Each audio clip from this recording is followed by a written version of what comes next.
Uber Eats has groceries. No, that's absurd. Hey, remember when you used to be a, what was it, Pepper Lady? Wasn't it Cinnamon Basil Babes. Sisters? Saffron Squad? Nutmeg Maidens? Pre-curl? No. Nutmeg Maidens. I just said that. Was it Spice Girls? Doesn't sound right. Was it Saffron Squad?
With Sean and RJ right here on The Fan.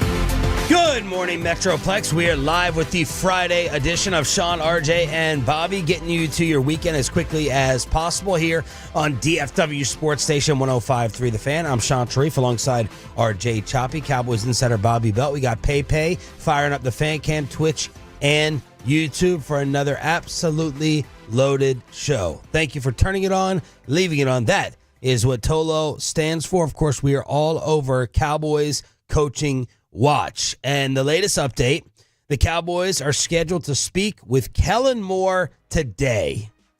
Good. It's your next head coach right there. That's what's coming. Have you seen the growing push, the growing hashtag out there that's like no Kellen Moore? The Cowboys Twitter fan base is out there using hashtag no Kellen Moore or no to Kellen Moore or something like that.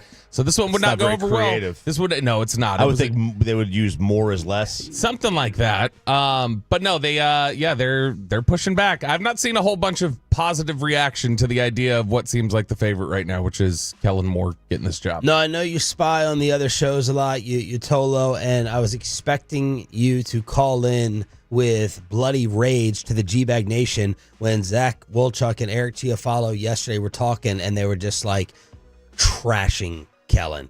Philadelphia is there despite Kellen Moore. Have you had any of these arguments with those two? No. I mean, Eric a little bit. Not really an argument, more just to talking through why I think he's good and Eric doesn't. Zach, I saw he tweeted something yesterday, but then I remembered Brad Sham has Twitter, and Brad made sure to clap back at him. So I was like, okay, cool. All right, I got Brad here to handle him. What happened? He said something like, boy, I don't want the coach that if you hire him, their fan base is clowning you for doing so. And Brad texted back or replied back with a bunch of question marks and exclamation points like, why the hell do you care what another fan base thinks? That's not why we're hiring a coach. And so, which I agree. Doesn't matter what another fan base thinks. It can be indicative, but I also think that that's a silly way to summarize the way that Philly fans have felt about Kellen Moore or whatever else. Need you to help me figure out his little connection here, With Kellen Moore? Yeah, the Dak Prescott thing, did Dak That's it. look at him one time for 1 second in the locker room? Did he have one conversation with Kellen Moore? Yeah. There's something here that we don't know about. Dak broke Jane Slater wind. would call it like he's fanboying. I'm the reverse with you guys and everybody else. Like where it's like we collect everything and can see over a 4-year period when they work together. I want the number one offense in the league again. That's what I want. Yeah, look, I'm not going to argue that. They absolutely were. They worked well together. I wouldn't hate the move. I'm just uninspired by it. I think Kellen Moore will be a good coach. I'm just uninspired by it. That's it. You think he would be a good coach, but we have been in lockstep this entire week questioning him as a CEO. Absolutely. Yeah. No, I think he's a good football coach. I have that same question, by the way. That's not. I don't think. Why that's, isn't because that? everybody's a flawed candidate. Like there are flaws to everybody that we're talking about here. Yeah, That's but true. I'd rather okay. You did a flaws segment and topic the other day. I'd rather your flaw be something else versus the leadership aspect as the head coach. I don't think it's that he's a bad leader. I don't think he's a disciplinarian, for instance. I think that this locker room mostly, there's a good portion of this locker room that's already dealt with him before. And in some instances, you're talking about there's a portion of this locker room that has played alongside him, watched him come along as a coach, watched him come along as an offensive coordinator, and I think respects the varied experience that he's had the last couple of years. Let's get the semantics out of the way, and then Choppy, we'll go down the list of negatives. We'll power rank the negatives. The interview will be done virtually and cannot last more than 3 hours. Kellen then is going to interview. Albert Breer has him interviewing today with Jacksonville and the Saints tomorrow. So explain for me, we did this with Bobby Slowick, we started to yesterday, how some can interview and some can't. I thought the Cowboys missed the window. That was the big thing that we were destroying them for. The Cowboys missed the window to talk to Aaron Glenn. They missed the window to talk to Ben Johnson. These teams that are currently participating, you can't talk to Steve Spagnuolo. Yeah. Explain it. So it's stupid, and it's almost intentionally convoluted. It feels like the guys with the bye, the guys who were missing Kansas a week, City, yeah, and that was their window that they missed. The guys who played last week or who coached last week and who moved forward, they've got a separate window now where largely they couldn't talk last week. Yeah, because they're doing everything to prep for their game and everything else, and so they get a separate window into the following because they're trying not to just block guys from being able to talk. But Kellen's prepping for a game. Yeah, but you have to allow guys to talk. Yeah, so they don't fall behind too much in the cycle. So you don't do it first round, right? So they couldn't talk at all last week. Yeah, theirs started, I guess it was the day after their completed game. So if you were a Rams or Vikings assistant, you couldn't speak till like Wednesday or Thursday. But Kellen and guys on Saturday and Sunday, they could have talked like Monday or Tuesday. Yeah, and the because they're assumption they're already freaking out in Philadelphia that Jerry Jones is intentionally distracting Kellen Moore. The other aspect of this is, and I don't think it's a rule, but most of these end up being virtual. Like when you're talking about guys who are It's only virtual this week. So when you get into the virtual period, it's like, all right, they're not leaving town, they're not being face to face. By Friday, Saturday, when a lot of these things are getting set up, game plan's pretty much installed. You're putting finishing details on it.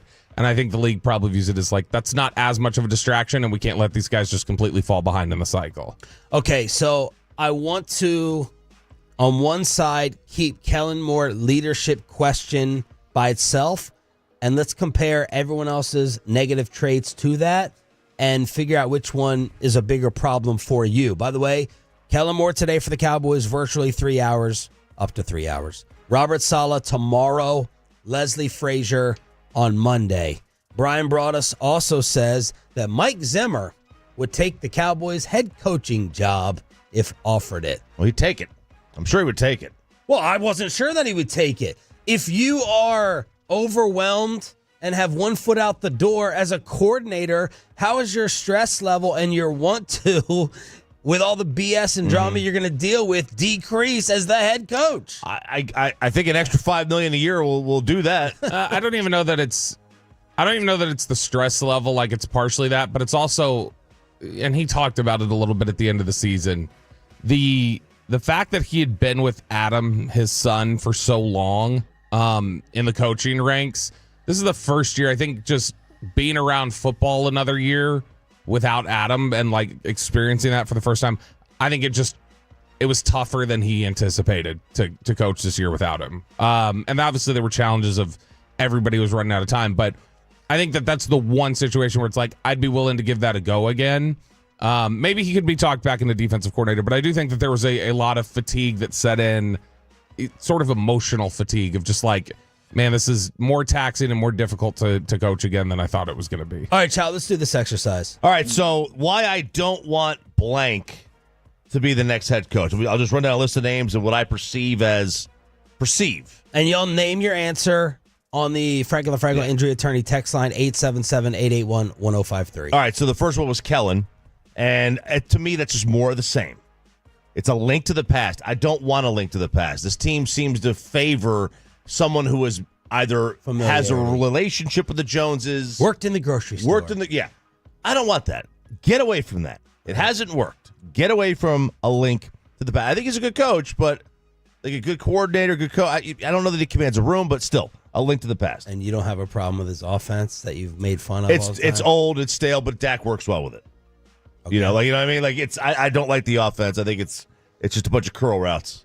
But Dak seemed to do well with it. A bunch of curl routes is what Mike McCarthy had been running. Well, there you go. I mean, we can look at next gen stats and see that. Kingsbury. First off, he stinks. Look at the history. All he does is good.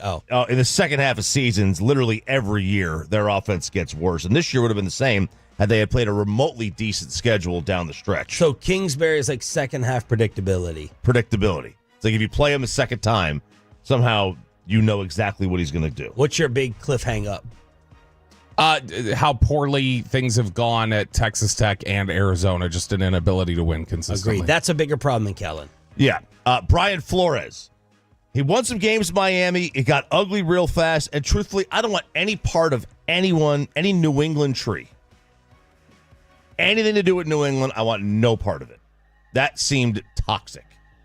For me, it's Brian Flores, like doing all the CEO things and playing the game and for lack of a better term, staying quiet. he has the Belichick assistant stink on him of just when you've gone into another job, it has ended really poorly with a lot of your tactics being questioned. Bigger problem than Kellen.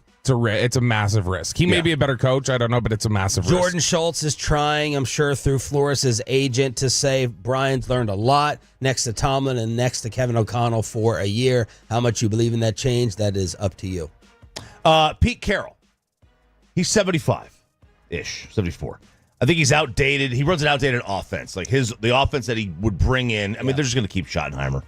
My big hang up with Pete Carroll is the offensive philosophy, but I don't view that as a bigger problem than Kellen's leadership. I would prefer Pete Carroll. I'd prefer Pete Carroll. I don't think they're going to hire Pete Carroll. You would prefer him? Yeah, I don't think they're going to hire him, though. Why? If you're just talking about, also, the other thing is how close. Why would you hire Mike McCarthy and not Pete Carroll? Do we think Mike McCarthy's even in the same, ballpark as Pete Carroll? I don't think it's even close. Pete Carroll consistently has shown, if you watch as soon as Pete Carroll's better and you hired Mike McCarthy, then why would you not hire Pete Carroll? I'm saying I don't think they would. No, why wouldn't they? Because I think they look at it as they don't want to hire a 75-year-old coach. They don't want to hire.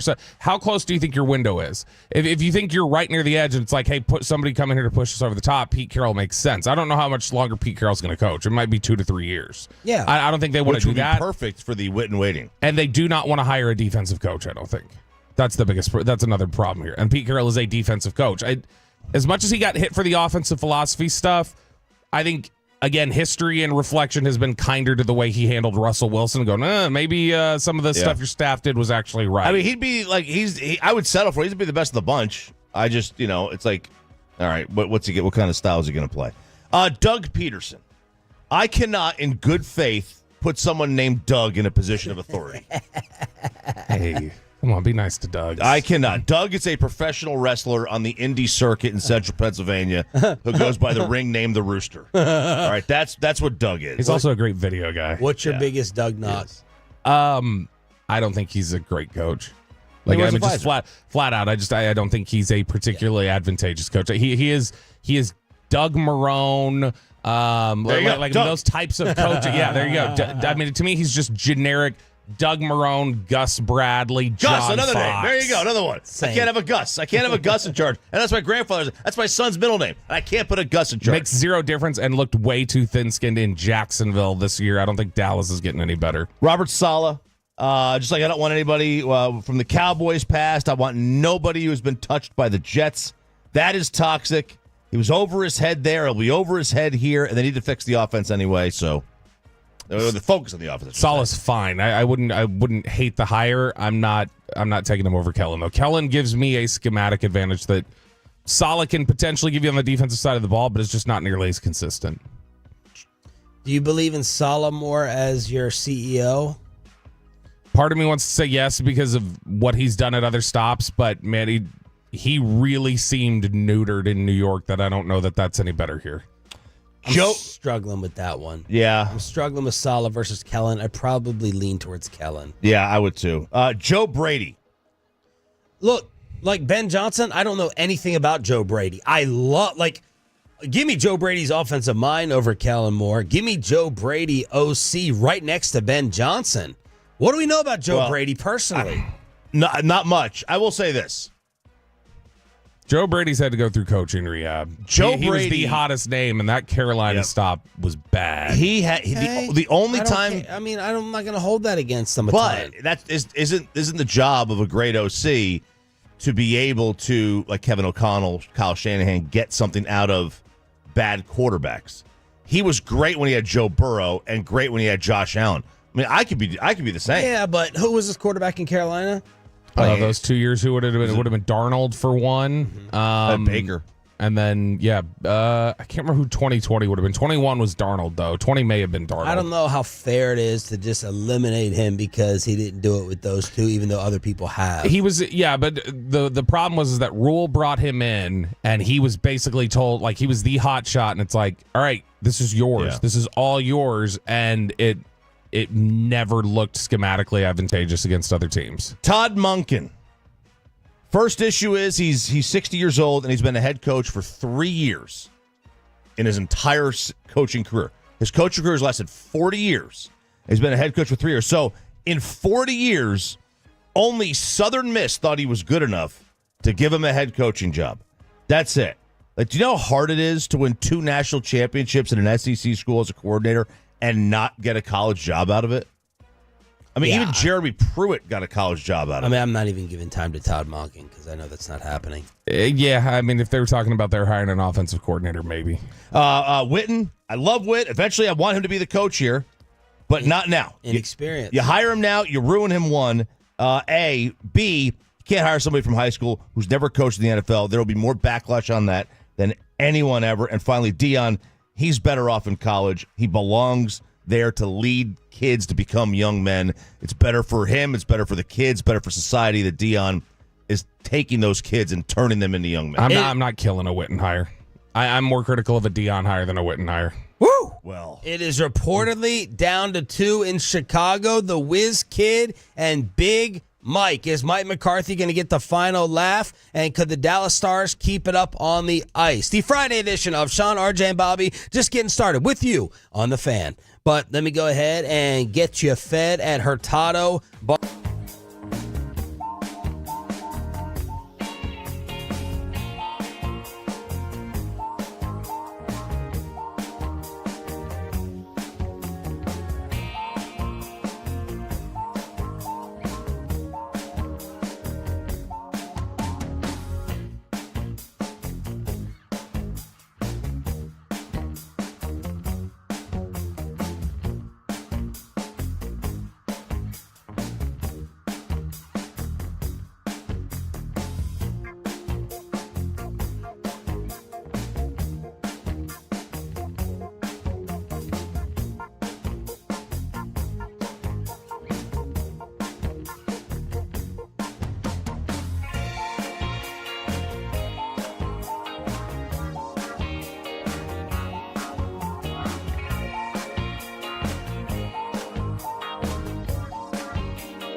Uber Eats has low fee products? I gotta remember that. Well, you know, they say in order to remember something, you have to forget something else. Okay, now that is a very cute haircut. That's like a little shag. I've never seen it before. Well, I mean, of course you have. It's the Rachel. Oh, is that your name? No, I mean like your name. No, I'm Jen.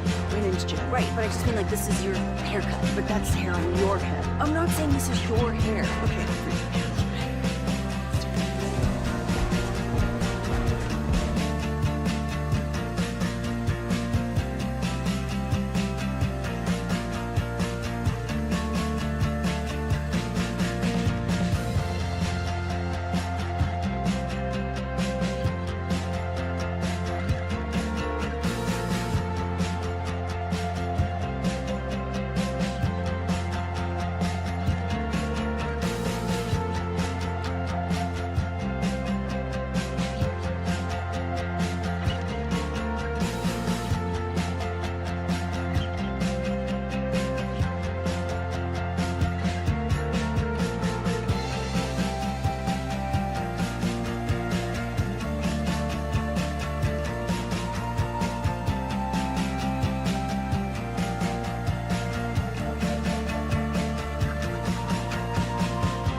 Texas Authority and Barricade Rental. BuyersBarricades.com. And it's back to Sean and RJ right here on 105.3. The Fan segment here brought to you by the personal injury lawyers, Frankel and Frankel. If you've been injured in a car or truck wreck, call Frankel first, 214 or 817-333-3333. With Frankel and Frankel, there is never an out-of-pocket cost. They only get paid when you win.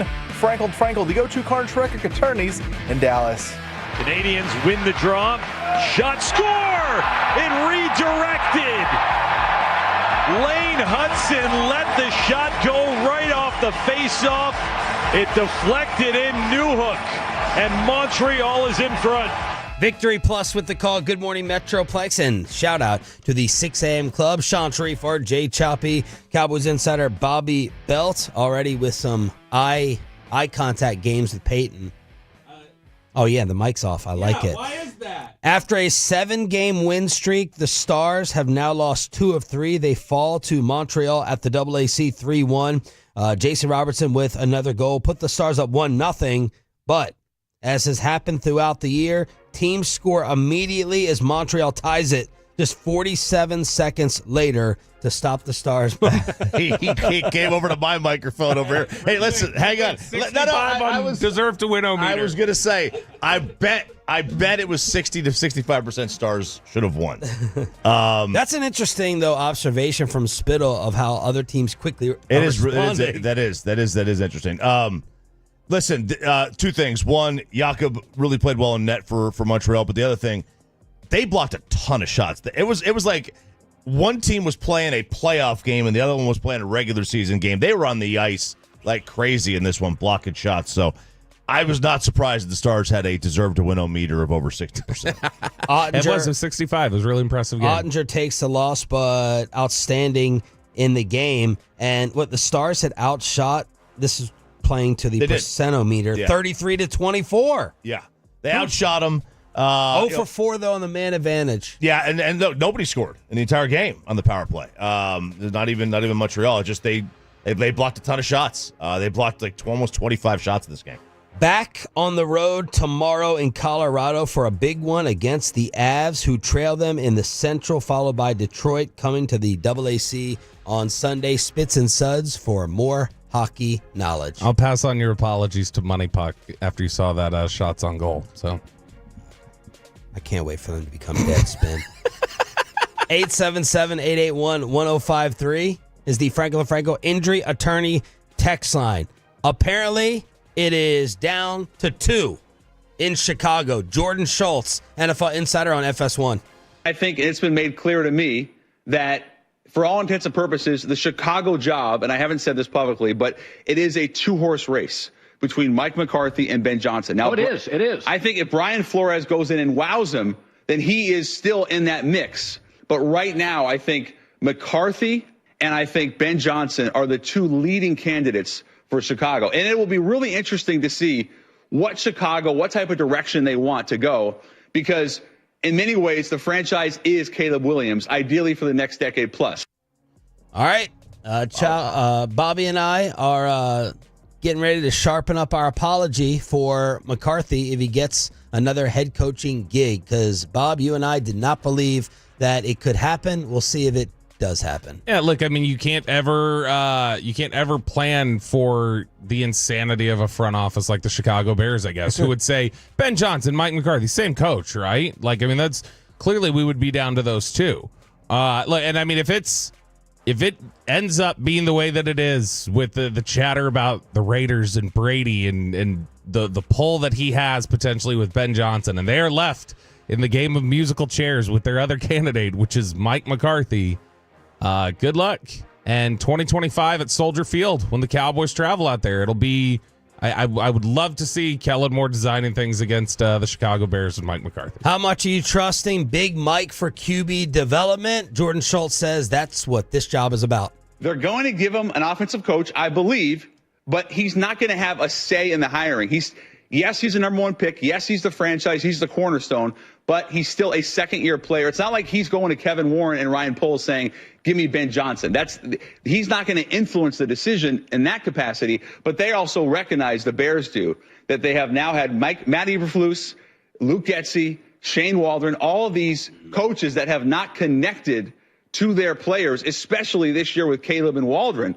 So they're desperately in need, in my opinion, of an offensive coach, an innovator that will help get Caleb from point A to point B. And if you look at Mike McCarthy, he's not a perfect coach, but one thing he has done very well is help develop an Aaron Rodgers, help develop a Dak Prescott. Yeah. I think in theory he could do the same thing with Caleb, although if I'm the Bears, my number 1 choice should be Ben Johnson. Innovator.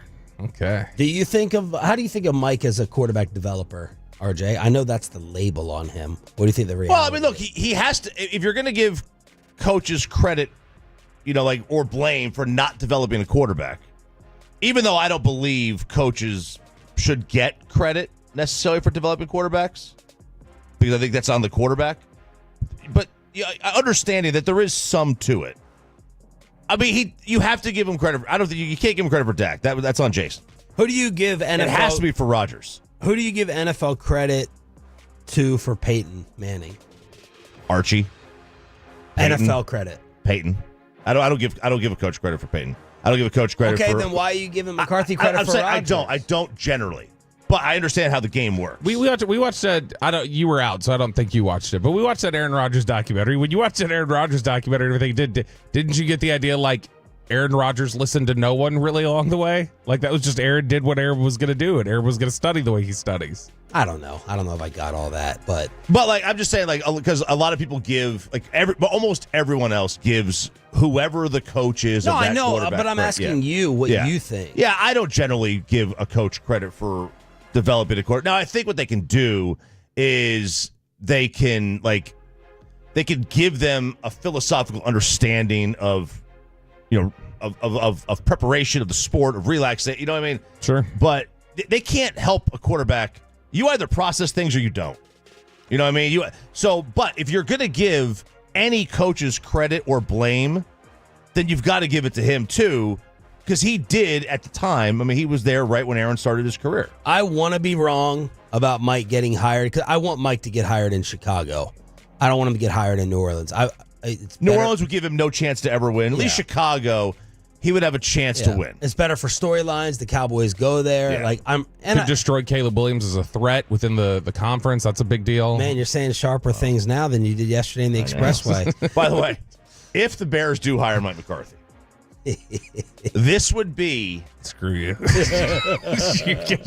This would be the second time You're about to get an anonymous email. This would be the second time in their 100-year history that they hired a head coach with previous coaching experience. What? Say that again? If the Bears hire Mike McCarthy, this would be the second time in their 100-year history that they hired a head coach that had previously been an NFL head coach. So isn't that a credit to them? They're always trying to find the next thing. Wow. They're not going retread. And that was John Fox. That was it.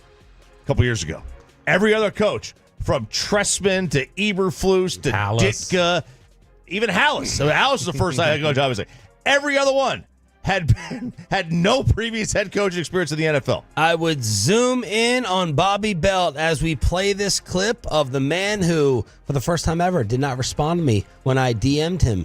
You're welcome. Dan Orlovsky says that Mike McCarthy is the perfect Bears fit. The three most important boxes. Number one, walk into the locker room, you immediately have a winner. The expectation is to now win. I don't have to figure out or hope or cross my fingers that he can win. He's done it everywhere he's gone.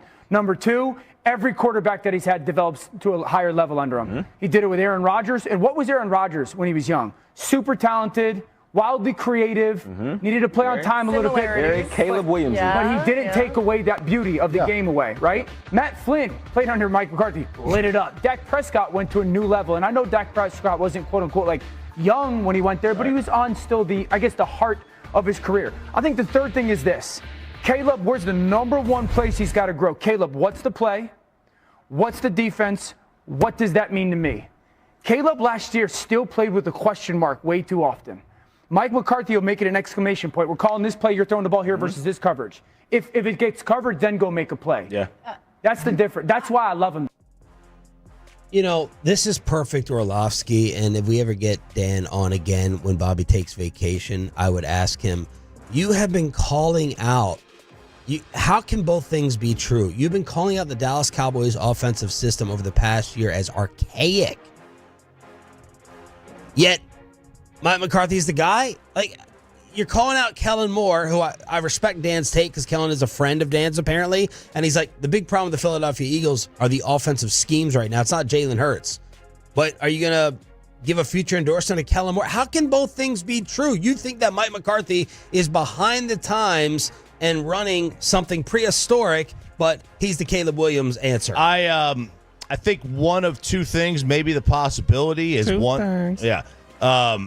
maybe he thinks McCarthy was it was the Cowboys that were the problem. Like their organization was behind the times and was kind of handcuffing McCarthy. I don't know. Because it doesn't make sense. It doesn't make sense for the schemes being run. Not unless they were dumbing it down for Dak, and that is his real problem, which is what he doesn't want to say, that Dak wasn't good enough, smart enough to be able to handle it. I don't know. You know what this comes down to, again? It's that he makes up all of his takes. This is what he does.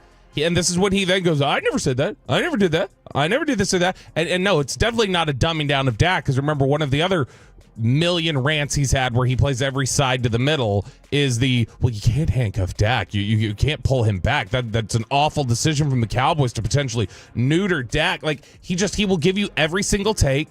He'll make it sound like it's the same one he has always had because he's an effing liar. He is a lying human being. He is a phony. He is a fraud. He needs to be off of television. If I could press a button to just eliminate two people from the earth, I would press the Dan Orlovsky button twice and just never have to deal with him again. He is awful. Two people.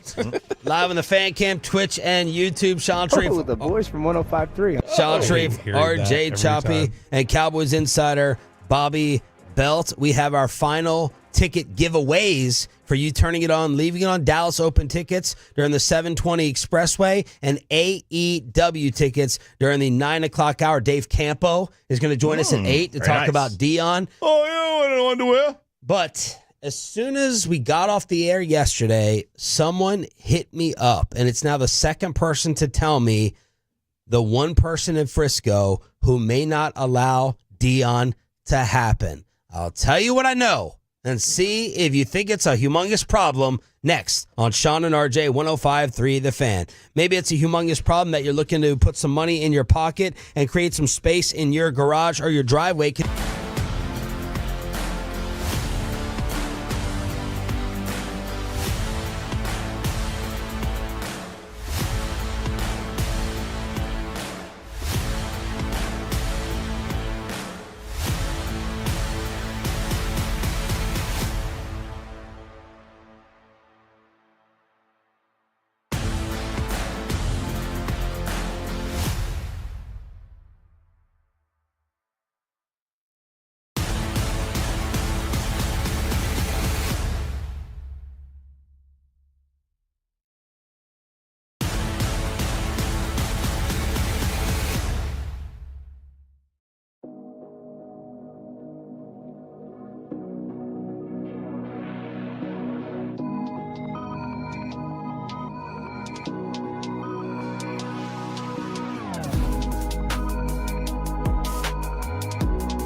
Something else to remember that Uber Eats has groceries. Nah, that's absurd. Hey, remember when you used to be what was it, Pepper Lady? Pepper Lady? Wasn't it Cinnamon Sisters? Basil Babes. Saffron Squad? Nutmeg Maidens? Paprika? No. Nutmeg Maidens. I just said that. Was it Spice Girls? Doesn't sound right. Was it Saffron Squad?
it on and leave it on The Fan.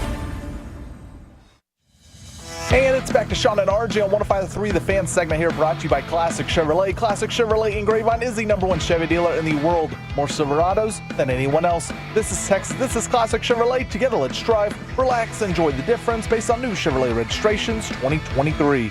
Shout out to the 6 a.m. Club. Going to try to get you to your weekend as quickly as possible here on 105.3 The Fan. Sean Sharif, RJ Choppy, and Cowboys insider Bobby Belt with you. Thanks for being a Tolo. We want to hook you up with our final tickets to the Dallas Open during the 7 o'clock commercial-free expressway. Yesterday in Crosstalk, I was holding hands with Kevin Hagelin as the news came out from Ed Werder that Dion would take the Cowboy job, and Jerry Jones was enamored with the idea. Here's Ed with more on the Dan Patrick Show. Everything I continue to be told, Dan, is that Jerry is interested. It was described to me as he's enamored with the idea.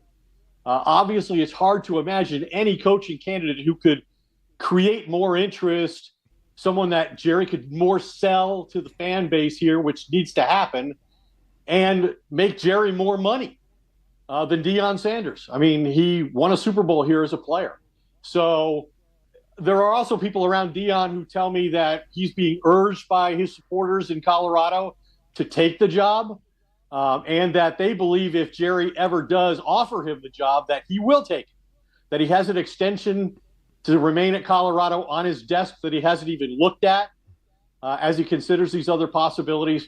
But, I mean, there are also people close to Dion who tell me they don't see it happening, but they've seen things happen with Jerry Jones that they didn't expect to happen before.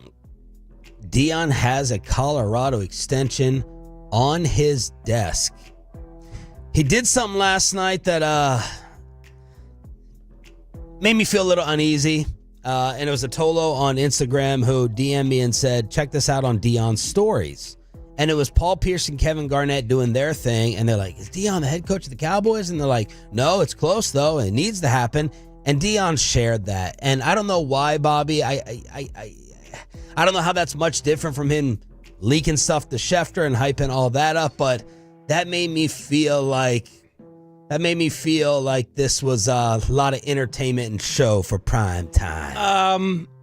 Yeah, I don't know that it's as much. The Tolo said, "Oh, this shows Dion really, really wants it," and I was like, I don't know if it shows he really, really wants it, or he just really, really wants us talking about like it. Flirtatious. Yeah. It definitely takes a level of seriousness out of it, or it feels like it does. Where at the very least, it's like, okay, either that shows that it's a little showy potentially, which Dion always has been. That's not unusual for Dion. Or it shows that, I guess sort of, I want to be careful about the word I use here. It shows a sort of the amateur nature at times of Dion, where he still doesn't understand like the professionalism of being a head coach. Yeah. It doesn't change the fact that he may really want that. It's just that he doesn't know how you handle those sort of things. It made me think for my 25-minute drive in, I was weighing back and forth like the professionalism versus like clown show. The show versus professionalism. Because as you track Dion, a lot of falsehoods are becoming reality.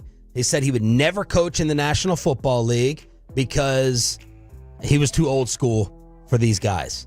He said, then I would coach, if it was with my kids. Mm-hmm. And now I don't necessarily, I could coach Dak.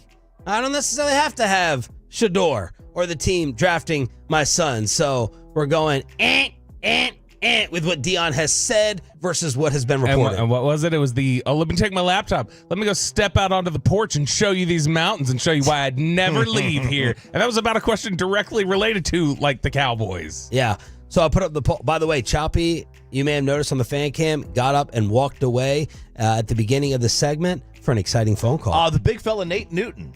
Big Nate. Well, he called. I texted him last night, and he called.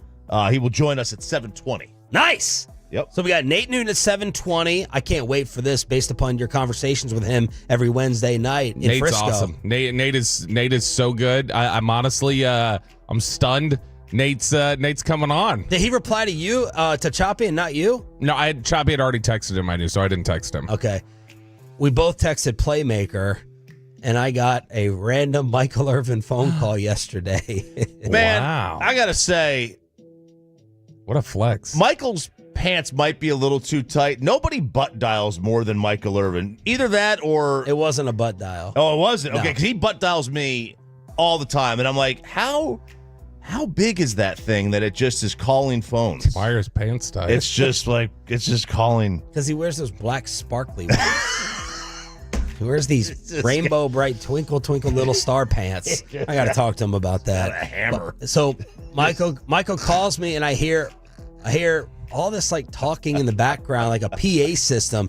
I'm on a flight. I'm landing right now. And I'm like, okay.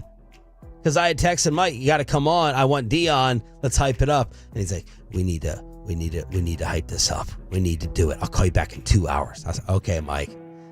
Did you anticipate you were actually going to get called back in 2 hours? No, I did not.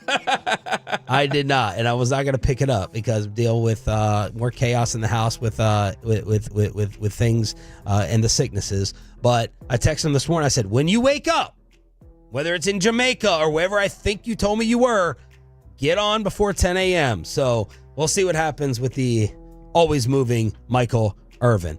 So I can't wait for Nate at 7:20. He's going to bring it, I think. Yeah, he is. I can't wait. Be exciting. As soon as I put up a poll question, by the way, yesterday, do you want Dion as coach of the Cowboys? The options were yes to prime, no, just more circus. 2,400 Tolos voted on this. What do you think the result was? And how would you vote? I think it's probably 60-40 yes. Pretty good. 57-43 yes. 57-43. How would you vote? Yeah, for football winning. For football winning, no, I don't think so. I don't think so. And that's the. Is it juxtaposition? Yep. That's what I'm in now. It's like I'm having a tug of war in my own head on what's best for the football team versus what the fun. Well, let's answer. Thing is. Let's answer for football winning. You said no. Yeah, no, I would say no. Bob? No for football winning. No, I don't. And I've been wrong on Dion at a couple different points already, and so I can own that, but I don't think that changes the fact that I don't think that's going to work here again. But like in the NFL period. Pepe, would you vote yes or no that you want Dion for winning games? I'm still all in. I'm yes. I'm with you, Sean. I think he brings a different vibe to the culture. I think the players would actually respect him on the sideline if they brought Dion there. He just brings a different vibe than the old Mike McCarthy ways. This may be too simplistic a way to put it, but if you just take this past year, let's say injury situation happens the exact same way. Dak gets hurt in the Atlanta game, but everything else is the same. They finished 7-10. What's their record if you think Dion's coaching them this past year? What's their record if you think Kellen Moore's coaching them this past year? Do you think it's any different, worse, better? It's probably the same. You think it's exactly 7-10? So does that maybe say you don't think coaching matters as much? That's a total non-factor for me. It might be a little bit worse. Like Mike's best work, as you mentioned last night, may be with the backup quarterbacks. I mean, yeah, he was going into he had started like 9-4 with Cooper Rush. Look, here's the way I view backup quarterbacks taking over your season. I can only give you credit as a coach. I can't take away. That's my rule. If Belichick works that miracle season with Matt Castle, if Kevin O'Connell does it with Sam Darnold, I'm saying, holy crap, you're next level. If you bottom out and suck and you're terrible, Kyle Shanahan, I'm not killing you for having a no-name, unwatchable player play the position. Let me get into this for a second. As soon as we ended the show yesterday, someone immediately hit me up. And this is now the second person, so 2 sources, I believe it. 2 sources. And someone said, Dion's not happening here. And the reason is Stephen Jones. That Stephen is not a Dion fan. Didn't really explain that much more. Why? What would be the issue? What would be the problem? But we do have these reports from Jane saying Jerry has taken the lead Jerry's like going out there on a mission, making the phone calls, having the discussions, maybe doing the negotiation. We haven't heard anything about Steven here. We haven't heard a lot about Steven, his right-hand man. What do y'all make of that possibility, I believe probability, that Steven would not be a Dion fan? I totally buy it. I don't know what it was like in the 90s, when Dion got here, what Steven their relationship was. I have no idea. But I mean, I buy it. It makes a lot of sense. And let me remind you of something that happened in the 90s as the all-time classic clip has reemerged of when Jerry went out his nose first, taking the lead, and signed Prime. Everything with me going to the Cowboys was Jerry. Everybody in Jerry's family wasn't with it. I was our capologist at the time. I was really the guy learning the cap. Had a really good feel for it. And I know you're trying to get the numbers, and this is what we ought to be doing, is the hard numbers. But when you really look at it, we really don't have many like this. And Jerry comes in there and goes, boy, he's smiling ear to ear. And he goes, guess what? And I said, what? We got us a cornerback. Dion's coming to Dallas. And he goes, it's very simple. We give him $13 million signing bonus and 3 years of minimum salaries.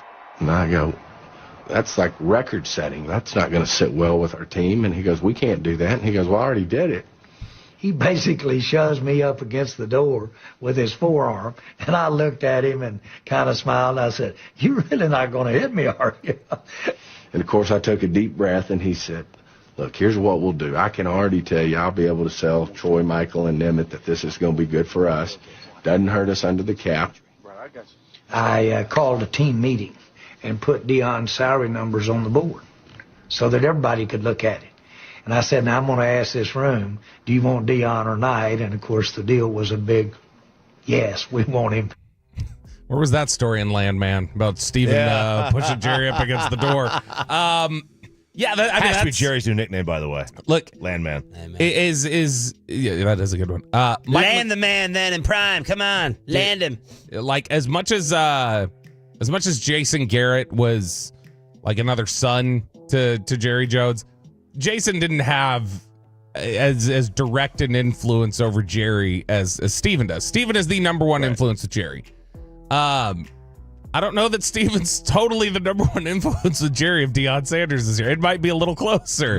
That just he may really love Dion, like personally. I don't know. But I could definitely see it could be a turf battle. I could definitely see where it's like, hey, we have enough odd structural build here in Dallas. That's gonna make things even more wonky. It is. I mean, it could.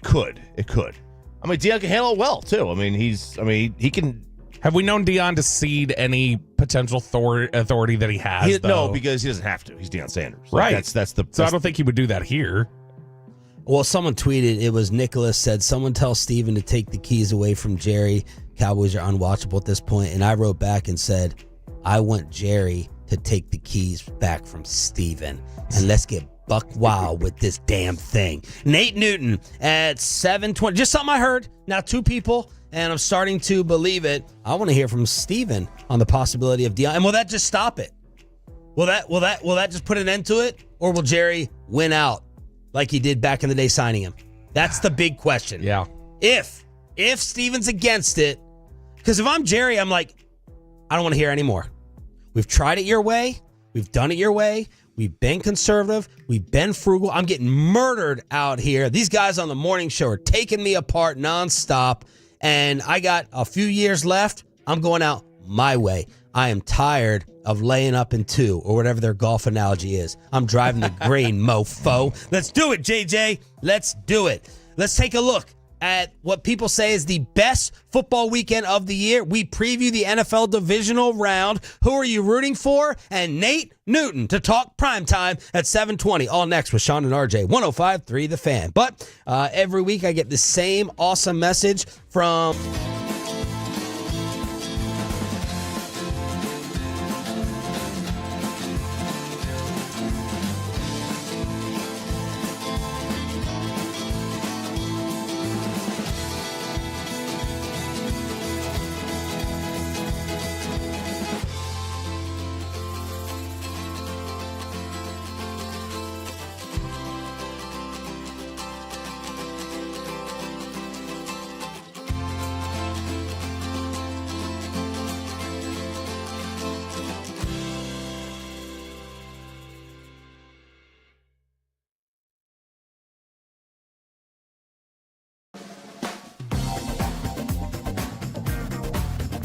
Uber Eats has low-fee products? I gotta remember that. Well, you know, they say in order to remember something, you have to forget something else. Okay, now that is a very cute haircut. That's like a little shag. I've never seen it before. Cool. I mean, of course you have. It's the Rachel. Oh, is that your name? No, I mean like your name. No, I'm Jen. My name's Jen. Right, but I just mean like this is your haircut. But that's hair on your head. I'm not saying this is your hair. Okay,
it's true that you've got to forget something else to remember that Uber Eats has groceries? Nah, that's absurd.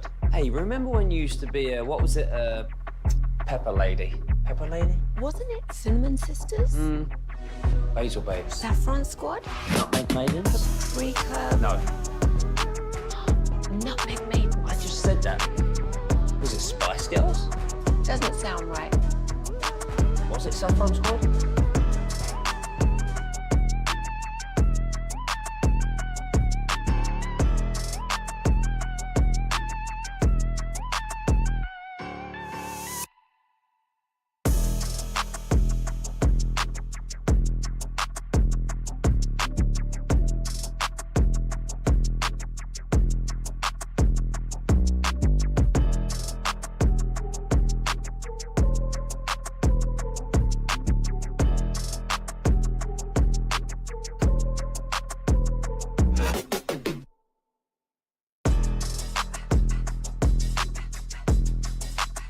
work. Let's go, Cowboys. An Odyssey Sports Station.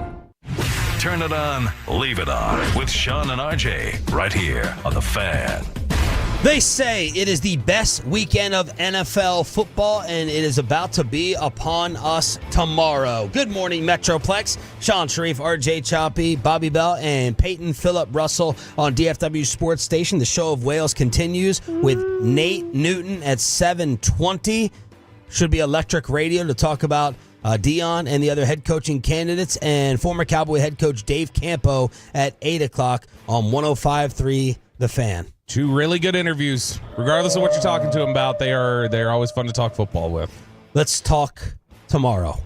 3:30, ESPN and ABC, Texans at Chiefs. Kansas City is favored by 8. And if they win, I will have won a monstrous bet of trash talk against Bobby Belt with the Chiefs making the AFC Championship. Are you nervous for real? You're not. No. What is the bet Who'd you pick payoff? in round 1? In which game? Chiefs, Texans. Oh, Chargers, Texans. I think I picked Chargers. I don't remember. And you're still not nervous that you had Houston losing first round? No, because I would have had, the Chargers. The Chargers still would have won that first round game if they would have been playing the Chiefs, because the Chiefs aren't a very good football team. What is the bet? What is the bet payoff? Is there one? Just bragging rights. Yeah. Maybe you get to brag to the other person 300 times. You're not going to do the 9 hot dogs, 9 beers. Times. 200 was it 250 bragging times? No, it's 300 times, I think. You got to at least do the hot dog beer at a baseball game. Yeah, right. It's like Sean gets to say, "Ha, I was right," and he gets to say it 300 times. What is the hot dog? 9 hot dogs, 9 beers, 9 innings. You got to do a hot dog and a beer each inning. Is that like the fantasy football payoff, bowling? Yeah, so the fantasy football bowling payoff is you have to stay at a bowling alley until you bowl a 300, but every beer you drink takes 10 pins off. Or I'm sorry, every beer and hot dog you consume takes 10 pins off. All right, initial looks at these games, but I also like to start off with who are you rooting for? 877-881-1053, Franklin Injury Attorney text line. I'm obviously and definitely rooting for the Kansas City Chiefs. Chiefs, absolutely, because if Houston wins, what that sets up is the most anticlimactic AFC Championship game ever. Josh Allen and Lamar Jackson need to go through Patrick Mahomes to get to the Super Bowl.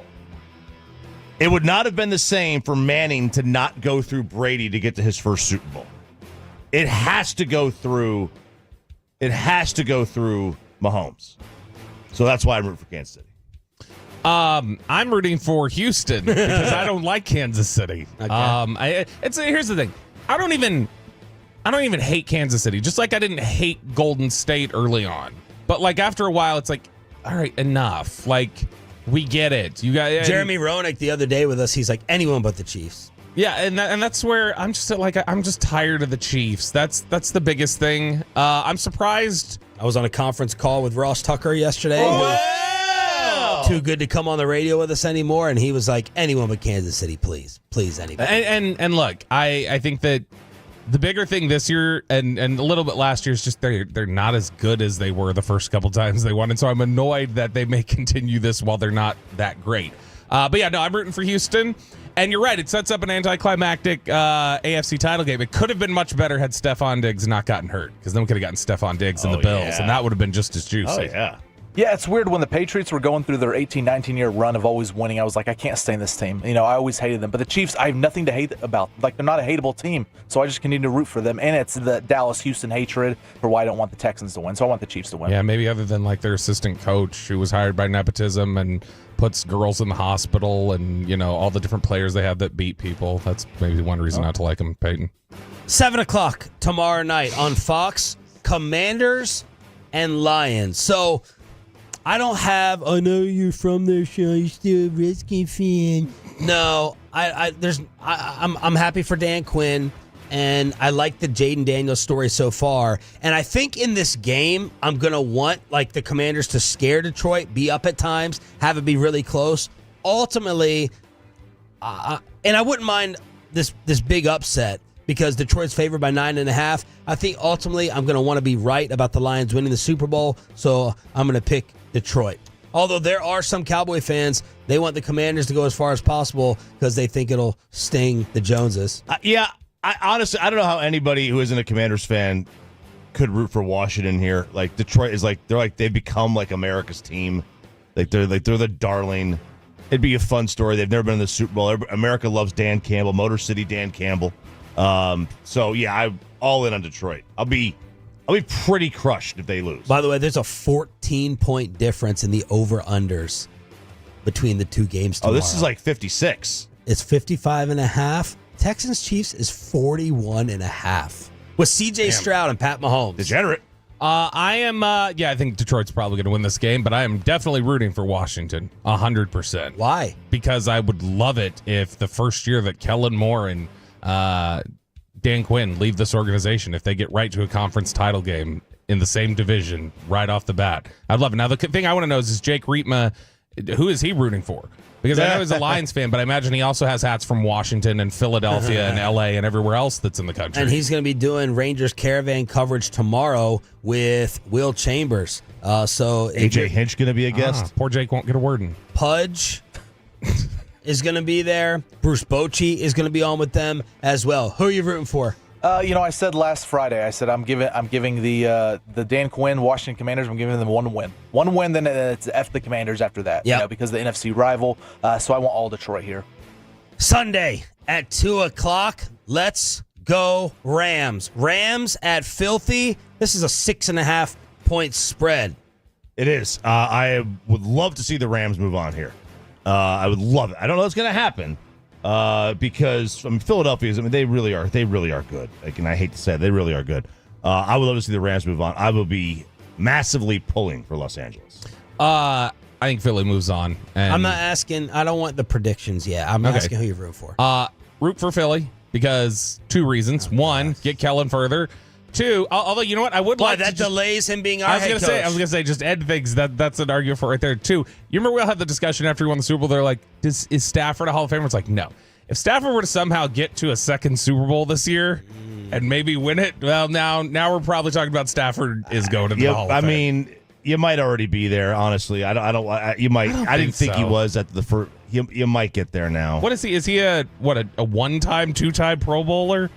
It's real. It's a really light resume, other than just. I know the numbers are gaudy. It's like, yeah, with the Super Bowl, it's gonna be tough. I think it'll be tough to keep. So you're rooting for Philadelphia, Bobby? Yeah, two-time Pro Bowler for Matthew Stafford. Peyton. Yeah, I'm not stupid, Sean. Thank you. Go Rams. Go Rams. Go Stafford. This is the first time he hasn't rooted for Philly all year. No, he puts him in the power rankings. Let's go Rams. And then 5:30 on CBS. Ravens at Bills, the heavyweight, and obviously easily the closest point spread. Ravens are favored by 1. I need to think about this. I need to think about who I'm rooting for. Who you're rooting for? Yeah. Well, if you want Kansas City to lose. I don't. No. If you want Kansas City to lose in the AFC Championship game, the only team you can root for then is Buffalo. They're the only team that can beat them. If you want Kansas City to go to the Super Bowl, then root for Baltimore. That's how I would advise. Buffalo. Yeah, I'm rooting for Buffalo. Why? Because I still don't like Baltimore at all. Buffalo, Can you just get off of your stupid married to opinion? It's so annoying. What did we establish here in 2 years other than I love being right? Well, so I need you're to supposed be to be likable a little bit too. Yeah. You're supposed to change for the benefit of the show. But I you know what? You know what's more important than being likable? Being right, Sean. I would figure I would think you would know this. See, you would have agreed with me. 15 months ago before you found out you were having a baby girl and then you had one. This is that whole softening now that you have a baby girl and you're like, dude, we don't always need to be right. We can hold hands. You were holding hands with Hageland yesterday. This is just a different person that we're dealing with. You're about to switch chairs with Peyton. Who are you rooting for? How young is Peyton Russell? This one was tough, but I had to lean Buffalo. I've picked them in my power rankings all year, so they're the best team in the AFC. I just think one of these years Josh Allen's going to get it done, and I think this is the year to do it. Kansas City is on the downhill, even though they're the number 1 seed, 15-1 1, whatever they are. But I think I'm rooting for the Bills here. I don't think I have a rooting pick here. I think I'd be fine with both. I want to see Lamar and Josh and the whole breakthrough story for both of them. The breakthrough story for both is going to be fantastic. I will probably lean to root for Buffalo. Their helmets better. I really don't have a massive rooting interest here. All right, let us know. 877-881-1053. Speaking of helmets, finally. Yeah. Thankfully, the NFL's changing the Guardian cap. Yeah, so the Guardian cap, which is one of the most hideous things, these new ones look much, much better. They've designed a new Guardian cap. I wonder how would you describe the look, by the way? Okay, so you know those anybody who's got kids that play flag football, those black skull caps that they'll wear, they've got like the little, almost looks like bubbles inside as the design. It looks just like that. Did you see the photo, Bobby? The new one? Yeah. The Georgia Tech helmet. Yeah. Looks very, very cool. It fits around the helmet better. It doesn't look like it's a sock pulled over. And hopefully it gives more protection. So, because some of the people like Darius Slay said, I'm not wearing this. It ruins my swag, and half my game is my swag. Oh, my God. And I was just about to ask that. How many more players will wear them because the look has changed to cooler? I think a lot.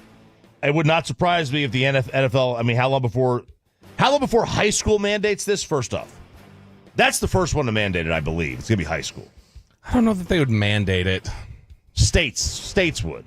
I don't know. Maybe not all of high school, but like, you're going to get states out there that are absolutely going to mandate high school football is such a massive industry on its own, and I think there'd be a lot of people pushing back against it. People continue to have a problem with Tom Brady, broadcaster. And by the way, his agent Don Yee said yesterday, no, Tom's going to complete this broadcast contract, 10 for $375. He's having fun. He's going to continue to call games.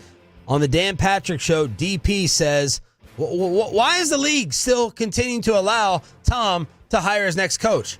How does that go with Tom Brady's game this weekend? He's got that game. He's got the Lions game with the Commanders.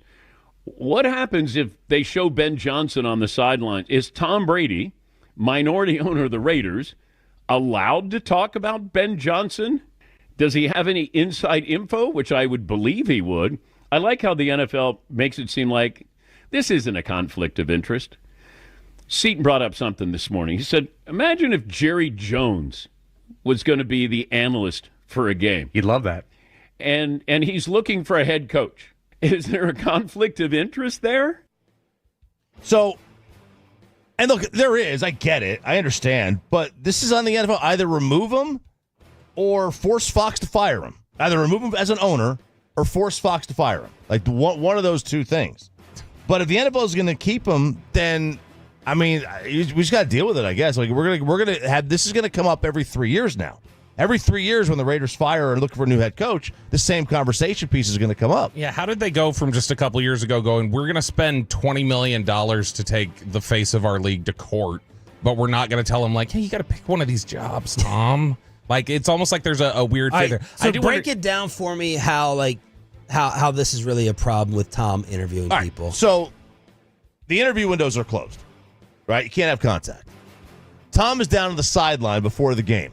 Ben Johnson is down on the sideline before the game. And he kind of walks over there and, they talk about strawberries and TB12. Yeah. Like, it's, he said, hey, let's pick your brain here on this. Like, it's interview access that other teams don't get. Yeah. It's in college. But isn't everyone talking to the agent anyway behind the scenes? Agent, maybe. But again, everyone's tampering. Jerry is not walking down, like Chop says, he's not walking down to Lincoln Financial Field and then going up to Kellen this weekend and going, hey, what's the difference if he does it on the field or they have drinks at Hurtado the night before? Oh, I think it matters completely if you're able to get FaceTime with that person. And then they can meet Saturday night. And you're able to walk around and talk to all the individual players on the field. Hey, what's Ben like? What was Ben? Tom's not going around conducting player interviews in his Fox pregame with everyone and being like, "Give me the rundown." No, right but here. they all like. I mean, Olsen, Brady, they all. If you go to AT&T Stadium and you see them before the game, they do walk down there and they're talking to players about a lot of different things. Yeah. I think they could absolutely talk about this. By the way, it just dawned on me when you said Don Yee was Brady's agent. That I wonder if he's really pushing Brady, like, please hire Ben Johnson with the Raiders so I can get Mike this Chicago job. All right, everything you need to know around the rest of the National Football League, a loaded Friday edition on the Show of Wales, starting with the electric Nate Newton, the Cowboys legend, joins us to talk about Dion, Kellen, and everything else during the Commercial-Free Expressway next. But first, I want to talk to y'all about our trusted friends over at D&M Leasing. The Federal Reserve recently announced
Uber Eats has Lola V products? I gotta remember that. Well, you know, they say in order to remember something, you have to forget something else.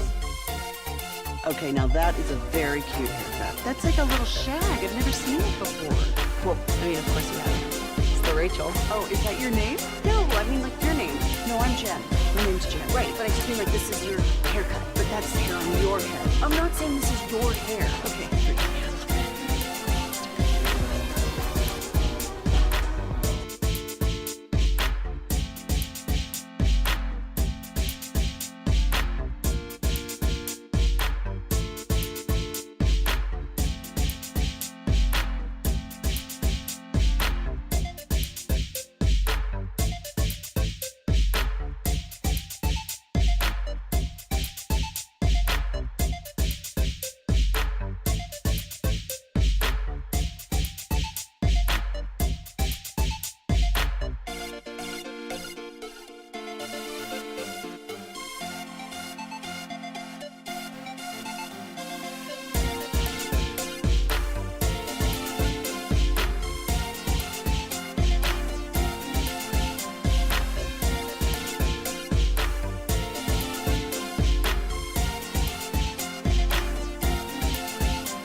News, 105.3 The Fan.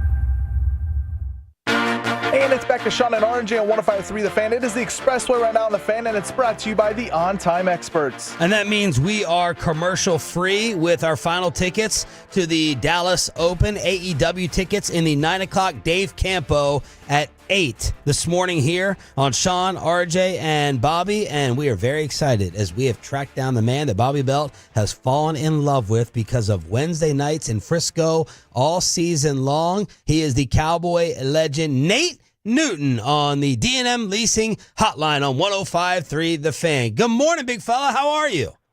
All right. How you gentlemen doing this morning? What has it been like working with Bobby?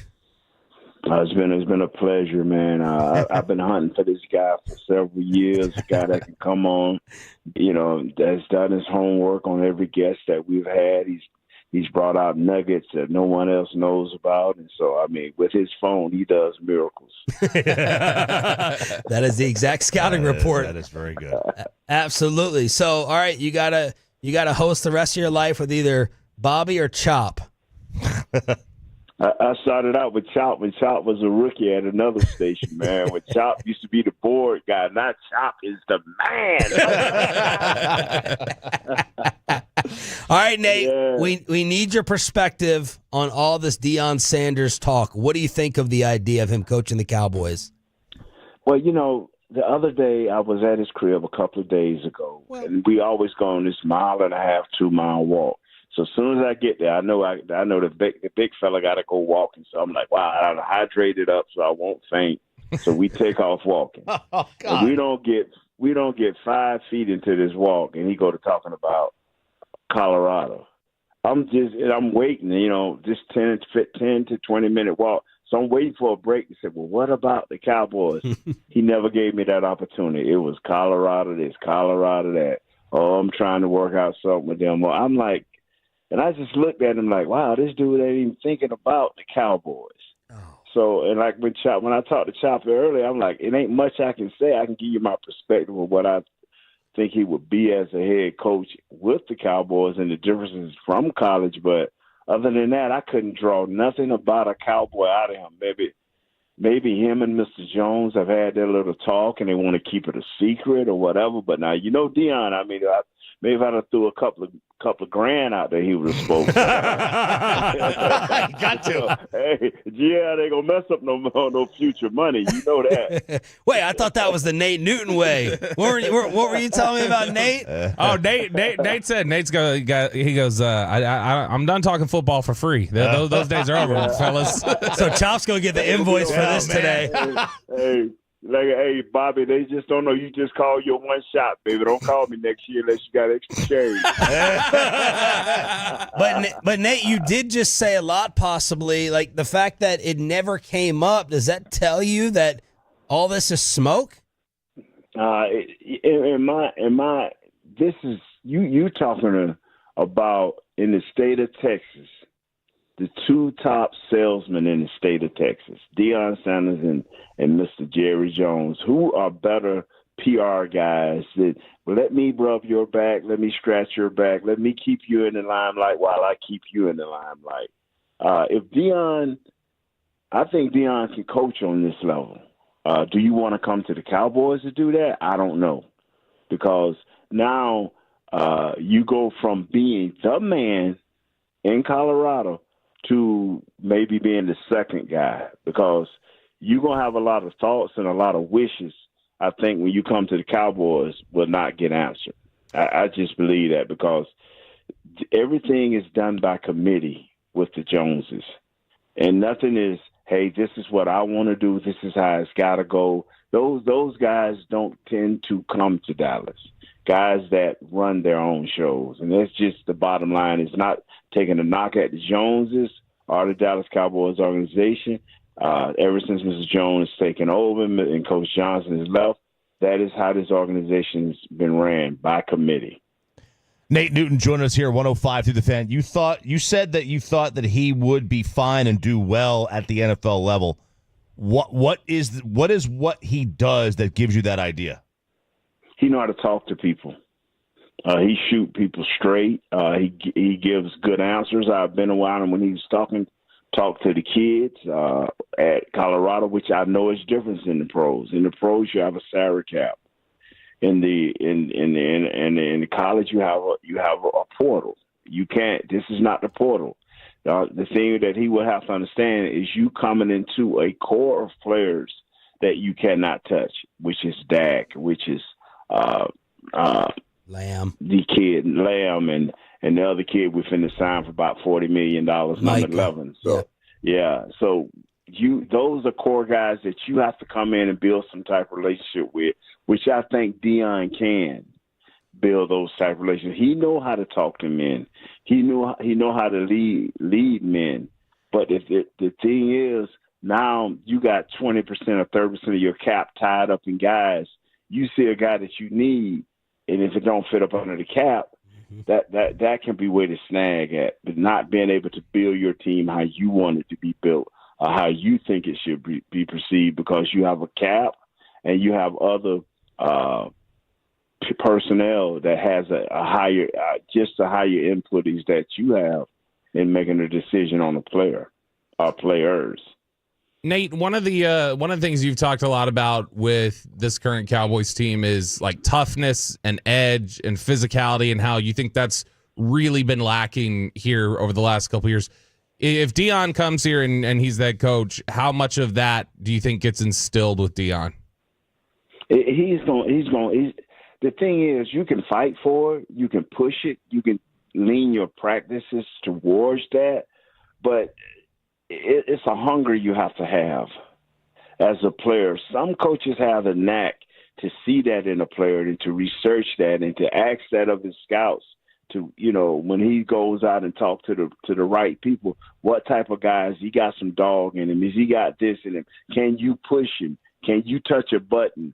These are the things that you're going to have to ask of your scouts and of your coaches, to challenge these guys to kind of alter your practices just a little bit. Ain't but so much you can do in practice. I understand that, but you have to alter your practices. You don't have as many veteran off days and stuff like that where, you don't let the Rams come in and control your practice like what happened to us during training camp where the Rams came in, and it bothered me personally that, they were in there physically handling our guys, and I didn't think that was cool. That's your home front. Protect the home front. But I knew right then, I said, this is not a tough team. Even a cur dog, if you walk up on his porch, he at least gonna growl or bark or have him raise on his back or something, And so I felt like going into the season, we weren't going to be a physical team once again, and that's what I crave for is to maul people, to bend people to your will, to understand that I'm going to finish you after the whistle. I'm going to be the guy that has my hands in your chest and shoving you. I mean, I believe that, and I think we're on the right track with guys like Hoffman and our left guard guys. We got a few tough guys, but just not enough. Yeah.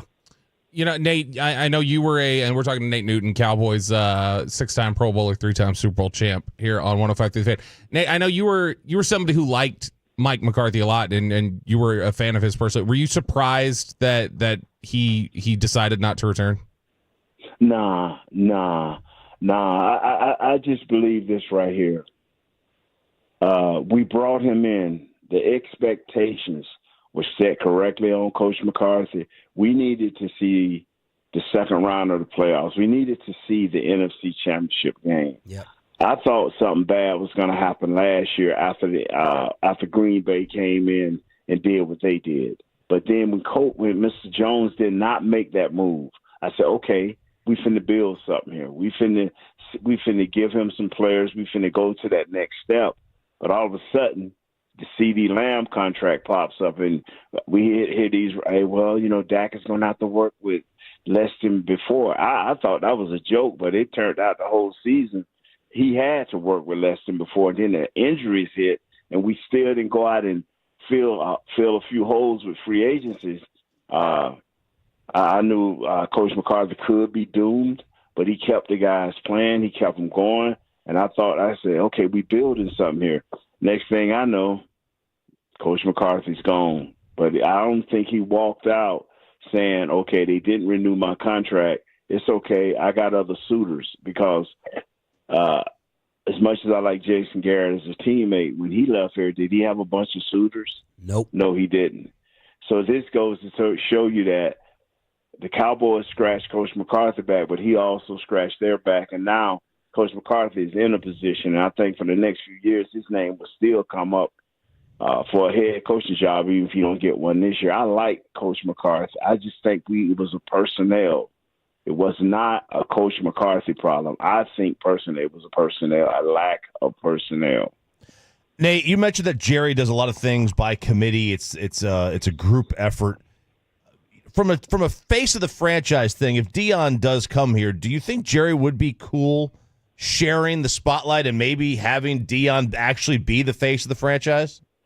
I think it'll be a shared thing. I mean, when Dion first came here, Dion was big. I mean, they did a couple of commercials together. If you go back, Chop, I know you can get on your secret phone.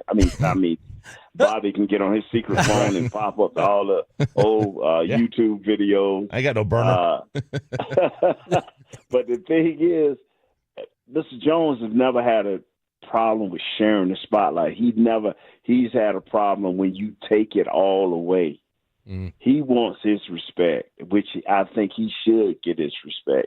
He wants his respect. He wants his part of the pie too. So I don't think Dion will ever overshadow Mr. Jones. He is the owner of one of the most iconic franchises in the world. So you would never, but it would be a big platform, and you would have problems, I think, more than anything, trying to let this thing not get out of control.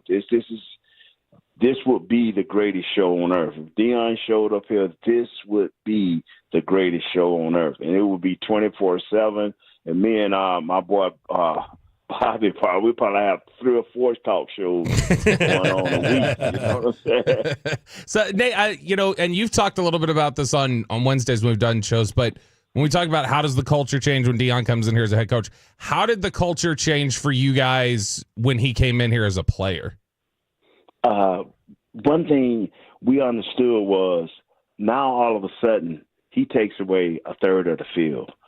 He takes away a third of the field because coaches will not even game plan to throw at him. So what that does for our defense is now they can concentrate more on shutting down that run or putting more into the star receiver, because what we would do is let Dion cover the second guy and and double the first guy. So it just gives you more of an aggressive mentality to try more, to run more games, to run more blitzes, to run more stunts, because now he can cover that one side of the field, or he will give you that perception that he can cover that one side of the field. So that takes away 1 or 2 of the reads, or early reads for a quarterback. So that made that defense feel good, and it made the offense feel good because we knew we was gonna get 2 extra possessions a game, or we was gonna get better field position on average per game. That's what Charles Haley did when he came in. That's what Dion Sanders reinforced when he came in. When you got guys of that ilk that can play the ball the way they play, you guaranteed 2 extra possessions a game, because they was either going to cause a fumble, a sack fumble with Charles, or they was going to pick the ball off because Dion back there and they double in the star receiver. And every quarterback and every offensive coordinator going to force that ball to the star receiver because he wants to be on top of the world playing against Dion Sanders. Nate Newton bringing it strong like we knew he would on the D&M Leasing Hotline here on 105.3 The Fan. Let's take Dion out of it. What do you think about the possibility of Kellen Moore, Jason Witten, and some of the other names, Nate, being thrown around out there? If Dion's not on the table, who else would you want? It's not who I want. It's who this organization wants. And this organization let a guy walk away who they admired and loved. I mean, Mr. Jones. They let Mr. Moore walk out of here, go to the L.A. Chargers, and didn't do very well there. And then he went to the Philadelphia Eagles, where they forced Barkley on top of him because he don't want to run the ball. He wants to throw the ball, but they force Barkley on him, so he knows now that he can't drop the ball. So that is the man. If he interviews today or whenever he interviews Monday, when he interviews, if he says the right things, I will be kissing up to Mr. Moore. How you doing, Mr. Moore? Here's the guy, Mr. Moore. So Mr. Jones loves familiar, and I heard somebody say this yesterday. One of our guys I want to show you, Mr. Jones loves familiar, and he's familiar with this guy. He knows this guy. Moore knows how to work with the Joneses. He knows you're not going to push against them. They're not going to have it. So he knows how to come in and function within. Now, when he stand up in front of those 53 guys or those 80 guys or 90 guys during training camp, will he have the right words to motivate these guys to get them going in the right direction? I know how Dak feel about him, but now the Dak ain't but one guy. So, you got still about 90 guys you got to impress and put a game plan offensively and defensively. I think if they pull Mr. Moore in here, it's going to be all about his coordinators. It's going to be all about his assistants. You can't go out with – I think you can't go out and get weak guys. If you go out and get weak assistants, especially two weak coordinators, it's not going to bode well for Mr. Moore. Nate, what do you think of all the Jason Witten talk and his lack of experience? You know what? Once again, I don't put anything against the thought of Jason Witten, but he will have to come in and do the same thing. They will have to surround him with dominant people. You talking about taking a kid, basically. Witten's coming off the street, bro. If you thought Dion was not ready for this, I laugh when people say Dion ain't ready for this. Well, if you don't think Dion ain't ready for it, don't put this Mack truck on top of Witten because when they fall in on him, bro, it's gonna be ugly. So either way, the most prepared guy for this job, by experience and being in the mix, is Moore. Go out, get Moore in here if you want to, but surround him with the right type of people that can help him win games. Don't let him assemble a staff. Because if he assembles a staff, it may be a bunch of deputy dogs running around here that ain't going to do nothing, bro. For real, bro. So, Nate, if we got a Hall of Fame voter listening out there right now, a Rick Goslin or a Shereen Williams or anybody else for that matter, and they're listening, they're going, what do I need to say to these voters about Darren Woodson coming up here during the Hall of Fame vote? You want to give your pitch on why Darren Woodson needs to be in the Hall of Fame? Why he should have been in the Hall of Fame, why he's not in the Hall of Fame, why is the conspiracy against Cal? I ain't going to say that. It ain't going to conspiracy against Cal. Darren Woodson altered the game. He was the first safety that modern man, wherever you want to start with the modern man theory. I don't have the theory to that. He was the first safety to walk down in the slot. We were one of the few teams in the modern era that never took their defense off the field. We didn't have a nickel package. We just brought Darren Woodson into the box, or we brought him down on top of the slot. We didn't have to go out, have 5 guys play 8 positions. We had Darren Woodson. He either was the nickel backer or he was the dime backer, depending on what you needed. So this guy revolutionized the game, and all the voters – I'm not one of those guys that walk around, Bobby, you know that, oh, man, you got to play the game to know football. You got But if you know football, you would not ignore history of what Wilson has done. Yes, he didn't have all the interceptions. They didn't ask that of him. But he made the plays at the right time. He was sure in what he was doing. He's a hell of a guy. He brought more to the game on the integral and small levels that people don't understand. He was a 4-down player. He played all special teams. He did everything that every safety that's been since every safety they put into the last 15 years, he's better than every safety. You name one, he's 10 times better. And so that's just how it goes, bro. It's just how it goes. Now, once they put Wooden and Darren in the Hall of Fame, they can shut it down because the doors are closed on safeties after that. Ain't no real safeties after that. That's for real. Bobby, I know you're rolling with me, baby. I am. Hey, Nate, you are absolutely incredible. Bobby has the bill. Next time Mrs. Newton and Mrs. Belt get together for a cocktail or two. Thank you so much for waking up. And your best guess, though, it's not going to be Dion, right? No, I think it's going to be Mr. Moore. I think Dion wants to go back to Colorado. I hope Colorado does the right thing. But if not, if they do hire Dion, you know your boy in the house, don't you? Thank you, Nate. Have a great weekend. Hey, God bless y'all. Good, and be strong. Bobby, tell my wife, hey, hello. Yeah, I will do that. Wow. He's great. Good book, Choppy. He's a treat. He's so good. Just talking football and culture and he's one of those guys, though, right? If you covered him, you never would have expected. I mean, he was probably disliked from the media. I mean, Nate was. You watch those old Cowboy documentaries, and he would probably tell you he was different. Nate will tell you he'll see where's he on the scary list with Haley, Ratliff. He's different. He was jovial, but he'll tell you where he was bully back then. So he used to pick on people was the thing. He was always funny, but he always picked on people was the thing. But he said he's like, yeah, I have regrets about what I did, but he'll still, man, when Alec Medford sat in with us on Cowboys Crosstalk, and he could stop every time I'd say, and I'm joined by Alec Medford, and Nate would go, 6'5", 265 pound, Alec Medford, Big Al. Big Al. I didn't meet Nate until after he went away. That's when I met Nate. And man, he was awesome.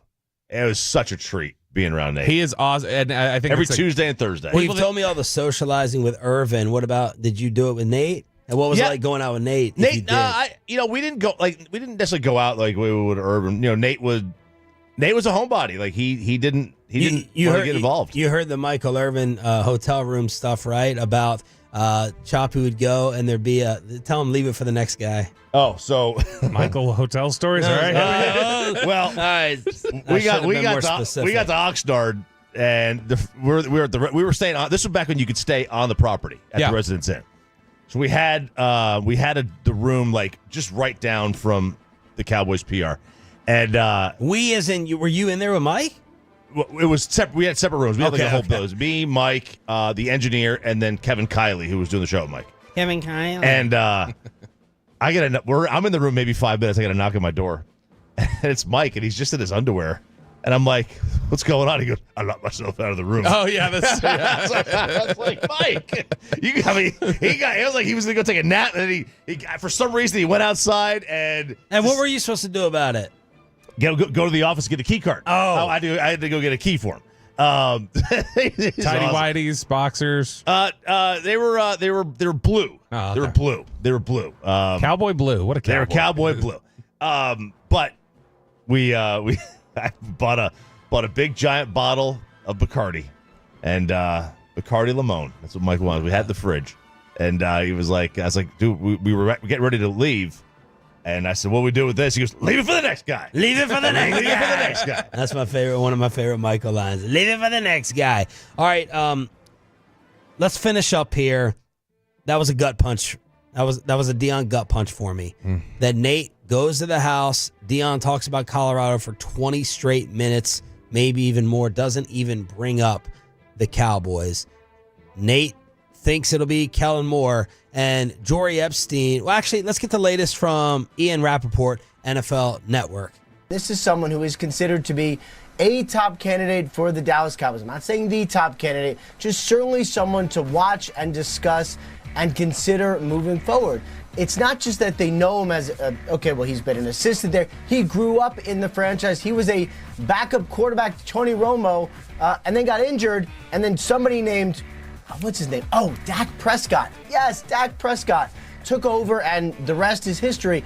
Dak knows him well. They have a great relationship. So, yes, they are going to interview him. That is going to be, I believe, actually within the next 48 hours. But it's not like they really need to interview him. They've seen him up close. They know how he works. They know what kind of coordinator he would be. They believe they know what kind of head coach he is going to be if he gets the opportunity. This certainly is one to keep an eye on, and it makes a lot of sense for all parties on this one.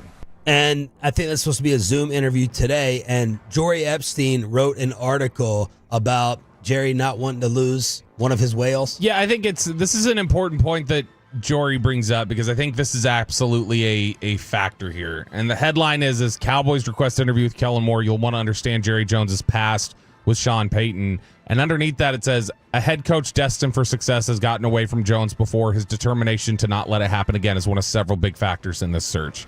And I think that's the thing. It's not only just Sean Payton got away, and she brings up the point that when Sean Payton got away, that was a big driving force.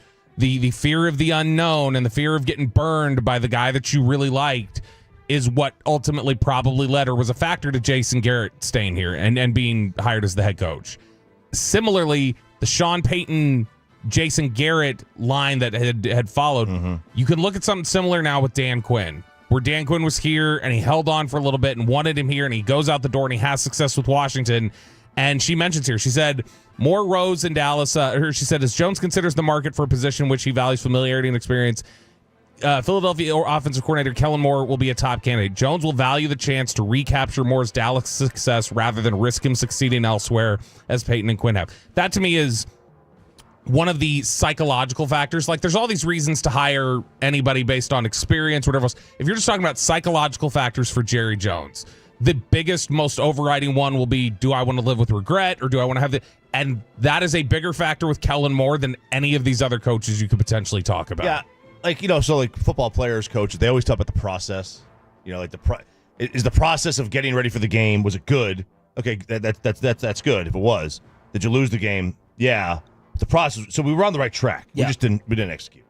When it comes to like the hiring, I wonder what is the motivation to not live with regret? Is the motivation to hire the best coach? Is the motivation to hire somebody you're comfortable with?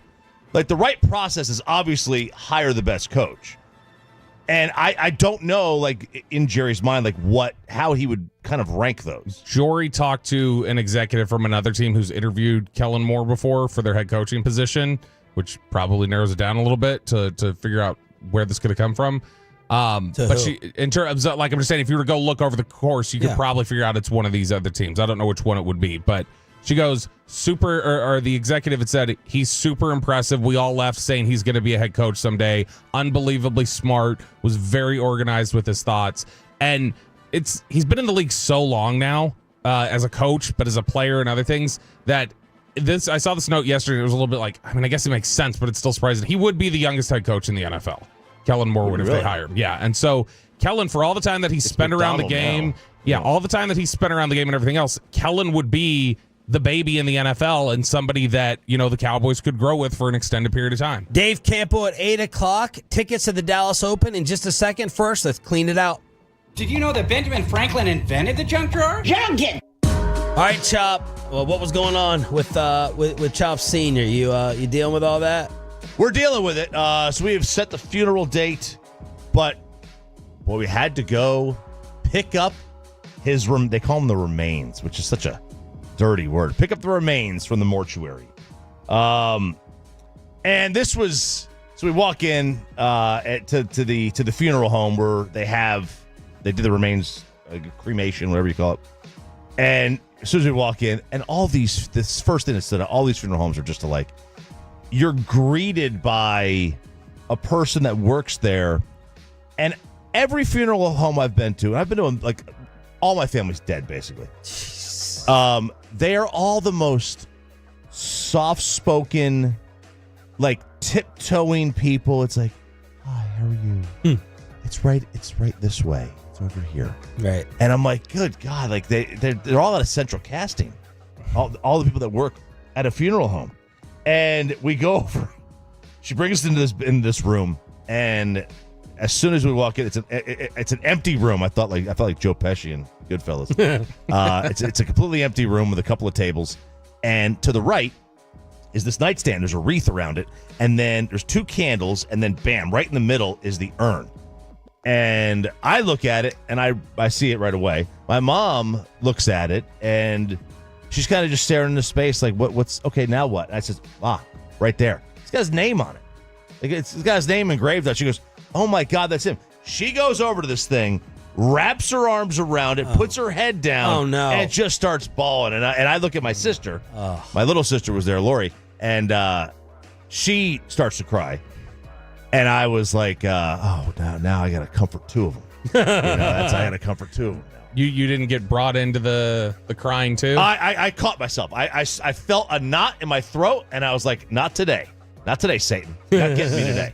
All right? You'll get me. You'll get me when I give that. They asked me to give a speech at the funeral, and I said, you mean a roast? I don't give speeches. I give roasts. Okay? I give roasts. But so that was very difficult.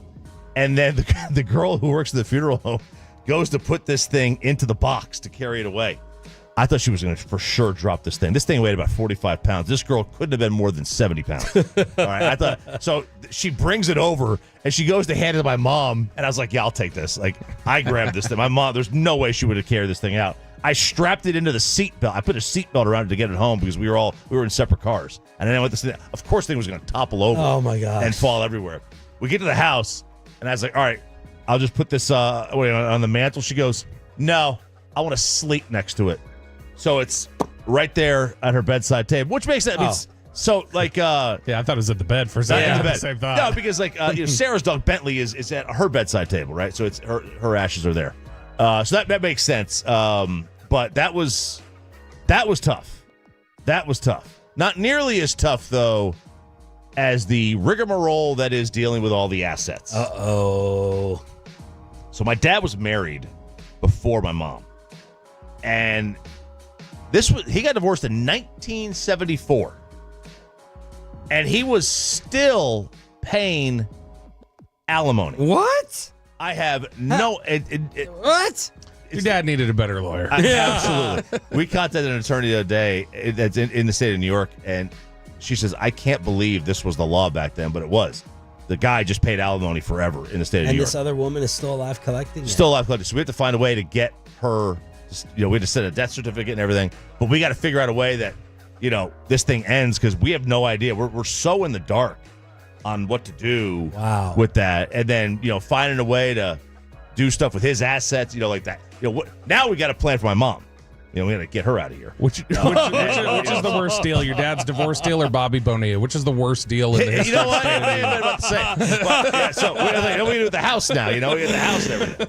Dave Campo on Dion, McCarthy, and everything else. The former head coach of the Dallas Cowboys on what they should and will be looking for. The Whale Watch continues on Sean and RJ next. But let's get you over to BlueChew.com. Chewables from Blue Chew. If you have ED, those 2 terrible letters. By the way, it's the weekend, guys. You want to get for that weekend stuff, right? On Tuesday, if it's not great, it's not great. But on the weekend...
true that you've got to forget something else to remember that Uber Eats has groceries? No, that's absurd.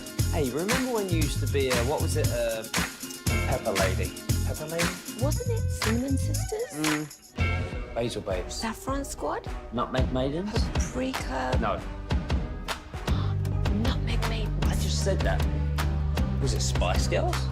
Doesn't sound right. Was it Saffron Squad?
Leave It On with Sean and RJ right here on The Fan. 8 o'clock hour, and the show of Wales continues on the home of America's team. I'm Sean Sharif alongside RJ Choppy, Cowboys insider Bobby Belt. We got Pepe and Carter in the back live on the Fan Cam, Twitch, and YouTube. Nate Newton was amazing during the Expressway, and we know that this man will be as well. He is the former head coach of the Dallas Cowboys. I went down a little Dave Campo rabbit hole yesterday, and I just wanted to see what Coach had to say about Dion Sanders back in the day. And he called his retirement a sad day for the National Football League, was the DC for the 5 seasons that Dion was here, said Prime was the best player he ever coached. Quote, people can say what they want about the flash and dash and all that stuff, but he was a pretty darn good football player. The NFL loses a little bit of style without him. Will they get some style back? Let's bring in Coach Campo right now live on the D&M Leasing Hotline on 105.3 The Fan. Good morning, Coach. How are you? Good morning, guys. Sean, RJ, and Bobby. That's a triumvirate right there. Coach, how have you been? What have you been up to? Well, doing great. Actually, it was kind of a rough time down here because, I do radio and a little bit of television here in Jacksonville, Florida. And, even though I'm a Cowboy through and through, I'm also a Jaguar. And they struggled this year, so it was a little bit rough doing those post-game shows, those call-in post-game shows this year. But overall, great. I'm staying close to the game, but at the same time, I have a little time to myself as well. Awesome. Coach, who do they want, and who are you thinking could be a good Jacksonville fit to figure out that Trevor Lawrence situation? Well, it's interesting because I think from what I'm hearing, it's either going to be a young offensive coordinator like Ben Johnson or Joe Brady or someone along those lines, or it's going to be Robert Saleh, a little bit of experience. I mean, that's what we're hearing. But listen, everything is close to the vest. You know that, except in the Jerry Jones world. Everything gets out. Do you think Trevor has it? Do you, or is he kind of, obviously he's disappointed, but do you think he has what it takes to be that great quarterback?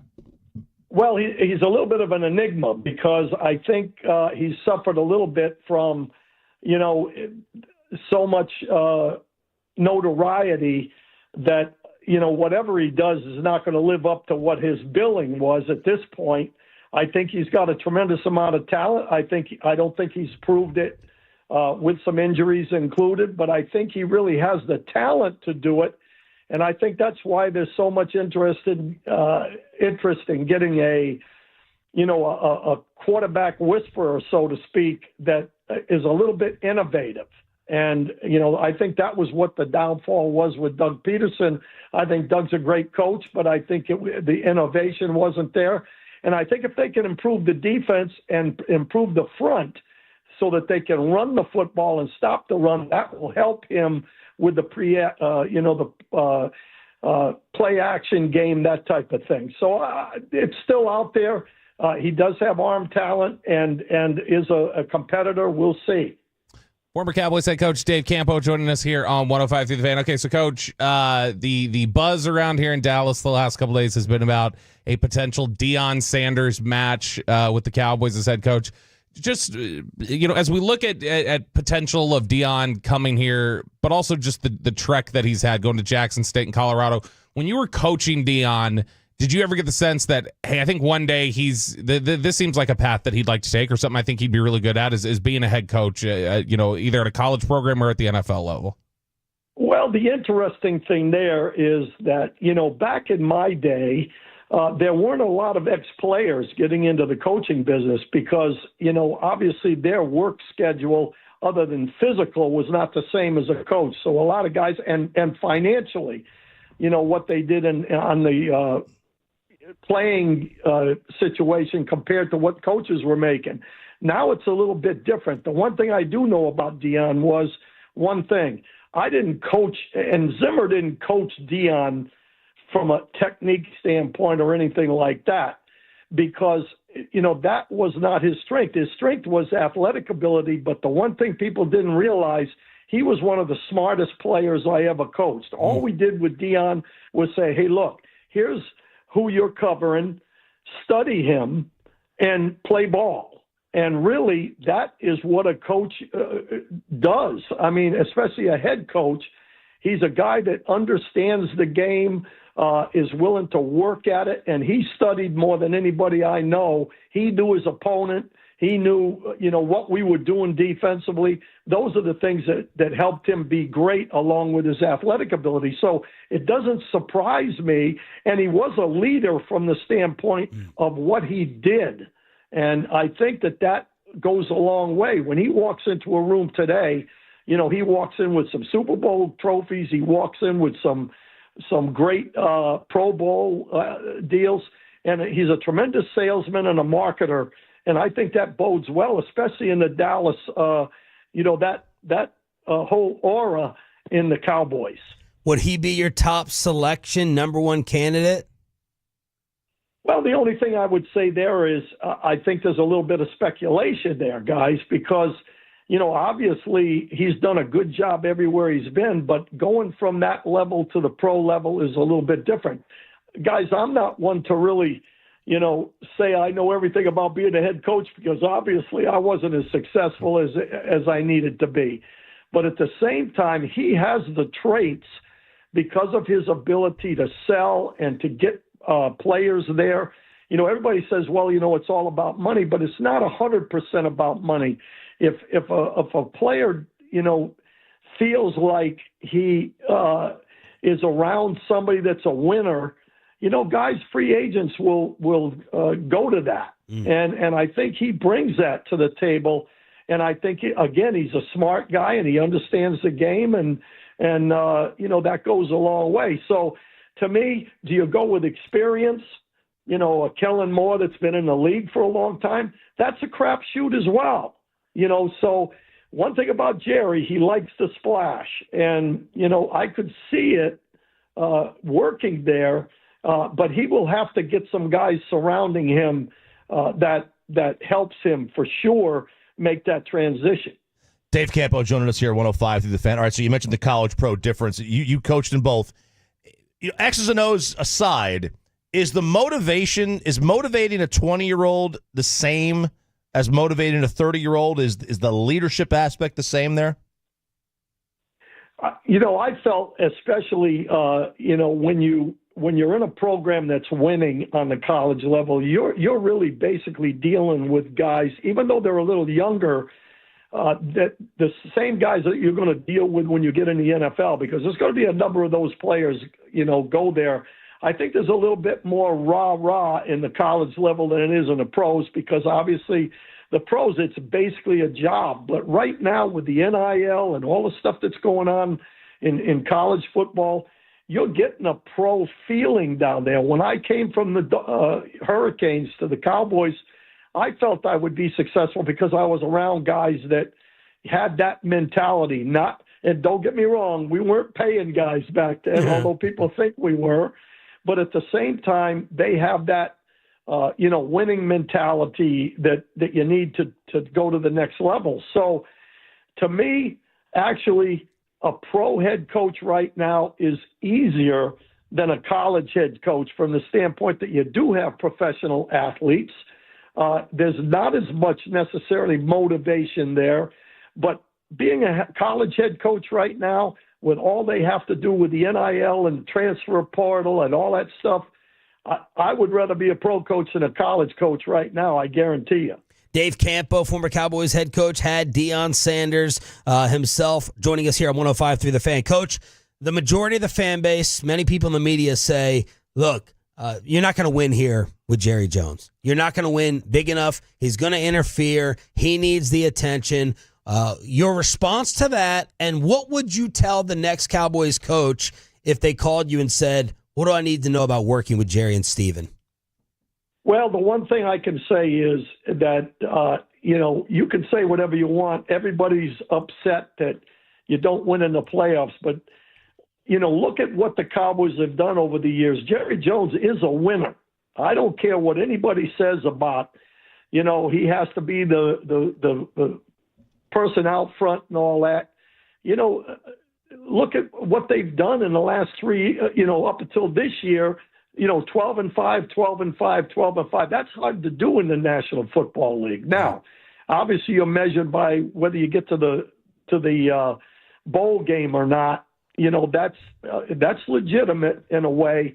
But the one thing about Jerry is I think he's willing to do what he has to do. For example, I don't think he really got real excited about Bill Parcells, not only cooking putting the meal out there, but cooking it.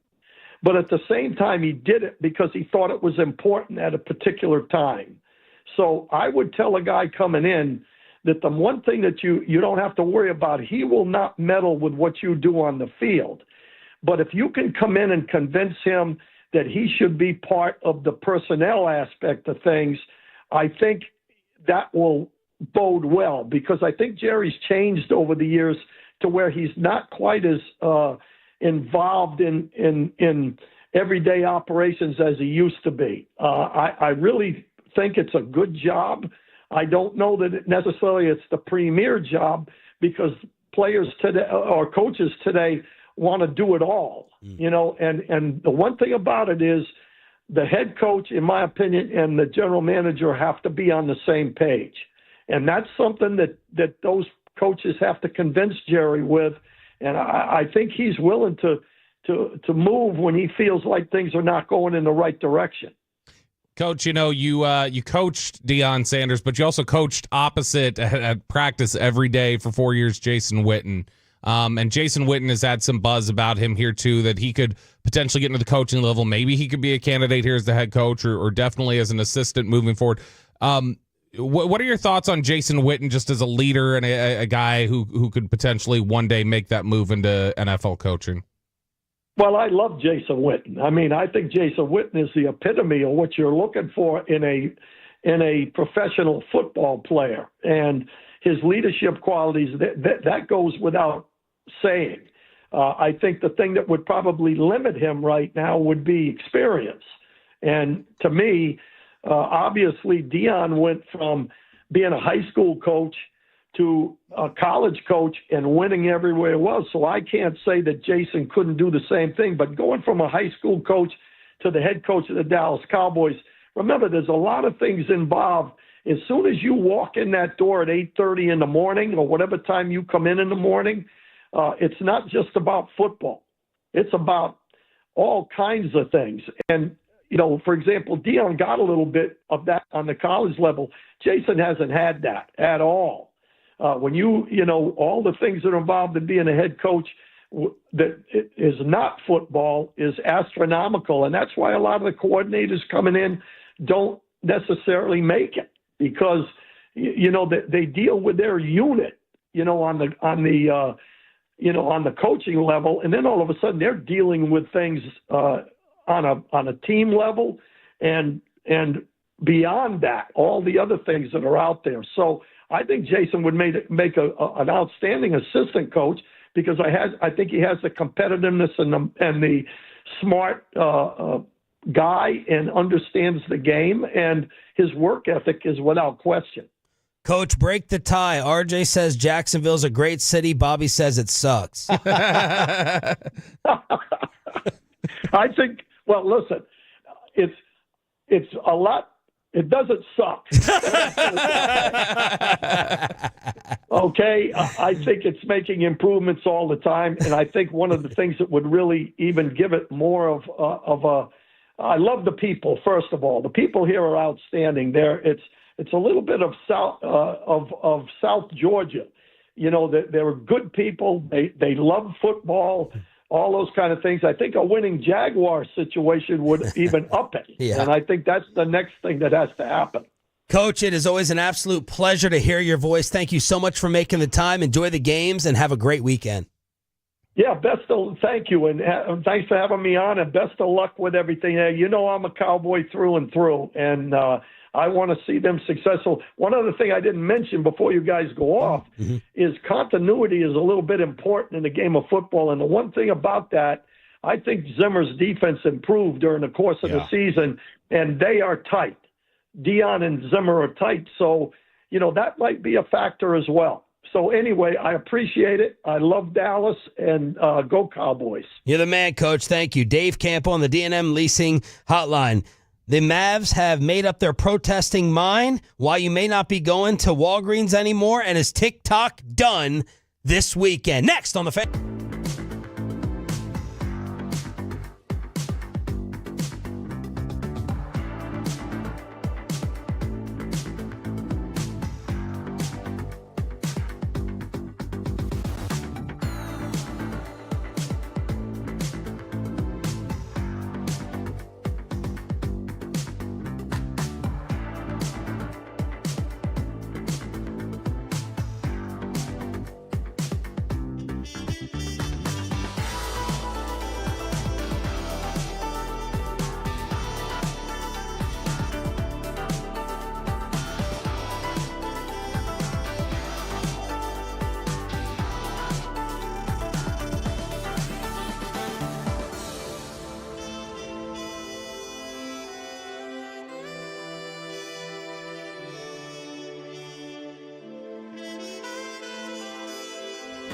Uber Eats has Lola V products? I gotta remember that. Well, you know, they say in order to remember something, you have to forget something else.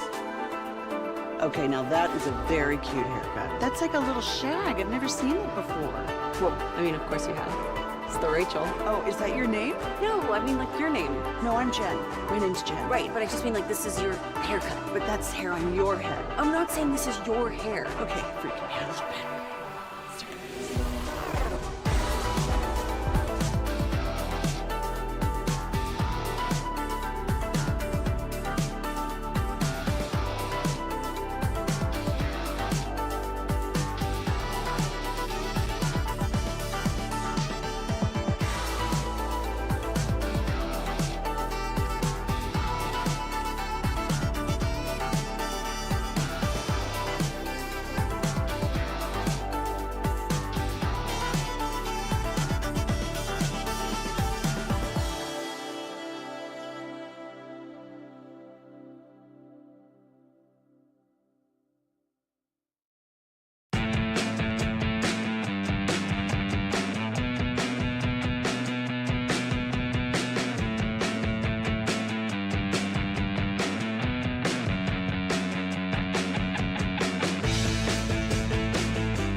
think it's true that you've got to forget something else to remember that Uber Eats has groceries? No, that's absurd. Hey, remember when you used to be a, what was it, Pepper Lady? Pepper Lady? Wasn't it Cinnamon Sisters? Basil Babes. Saffron Squad? Nutmeg Maidens? Paprika? No. Nutmeg Maidens. I just said that. Was it Spice Girls? Doesn't sound right. Was it Saffron Squad?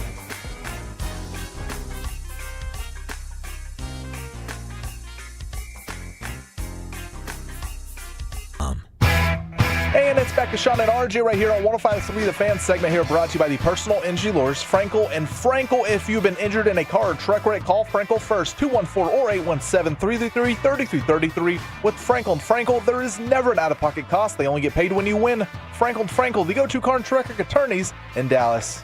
Canadiens win the draw. Shot, score! It redirected. Lane Hudson let the shot go right off the face-off. It deflected in Newhook, and Montreal is in front. Victory Plus with the call. Stars have now lost 2 of 3 after a 7-game win streak. They fall to the Canadiens at the AAC 3-1. Good morning, Metroplex. Sean, RJ, and Bobby with you, trying to get you to your weekend as quickly as possible. We have an AEW ticket giveaway in the 9 o'clock hour if you are able, and hopefully sticking around with us. Robo, by the way, he has 20. He had another goal, put the Stars up 1-0. He has 24 points in the last 22 games. Not bad work if you can get it. But Montreal scored 2 in the third period, one of which was an empty netter with seconds left. And Hintz has been announced as day-to-day after leaving the game in Toronto on Tuesday night. Spittle says he did not skate at all yesterday, so it's now Hintz, Sagan, and Marchment out of your lineup, which is 50% of your top 2 lines. Yeah, I mean, look, they pulled the goalie with about 2. They pulled out with about 2.5 to go, and they got that empty netter, like you said, with seconds to play. And this was a situation where if you were to look at just the stats, you would probably think, oh yeah, I bet you the Stars won that game. You know, they outshot them. They played a really good hockey, but Montreal blocked a ton of shots. And they were all over the ice. It was like they were playing a playoff game. Yeah, and I mean, the expected goals according to Money Puck were 3.5 to 3.1. Yeah. There you go. See? Money Puck. Cut him off. Money Puck. All right. The Dallas Mavericks, according to Mark Stein, they are ruling out an official protest with the league office because of the Pelicans game. So no protest. You know Mark Cuban's not in control now. Doesn't it cost money, too? I don't know. I think the protest cost, I think in order to submit a protest, I think they've talked about it costs money. It's $10,000, I think. Yeah, and so, I guess they're just they're going to be stupid with this, where that's not worth just losing $10,000. Huh. Meanwhile, Chop, I think you bring up a very important NBA point from last night. Yep. So last night, what was happening, Bobby, last night? Some loving in my house. There you go, right? Well, what was the cereal? We were out of milk. I went to the refrigerator. The milk was gone. Oh, man. There's a whole bowl of dry cereal on the counter right now. Orange juice? No. Last night was a matchup. You better put some water on that damn S, as they say in Friday. Yeah, that's right. Last night was the 34-5 Cleveland Cavaliers taking on the 33-6 Oklahoma City Thunder. Wow. A dream record matchup. Yeah. And, I mean, nobody was going to watch that thing. And that's the problem. Well, we got to see the ratings. We do. But the problem here is By the way, that was the 27th double-digit win of the year for the Thunder. I know. 27 times. Shea put up 40. Celtics Yeah. MVP, SGA. Casuals are what drive sports, right? The NFL owns the casual fan, right? Casuals don't watch NBA, they don't watch baseball. They'll watch it in the playoffs. They'll turn it on when the playoffs roll over, but they're not watching day to day. The casual fan can't name 2 players on the floor last night. 2 players. They can name 2. They can't name more than 2. The casual sports fan who doesn't watch baseball, doesn't watch the NBA on a day-to-day basis, they can name Donovan Mitchell, and they know Shea. They can't pronounce Shea's other 2 names, but they know Shea. Yeah. That's it. And they don't know what the Caruso. G. What? And Alex Caruso. They wouldn't know him from David Caruso. they don't know what the G and the A are. Yeah. And I think that's a problem for sports in general that aren't football. Imagine college football that you get into. We're halfway through the season now. So let's say you get to the end of October. You're November 1st, October 31st, whatever. And there's 2 undefeated teams. That is a game you are preparing for all week. And when you get to basketball and baseball, it's just not the same. Could you imagine if the Lions and Chiefs played around Halloween this year, where they were both 10-1? The build up to that game. Think about how many people were just plugged into a meaningless Lions 49ers game earlier this year. Just a couple weeks back on prime time. And if the NBA Finals are Cleveland and Oklahoma City, That'll get like a Rangers Diamondbacks rating. Actually, right? Think about how big or how like good Shea's been too. Yeah. Like in terms of just he should be such a natural. Somebody threw out this stat the other day. I was floored by it. So he's on track right now to finish with his third straight season of 30 points and 50% shooting and 5 assists. It's him and Michael Jordan, the only two who would have ever done that. Wow. And I mean, like you're talking about just a rare player that is not the draw or the pull that you would expect him to be. All right, Chop, I need you to help out with my wife's fear factor for the 5th or 6th time. It feels like TikTok is finally going away. Oh, so you think. It was saved overnight. By Mr. Beast? Not by Mr. Beast. So the president, who leaves office in 3 days, has decided. So it's supposed to be banned on Sunday. Right, the plan is to. Oh, I've been prepping. Yeah. Oh, I went through my likes. Every single like of a TikTok video I've ever had, I've downloaded it and I've uploaded it to a Google Drive. I got 27 gig worth of TikToks uploaded to a Google Drive right now. You're psychotic. Yeah. I love the content. That's great. I love the That's content, great. and It's it great disappears content. forever. So here's the latest on it, because this thing is ever changing. Who else is psycho just like him is Jared Sandler. Sandler's called me twice in the past couple days. I haven't picked up because I've been busy with Ava at home. And I'm like, yo, I got people here also working on the house. Got a plumbing issue that can't be figured out. What's going on? I just want to talk NFL. He sent, I said, I don't have time. I don't have time to be talking to NFL right now, randomly off air. He sends a damn essay. Were you on this? Yeah, I opened it. I went, this is too long. I'm not reading He this. writes up an NFL essay just to be able to talk about the games. He's sending me Texas Ranger thoughts while floating on one of those little boats in Italy on a romantic trip with his wife. I'm like, get your head out of this. You need to give him the Nate Newton line. I don't talk football for free anymore. Yeah, that's right. So the ban is supposed to take place on Sunday. The president announced he is not going to enforce the ban. He is going to leave that to the next president, which is President Trump, who comes in on Monday. So it's been given a little bit of a stay of execution. Because Trump has said he wants to keep it, he wants to delay this a while and get a chance to look at it. Oh, really? Yes. Okay, so you're safe for now. But like, the whole thing is, what's going to happen here, and where do you go if they do ban it? TikTok is banned in China in its American form, in its international form. They have a separate TikTok because they don't want the poison that has become TikTok. The algorithm, I don't know what.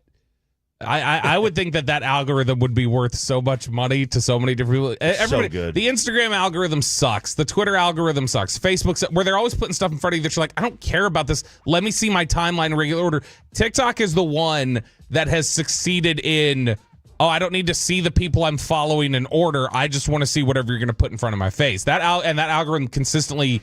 You watch a couple videos, like a couple, it'll put stuff in front of you that it's like, oh yeah, I wanted to see this. But the same people that run TikTok also run China, yeah. No, so different from Facebook and Instagram? Facebook and Instagram, that's Meta. They're together. Okay. TikTok is its own thing. And so they have it more figured out. It's like when the AAF went down, the American Football League, whatever it was. The thing that people wanted to, when people were talking about buying that league, what they wanted was like the GPS tracking technology and the betting technology that they had. Yeah. And it's similar to that, where I think people would have interest in TikTok just so they could get access to some of the algorithm stuff and figure out how they can repurpose it.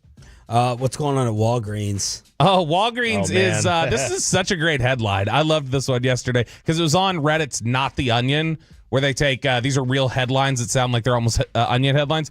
Walgreens says locking up products to prevent shoplifting hurts sales.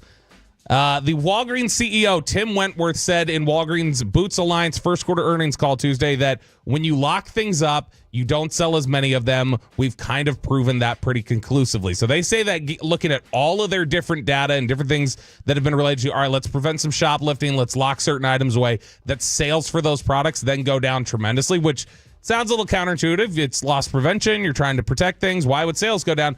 But this is absolutely correct for me from a psychological perspective. If I see something locked behind you, I'm not going to ask an employee to go get it. I agree. It's a pain in the butt. If I'm on the fence about buying it and then I see it's locked up, I'm not asking to get somebody to unlock it. Plus, I hate it. What if you're, especially if you're buying something that's like personal or embarrassing. Yes. It's like you got to ask, hey, can I get the fungal cream? Kristen. What? Kristen, no. Kristen didn't want to buy. There was one time, Kristen obviously doesn't want another baby. Kristen was not on her birth control at the time. So Kristen went through the store and was like, I need to pick up some other protection. And she saw they were locked behind a case. And she was like, I'm not asking for these. I'm not asking for somebody to come up here and unlock this case. She's like, it just, because she was also buying like beer. I'd asked her to pick up beer. So she's like, that seems so impermanent. I'm not asking somebody, hey, can I get a 6-pack of beer and a box of coffee? She's like, that makes me look like I'm just like a tramp walking out of that store. But what do you lose more money with?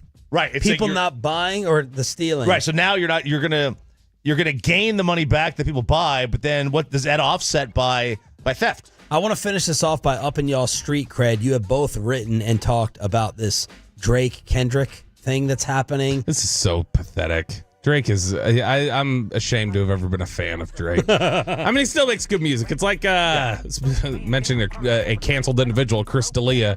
Chris D'Elia always used to have the bit where he'd say, his music's so soft. He's like, I mean, I like it. I like it, but you know what I'm saying. And now we know how soft he is. This man is filing a lawsuit against United Music Group for defamation over the way they promoted Kendrick Lamar's Not Like Us.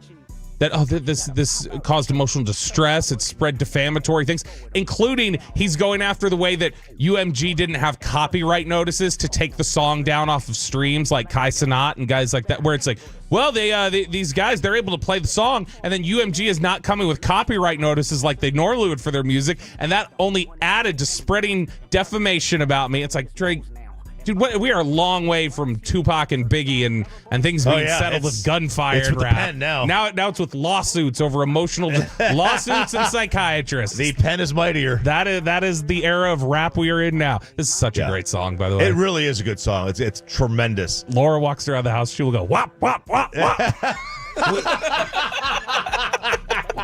We have someone I think we all respect on TV echoing Cowboy fans. He's saying, it doesn't matter who is hired.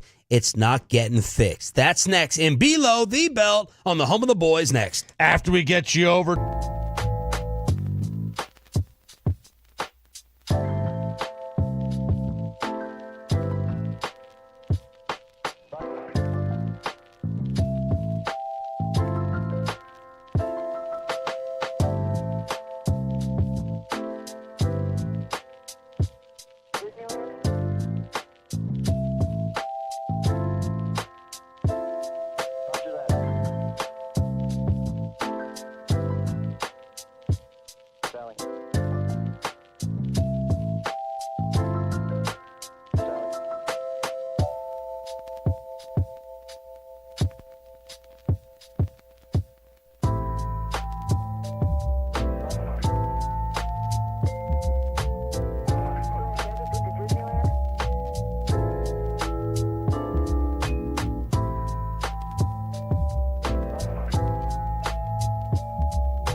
Roger that, Sally.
Uber Eats has Lola V products? I gotta remember that. Well, you know, they say in order to remember something, you have to forget something else. Okay, now that is a very cute haircut. That's like a little shag. I've never seen it before. Well, I mean, of course you have. It's the Rachel. Oh, is that your name? No, I mean like your name. No, I'm Jen. My name's Jen. Right, but I just mean like this is your haircut. But that's hair on your head. I'm not saying this is your hair. Okay, freaking me out a little bit.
Hey, and it's back to Sean and RJ on 105.3, the fan segment here, brought to you by Classic Chevrolet. Classic Chevrolet in Grapevine is the #1 Chevy dealer in the world. More Silverados than anyone else. This is Texas. This is Classic Chevrolet. Together, let's drive, relax, enjoy the difference based on new Chevrolet registrations 2023.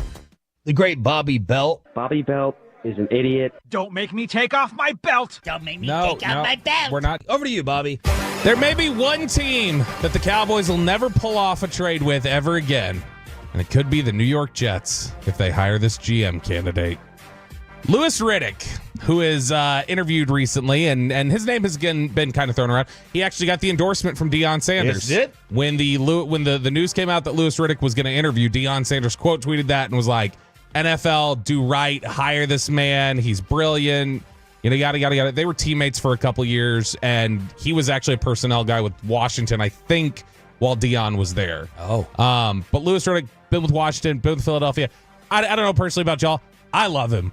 I love hearing him talk about football and structure and everything else. His delivery is really the thing that jumps out to me. He sounds so measured, authoritative. Yeah. He sounds forceful. He sounds like he has 1,000,000,000% conviction. And he sounds like a football professor. Like he's just he's here to educate you, and but it's just not talking down to you. It's authoritative, like you mentioned, but it's also you feel like you're getting so much knowledge just in the way that he's telling you everything.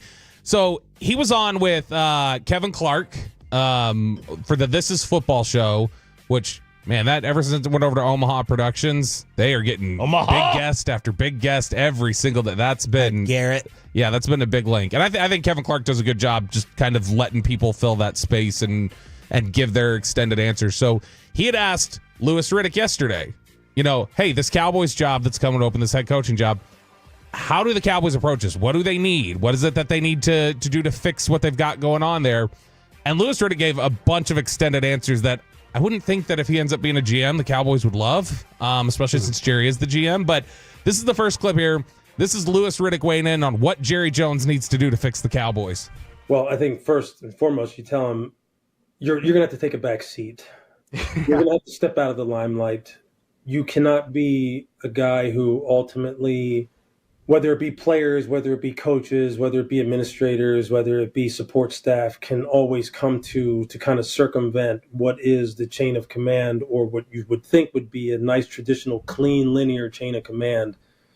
How they could circumvent that and kind of throw things off the rails. So that's the first thing that he would have to do and have to be willing to do. And I think that's when the conversation kind of then morphs into what kind of head coach does he need? Does he need someone like Dion? Could he handle someone like Dion Sanders? Could he handle someone like Bill Belichick? Could he handle a strong general manager?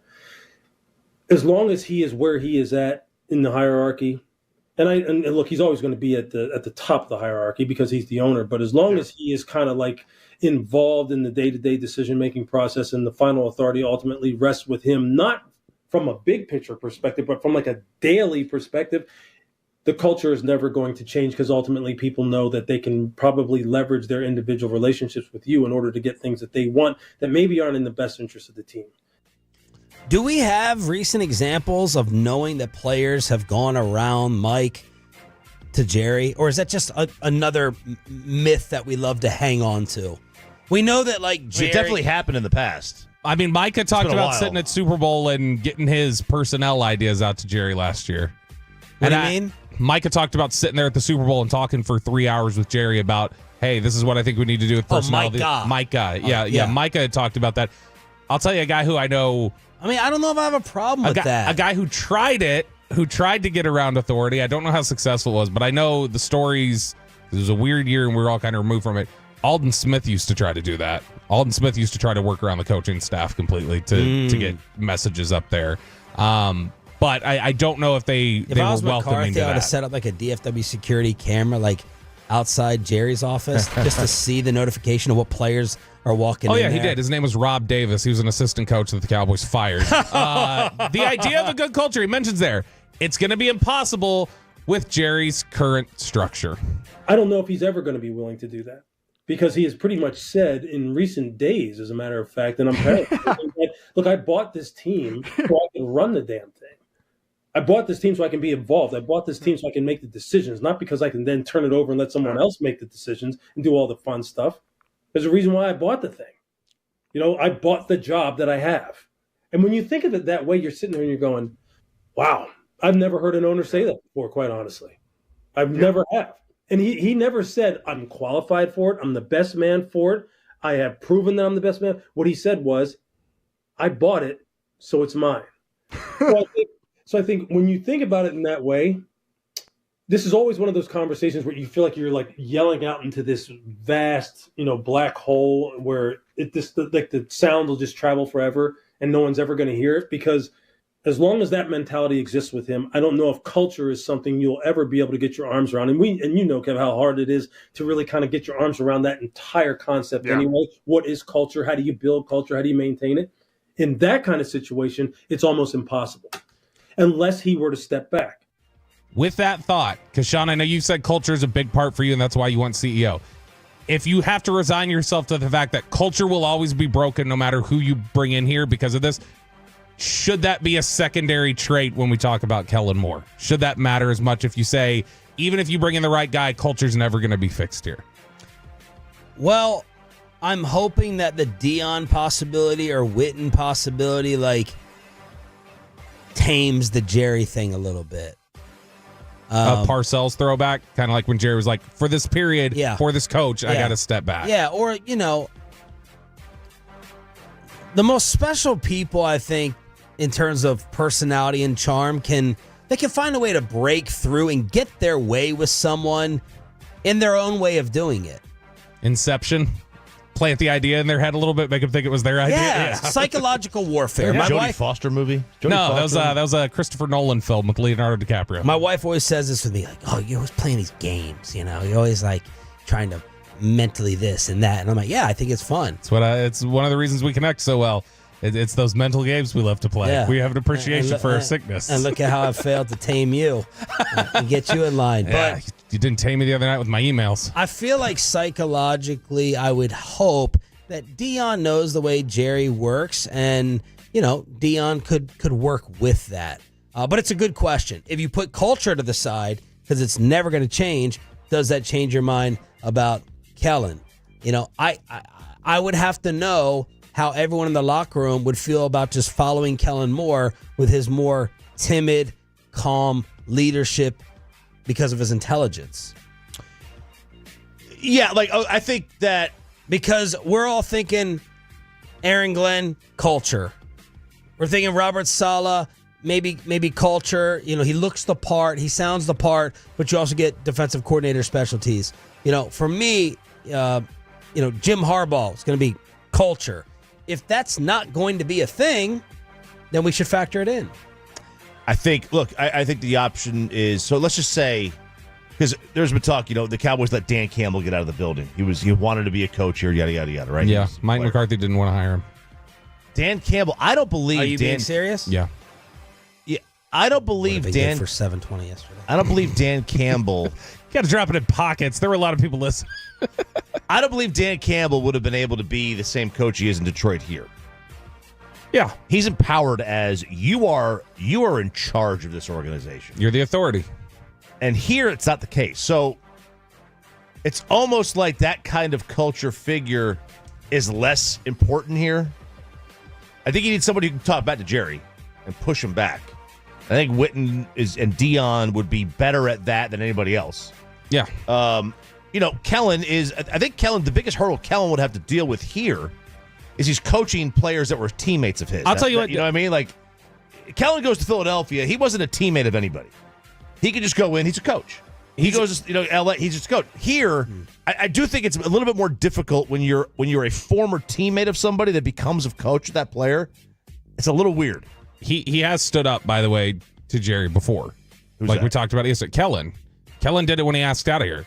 He was under contract. He said, you need to let me out. Oh, and that's standing up in a boardroom across from Jerry. Let me ask you all this. I know what the public's answer is going to be. Do you think of Jerry Jones more as an observer or an interferer? I think that answer has evolved over time. I think now he's more of a observer and executive decision maker based on insight. What's your point? What's your answer? Okay, so you mean does he interfere with the day-to-day coaching? Just more of an observer or interferer? I think he's more of a pest. Okay. Like a nuisance. He doesn't interfere. He doesn't, but he doesn't observe. He doesn't just observe. Yeah. He's more his presence interferes. Okay. He might not. Yeah, that's a good way to put it. But his presence interferes. So what I'm trying to get to, this is a guess, I don't know. I think Jerry's more of an observer. I'm not totally convinced that a brand new culture person can't implement their system here. I'm not totally convinced that you can't have the culture you want with Jerry here. In my opinion, I don't know for a fact. By the way, a good point here. Chop, you brought up the whole teammate thing. Mm-hmm. Nick Eatman listening, he just texted over. He said Dak would actually be, assuming DeMarcus Lawrence, Ezekiel Elliott, Zach Martin, those guys are all going to be departing here. Dak would be the only teammate he has left that actually played with him. And that is somebody that he's had success coaching with. All right, we're going through this audio from Louis Riddick. Sean, you mentioned the Dion. Would he potentially be able to take a step back if it's Dion or if it's Belichick? Would it matter who that is? Louis Riddick talked to that idea and said that if you are going to bring those guys in here, you absolutely have to let those guys be themselves. And see, then from there, you really do need to have a singular voice. Yeah. You need to have someone who is, like I said earlier today on TV, who is the tip of the spear. You have to understand who exactly that person is. And if you want someone like Dion, if you want someone like Bill, I don't care what they say privately or what they say to maybe some of their media contacts when they say, hey, I'm willing to step back. Yeah. I'm willing to share. No, they're not, because that's not who they are, and that's not who you want them to be. And I think as long as you trust what their vision is, what their philosophical underpinnings are, what their communication style is, what their ability to gain trust, to display competency, to positively impact people, then you let them do it. You let them go at it. Because then all it does is it just kind of trickles down. It trickles down. You let them put their plan in place. You let them be a consistent voice of reinforcement day after day after day. Lots of consistency. Consistency then breeds trust. As long as they're, that they're competent and that they're impacting players, more and more players buy in, more and more players when it comes. And there was one point here, and we don't have time to play the last cut here because it's a little longer, but he mentions that he said from his own experience, him talking about unified vision and unified voice is important. And he mentions it from personal experience. He said, look, Jerry knows this works because it worked with Jimmy. So he's seen it work before. He knows what he needs to do. Because does he want to let go of the fun? Because he said, for me in Washington, when we were there in Washington, we started building something with Marty Schottenheimer when Schottenheimer was allowed to be the singular voice. I was there for that, right alongside my guy Sonny Jurgensen. And he said it got derailed because Dan Snyder was like, but this isn't fun. This isn't fun. I want to have fun again. And he got involved, It's like, and RJ, it ruined it. RJ would be a toxic owner because he'd be an awful owner because he always writes in the emails, I'd rather lose fun than win boring. He's the Dan Snyder of the fan. He's calling down from the owner's box. Run a flea flicker. Yeah. Give me reverse. No. I am hands off. But I agree. I don't want to win running the football at 10-6. I want to win 45-44. Let's pick the teams that actually matter this weekend. Your official divisional round picks and RJ's Pigskin Degenerate final hour of the week. Next on the Fan.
True that you've got to forget something else to remember that Uber Eats has groceries. No, that's absurd.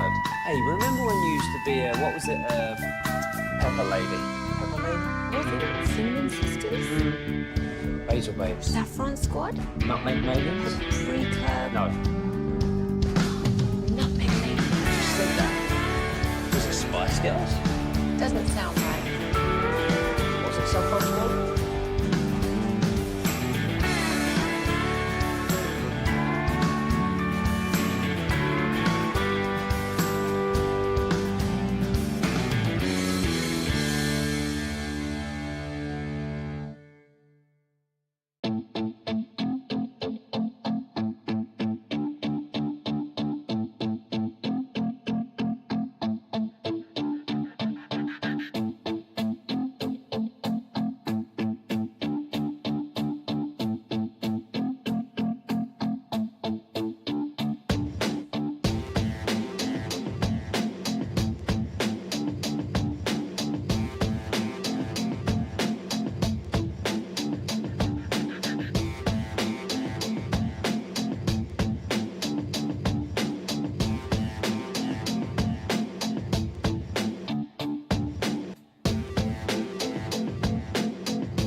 Turn it on, leave it on with Sean and RJ right here on The Fan. Final hour. Fist pump time on the Fan Cam, Twitch, and YouTube. Sean Sharif, RJ Choppy, Bobby Belt. We got Pepe and Carter in the back, live on the Fan Cam, Twitch, and YouTube. Thank you for joining us. Turning it on, leaving it on DFW Sports Station, your official home of the Texas Rangers and the Dallas Cowboys. We have an AEW ticket giveaway to thank you for listening. You're appreciated. You're appreciated. All right.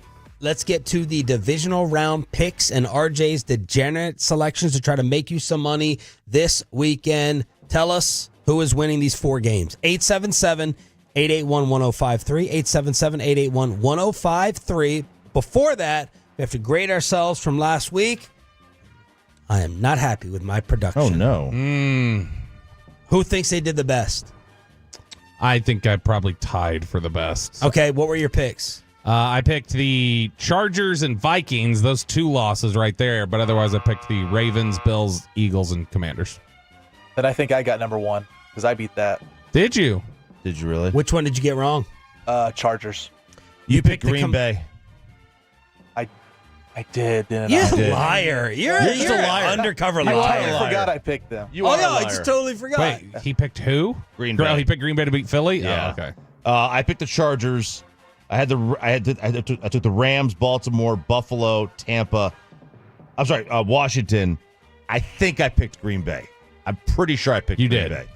I'm pretty sure I did. So that record is what? That would have 2 losses. All right, I'm 3-3. So we're all tied for first except Sean. Well, I'm tied for first. I'm actually winning in life, so it evens out. All right, that was a very convincing dunk there. All right, not yet. You're not. At some point you will. You got a less than 1-year-old. Yeah, I'm not winning. You're not winning. That's true. I'm not winning right now. All right, 3:30 tomorrow, ESPN and ABC. Texans at Chiefs. This is straight up. Then we'll get to your degenerate. Who wins and why? The Chiefs win because they have They have him. Andy Reid? No, they don't have a guy who can't control a clock and couldn't control himself until Patrick Mahomes came around. They have Patrick Mahomes. They have Patty. They've got the greatest, maybe to ever do it. I don't know. We're still trying to figure that one out, but they've got the guy that nobody wants to have the ball. I mean, he changes everything you do. He makes you more aggressive on 4th down just to keep the ball away from him. So I am taking the Chiefs. Good call back to an old Snickers commercial. Yeah, this is going to be Houston. Houston's going to win this game because as negative as the peripherals have been on Houston all year, this has to catch up to the Kansas City Chiefs. And I'll tell you what, that defense last week looked locked in, ready, and I think they're just going to attack the Chiefs. So I think this is going to be an upset, and we're going to exercise the demons of Deshaun Watson. They played in the regular season. Kansas City won 27-19. Does anyone recall that game? And yes. Are you taking anything from it? That was I just recall it because that wasn't that the Tank Dell game. That was Christmas the leg injury. Yeah, Christmas that was Day, right? Yeah, that was the were we on the was that when we were on the bus for the thing the Alba bus? Was that game? I can't remember.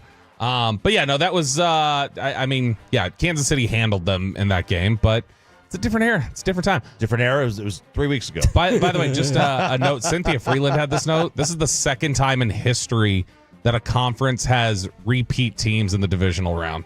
Last year, it was the Texans, Ravens, Bills, and Chiefs. Wow. Pepe. Last week, I will admit, the Texans impressed me a lot, as they did impress a lot of us here, beating the Chargers. But, I mean, for some reason, I just feel like the 24 days off from the Chiefs starters that they've had since their last competitive game, I just feel like they're going to capitalize that in some way. They have Mahomes. They're at Arrowhead. They're at home. It's going to be cold there, probably snowing. I don't think C.J. Stroud's up for the challenge on the road. I got the Chiefs. I'm going to go with Kansas City as well. So 3-1. Yep. 3 us and then Bobby. Bobby going. Great. I love a dividing point. With the armpit. All right. But this is why I don't love Bobby overall with all this. But this is where I'm gonna make him pay. I'm gonna punish him for his stubbornness because he won't change. And now I'm just gonna go ahead and punish him by winning this bet. It's gonna be glorious. I'm gonna bend your will. I'm gonna bend and break you with your stubborn takes, including one that may be coming up for Sunday's early game. Commanders at Lions tomorrow night, 7 o'clock on Fox. I will take Detroit. I think Detroit's the better team. I don't know if they cover the 9.5 or 9. Might be a teaser game. But I think Detroit is. I could see it being a close game. They're just better, all around better. But this is the one matchup I don't think they wanted this weekend between them and Tampa. I think they would have, even though they lost to Tampa this year. I don't think they want any part of a mobile quarterback. And Washington plays physical. Washington's one of those teams that'll kind of match their physicality a little bit, but this is Detroit. The only thing that could salvage things a little bit is if just the injury situation finally catches up to Detroit a little bit, and they're just so exhausted and worn down that a physical opponent and a mobile quarterback can cause some issues for them. But no, this is Detroit. Yeah, Detroit's banged up like Bobby said, but I didn't get worried about this game. I didn't think twice about it. Dan Quinn, they had their cute win over Tampa Bay last week, but this is a different team in Detroit. This is different. Jared Goff's different this year. That offense is different, and I have the Lions in this one. Totally agree with you. I'm not even giving this a second guess. Detroit wins this by at least 13. Blowout depends on how you define it. Right. 13 or more to me is beat down. I'm much more convinced that Texans Chiefs is closer than this game. Even though one's 8, one's 9.5. Detroit rolls. They beat the Commanders and Dan Quinn's very nice run. Sunday at 2 o'clock on NBC and Peacock. Rams at Eagles. Man, these Sunday games are very tough for me. I will take the LA Rams. Whoa, Nelly! I will take the Rams. Absolutely. Okay. Nobody wants to see him in the playoffs. And no, I don't think so. And also, I'll tell you this. I also want the Rams to win because it would be a great circle and culmination for my guy Jared Goff if he has to beat the Rams to get to the Super Bowl's old team. Oh, yeah. And that would be kind of cool. That would have a ton of fun storylines to it. So I like the Rams. These two teams also played in the regular season. Philly wipe them 37-20. Yeah. That sent the Eagles to 9-2. That put the Rams at 5-6. That was a beatdown. Saquon went crazy with 255 and 2. Yeah, this is the Rams. I was just looking over this. In their last 5 games, how many times do you think teams have scored double digits against them? Against the Rams? Yep. Last 5 games? Yep. Once. One time. Wow. They gave up 6 to the 49ers, 9 to the Jets, 9 to the Cardinals, 30 to the Seahawks, and then 9 to the Vikings. Who's their DC? Who is it? It is Chris Shula. I cannot keep from the famed Shula family. I cannot keep track of. I mean, a sign of a great coach is developing. Harbaugh does it in Baltimore. Who's Don Shula, Peyton? Okay, thank you. Oh, no. We're not moving past that. Come on, what team? Put your computer away. Put your computer away. Look up here. Eyes on me. What team? Carter, yell it from the back. Don Shula. Scream the team name. Dolphins. Did Carter say it? Yeah, that's what he said. Is that right? Okay. That is right. Who was he with before the Dolphins? That would be the Chiefs. That would be the Colts. He was the first coach traded ever. Oh, really? Yep. By the way, Jared Verse, I hate Eagles fans. They're so annoying. Love it. Fantastic. Quote, when I see that green and white, I hate it. I actually get upset. Like I actually genuinely get hot. But I was talking about you not only have to develop players, you got to develop coaches. I can't keep track of these Rams coordinators with how much they just go ahead and recycle because of the touch of Sean McVay. Roberto, who and why? Philadelphia, because Philadelphia is just better. Like, I mean, that's all this comes down to is that, yeah, Philly's just a better football team to me, like across the board. Now, does Jalen Hurts turn the ball over? Does he break his like training camp no interception run? Does he start actually turning the ball over? I don't think Kellen Moore's going to let Jalen Hurts put the ball in jeopardy in this one. And so I think this is going to be just ground it and pound it, try to beat him on the running game. Orlovsky's saying that you're going to want to make Jalen Hurts throw in the middle of the field. That's what he's saying today. Tomorrow he'll say something different. So.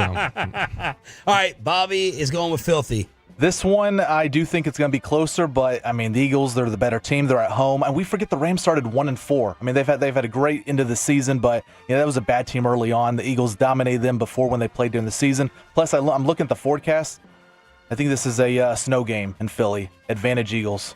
Is it supposed to snow? I think so. I mean, Matt Stafford played in the NFC North, so that might actually help him. in a stadium. Yeah, but he played outside in Green Bay and every year in Chicago. Fire versus ice. So I wanted my initial gut feeling was with Choppy to go ahead and go with the Rams. Looking at the Saquon total, and then I am not giving you knuckles on that one. And then Peyton with the elements. I'll go Philadelphia.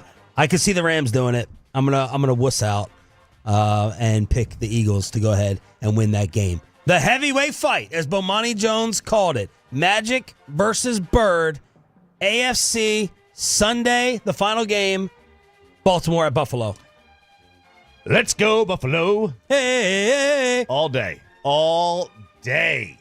Now, I do distinctly remember, that Baltimore beat the dog out of them earlier this year. 35-10.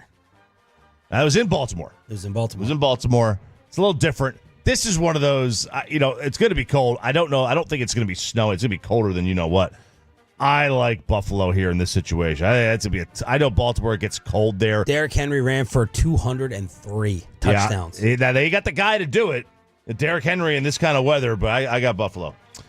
I've got the Buffalo Bills in this one, but this is a big toss-up. In fact, the only playoff team that Baltimore played this year that they didn't beat was Kansas City. Because they beat Pittsburgh separately. Or no, they also lost to Philadelphia by 5. But otherwise, they've run through everybody. Chargers, they beat them. Buccaneers. You can go down the list. They come to play. I'm going to go Bills. They're at home. Look, Baltimore had their chance last year. They missed out on that. This is the year for the Buffalo Bills. I got the Bills. I have the Bills as well. So your NFL Divisional Round picks on the Autoflex Leasing Autoflex, sorry. Scratch that. Franklin Franco Injury Attorney text line. Let's get to the degenerate selections.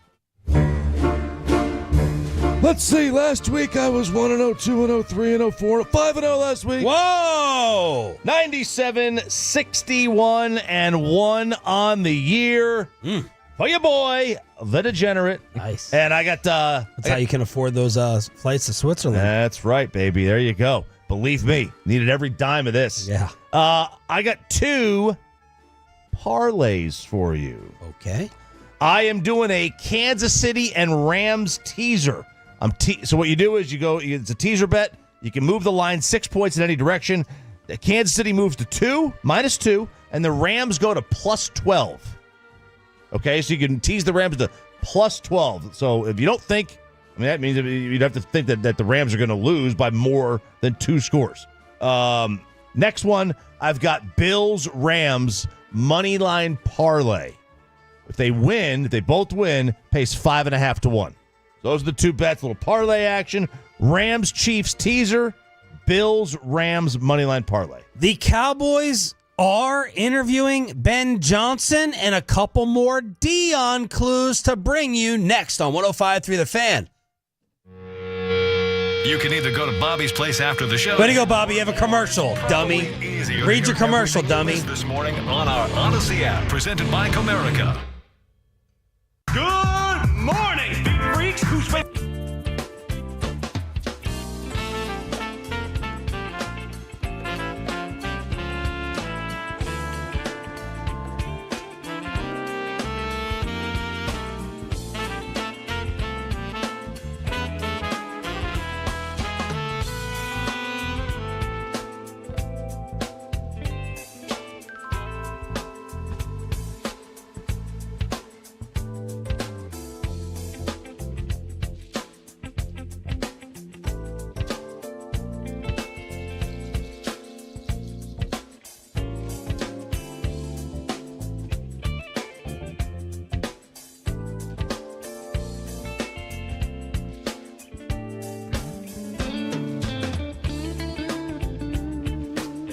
has lower fee products? I gotta remember that. Well, they say in order to remember something, you have to forget something else.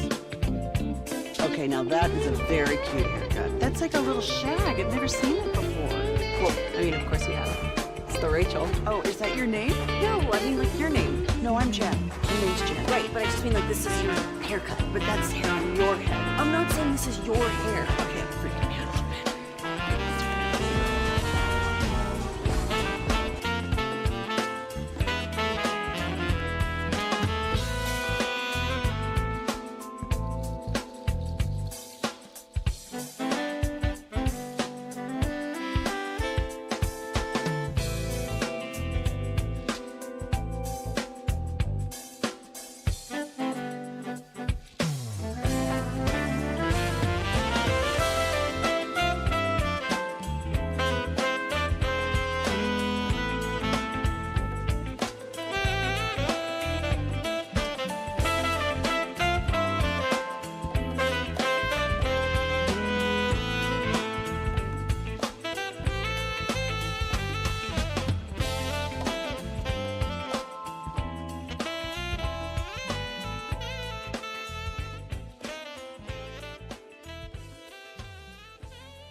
Nutmeg maidens?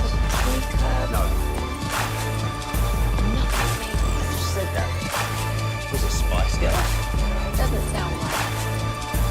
What's that saxophone called?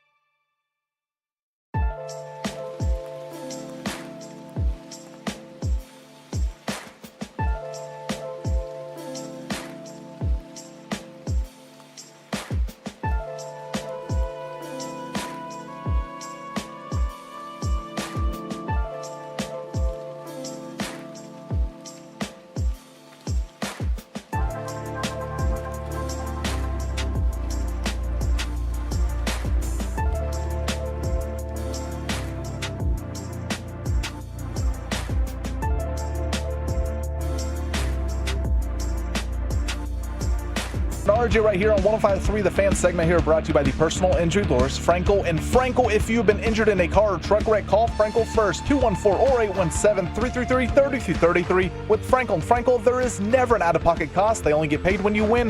Frankel and Frankel, the go-to car and truck wreck attorneys in Dallas. From news and notes to the coaches and players for America's team, let us go inside the stars on 105.3 The Fan. Okay, let's try to update you on all the chaos here on DFW Sports Station, your home of the Dallas Cowboys, with Sean Sharif, RJ Choppy, Cowboys insider Bobby Belt. Dummy. Yes. I'm dummy. Yeah. Now you know what it's like to be in the prime time. You actually have a commercial to read. You can't even keep track of it. The Cowboys are scheduled to speak with Kellen Moore today, according to Todd Archer. The interview, going to be done virtually, cannot last more than 3 hours. Albert Breer says Kellen also has an interview with Jacksonville today and the Saints tomorrow. Robert Saleh interview tomorrow for the Cowboys. Leslie Frazier on Monday. Brian Broaddus says Mike Zimmer would take the Cowboys' head coaching job if offered. Yesterday, Ed Werder blew up crosstalk by saying Dion Sanders would take the Cowboy job and Jerry Jones is enamored with the idea. Werder then went on the Dan Patrick Show for more. Everything I continue to be told, Dan, is that Jerry is interested. It was described to me as he's enamored with the idea. Obviously, it's hard to imagine any coaching candidate who could create more interest, someone that Jerry could more sell to the fan base here, which needs to happen, and make Jerry more money than Dion Sanders. I mean, he won a Super Bowl here as a player.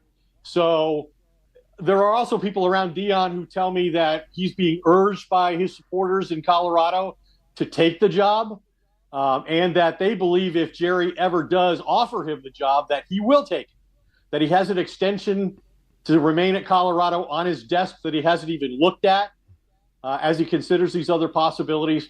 But, you know, I mean, there are also people close to Dion who tell me they don't see it happening, but they've seen things happen with Jerry Jones that they didn't expect to happen before. So Jane Slater had a very interesting Colorado note yesterday. Colorado? Two people with knowledge of the situation tells me Dion approached the Colorado AD on Tuesday about additional money for NIL and his staff. He was met with resistance. The university would neither confirm nor deny. When I reached out, Dion did not respond when reached multiple times for comment. Tolo Ernesto hit me up on DM and he's like, well, there's a couple Tolo thoughts. Number one, the plan is right in front of our very eyes. BL Boyd has been lighting up our emails. Tolo BL. He said, look, it's going to be Kellen Moore with succession plan Jason Witten. The succession plan was someone older than Kellen. But I understand why many think that. And then Ernesto said Dion knows he can't win big at Colorado anymore. That's why Dion wants this more than Jerry wants this. He knows he's losing 2 top 5 picks. Yeah. You know, it's now I will say this. Did he not get the number 1 quarterback recruit or the number 2, Julian? He got one. He got one of the top 2 or 3, depending on the outlet. That's what this is about. You find a quarterback, right? And so he did a great job getting him. Colorado 4 days ago ditched their NIL. They canceled it. Okay? What? So they canceled their NIL collective. So it's a growing trend. They're canceling the collective. What does that mean? So the collective is like, what they're going to do is they're preparing to pay you directly now. The NIL collective is, so like the University of Texas has their NIL club. Let's just call it the Longhorn Collective. I don't know what it's called, right? But that collective finds you sponsorships and pays you that way. It's a workaround. Now what they're doing, because of the Supreme Court stuff, they are now allowed to just pay you directly. They're just going to pay you directly. They're canceling the collective. So that is it's a way to make it more efficient and streamline it. So maybe this is a good sign for Dion to stay there that they're doing that. Okay. Vegas odds on the Cowboy coach. It's updated every day. Dion is 1 at plus 150. Jason Witten at plus 175. Kellen Moore at plus 220. I'm not moving off of Kellen. That like forget what somebody just sent me a screenshot going, say it ain't so, Bob, because they were sending me a tweet of somebody saying the only person in the world who wants Kellen Moore is Bobby Belt. It's not just like take what I would want out of it. The likeliest scenario is Kellen. That's absolutely is. That's where we're heading at this point. And I'll tell you what, 720 with Nate Newton.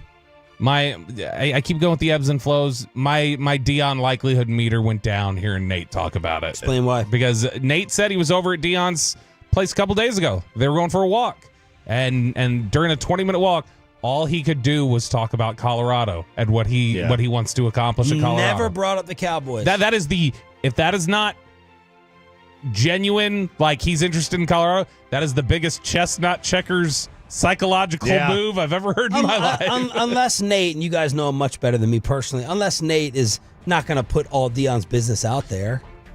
Now he might. Now he told me on the phone, like, privately, like he exactly what he said in the air. I could see Dion just wanting to stay quiet with it. I could absolutely see that. But Nate's one of his boys. You tell your boys things. They're close. I am calling cap on one thing there. I've known Nate a long time. Nate's memory is going.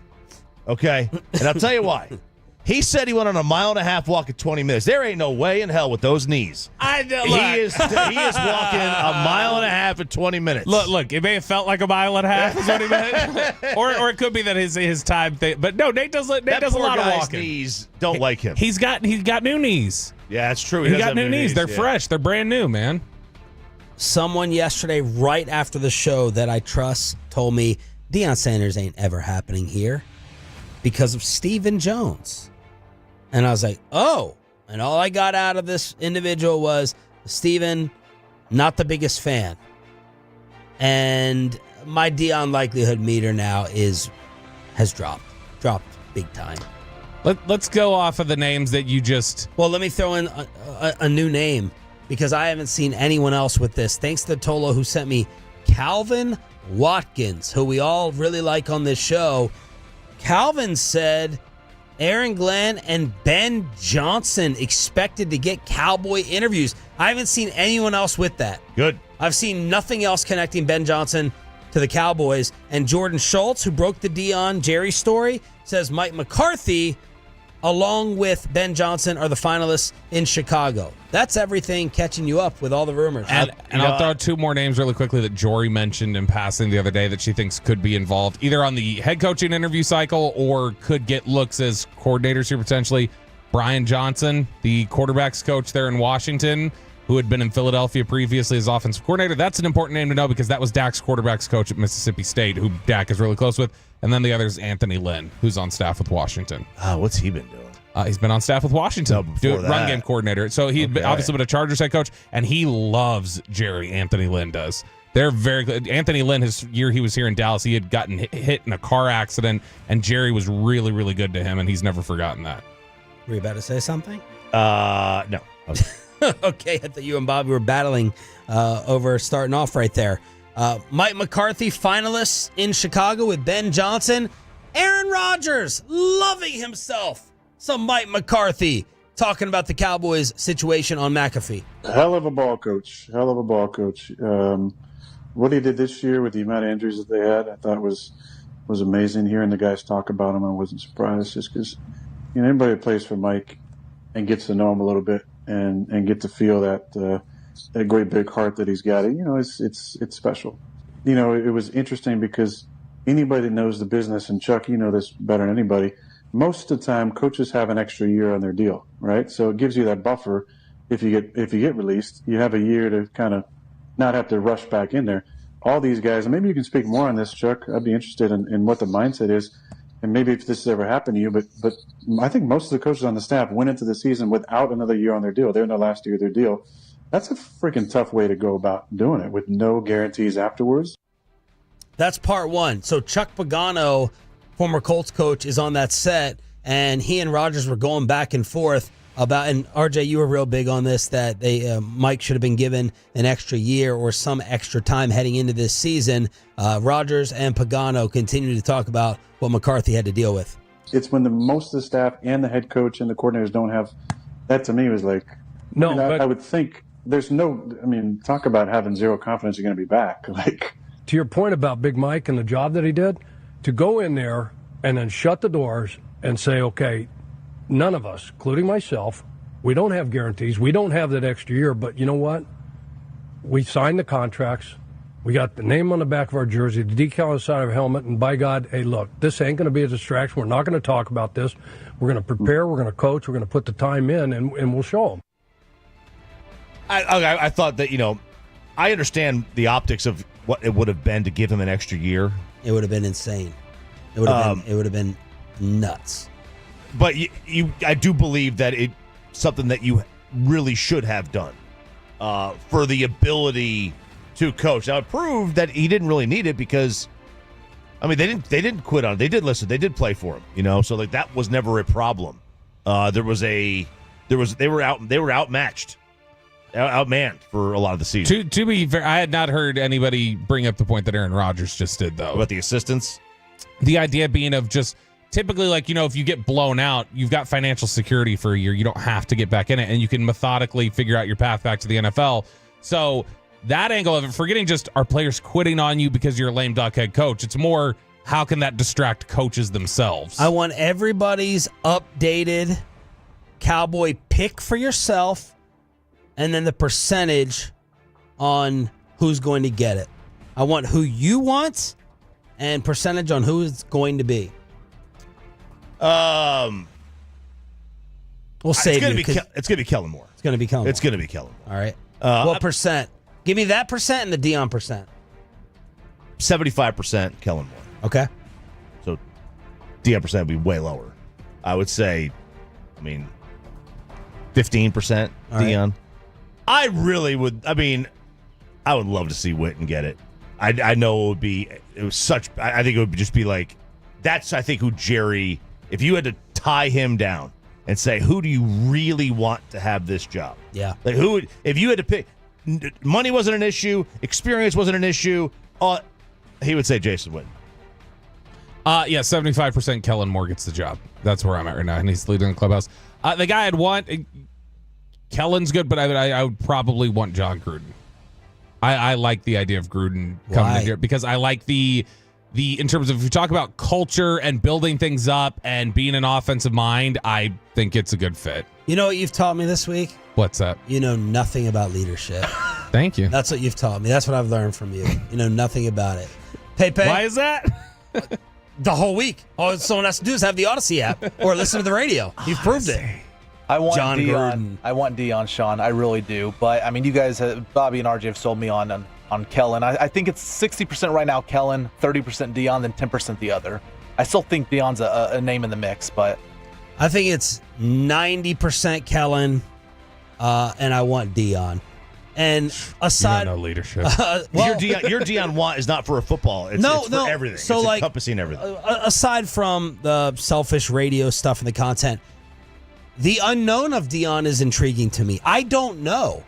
I think he's a good leader. He could be an incredible leader. He could make all the guys roll their eyes. I think Dion could work better with Jerry. I don't know. Jerry may be the exact same. I think Dion would create incredible crazy content and storylines, Dion may also try to quit the Dallas media in 3 weeks out of sensitivity.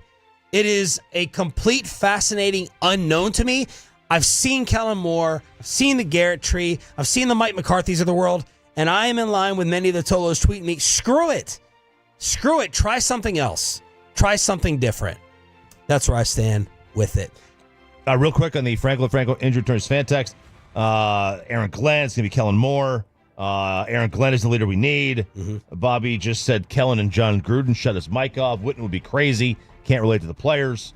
Kellen, but I want Ben Johnson or Aaron Glenn. Dion is all bluster. There you go. Crosstalk with the KMC masterpiece. If Mike Bassick remembers. Next. Coming up in the next G-Bag Nate.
Uber Eats has Lola V products? I gotta remember that. Well, you know, they say in order to remember something, you have to forget something else. Okay, now that is a very cute haircut. That's like a little shag. I've never seen that before. Well, I mean, of course you have. It's the Rachel. Oh, is that your name? No, I mean, like, your name. No, I'm Jen. My name's Jen. Right, but I just mean, like, this is your haircut. But that's hair on your head. I'm not saying this is your hair. Okay, freaking me out a little bit.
And it's back to Sean and RJ on 105.3 The Fan segment here, brought to you by Classic Chevrolet. Classic Chevrolet in Grapevine is the #1 Chevy dealer in the world. More Silverados than anyone else. This is Texas. This is Classic Chevrolet. Together, let's drive, relax, enjoy the difference based on new Chevrolet registrations 2023.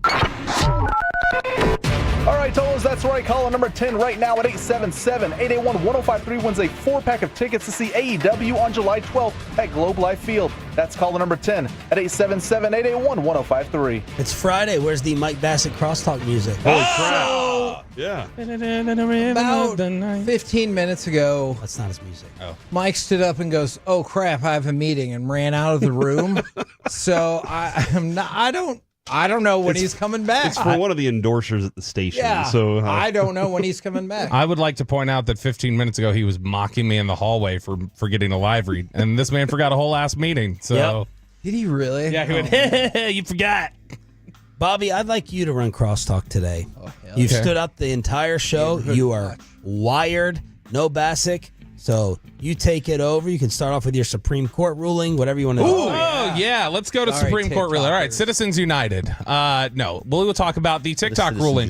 It's the ruling that allowed corporations to be viewed as individual donors for campaigns. It basically took away limitations on campaign contributions. Okay, no, let's talk about the TikTok ruling. The Supreme Court is not going to give them a stay of execution. Sunday, the ruling is there that has been upheld, so they have to. Could you give us this information maybe in some sort of dance, maybe with a song, something a little catchier? See, TikTok is that's what TikTok used to be. TikTok really is not dances anymore. It's a little bit of that, but the Charlie D'Amelios, y'all are gone. That's not really what it is now. You know what's all over my feed now is the TikTok meteorologists predicting the next weather freeze, and they're usually pretty accurate, actually. Oh well, not last week. 15 inches. No, we got the European model. We got a third of that. But TikTok, it will be shut down on Sunday pending some sort of sale. That's the ruling today from the Supreme Court. So if they do not sell TikTok, the Chinese-based company that controls it, which they continue to insist, we're not doing that. It's not for sale. then the app will shut down on Sunday. You will open up the app, and it will give you a landing page. It says, this is basically shut down, and you can click here to read more on why. We're going to buy this app from China. Okay, we're going to buy it from them. And we're Buy going to that put it algorithm. right back into the people's hands. Hey, the NSA would love that algorithm, bro. They would love to be able to figure out exactly what people are looking at. I think like they're that. already looking at what people are looking at. Exactly. Yeah, because all our other social media already does that, but we're just like, but we do it for Americans by Americans. And that's okay. Exactly. As long as it's American data collection. That's We let what Zuck do it, baby. Okay. Yeah, we don't call that TikTok. We just call it the Patriot Act. But gentlemen, your thoughts on TikTok shutting down?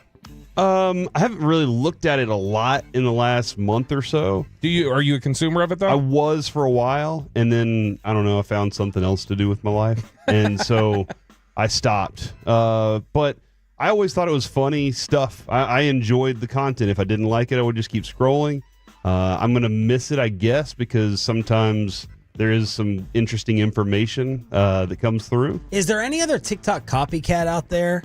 Red Note is now. There's about to be. Avery, my son Avery said, "Go ahead and invest in Red Note right now because Red Note." Yeah, he said that's about to jump. I mean, I love the name. Movie. The copycat is YouTube and it's Instagram and it's Facebook and their reels and their shorts and that's what. Yeah. That's why. Yeah, that started with competition. TikTok. That's how TikTok started. TikTok is the best social media app there is by far. I'm sure everybody already knows this, but I just learned this week that if you look at a reel on Facebook and don't comment on your child being in that picture and looking super cute, that your wife will know that you looked at the reel and didn't like it. Oh, yeah, you can get that history. I did not realize that was the thing. Yeah. He goes, oh, you looked at Wait this till you video find of out, Noah, you didn't like it? Wait till you find out about screenshotting things on Snapchat. You don't have to. Oh my god! You don't have to comment on everything about your kid. It's your kid. I You know. comment to him all the She time. didn't like it because I was like, Are you remotely familiar with women? Yeah. Who's the most liker and the least liker in here when you're on social media?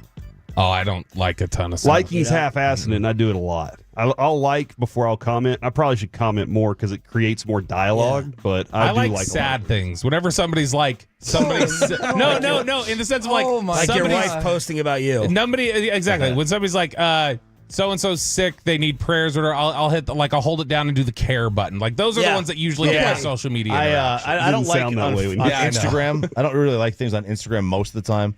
Facebook, I would never hit the like. I always hit the heart or the care, or the wow, or the laugh. The like, I feel, is like that's the mail in a little bit. You're just mailing that one in. Is that the mail in for you in our text conversation is OMG. Yeah. When we get OMG, we know you're not. Yeah. You know what that is? We're I'm just not buying time. I'm buying time to think of something better. You're not genuinely reacting. You're going OMG. And then I forget. And then I move on. And then we get a ha-ha reaction to things. Well, so what? Somebody's in our group chat's phone is screwing this whole thing up. Mine was messed up yesterday. I mean, it's probably I have mine. 2 year appreciateds. That's what I do too. It's messing me up. Yes, I do too. So here's the thing that's happening in our conversation right now.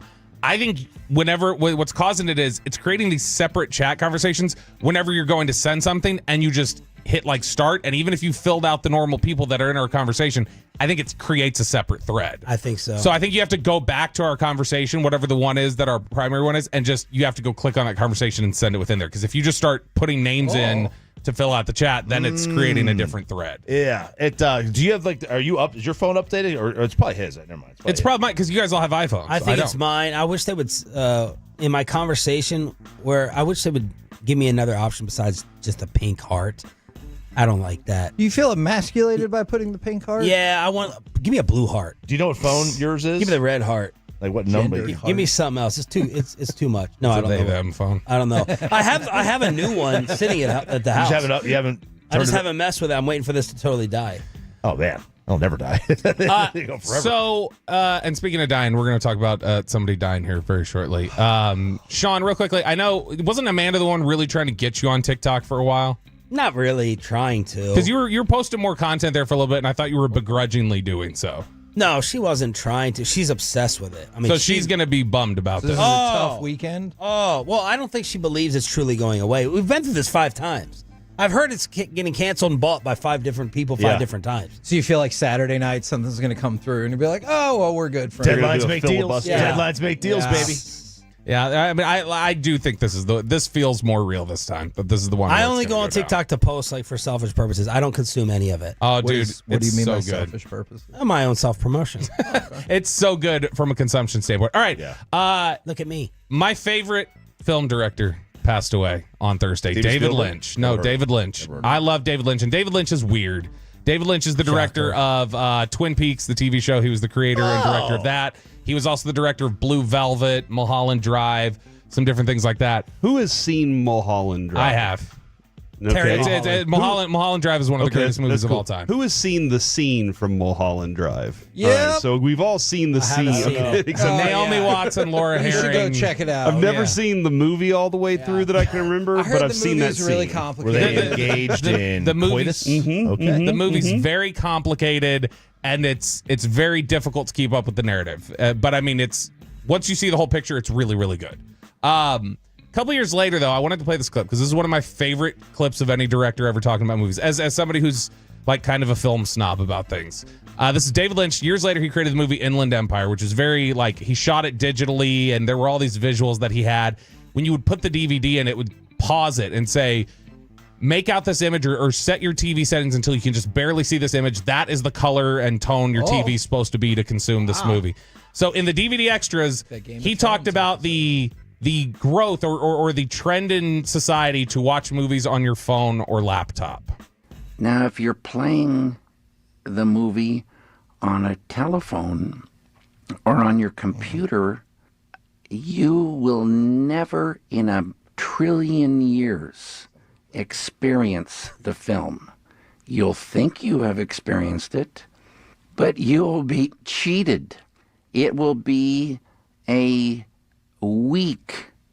You'll be experiencing weakness and extreme putrefaction of a potential experience in another world. It's such a sadness that you think you've seen a film on your telephone. Get real. Somebody That had Tim Collins? Somebody had that clip as like, and they like put the Apple Music behind it as like an iPhone commercial, and it had gone viral for that. Somebody finally posted the whole thing. But he's absolutely right. He's very big into experience and like visuals and sound and everything else was part of the whole film experience. And I'm sad he's gone because he was an innovator. I totally agree with him. I think he's absolutely right. Like you go to a theater, get the sound, the speakers, the AMC big theater. screen, the experience. Still holding on, huh? Is that still a thing? Barely. For him, Barely. it is. Yeah. Ask Eric and By the Zach. way, I think you can tell how old somebody is based on whether they call it a telephone or not. When was the last time you used Because you your were telephone? thinking of like he's picturing like a I'm thinking rotary like- phone. Have you done this with Brandon, the trend, which came from TikTok? They would say, just go up to somebody and say, pretend like you're on the telephone. And people, they say a certain age will do this, and that younger generation now will do this, and they'll hold up their hand to their cheek, almost like they're holding an iPhone instead of pantomiming. Do your a telephone. handshake argument with Bassick, who just walked Okay, in. Mike, if I was... how's the Bassett crosstalk going? It's great. Wonderful. Really good. Much Mike, better if than normal. Mike, if I'm going to dap you up, how do you do it? Do you go right? Do you do... Okay, so do you I'll interlock just your let- thumbs? Or do you hand slide into it? Bobby was he was letting you lead the way. Yeah, I actually usually would let somebody, if they want to do all that, I let them do whatever they want with my hand. Jeez. I'm very subservient. Full to it. That's why he created knuckleballs.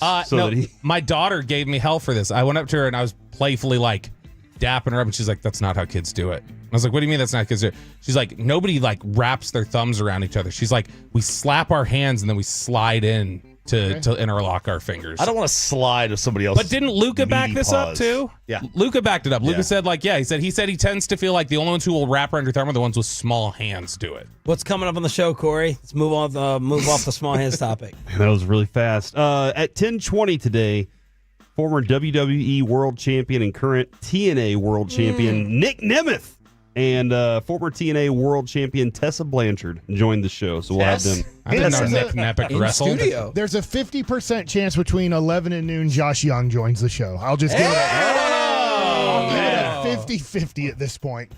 That's the excitement. I think we should have more teases like that. There's a 62% chance Chris Young will be on in the last 2 hours. Wrap it up, Bob. Send it. Have a great weekend and go Texans. No. We're not leaving like that. The KMC Masterpiece next on the Fan. Die, Bobby. Thanks to Comerica, you can listen to Sean and RJ.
You're about to be masterpieced, KNC style, right here on 105.3 The Fan.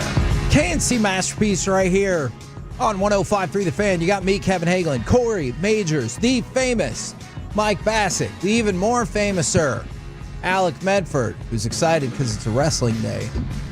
Welcome to the program, gentlemen. It is also a shout-out Friday, 877-881-1053. Franklin Injury Attorney text line if you want to get involved, or on the YouTube, or on the Twitch. We got a couple of wrestlers coming in from TNA in about 20 minutes live ahead of the Genesis pay-per-view on Sunday. But, gentlemen, welcome to the program. How we doing today? Busy. You're busy? Yeah. Everybody wants a piece of Mike. Yeah. And it's my daughter's 20th birthday, which is awesome, but also is sad because you don't get to see her. So, when was the last birthday you saw her? Last year? No. 18 years old. 18. And she stopped. As long as your kids go off to college and their birthday is during the school year, there's pretty impossible to see them. Maybe on a Saturday or Sunday if I timed mine right then. Both my kids are during the Christmas break, so when they go off to college, they'll be back and they'll be like, "Hey, that is hang out true. with my friends." That is true. So, obviously, a huge football weekend with the NFL divisional playoffs, and so I had a question for you guys to kind of kick this off. Your own personal rootability scale. Who do you really want to win this weekend, or who do you really want to lose this weekend? And Mike, I'm going to assume we're going to go Chiefs here. That's number one for me. Okay, and so I put my own list together, and I pretty much, I think, rank them from the team I most want to win to the team I least want to win in the divisional round. All right, so yours is the Chiefs, is because you love the greatness of the organization, the greatness of the greatness of Patrick Mahomes. Okay. Like the organization, great. I know the Hunt family lives here for the most part, but why would you root against Michael Jordan unless Michael Jordan's going against your team? Or you'd root against him if your team is playing the other game and you're like, I just want to avoid Michael Jordan. I get that. But in the world of sports, just like the Rangers didn't make the World Series or didn't make the playoffs, you guys were kind of rooting for the Dodgers. It made sense to see Mookie Betts and Shohei Ohtani. I'm not saying you were rooting for the Yankees because there's a hate because of your team. That I can't do, yeah. As long as you're not a Denver fan or a Raiders fan, like in the division, like how in the world do you really want in the AFC Championship game the Texans versus the winner? Like that's not as exciting. Yeah, no, I get that for sure. Yeah, I guess the top team for me then is Detroit.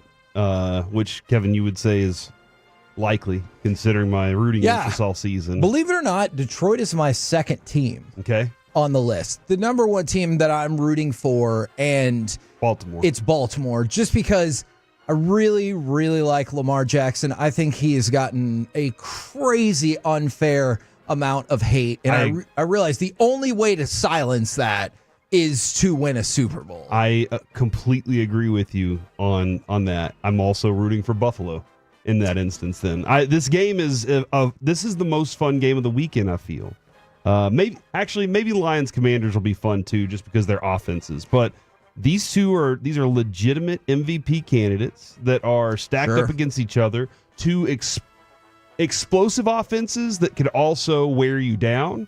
And their defenses, it's a coin flip on which one's showing up. So I'm excited about the possibilities with these two teams. From the 682, this person said, maybe because I just want to see someone else win.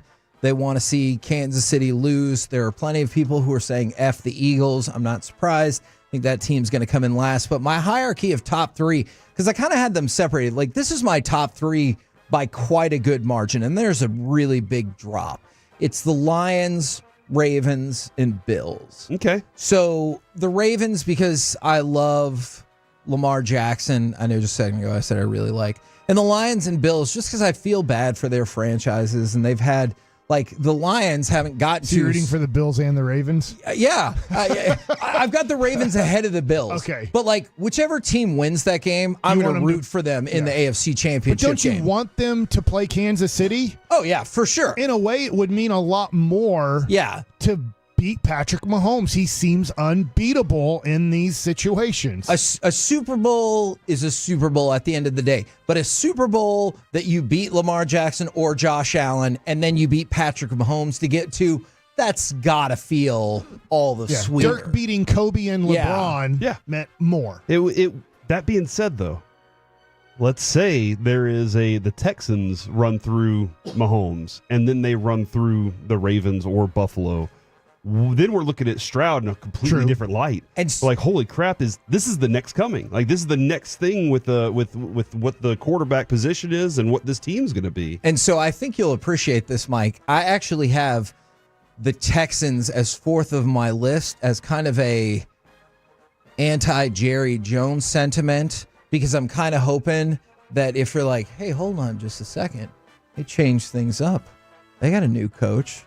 They went out and got a new quarterback. All of a sudden, they're rocking and rolling, and they're winning things, and they're in my own state. I realize that's a foolish hope and a foolish dream. I actually think very little outside actually impacts what the Jones family thinks about, like, in terms of what they're going to do with their agenda for the team. But I have the Texans at fourth on my list just because of that exact reason, hoping that they'll be like, wow, another Texas team found a way to win, so it's not impossible. I also, one of the reasons, Kevin, that I want Kansas City to continue is all the people that get so bent out of shape about Taylor Swift showing up. I just want them to continue to be a bit out of shape about it. It's fun. I gotcha. It's fun to have that extra ancillary thing that people get all worked up about, and then you're like, how do we even stop this machine?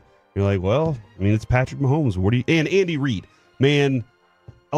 We'd give so much credit to Mahomes, and Andy Reid's right there in line with it. That combination of those two, so special. I just was looking at stats recently on those two guys together and what it was before.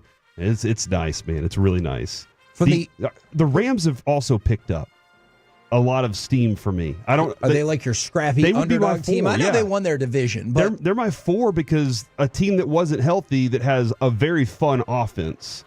And defensively, they might be a little bit of you don't know what's going on there. But get them to take down the Eagles, and I'm pretty happy about. Go in. When Verse is talking about, I hate the Eagles. I hate their fans. I can't stand them. I was on the field, and they were yelling at me. I hate them. And he's like, I'm just new to this.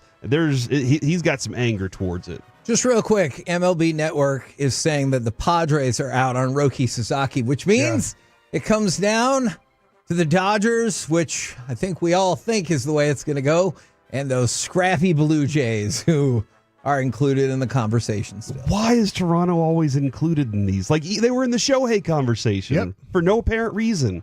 Yep.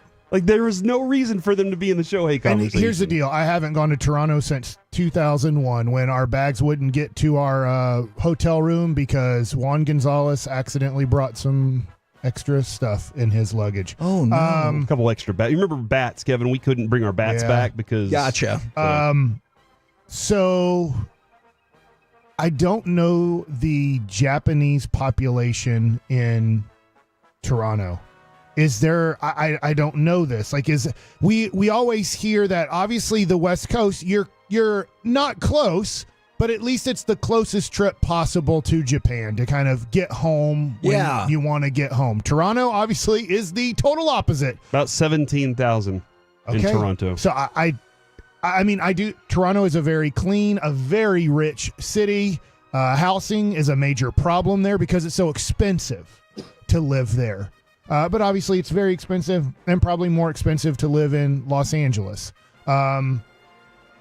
I don't know. I don't know how the Blue Jays have made it down to the Blue Jays versus the Dodgers in this. But to your point, Corey, in a way, there were a little bit of reports, true or not, that it came down to the Blue Jays and the Dodgers for Shohei.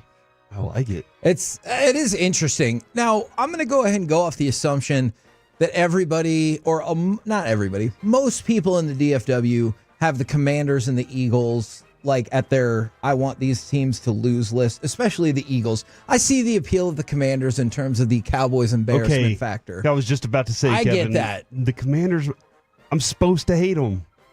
Supposed to. But they got a fun quarterback, receiver that I love. Their head coach is somebody beloved around here. So there's some things that I like. I just don't want to see them beat Detroit. Okay, I got that. Mike, are you rooting for Detroit over Washington? Because I see the appeal of Washington winning the game. Yes, but it doesn't affect me either way. Okay. I mean, to be honest, like if Kansas City loses, I'm not going to throw things and be like, this stupid sport. I mean, to be honest, I don't even know in the history of football, has anybody ever, this would be 7 for 7 in his career. We have to look at it as like, he's never not made the championship game, Patrick Mahomes. I know that has to be a record to start a career off 6 for 6, and he's going trying to go 7 for 7. And then I would say, has anybody in the history of football had a 7-year span of making the NFC or AFC championship game as the quarterback? That is a great question. I assume no. Because the first person I looked Jim at... Kelly. Oh, yeah. I looked at Bart Starr, but even then, I don't think so, because he got 61, 62, 65 through 67. So it looks like even then, there was, even when the playoffs were obviously significantly different, there was 2 years. So there's not one that comes to mind, and that would 6 for 6 is an incredible accomplishment already. I'm with you on like whoever wins the Ravens-Buffalo game, that'll be awesome. I'll still be rooting for the Chiefs in the AFC Championship game as long as the Chiefs win. But I guess I'm leaning slightly towards Buffalo. I know it'll hurt Lamar Jackson tremendously in his history. Like you said, it will be such a knock on him. But then Buffalo versus Kansas City or Baltimore versus Kansas City, they both sound awesome. I guess I'll lean towards Buffalo.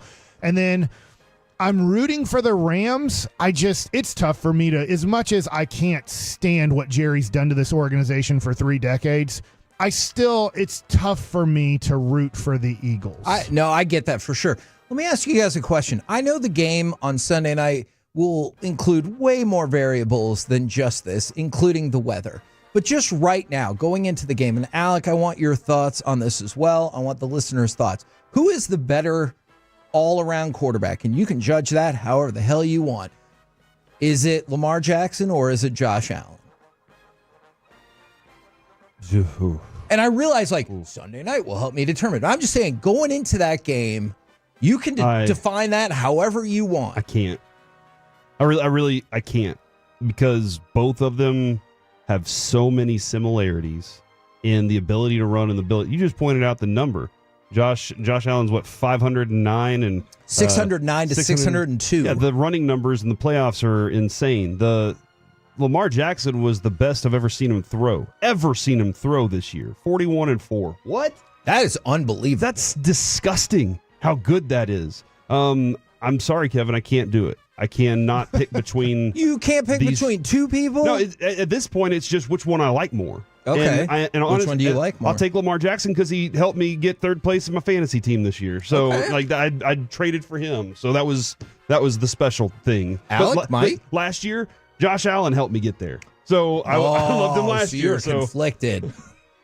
I'll lean Josh Allen. Okay. But this is like 50.1% to 49.9%. Do you think that's the way most people kind of view it just at this particular moment? I know the next month could change a whole lot. They're like, who's better? Yeah. I think more people think Josh Allen is way better than Lamar Jackson. Not the majority, but if you're asking me, is it this close with everybody? I'd say, I would say more majority would say Josh Allen. Everybody will probably have the same answer on this too, is that they think Josh Allen's a better thrower, or Lamar Jackson can't throw the ball. And I challenge you this year again. This year was completely different, and that's a guy that very rarely has had weapons. Yeah, Mark Andrews has been his biggest target throughout most of his career. And Zay Flowers probably going to be out again this weekend. So that, and you asked, I think it was you guys discussed this yesterday. It was will this be a mark on their record after which one of them wins? Yeah, absolutely, it's going to be, and that's why. I don't think it will be with win. I think it will be with loss. Yes, that's what I meant. Yeah. And that's the excitement of this game, is because that's two guys that are going to be putting everything they can on the line for it, because they understand that. They both do. Now, hopefully, they can get into that mode where it doesn't affect them too much. Last year, Lamar Jackson was affected when he went up against Mahomes. He tried to be Mahomes, and he wasn't. Yeah. And so I hope they both stay within what they've done all season, and we get that game that just looks like it comes down to the wire. I'll compare this to 2 former NBA basketball players. Josh Allen and Lamar Jackson are like right now Patrick Ewing and Charles Barkley. Okay. And you know what? Two a lot of heavyweights. people, I'm not saying, Alec, you fall into this. A lot of people think both those players were trash basketball players. One was a fat ass, and the other one couldn't figure out how to win. That's not so much the truth. Yeah. They were in the Michael Jordan era, and it really sucked for them. But yeah, and they were both great players. They're both top 20 players, arguably, in the history of basketball. But doesn't matter. Yeah. They couldn't win jack crap because of one human being in their sport. That's true. Alec, where do you go on this? I'm kind of with Mike and Corey. It's just who I personally like better because the similarities are so crazy. They both get new play callers in the past couple of years that kind of expand things. They change things mechanically. I'd lean Lamar just because it seems like when he's at his best, he's doing crazier things at any given time. But I mean, you can say the same about both. It's like Mike said, it's like 50.1% to 49.9% for me. And somebody asked... Are you that defined in your difference? Like, are you that defined? Yes. And like, this is a great example because when Mike has talked about how unfair and forgiving the playoffs can be. Let's say Lamar Jackson has 4 touchdowns, Allen has 3 touchdowns, but Buffalo wins because of a fumble that has nothing to do with Lamar Jackson and they lose. Does that really taint his career? Yes. It's not always fair, but I'm telling you what it will say is he didn't win. How often do you hear people say, I don't know, but Charles Barkley was the MVP of the league that year? No, they're like, they lost in the final. And Terry Bradshaw. Yeah. That dude won. His teams won. Yeah. He's the quarterback, and everybody's like, well, I mean, he was all the credit. How many Super Bowls? Yeah, that's just the way it is. I'm not saying that's fair Do you guys either. think Philip Rivers is one of the greatest quarterbacks you ever seen? No. Not really. Oh, gosh, that really sucks. He went against Tom Brady and Peyton Manning his whole career in the AFC. Yes. He would have been, you'd consider him really good, You think except Ben for those two. Roethlisberger is one of the greatest quarterbacks of all time? I know that there's things behind that you don't like. But he gets more credit because he they won. You know, but still, you still look at him and go, I don't know. Well, you know why you don't know? Because Tom Brady and Peyton Manning were in his division or in his conference for his whole career. Stink on it. Yeah. I don't know. Did you say stink on it? That is a weird stink on Interesting. it. You're going to say sit. No, I was going to say okay, the other S. We're the KNC Masterpiece right here on 105.3 The Fan. Coming up next, former WWE World Champion, current TNA World Champion Nick Nemeth, and former TNA World Champion Tessa Blanchard. Or we'll be prepared with something else entirely next on The Fan.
Forget something else to remember that Uber Eats has groceries. No, that's absurd. Hey, remember when you used to be what was it, Pepper Lady? Those are those. Saffron Squad? Nutmeg Maidens? Pre-curl? No. Nutmeg Maidens? I just said that. Was it Spice Girls? Doesn't sound right. Was it Saffron Squad?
This segment of the KNC Masterpiece is brought to you by the personal injury lawyers Frankel and Frankel.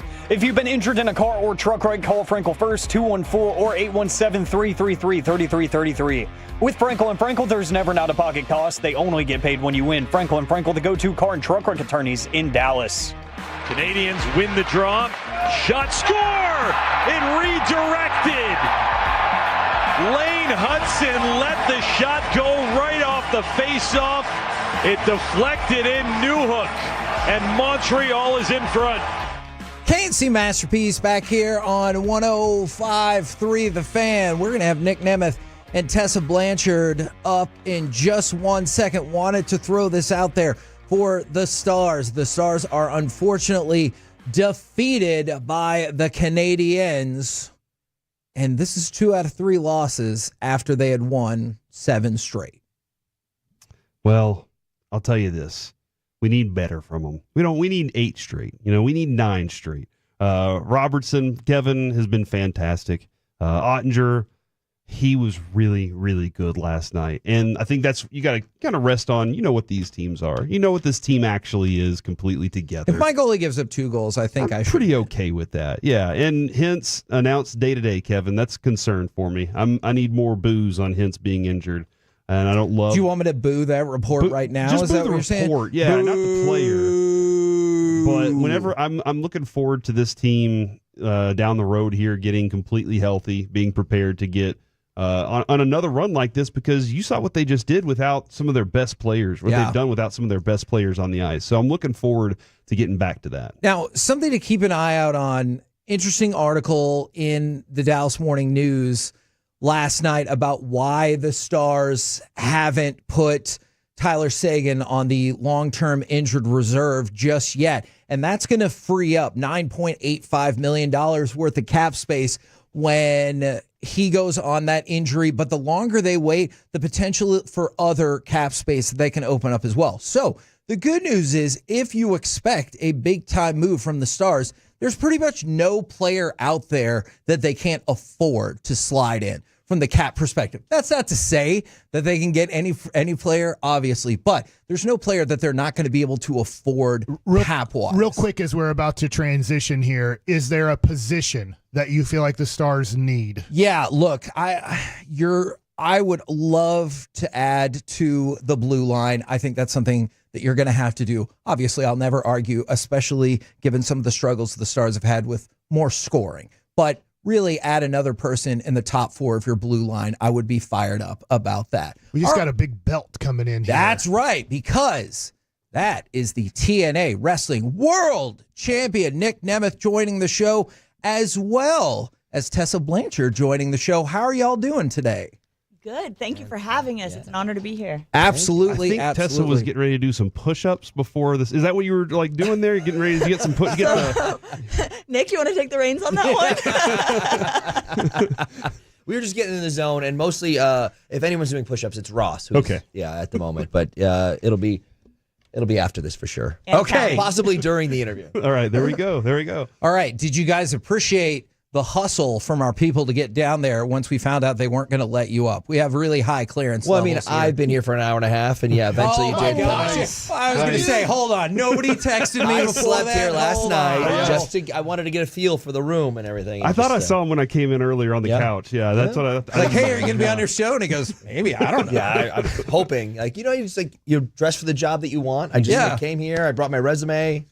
So here it says, all wrestling and no real jobs for 20 years. Yeah. Nice. You're going to do our Best Buy Windows read and everything like that. I like that. So y'all are obviously in town in Dallas, specifically for the first time in about 2.5 years. And I remember that very vividly because the last time you were here, I fumbled my attempt to get TNA wrestlers, then Impact wrestlers on the show because we were having a baby. Oh, and dang. So the last time you guys were here. Is it a group? 3 men and a baby Congratulations. kind of situation. Steve Gutenberg, Ted Danson kind of deal. That kid keeps getting him sick. Yeah. That is very true. We keep saying, stop letting that they're kid little put their germ monsters. Yeah. I'm good now. But it's been 2.5, almost 2.5 years since y'all have been in the market here. And obviously this is a big market. This is a great wrestling market. What does it mean to be back in Dallas? And I guess for you as the world champion, for you returning to the company after a while. If you're looking at me, so I'll go. But like it's all. I know Texas is fantastic for wrestling. Like you can go to like, oh, we're in Pennsylvania. We know this. Texas is something that sits with me because I was a big Freebirds guy. Freebirds, Von Erichs, WCCW stuff. Michael Hayes is one of my mentors, and just he's constantly telling me old guy stories, but tell me how much better they were than us, all that stuff. But it's when I first went to Ohio Valley Wrestling, I got a stack of VHS tapes because that's how old I am.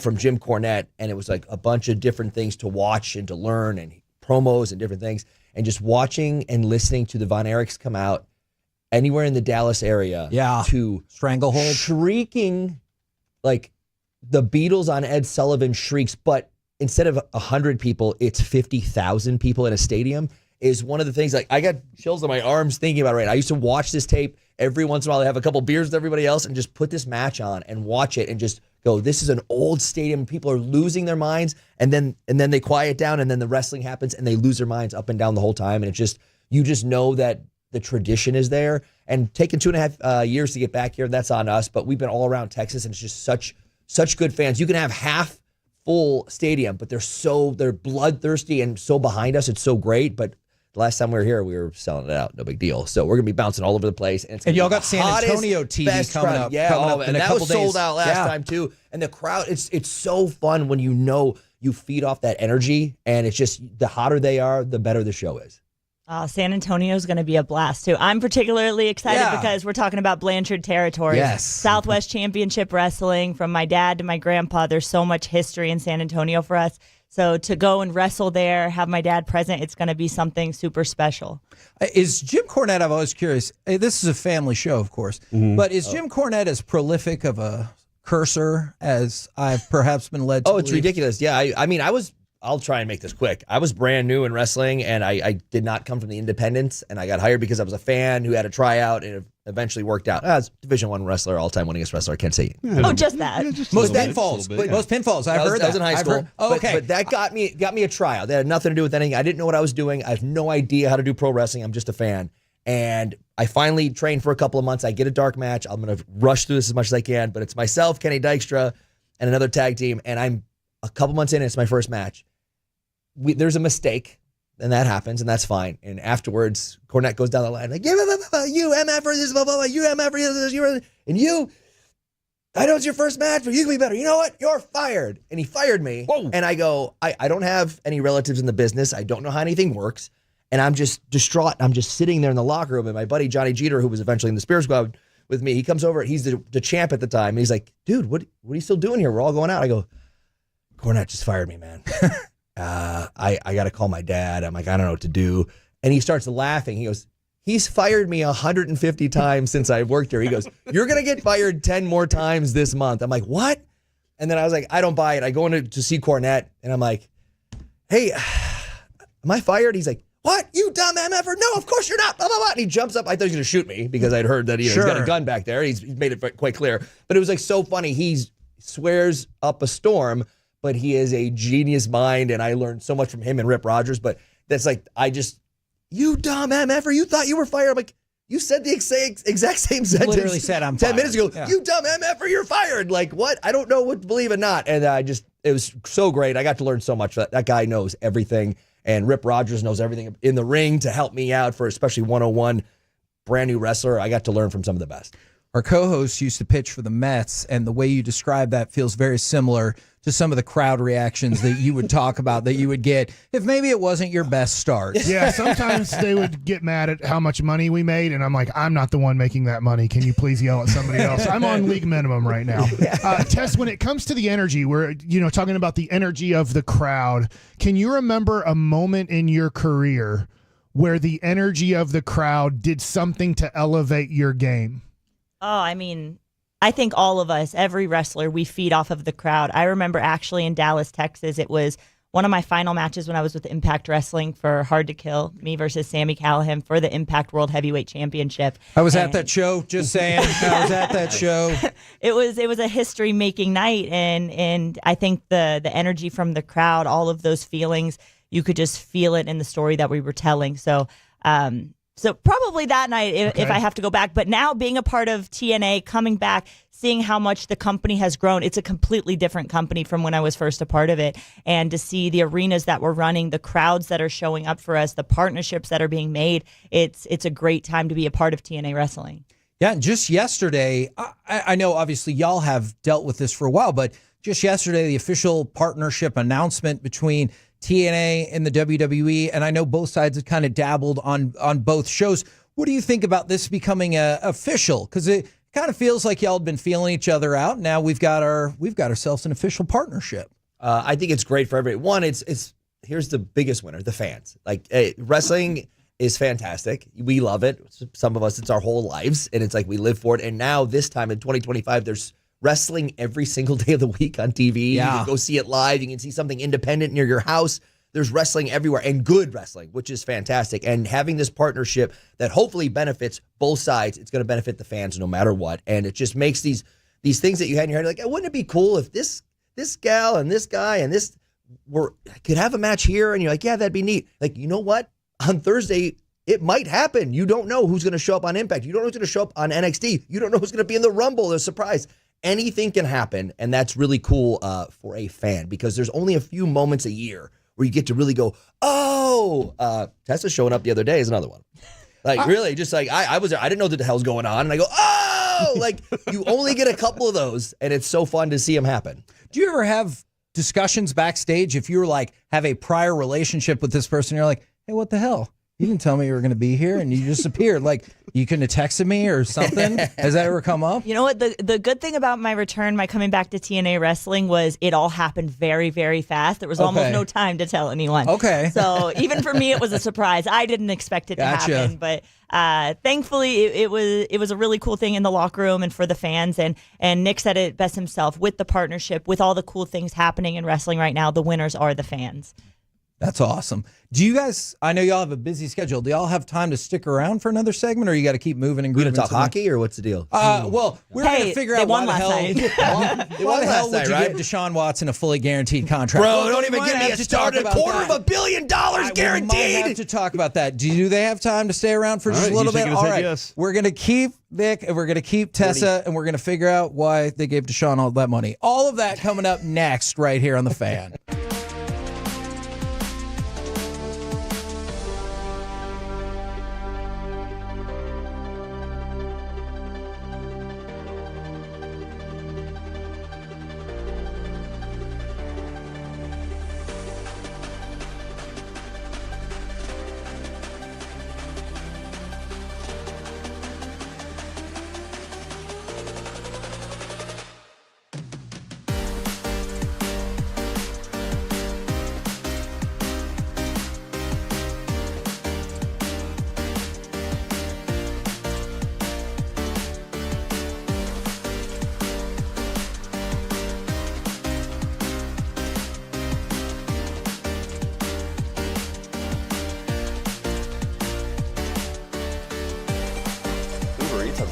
I gotta remember that. Well, you know, they say in order to remember something, you have to forget something else.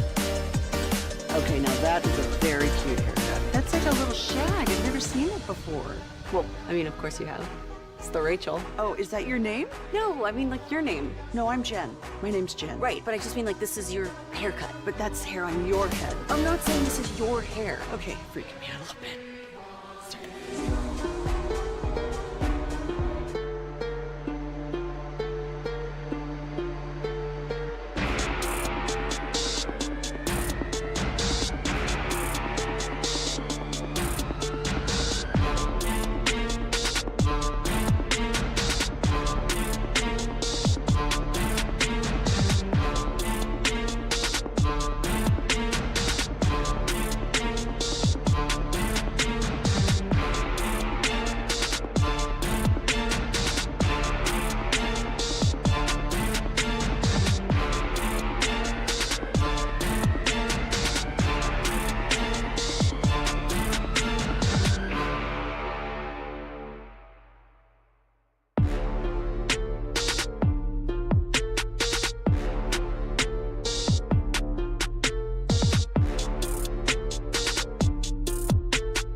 got to forget something else to remember that Uber Eats has groceries. No, that's absurd.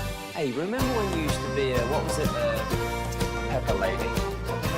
Wasn't it Cinnamon Sisters? Basil Baby. Saffron Squad? Nutmeg Maidens? Tree Club? No. Nutmeg Maidens. I just said that. Was it Spice Girls? Doesn't sound right. Was it Saffron Squad?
This segment is brought to you by Classic Chevrolet in Grapevine. They're the #1 Chevy dealer in the world, more Silverados than anyone else.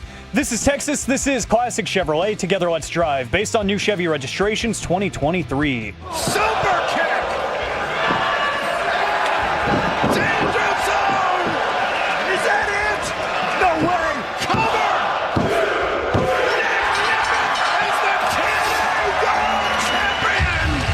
KNC Masterpiece back here on 105.3 The Fan. We got Nick Nemeth and Tessa Blanchard in studio with us. The pay-per-view Sunday night at the Curtis Colwell Center in Garland.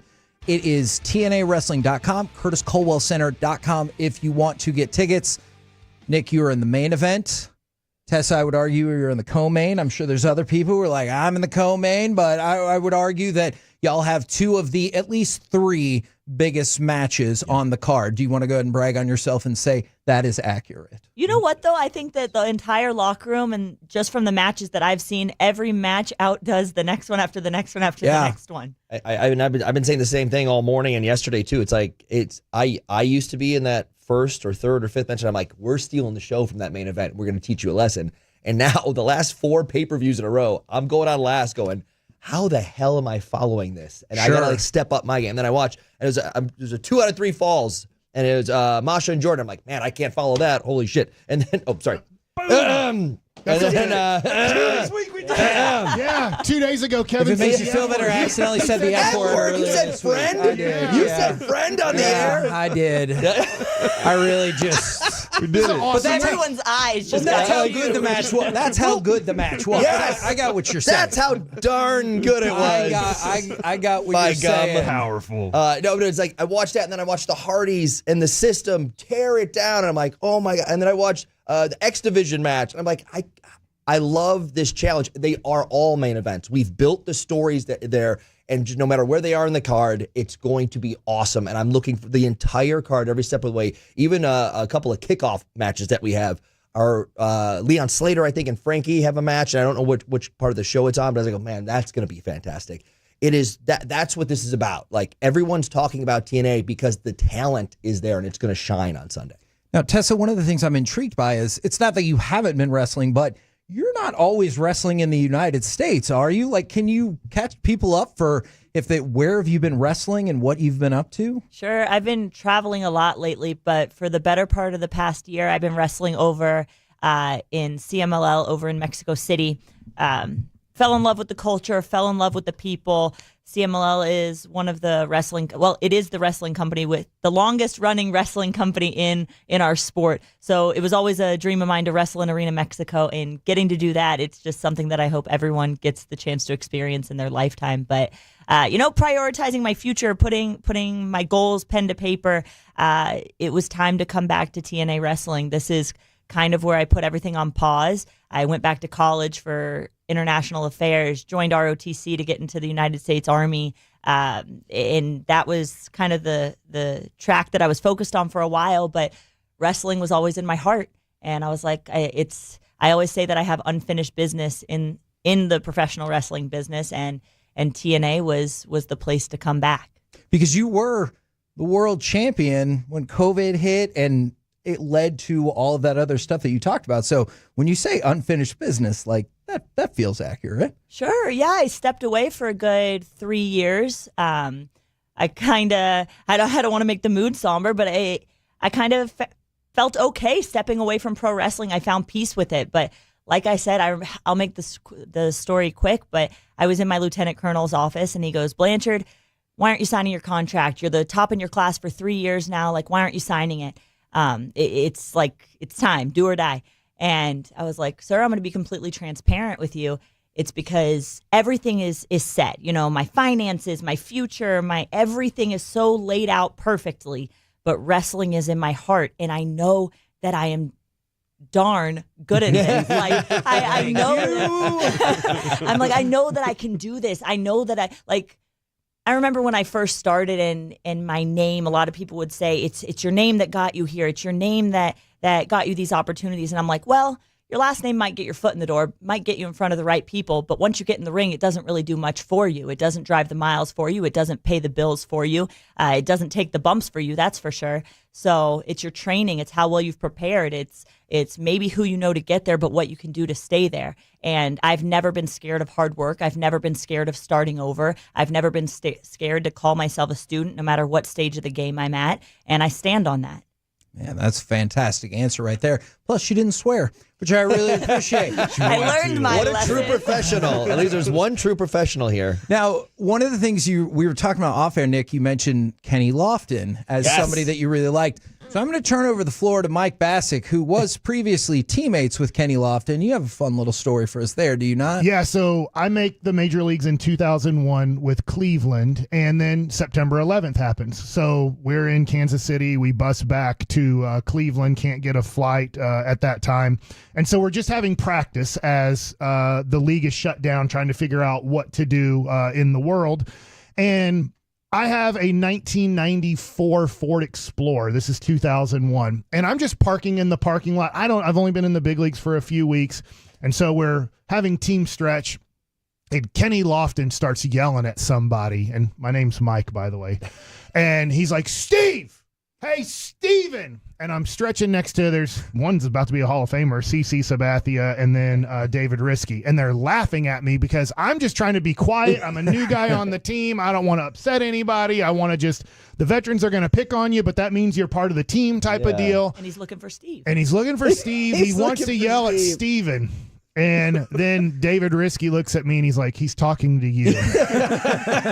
And you were thinking, hey, man, this Steven guy's in trouble. They're giving him the business. Good thing I'm not him. Yeah. You don't park the $1,000 car with the $100,000 cars. So I didn't know. I pulled in my 94 Explorer next to his $100,000 sports car. And so Kenny was not, and Kenny was a great teammate. I loved Kenny, but and then he had all the rookies over later to his house, and he had all these video games, and he wanted to make sure the rookies were treated well, but not happy that the rookie didn't know where the crap cars are supposed to park in the parking lot. Did you have to park across the street, East 9th, different lot? I actually asked with the fans. I asked the rookies, I'm like, where do we park? I was like, I'm sorry. You'll walk to practice. I didn't tell you guys this. That same year, a week or two later, Omar Vizquel is trying to sell Boy Scout or Girl Scout, whatever, cookies or whatever, and for us to sign up for things. And he gets to me and he passes it to me, and he forgot my name, and he had to look up at my Steve, how many cookies you want here, Steve? It wasn't just Kenny who had no clue who I was.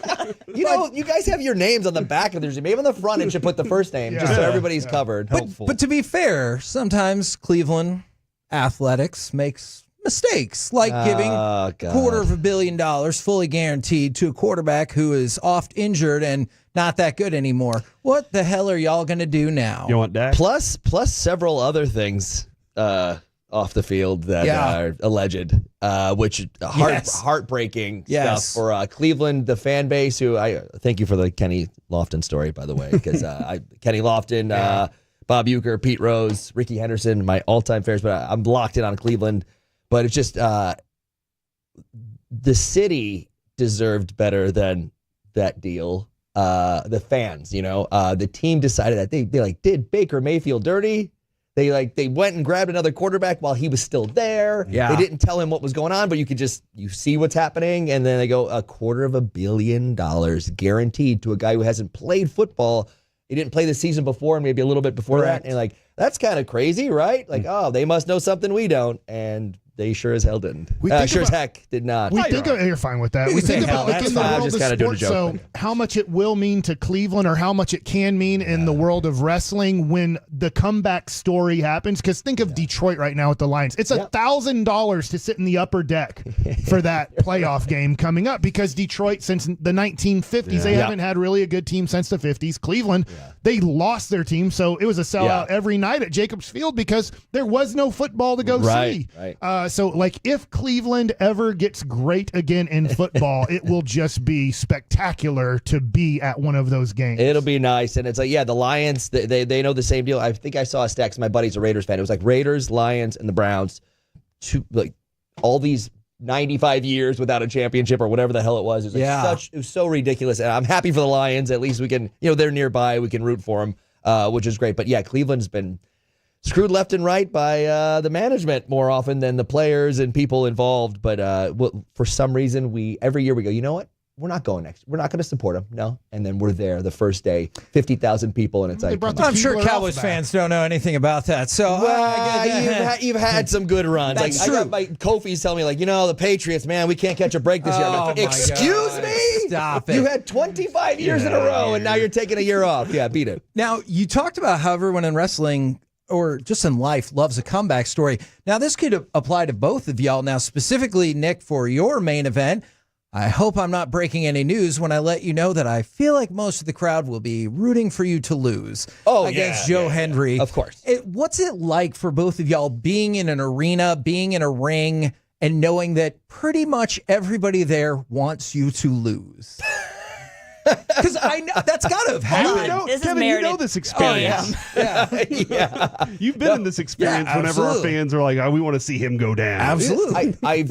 I get that. I get it because I've been on the other end of it. I've been in several different main events and pay-per-views against John Cena where I don't deserve it, but 99% of the crowd is rabidly cheering for me, the bad guy, against him. And so I've been there before. I know the deals, and as long as they're involved, as long as they're voicing their opinion, we feed off it no matter what, and it's the best. And the last time I fought Joe Hendry, I had a 90% crowd cheering for him also. And no offense, that doesn't help him beat me because I'm really good. Same question for you. I know you've been in that scenario. Hey, when I made the decision to come back to TNA Wrestling, I wanted to make a statement. I wanted to send a message. And who better to do that with than the top dog right now? Jordynne Grace has transformed her body, her mind, her work into this powerhouse. She's the name that everybody's talking about. She's across the lips of all the companies, all the fans in multiple countries. And the thing is when I was in Impact Wrestling, I was at the top of the mountain, and I knew it. And that rubbed people the wrong way, and I loved it.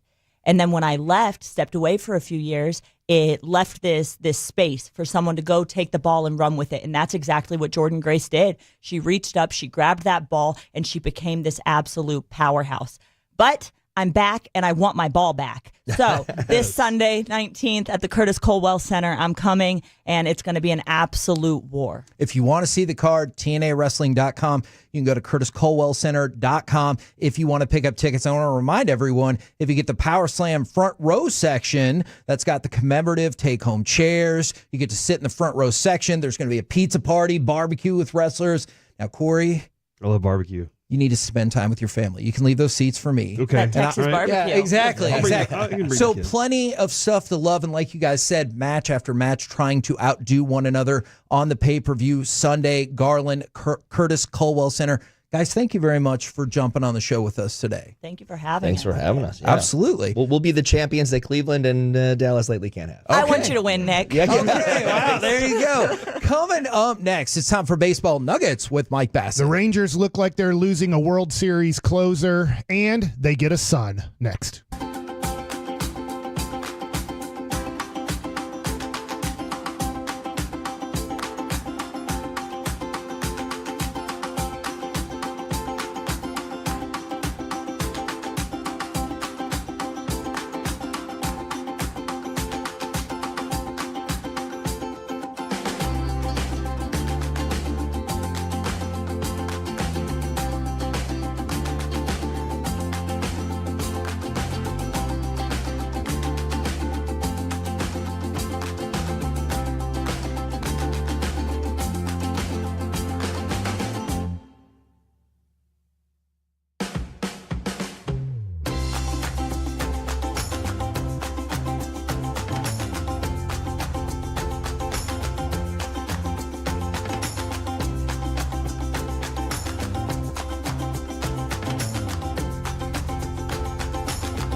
Uber Eats has low fee products? I gotta remember that. Well, you know, they say in order to remember something, you have to forget something else. Okay, now that is a very cute haircut. That's like a little shag. I've never seen it before. Well, I mean, of course you have. It's the Rachel. Oh, is that your name? No, I mean like your name. No, I'm Jen. My name's Jen. Right, but I just mean like this is your haircut. But that's hair on your head. I'm not saying this is your hair. Okay, freaking me out a little bit.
about to be masterpieced, KNC style, right here on 105.3 The Fan. KNC Masterpiece right here on 105.3 The Fan. Thank you once again to the TNA World Champion Nick Nemeth, former TNA World Champion Tessa Blanchard for jumping in. If you're going to be at Genesis Sunday night at the Curtis Caldwell Center in Garland, hey, let us know on the Fan Text, social media. Definitely want to know. And right now, it's time for Baseball Nuggets with Mike Bassler. All right, so before I get to a little bit of Ranger news and some kind of current news around baseball, I'd like to tell everybody I cried this morning. Oh, is everything okay? Everything is good. They were happy tears. I woke up, and on my YouTube feed was just a picture of the Rangers in Arizona with their championship shirts on, taking the picture after beating the Diamondbacks in Game 5. And what it said was, it's about 12 minutes, and it was just all the home runs and then major defensive plays that were made or closing out a series, the final pitch of kind of each series to win that series and then ultimately win the World Series. And it was just a blast. It got me so ready for baseball. Tomorrow is Fan Fest. Tonight is the awards dinner. Yeah. Which I believe those tickets are sold out. I don't know about Fan Fest if there's tickets available or not. Go to TexasRangers.com. Maybe there is tickets, but I mean, everybody's going to be there tomorrow. The Fan is actually going to be there tomorrow, too. Yes, actually, I'm really glad that you said that because we're going to be stacked with interviews tomorrow on the Fan at FanFest with Will and Jake. Ian Kinsler is going to be on 11. Kamar Rocker at 11:40. Cody Bradford at noon. Jared Sandler at noon 20. Bruce Bochy at 1:40 and Pudge at 2 o'clock. I know there's a lot I just threw at you. So basically, just listen that whole time and you'll get tons of fun Rangers content. I love it. But I don't know about you guys. I don't know when the emotions wear off. We're just a little over a year from the Rangers winning the World Series. Now, it's about to be a new year. I'm interviewing Chris Young tomorrow at 10 a.m. at FanFest, and I know Chris Young. Are you pumped about that? I am. And I know that Chris Young will be like, that was 2023. Not only was that 2023, we played 2024, disappointed. This is about 2025. But as a fan of the team, I still got emotional seeing that Corey Seager home run. Now, there are multiple home runs he hit. There's plenty of highlights of Corey Seager and Adolis Garcia hitting home runs in the playoffs. When you say the Corey Seager home run, you mean the game-tying, fist-pumping, home run. You think of the moment, and then you see where the ball went. I don't know. I think it was like 440-something feet. It looked like it was 500 feet. It looked like it was going into, which has never happened there, even with metal bats in the high school home run derby. It looked like it was going in the upper deck. But that moment still brought me to happy tears. And then they continue because what happens after that big highlight moment? They show the next home run in Rangers playoff history in 2023, and they show Adolis Garcia getting now, I believe it was the 11th inning, I think, if I have my innings right. Because he had an opportunity after Seager, right? And then they had to go into extra innings, and then he got that. It wasn't dramatic enough for him just quite yet. And that was very, just like that Minnesota Twins game we saw middle of the season where he had struck out a bunch during the game. It was like, I got this guy. So here's my question. It doesn't have to be baseball related. Can you watch a moment in history of sports that you would still cry? Like, I know this is tough to answer. I didn't know I was going to cry this morning. Like, I was like, oh, let me just watch this. This will just get me pumped up for Fan Fest and tonight for the award ceremony. I had no clue that I was going to start crying happy tears again this morning. So some of it's where you are in your life. Like for that Rangers win, it'll always be important because it never happened. But the other one that I think of absolutely, it was just because I can remember everything about it. And every time it comes on, it hits me in the feels and I have to watch it. It was the East Regional Final in 1992 where Duke beat Kentucky. And I remember my mom telling me, because Kentucky had taken the lead, 2.1 seconds left. And she goes, well, they can't win every year. And at this point, I'm like 11 or whatever, and I'm like, oh man, this is the worst thing that's ever happened in sports. Because that's you don't know, like, get ready for life. But at least Mashburn's going to play for the Mavs. Yeah, exactly. And then they made the shot, and I remember running in circles around my house, and then like everybody I knew was all my friends were calling me like still on the landline, and it was just amazing because you were like, oh my God, can you hold on just a second? Oh my God. And so like that moment reminds me of it because I can feel all of that kid excitement. Yeah, it is Dirk winning that title, disappearing emotionally. At the time, I didn't cry. When I was doing it, because I was working at Channel 33 and I was editing, so I was having to put together a sports package.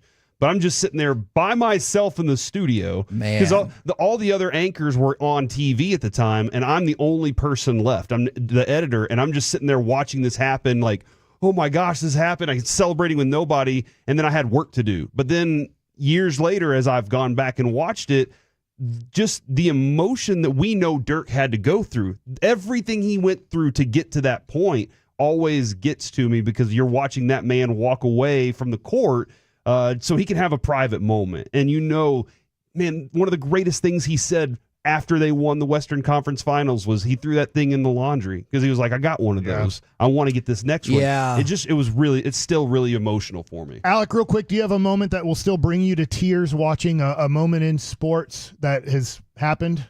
I think for a lot of us too, while he gets ready for that, I think the parade is always going to play a part in that as well. I'm sorry if I just stepped on your answer, Alec. No, I think it's kind of a combo. Like, I remember the exact feeling watching the Rangers close out the World Series because I've talked about it before with the Mavs championship in 11. I was only 10, so I still didn't really grasp what was going on. But going to the parade, I think it was really the moment. There was two moments at the parade where it kind of hit me in the feels. One, when Bassick walked up, I said hi to Mike. He didn't say a word. He just gives me a massive bear hug. And then Eric Nadel did the exact same thing. That was when it kind of hit me like, dang, this is real.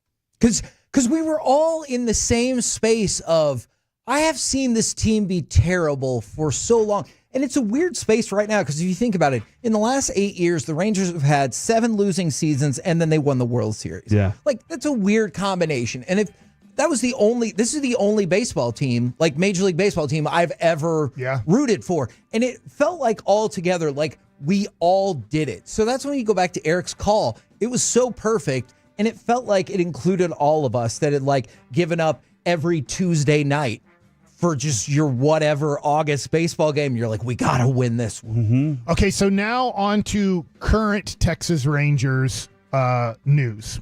Watching those highlights, and I believe if I have this right, Tampa, Baltimore, and Houston.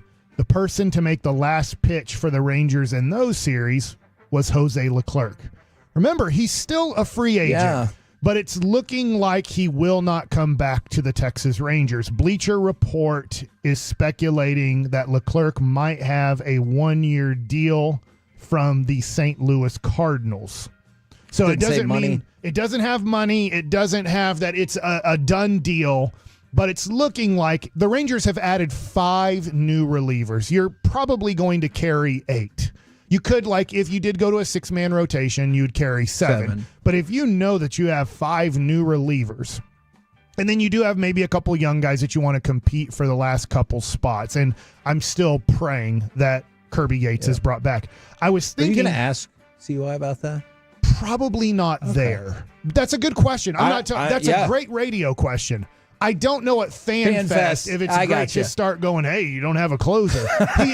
Gotcha. He pretty much said on Foul Territory just a week ago, he said, we don't have a closer. Yeah. And he pretty much said, I don't want Chris Martin closing games, and I don't want Robert Garcia closing games. But right now, those are our 2 options that we think are our options to close games. So that being said, I was thinking about after these highlights, I was literally going, gosh, Jose Leclerc is still out there, and I don't want him closing games either. And I don't think the Rangers want him closing games. Even though he did it in the playoffs, I think that I was like, gosh, adding Jose Leclerc to this pen wouldn't be the worst thing in the world if I have him in the 6th and 7th inning. Like, that's a really good role for him. And the Cardinals have one of the best. I'm sorry, Hensley. I might be drawing a blank. It might be Ryan Hensley. My brain's not working great on the St. Louis Cardinals closer, but I do believe they have one of the better ones in baseball.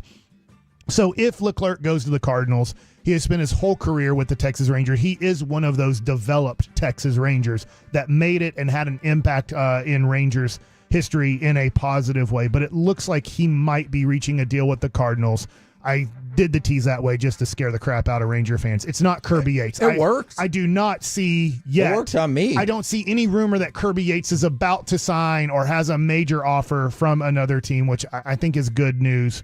Now I did see the Blue Jays just got $2 million in international money because they made a little trade. Oh, I don't know if that's a legitimate thing for Sasaki and they're Holy push for moly. Sasaki, but they just something like that just went down. I mean, in a way, That's interesting. I'm not a Dodger hater. Love Dave Roberts. But I kind of, at this point, I'm like, all right, it's starting, it would kind of be piling on. Yes. If they get Sasaki, they got Ohtani, it's just kind of like, all right, enough is enough. Like, let other teams have some of the talent. Yeah, absolutely. Hey, you got the best player in the world. You have somebody who is not too far off of the best player in the world, Mookie Betts. You're the defending champion. Hey, go ahead and pick up the most desired pitcher since Yu Darvish. Oh, great. That's fair. Yeah, we can add that to the mix. Well, with the international spending happening, that was 2 days ago where it opened up. The Rangers didn't get Gretel, but they got Hansel. They did. What you've done That's there. good. Do you like that one? That's good. I That's thought good. about I'm starting that to one think for there a was good, no Gretel. good 10 minutes. I don't think there's a I don't Gretel. think there is a Gretel There's Ramirez. definitely an oven, though. Hansel Ramirez is the guy the Rangers got. Like, that's the one that they're like, yes, we did it. If you're thinking about, hey, did we get a dude that had all 30 teams in on him? They did. Who is Hansel Ramirez? Well, you might remember his dad, Hanley Ramirez. Hanley actually was going to be part of a trade to the Rangers. It was going to be, at the time, he was with the Boston Red Sox. The Red Sox were going to send Manny Ramirez and Hanley Ramirez to the Texas Rangers for Alex Rodriguez. I do remember that. That deal got nixed, and then I would say a few days later or hours later, I don't know the exact timeline, then Alex Rodriguez got sent to the New York Yankees. And the Rangers got Alfonso Soriano and some other pieces, but that was the main deal. But Hanley Ramirez was almost a Texas Ranger. And I'm going to tell you, in 2007, if you were to say, who are the best hitters in the National League? Yeah, I agree. I'd say one, Albert Pujols. And then I would say second at that time, Hanley Ramirez. I remember being at the winter meetings here in Dallas when he signed his big contract, and I was just like, oh my gosh, this is the best hitting shortstop we've ever seen. Now, I understand that his career did not end up being a Hall of Fame career. It was just a few-time All-Star career, but there was a small time in history where Hanley Ramirez was arguably one of the 5 best hitters in baseball. It was for a small amount of time. But the Rangers get Hansel Ramirez. They're very excited about it. He's only 17 years old. So it's probably going to take 3 or 4 years if everything works out. I gotcha. For him to then make an impact. I believe they have him listed as a third baseman. I know that they do, but at 17 years old, it's tough to say, I know the position he's going to play. Even when it comes to Sebastian Walcott, who I can't wait to see in spring training when we get there, to see his development. They're still keeping him at shortstop. He's probably going to be the Double-A shortstop, but they still don't know. He's 18 years old. They still don't know he's 18 or not. He might be 19 now, but I think he might still be 18. Is there a player that you can think of, like, along your baseball trajectory that everybody knew that kid was going to stay put at that position? Like, maybe you saw him that in was super young? Yeah, that you saw in an All-Star game or whatever. When I was with the Mets, Jose Reyes. Okay. Jose Reyes does fall into the Hanley Ramirez category, too. Yeah. Of, like, this dude was a super stud. So sometimes when we think, nothing against Gunnar Henderson or Bobby Witt Jr., I think those dudes are going to be multi-time All-Stars and probably Hall of Famers. But so was Jose Ramirez at 19 years old when he made his debut and was awesome and had some really nice years in Major League Baseball. But it's tough to have that on him. I wasn't around. We were kids when Ken Griffey Jr. Yeah. Right? I mean, another dude I'm drawn. Justin Upton, number 1 overall pick, 19 years old, makes the major leagues with Arizona. And I always felt like it can be bad when you have that much expectations, because it was like It was like for Justin Upton, he was hitting 25 to 33 home runs a year, about 75 to 100 RBIs, about a 270 batting average consistently. He's like, he stinks. And you're like, think about that.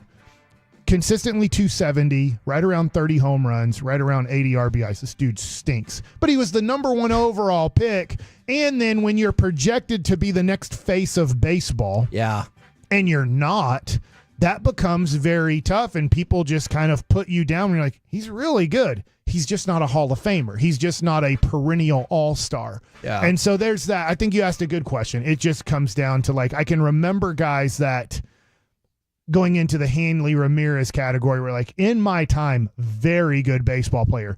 But just remember this, people collecting cards at the Dallas Card Show or at FanFest, there's plenty of people that are highly thought of during their career and then are totally forgotten about after they retire. Did you see the video, by the way, from the Dallas Card Show last night? No, I did not. I'm sorry. Derek Lively doing Pokemon Pack Wars with kids.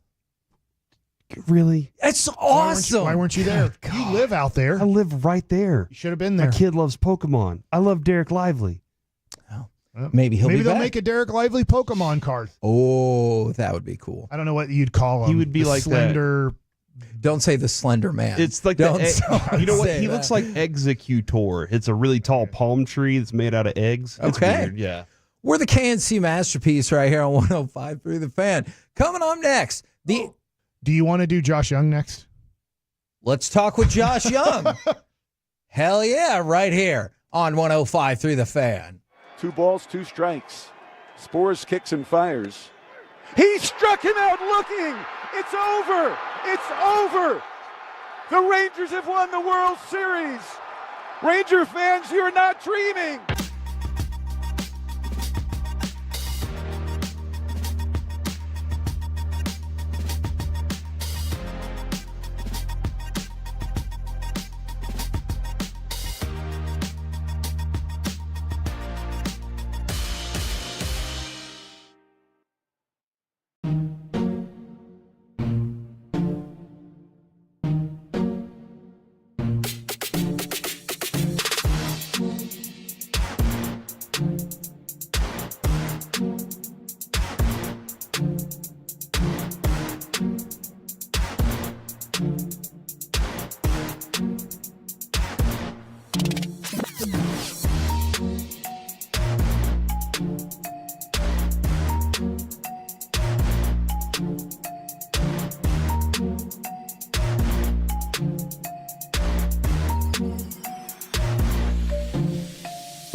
Do you think it's true that you've got to forget something else to remember that Uber Eats has groceries? No, that's absurd. Hey, remember when you used to be a, what was it, Pepper Lady? Pepper Lady? Wasn't it Cinnamon Sisters? Hey, Razorblade. Saffron Squad? Nutmeg Maidens? Paprika? No. Nutmeg Maidens? I just said that. Was it Spice Girls? Doesn't sound right. Was it Saffron Squad?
This segment of the KNC Masterpiece is brought to you by the personal injury lawyers, Frankel and Frankel.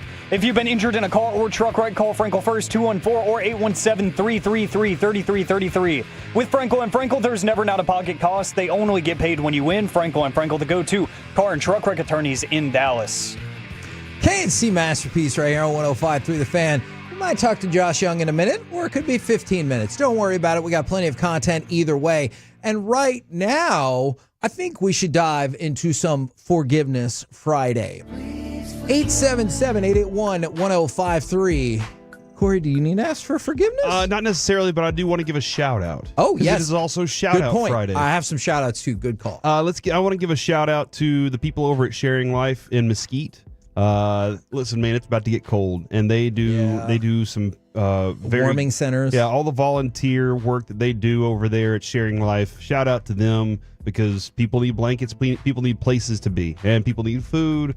There's so much that they do over there. Really appreciate what they're doing. Absolutely. From the 817, shout out to my wife, Madison. She starts her PT today from having back surgery this past month. Good luck to you. Absolutely. And I love this. I love a follow-up shout out Friday, you know? Tolo Brett here from the 469. Y'all read off a shout out for me a couple months ago when I got promoted to the key holder. Not in the Ghostbusters, but at the store. Well, here we are again, boys. I've been promoted to be my store's assistant manager. Shout out to my manager, who's the best boss I've ever had. My family, friends, everyone who's supported me and got me here. All right, well, now we'll expect another text in when you become a year, owner, business two, owner. That you're manager of the store. I guess the question on that is, do you get a new key? Is there another key you get to go along with the other key that you had before? That's a good question. That is a very good question. Now, I don't know if this is fair or not, but do all the college football fans rooting against Ohio State need to ask for forgiveness? How many, if you broke it down state by state, how many states do you think are rooting for Notre Dame on Monday versus Ohio State? 30 to 50. I mean, 30 to 20. Sorry. Okay, I was about to say. Yeah. Out of the 80 states. Yeah. I don't know, man. Sounds like Trump's going to add some states. 30 to 20. Might be topical politics. 30, 20 in favor of Notre Dame. Okay. Notre Dame has 48. Oh, wow. They took Ohio, huh? They did take Ohio. Are you serious? No, Ohio State won Ohio. Okay. Ohio State won Ohio, and can you guess which other state? Ohio Illinois. State won West Virginia. Ohio State and West Virginia. Why West Virginia? Yeah, that doesn't matter to me, Kevin. It's not too far. Because there's a mountain mama there? Now, okay, you know what? For the purposes of the conversation, yes. There's the that is good country exactly roads. why. So 48 states are rooting for Notre Dame, and then only 2 for Ohio State. You know that you're hated as a college football program when you get Mondale'd by Notre Dame. It's not like Notre Dame is this big. Notre Dame feels very much like the Cowboys in terms of there's a lot of people who love them. There are a lot of people who hate them. And to get wiped out like that by Notre Dame, you know that means people hate your team. When was the last time Notre Dame won the national championship? 88. So this is going to be, if they can pull off the upset, this will be a crying. Oh, yeah. This is First time in 37 Go years. to where your grandfather is buried or grandmother like type of deal because you've been Notre Dame fans forever, and because you're only 40 years old. I get you would have been born before 88, but this would be like, this is the first time I've ever really seen it and experienced it, and this one's for you type of deal. Yeah. This is. That's I think you're right. One of my buddies been a lifelong Notre Dame fan, and he's like on the text on our fantasy football chat. He's just going insane all the time about it. So he's so excited. The last person to win was Tim Brown. Yes, I believe that is correct. I don't even know who the Why do people hate Ohio State so much? I don't know if they hate him so. Well, I'm saying like 48 to 2. One of the things is because they say the Ohio State. Nobody likes anybody. I still think there's leftover Urban Meyer. Like the Mike Bassick. Yeah, the famous Mike Bassick. That just irks people. You know, a lot of stuff that you do irks people, Mike. Yeah. Some unintentional. As one of those people not listening during segments and looking at eBay instead. That was 2. Okay, sorry. Come on. They felt. I haven't looked at eBay yet today. Thanks for reminding me. Oh my gosh. All right. So this is what I really need help with. It can be Carter, it can be Alec, it can be Mike, it can be Corey, it can be anybody in this building, anybody listening. Help tell me what happened. Because who needs forgiveness is the B truck. So yesterday, I thought you were if you're setting up a joke, dude. I swear it's not. I swear this is not a joke. I thought he was setting up a joke. I promise. I understand your hesitation. Alec still looks skeptical, and I get that. I promise this is not a joke. If it's one of those stupid jokes, it's Kevin. Not. It's really not. So I'm going home, and is it 345 that kind of is like the little connector to get you between 30 and 75? Sure. You know, like that little faux highway. So anyways, I'm on that going on my way to 30.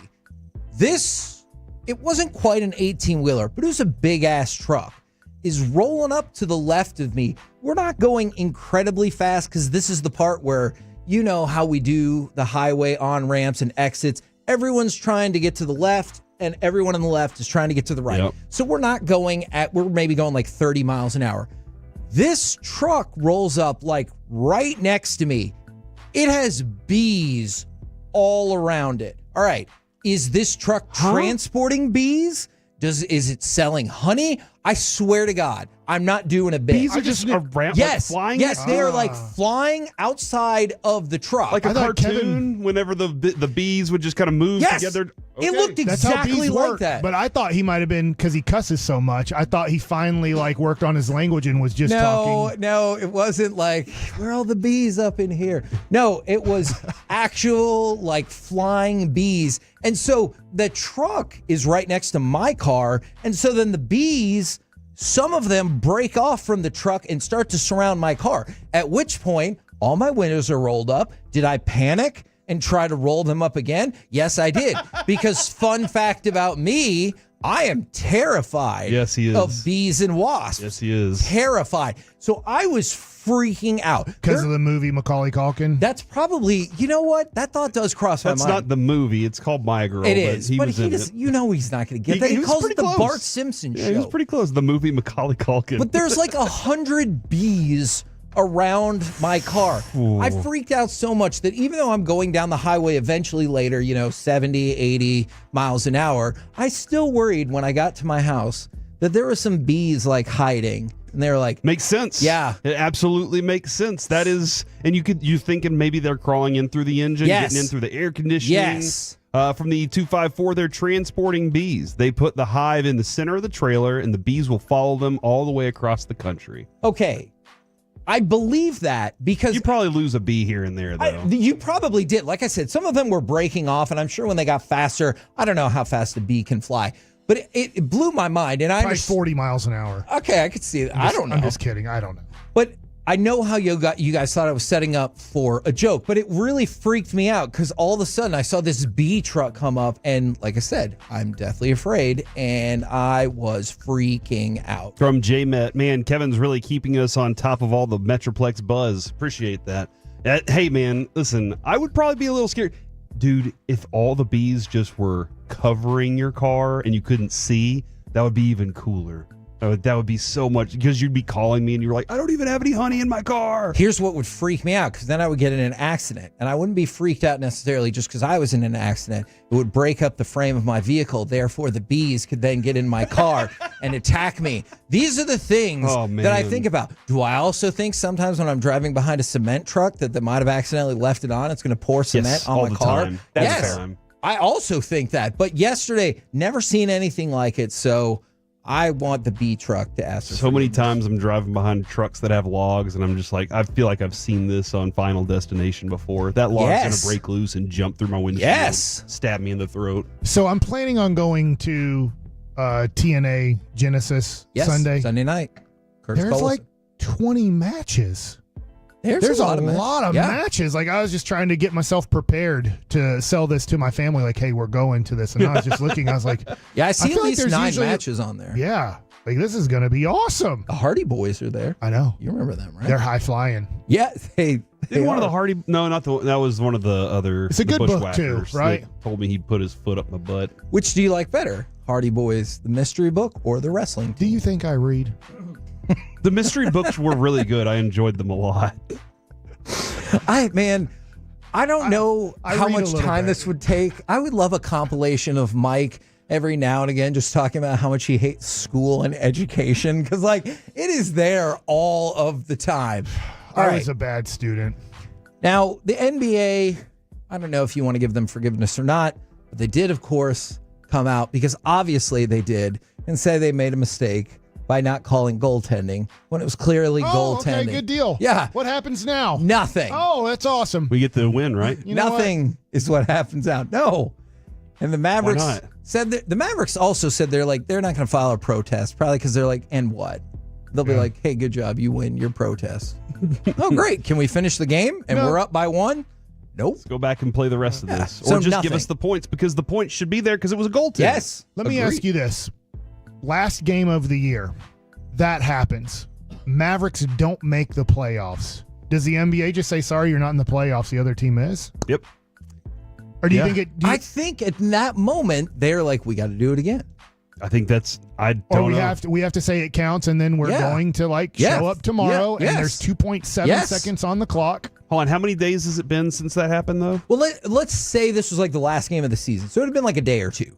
Yeah, I feel like that's too long, and then they're already like, hey, we're moved on to the playoffs already. We've already made accommodations for these teams to be here, here, and here, so sorry, that's the way it is. You might be right. Now, we need to throw this out there real quick because apparently it's finally been finished. The UFL, sorry for Carter and their dozens of fans, was such a disaster that if you recall, they got into a dust-up with the United States Army. Because you remember the United States Army advertised on the UFL, and they said that the change in enlistments they got from that partnership was negative 38. They said they lost 38 enlistments because of the internal reviews of enrollment after these commercials. Really? Yes. And so they were like, hey, we need to be made whole by the UFL. And apparently that business has now been completed, but nobody wants to say anything about money. And then people are like, did the UFL just give money back? But somebody from the Army spoke out. So Laura DeFrancisco, she's the Army marketing person. And she goes, the Army was not ever trying to get money back from the UFL. This was a contract. An entity is paid for services rendered upon completion of a contract, not before, which really makes it sound like, oh, we didn't pay because they didn't fulfill their contract, and so we still didn't pay. Yeah, which I think is the approach that they probably should take, Kevin. Does feel fair. That's pretty bad, though, when your commercial has a negative impact, not even a neutral impact that you're like, well, that's not great. Yeah. But a negative impact. Everybody's like, I'm out of here on this one. We're the KNC Masterpiece right here on 105.3 The Fan. Coming up next, probably, definitely this time, I'll go 80%. we will talk with Josh Young next on The Fan.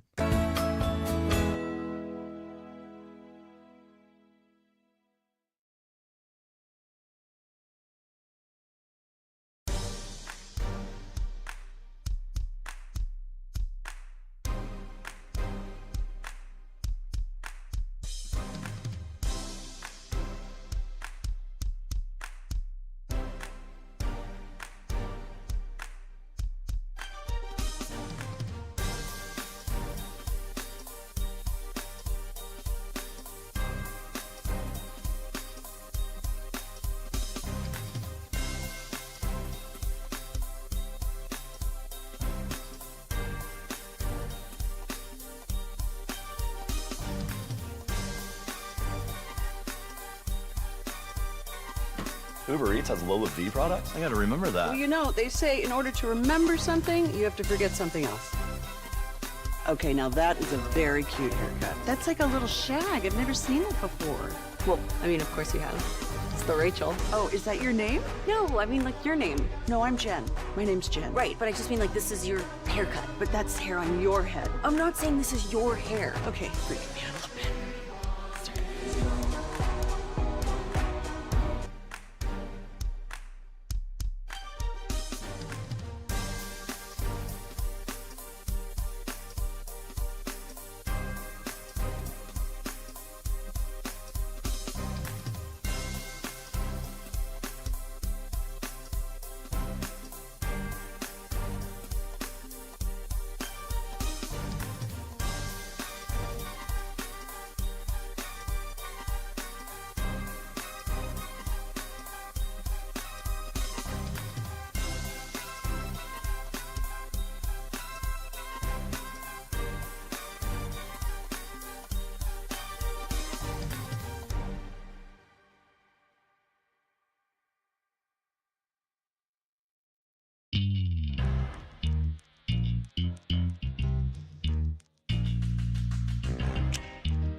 that you've got to forget something else to remember that Uber Eats has groceries? No, that's absurd. Hey, remember when you used to be a, what was it, Pepper Lady? Pepper Lady? Wasn't it Cinnamon Sisters? Basil Babes. Saffron Squad? Nutmeg Maidens? Paprika? No, Nutmeg Maidens. I just said that. Was it Spice Girls? Doesn't sound right.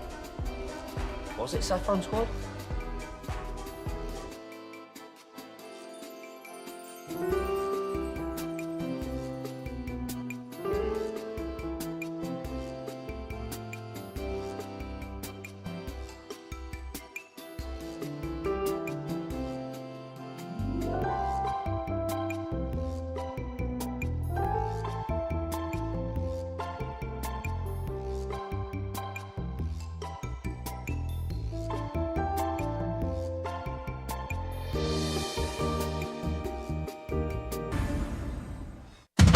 This segment is brought to you by Classic Chevrolet in Grapevine. They're the #1 Chevy dealer in the world. More Silverados than anyone else. This is Texas. This is Classic Chevrolet. Together, let's drive. Based on new Chevy registrations 2023. KNC Masterpiece back here on 105.3 The Fan. Looks like we might be chatting with Josh Young in just 1 second. Wanted to give you an update. Zay Flowers is out of practice again today, which, I mean, you would assume that means you can put him on the doubtful list for playing this weekend against Buffalo. That's tough to go up against Buffalo and not really have one of your biggest weapons. They were able to get over the last opponent without Zay Flowers. Can they do that now? Hopefully he has that opportunity to be there, because that's when Baltimore's at their best. When they have the ability to go deep to him, he can turn short passing plays into massive big plays. So. Are you guys ready for a snow weekend of playoff games? Because Stafford and the Rams are getting... Not supposed to snow here till Monday or Tuesday. Not here. Lucy's so excited about that too, by the way. Stafford and the Rams are preparing in case they get snow in Philadelphia. Obviously, it's supposed to be super cold for the Buffalo-Baltimore game, like 12 degrees at kickoff, and it's already been snowing there. Are you ready for snow weekend of football? I guess so. Let me ask you this random question. Are the Rams practicing in LA, or have they had to stay in Arizona, or? I think they were not practicing in LA at the end of last week, so I bet they've moved somewhere else. Would you have moved to a cold environment? That makes sense for the game. Would you have tried to find a place in Philadelphia to practice the whole week? If I could, yeah, I would. And Cooper Kupp is like, hey, I've never played in a true snow game, but I played at Eastern Washington. It's been really cold. So they don't have a lot of experience with that. Stafford was always indoors, so that's going to be interesting for him. I'll be surprised, not shocked, but I'll be surprised if both teams get over 20 points in that LA-Philadelphia game. Stafford did play, though, against the Bears and the Packers a lot. Stafford has experience in these cold weather games. Now, in the meantime, I'm going to give you a mini gridiron, perhaps. Lamar Jackson, this is scheduled to be the coldest game of his career. Like I said, it's looking like it's going to be 12 degrees at kickoff with a -3 wind chill. The coldest he'd ever played at kickoff was 27 degrees. However, that has not been problematic for him. The games he's played below 32 degrees, he's 3-1 in. Really? So... he can still run. He can do all the things. And Baltimore is not like here. It gets cold. It gets colder there. What do you mean? Oh, consistently colder there. Okay, yeah. Here, it's it jumps up out of nowhere, and you're like, my coat is still in the attic right now, or wherever you store it. Exactly. And then all of a sudden, you're freezing. Now, this is an interesting card-related story, since hopefully we'll get to talk with Josh Young about trading card stuff. Did you see Sports Business Journal is reporting that the NFL Players Association has offered buyouts to almost half its employees? Do you know why? No. Because part of it has to do with an arbitration ruling that resulted in the union owing Panini $7.8 million for breach of contract.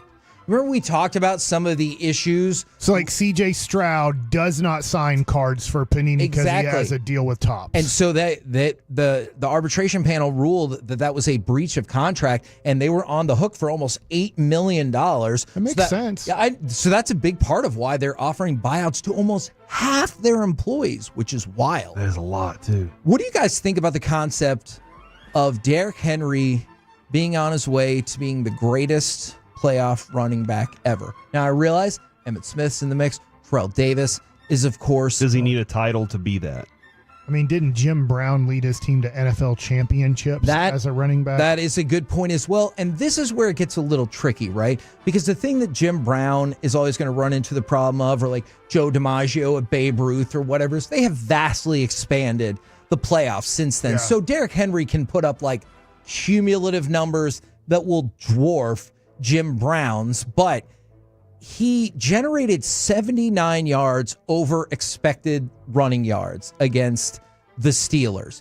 He gained 157 yards after contact. He has 175 plus rushing yards in playoff games 3 times. That's the most ever. And he did it with the Titans. Yes, he took the Titans. Didn't the Titans make it to the AFC Championship game? Because he was good. Yes.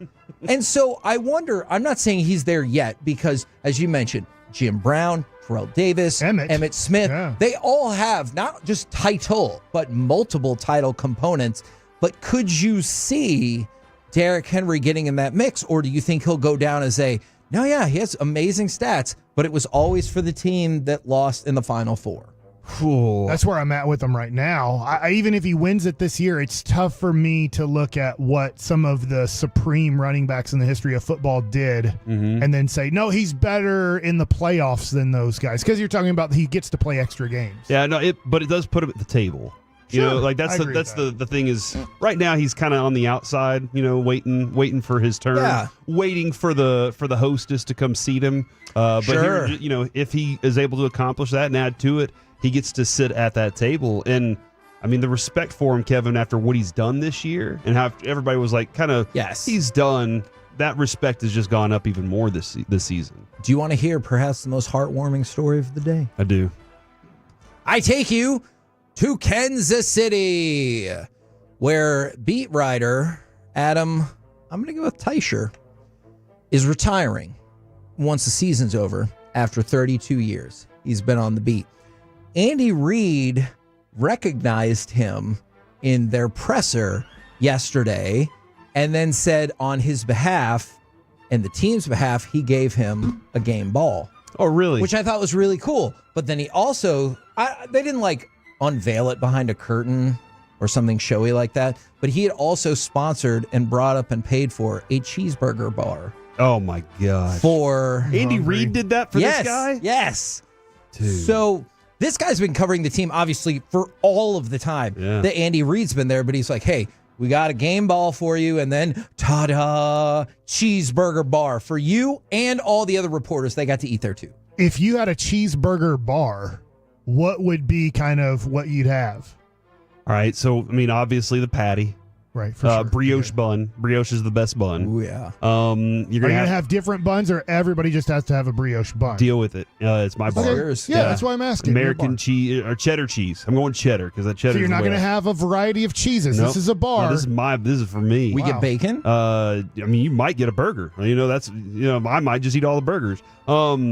Yeah, bacon's going to be there. I don't need lettuce. Sorry, everybody. I need pickles. I need onions are good to have around.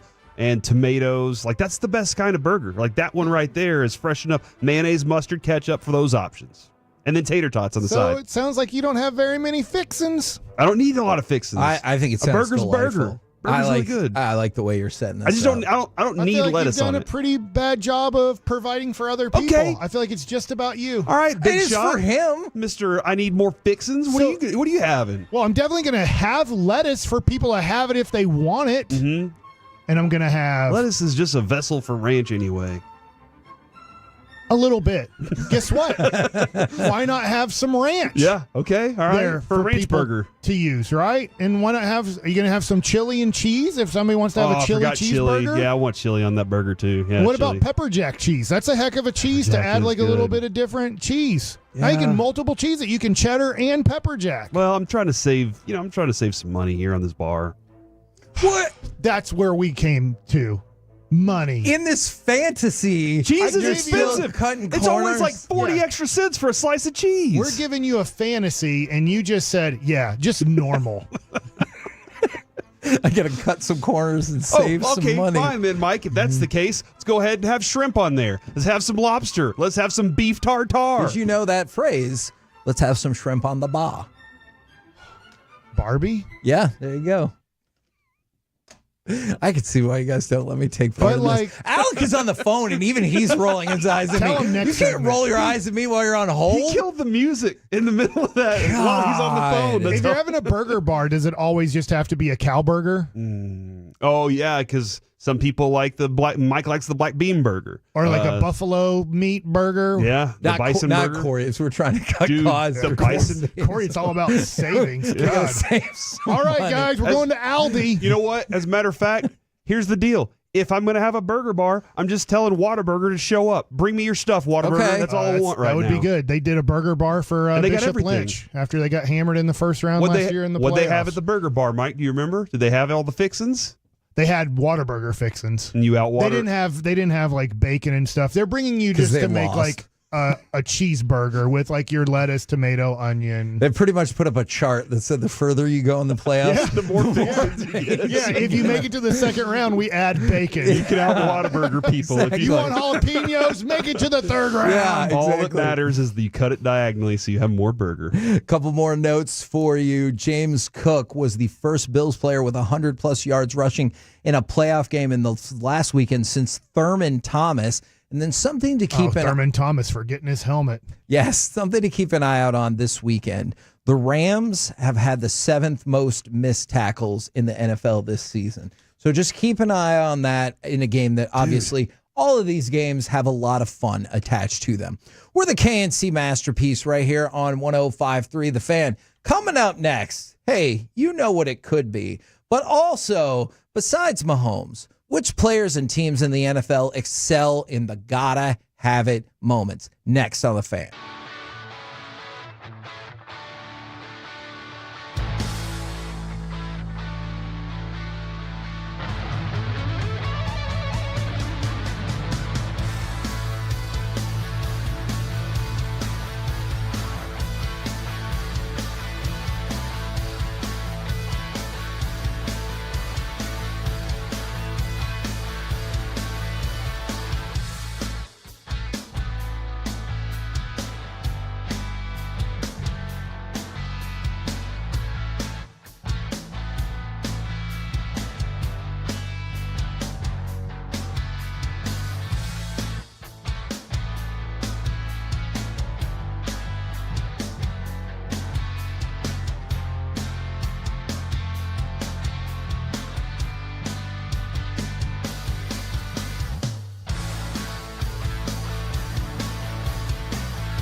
product? I gotta remember that. Well, you know, they say in order to remember something, you have to forget something else.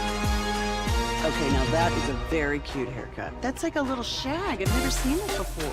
Well, I mean, of course you have. It's the Rachel. Oh, is that your name? No, I mean, like your name. No, I'm Jen. My name's Jen. Right, but I just mean like this is your haircut, but that's hair on your head. I'm not saying this is your hair. Okay, great.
You're about to be masterpieced, KNC style, right here on 105.3 The Fan.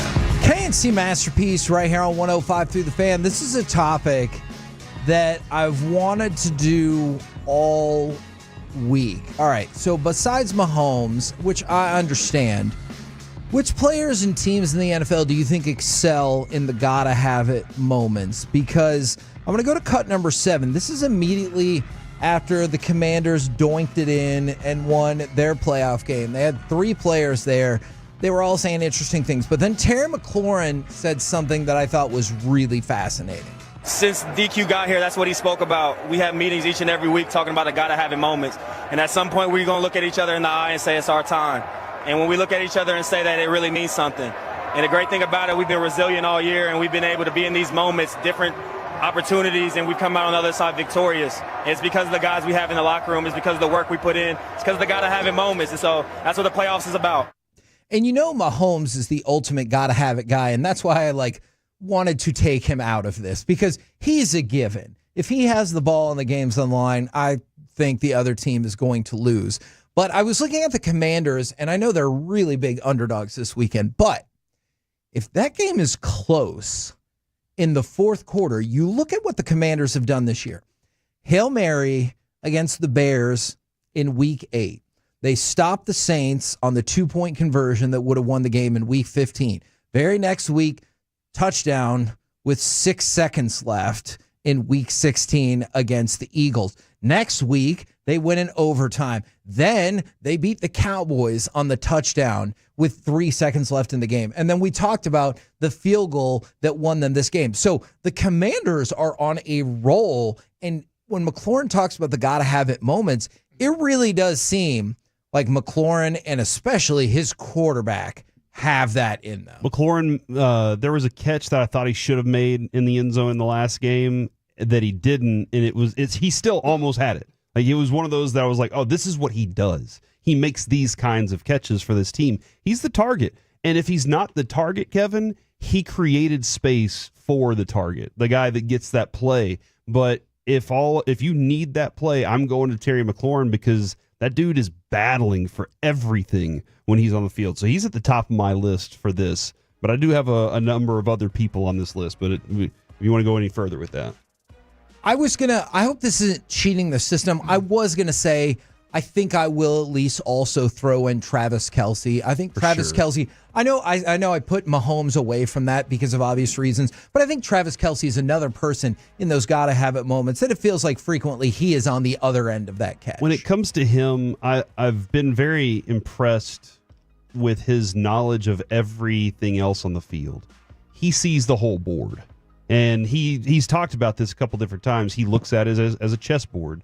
And you have to know what every other chess piece is supposed to do or what they can do so that you know what you can do to beat it.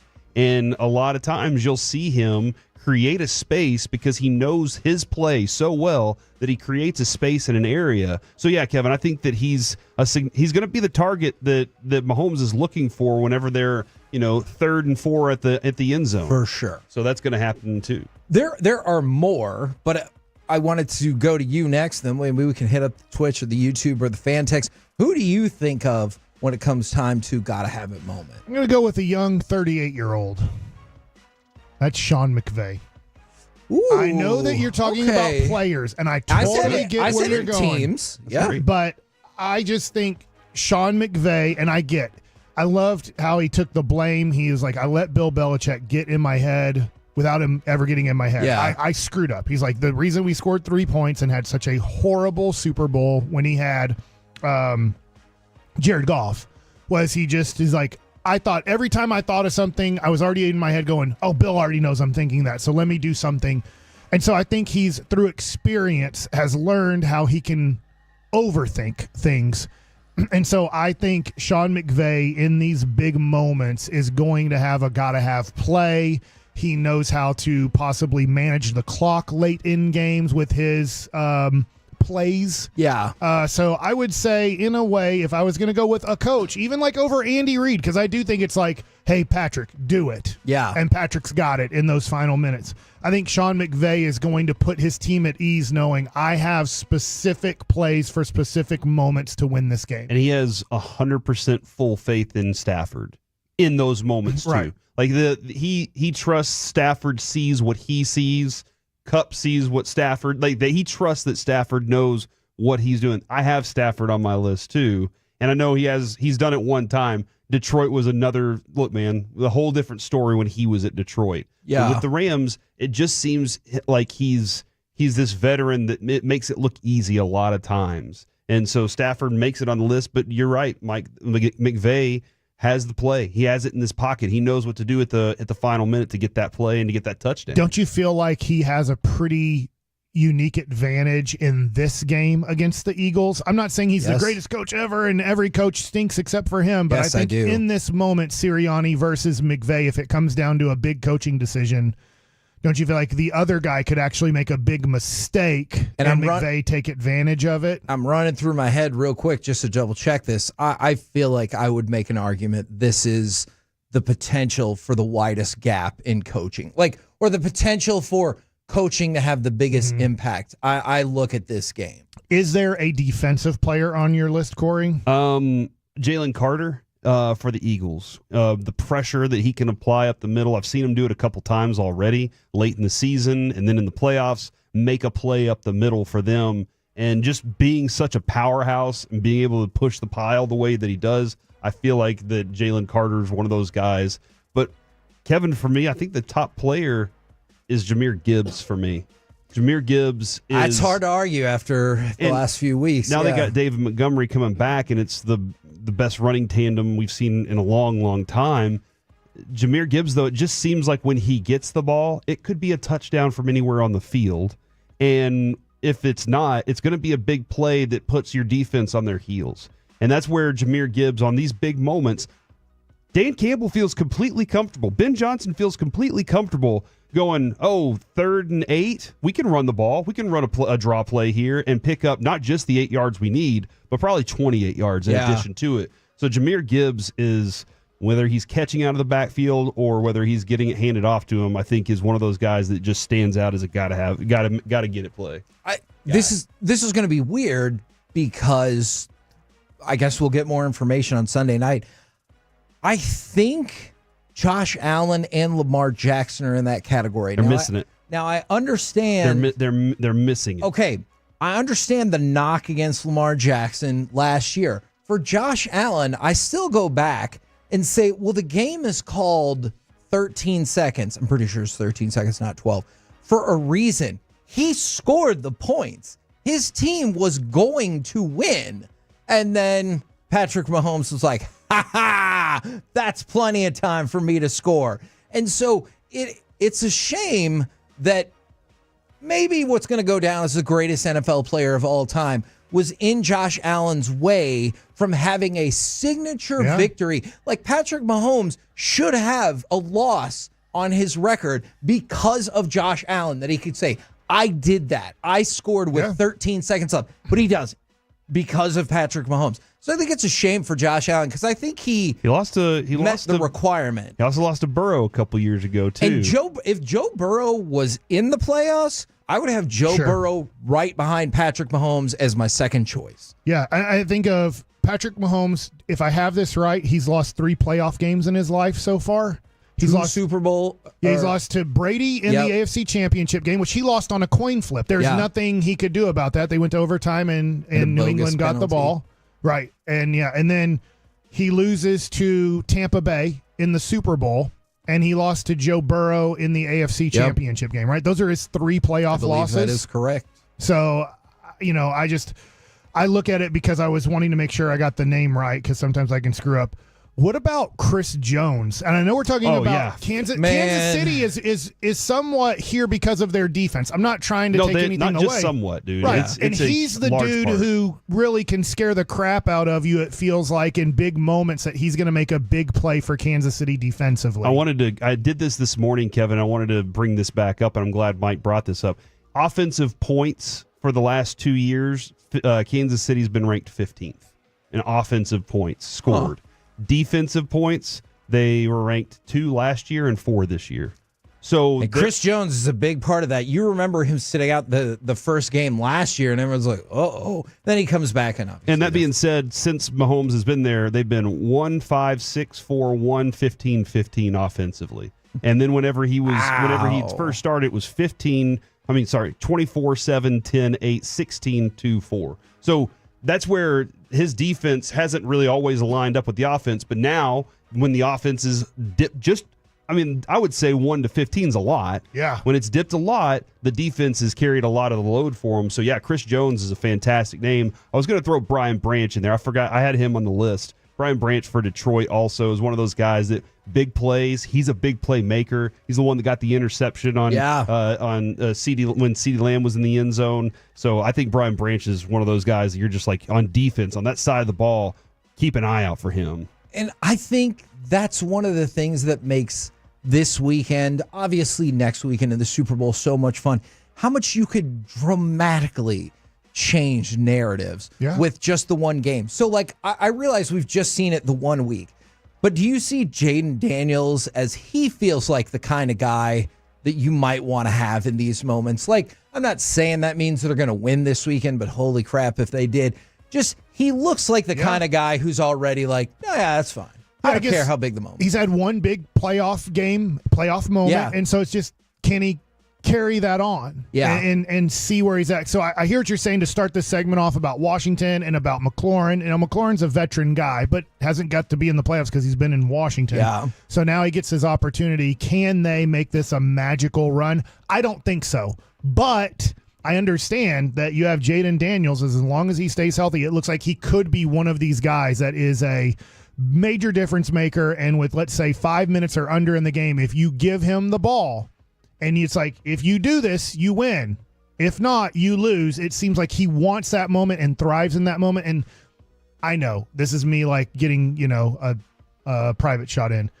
I just unfortunately think the guy here is the opposite. For some reason, he will play his worst in these playoff moments. Mike, I don't disagree with you. And I think that's been mostly proven out. Jaden Daniels has shown, even at a very young age, poise. That's the word that you just keep in the pocket. He has a great feel for the pressure around him, but the patience and the calmness that he plays with, he just looks smooth. He looks as smooth as what our plumber Michael Talbot said Mike Bassick's jump shot is. Just silky smooth. Oh, did he tell you He about said yesterday? he lost in horse a lot to you yesterday. but he's just very smooth. Like, I think Jalen Hurts is a very smooth player too. He doesn't ever look like anything. He's ever herky-jerky. Jaden Daniels has that smoothness about him, and then all of a sudden it's a quick release to go along with it. Kevin, I'm watching West Wing. I'll bring this up again. When you see a president going into a debate and get up on that podium and just look like he has everything, and then the opponent over there is just like, whew. Yeah. And it kind of, you can see the nervousness. Whenever you have that poise, everybody around you follows you more because they know that dude right there is game on. They know that guy right there is the one that's not going to let us down. And I think they all believe that about Jaden Daniels. And then on top of that, the more they believe that, the more he believes it about himself. And the more he gets these opportunities, the more he's going to believe it and think this is how it's supposed to be, not, hey, I'm trying to work my way to it. And then somebody texted in from the 972, King Henry. And so he's a tough. Like, he's tough. Yeah. But yeah, I do feel like he's going to get the yards more often than not. We're the KNC Masterpiece right here on 105.3 The Fan. Coming up next, we'll move into the Expressway where you get Mike Likes It, but also you get a combo platter. It's National Nothing Day. Give us a sports opinion, and then what do you love to do when you are not being productive? Next, right here on The Fan.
Pepper Lady. Wasn't it Cinnamon Sisters?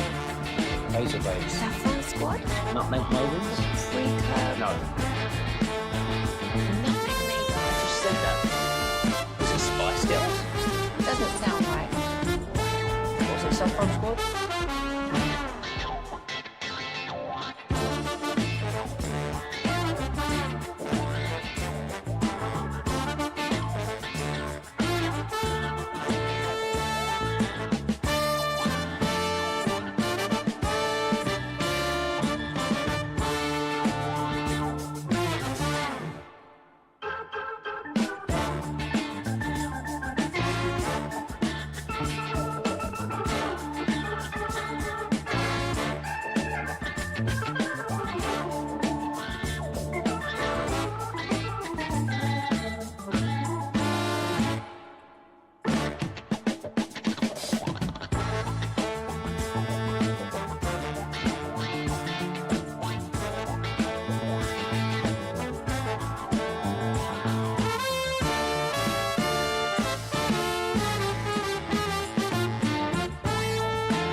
low-fee products? I gotta remember that. Well, you know, they say in order to remember something, you have to forget something else. Okay, now that is a very cute haircut. That's like a little shag. I've never seen it before. Well, I mean, of course you have. It's the Rachel. Oh, is that your name? No, I mean, like your name. No, I'm Jen. My name's Jen. Right, but I just mean like this is your haircut, but that's hair on your head. I'm not saying this is your hair. Okay.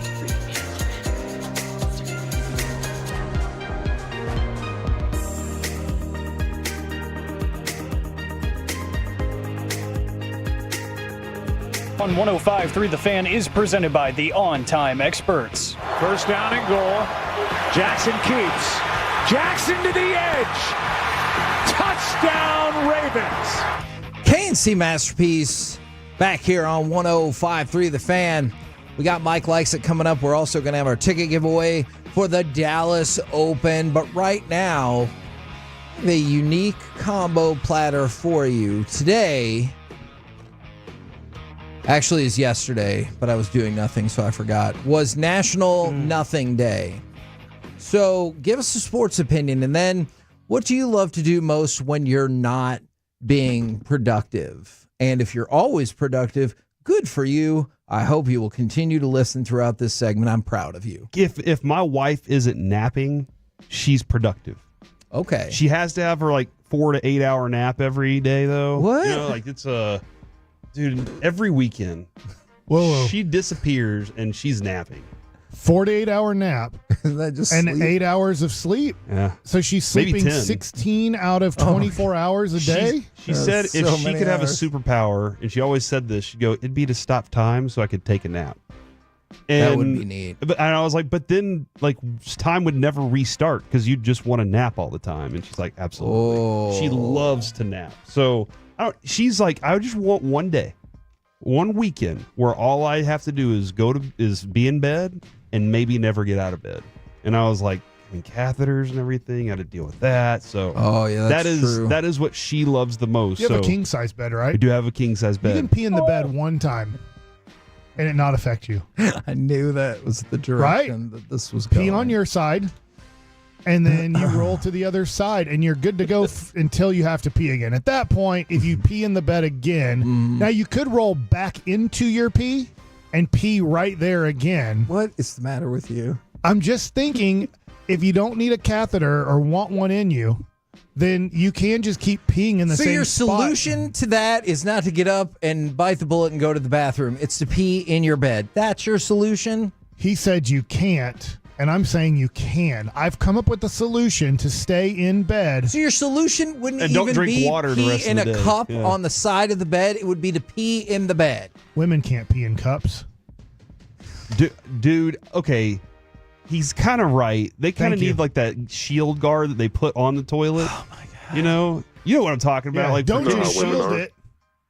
I know. Guard it. Yeah. I don't think that's exactly what Rhino Shield is going for, but maybe. You whizzing. Shield home. No, it's about painting. It's not about peeing in your bed. Are you sure about that?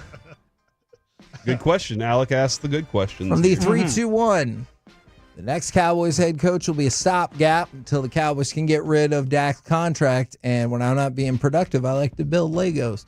From the 2-1-4, sports opinion, Ravens, Lions, Eagles, Texans, they're all going to win.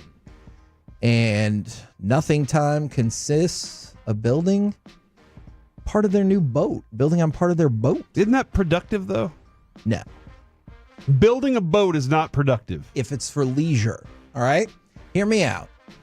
If you're a boat maker or like that is your trade, then yes, that is being productive. Okay. But do you really want to hear from some jerk who has all the money in the world and they're like, well, this weekend I built on my boat. And you're going to be like, hey.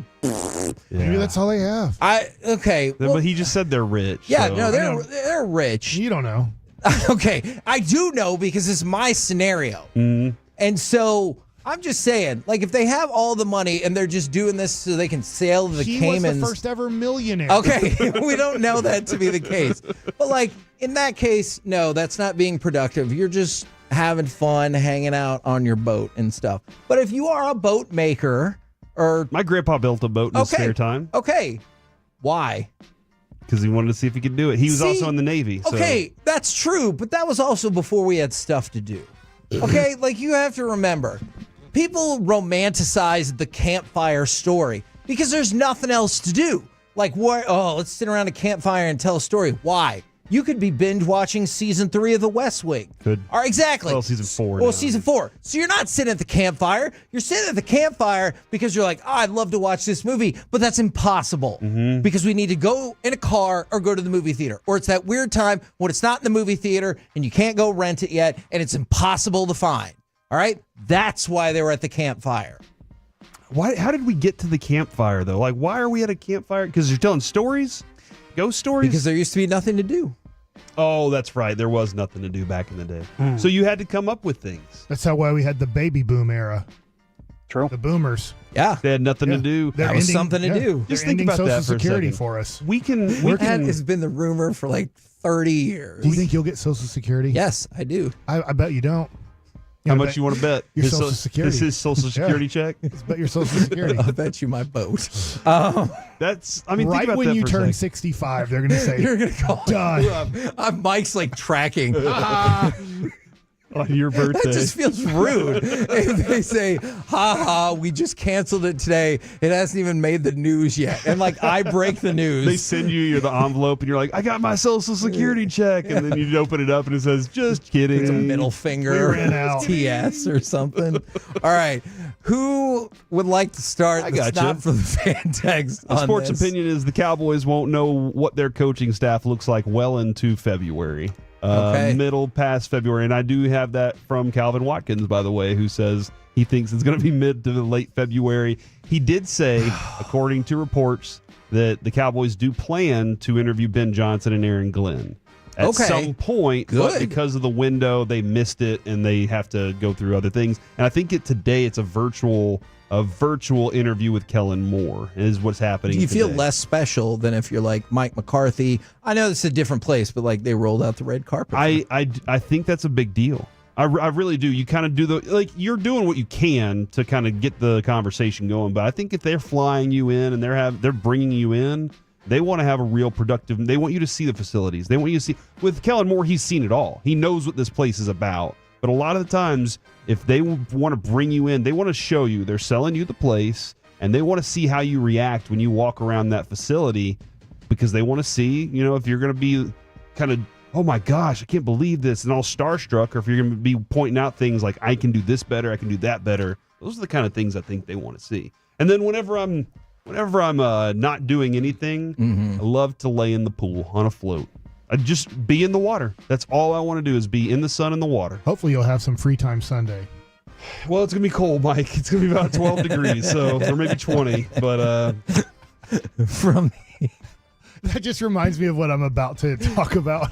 Okay, go ahead, Mike. I know there's nothing that's going to stop it at this point. We interviewed Wyatt Langford last year, and you asked, hey, what do you like doing in the off season? He said, I like being outside, and that stopped the answer. Like, you got to give us more here, man. I like, I like being outside. I'm pretty sure you play baseball outside. Mike was so bent out of shape by that. He's like, we're outside all the time playing baseball. Outside? What are you even doing? What are you outside for? That is great. Let me read a couple of these. Then I'm going to get to you, Mike. From the 469, Tony Romo becomes the new Cowboys offensive coordinator.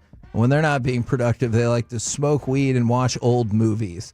From the Tony Romo?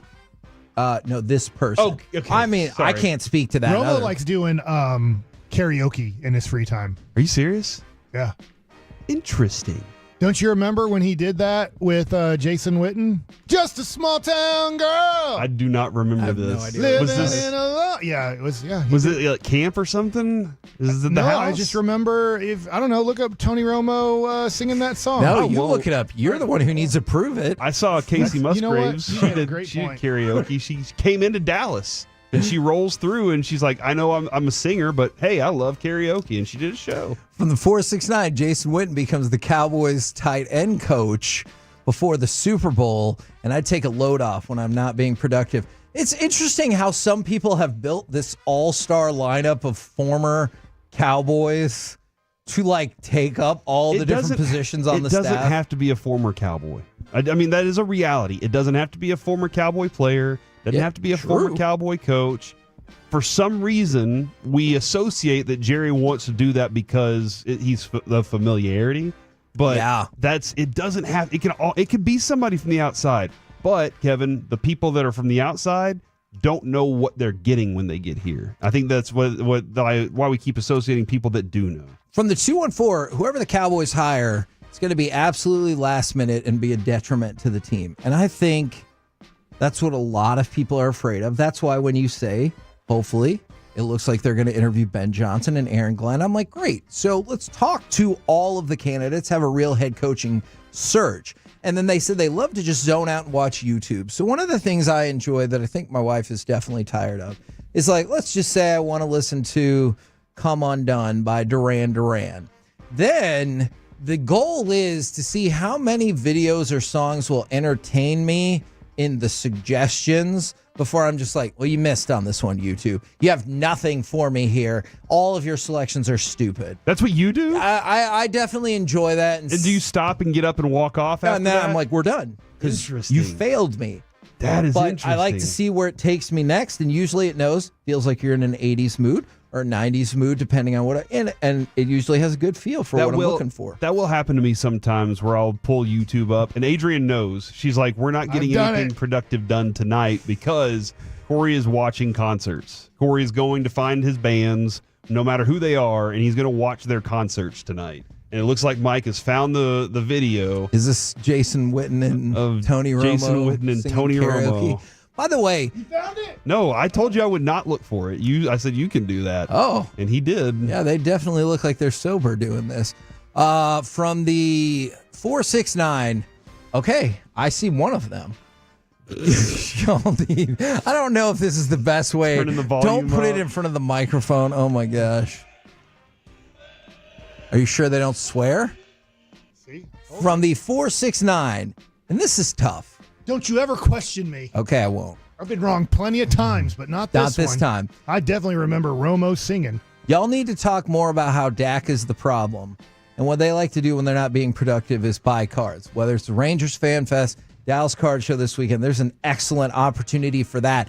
That's tough because there are people who are like, y'all need to talk more about how Dak is the problem. And I was like, man, I feel like we talk about that a decent amount. And then there's people who are like, why don't y'all talk more about all the good things that Dak has done? And I was like, man, I feel like we talk like a pretty good amount about that as well. And so, like, if it's not either all positive Dak or all negative Dak all the time, I feel like some people are going to feel like they are not represented. Was 2021 the game that the Cowboys that 14 seconds, was that 2021 whenever Dak did that? Yes. Okay. That stupid play with Ezekiel Elliott as the I remember starter, tweeting the out center. that night, Dak's not that dude.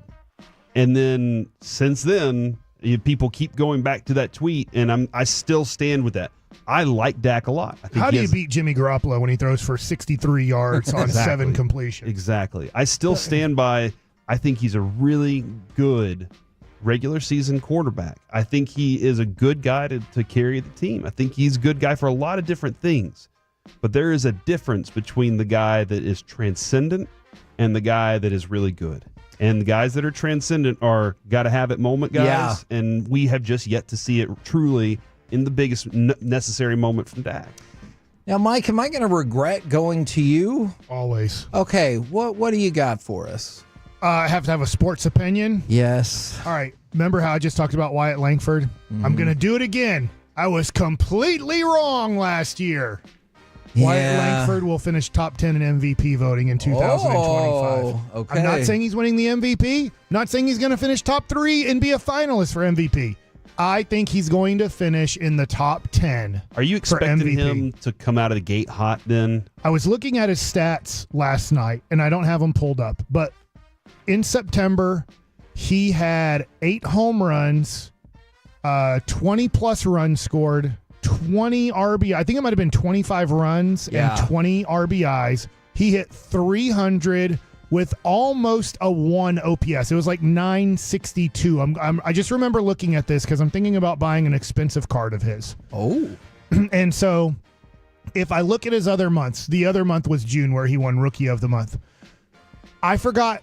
I'm being honest here. You can look at the stats. It's not an opinion. It's the stats. I forgot how bad he was in July and August. Yeah.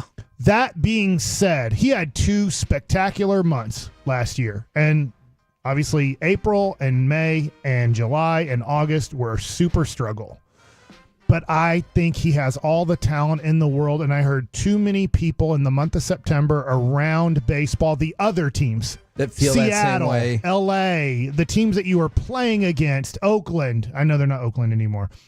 Just saying, dude, he's taking off right now, and we think this is who he's going to be. That's not from the Rangers. Yes, the Rangers believe that too. But I heard it from enough other teams, especially your divisional teams, to go, crap, he's figured it out. And what do you like to do? I feel like the answer is something card related, perhaps. Well, I do. But I will say recently I love drinking Italian wine on the couch with my wife. Oh, because you can reminisce about your vacation? Maybe we talk a little bit about vacation, but I've had a little bit of free time recently with just being able to kind of like sit on the couch, have something to eat, and then have a bottle of wine to share while watching whether Landman. I don't know. I'm thinking about, this sounds bad, forcing her to go to TNA Sunday night. Go to wrestling? Hell yeah. I'm like, I don't think there's no way she went as a kid to the Sportatorium. I just don't think she did. I don't think her dad would have been into that at all. So I'm like, one time in your life and the boys, come with me to a live wrestling event. You can say at the end, it's not for me, whatever. But what do you think is the percentage of success at this moment? Of getting them to go? Low unless I force them. Okay. Unless I say, I don't care what you say, we are going. Okay. And that's where I'm going to try to present it today. It's like, it's going to be freezing cold. There's nothing we can do outside. Yeah. Our small group canceled, so we don't have that. Oh, okay. Why not? Let's go to Garland, right? Yes. And let's go watch not only just a professional wrestling event, but it's a pay-per-view, so it means they're going to do the best possible show that they can possibly do because people are paying money to watch this on television. And I was way off. Garoppolo had a great game in 2021. You can't overcome this. There's, we rag on Dak too much because Garoppolo went 16 of 25 for 172 yards and an interception. How are you supposed to overcome that? And then how many touchdowns? 0. Okay. And then, when you have a guy against you like E. Mitchell, I don't even know what the crap Elijah is. Mitchell. Elijah. Okay. What? That is a biblical name. I don't feel like you should dunk on that. Elijah. 27 carries for 96 yards and a touchdown. What are you supposed to do? Zeke, he probably partied the night before. 12 carries for 31 yards. That definitely didn't help out Ezekiel. That didn't help out Dak Prescott in that game. But, what are you supposed to do if you're Dak Prescott when Garoppolo goes out there and puts up the numbers of 16 completions for 172 yards and an INT? He asked you the question, Kevin. What more could you ask Dak to do when you're going up against that? Is nothing. Make the right play. Don't worry. The next year, he shows everybody who he is by losing to the 49ers again. I don't know why I even listened. I'm going to look. I know what he was going to say. I knew what you were going to say. We're still not finished with this. Do you let Alec answer the question? Oh, yeah, Alec, you answer while I look up this 19-12 game where Dak probably kicked butt. Gee, thanks, Mike. Let's see. We start off with the sports opinion, and I've been thinking about something that Mike has been talking about for weeks now. I think the LA Rams have a real chance at this thing. Oh. And I think it goes into something that Kevin said. The exterior forces and the higher beings and whatever kind of motivational factors go into that. You see that happen a lot in sports. You do. And I've said it for years. I don't want to face any kind of motivated team, a team that has a reason to be kind of like they have some pent-up emotion, whether it's angry or sadness or whatever it may be. Motivated teams, I do not want to play them when it matters the most. So I think the Rams do have a real shot at this thing if they can shore up that defensive line play, which it seemed like they kind of did here in the past couple of weeks. I like that. And then something I like to do when I'm not productive. What you have to hope, though, is that you have to hope that Jalen Hurts doesn't go 19 for 29 for 214 yards and no touchdowns. And then he runs the ball 3 times for 8 yards and no touchdowns. Because there's nothing you can do as the other quarterback. Let me guess, that's another playoff loss. When a quarterback on the other team goes 19 of 29 for 214 yards, no touchdowns, and then runs the ball 3 times for 8 yards. What do you expect Dak Prescott to do in those games? I call that Mike math. Something I like to do when I'm not being productive, I like to go outside. That's it. Don't say anything else. Okay. I'm kidding. Build Legos. That's probably what I do. Outside. Outside, out on the back patio. Have you ever built Legos outside? I think I've done it once. Yeah. Okay. I don't know if I would recommend doing it again because the wind, breeze can kind of knock some of those smaller pieces around and turn the pages, and you start doing the same step over again. And you're like, why do I have 2 of the same thing? That's dumb. That's pointless. What are you supposed to do in a playoff game? When an MVP, I get it. No, but when the MVP Surprised you don't candidate, beat a dead horse in your off time. I don't have a horse. That is true. Yeah, I have 2 dogs. That's not close. And a silky smooth. When an jump MVP shot. running back, I know he didn't win MVP, but like Offensive Player of the Year, when that guy goes off for 10 carries for 35 yards and a touchdown, how is the other team's quarterback supposed to overcome Christian McCaffrey running the ball 10 times for 35 yards and a touchdown? He's a big threat, man. He's a very big threat, and that's difficult. He did catch 6 catches, though. This is where it really hurt the Cowboys, where McCaffrey really showed who he was, and Dak couldn't overcome the 6 catches for 22 yards. I mean, the guy had almost 60 yards combined in that game. I mean, just think if you're going against the Eagles and Saquon Barkley almost goes for 60 yards this weekend. What are you supposed to do if you're if you're Matthew Stafford and the quarterback throws for a little bit over 200 yards and Saquon Barkley almost gets 60 yards combined? What is that quarterback supposed to do? I don't know what you want me to do. Thanks a lot. Moved into Mike likes it. Thanks a lot, stuck. defense. If you would have held them to 11, we would have won. How is no Rangers game on the list of the top 20 greatest games of all time? I don't know. I think this was before the Rangers did their thing. Yeah, before the Rangers unfortunately, it might be 2011 Game 6. Oh, that was I a know. wonderful game. It was an awesome game. That's probably what it should be. That's, you know what? And I'll say this forever. 2011 Game 6 is a bigger deal than 1986 Game 6. It was far more dramatic. Oh, he missed the ball. Oh, guess what? You still had extra innings. What about Kirk Gibson? What about Freddie Freeman Game 1? It was Game 1. What this about? was to decide the World Series. Do you think that Kirk Gibson's was bigger because they were such a big underdog going into that because he was series? hurt. He had to like hobble around the bases. Allegedly. What? I don't know. Do you want me to look up other playoff games that Dak played in? No, and ask I how could don't. Dak overcome I want you to these talk moments? about anything else not politically involved besides that. Okay, so I was watching the hearings. Just kidding. I only watched like a little bit on the Forbes YouTube thing, and I turn it off after 2 minutes. Both sides are so unfair to each side. I'm not for or against either side. Okay. But man, they are unfair to each other. It does feel like every question's like, hey, why are you such a piece of S? Yeah, or they hey, don't even ask why a are you question. the best human that's ever Yeah, lived? yeah. Those are the two, but they really don't even ask questions. Like, I just want to say, you're miserable, and here's why. Yeah. And here's You're right. why you are the greatest person to ever be assigned this position. Oh, you're right. You're like, man, this sounds like we're going to get a lot done. Go America. Okay, so what do you guys want to talk about here? Shout out Friday from the 469. Shout out to my wife, Angela, for putting up with me. Absolutely. Good job, Angela. And then from the 214, shout out to my husband. He is taking us to Monday Night Raw so I can yeet my little heart out. Whoa, is Monday Night Raw here? Yeah, Monday Night Raw's in Dallas. Mike, Double back-to-back. Double wrestling Monday for your family. I've been watching. Who's the guy that comes out that Pat McAfee loses his S? He stands up on the thing and starts doing all this, and I'm like, that's Jey Uso. That's Yeet. Yeet. That's his catchphrase. Okay, and it's just like, okay, help me out here. He just yells yeet and everybody yells it back? Yeah. What does yeet mean? It's like if I was to yeet, I just threw it. You yeeted So it. yeet means to throw. Yeah.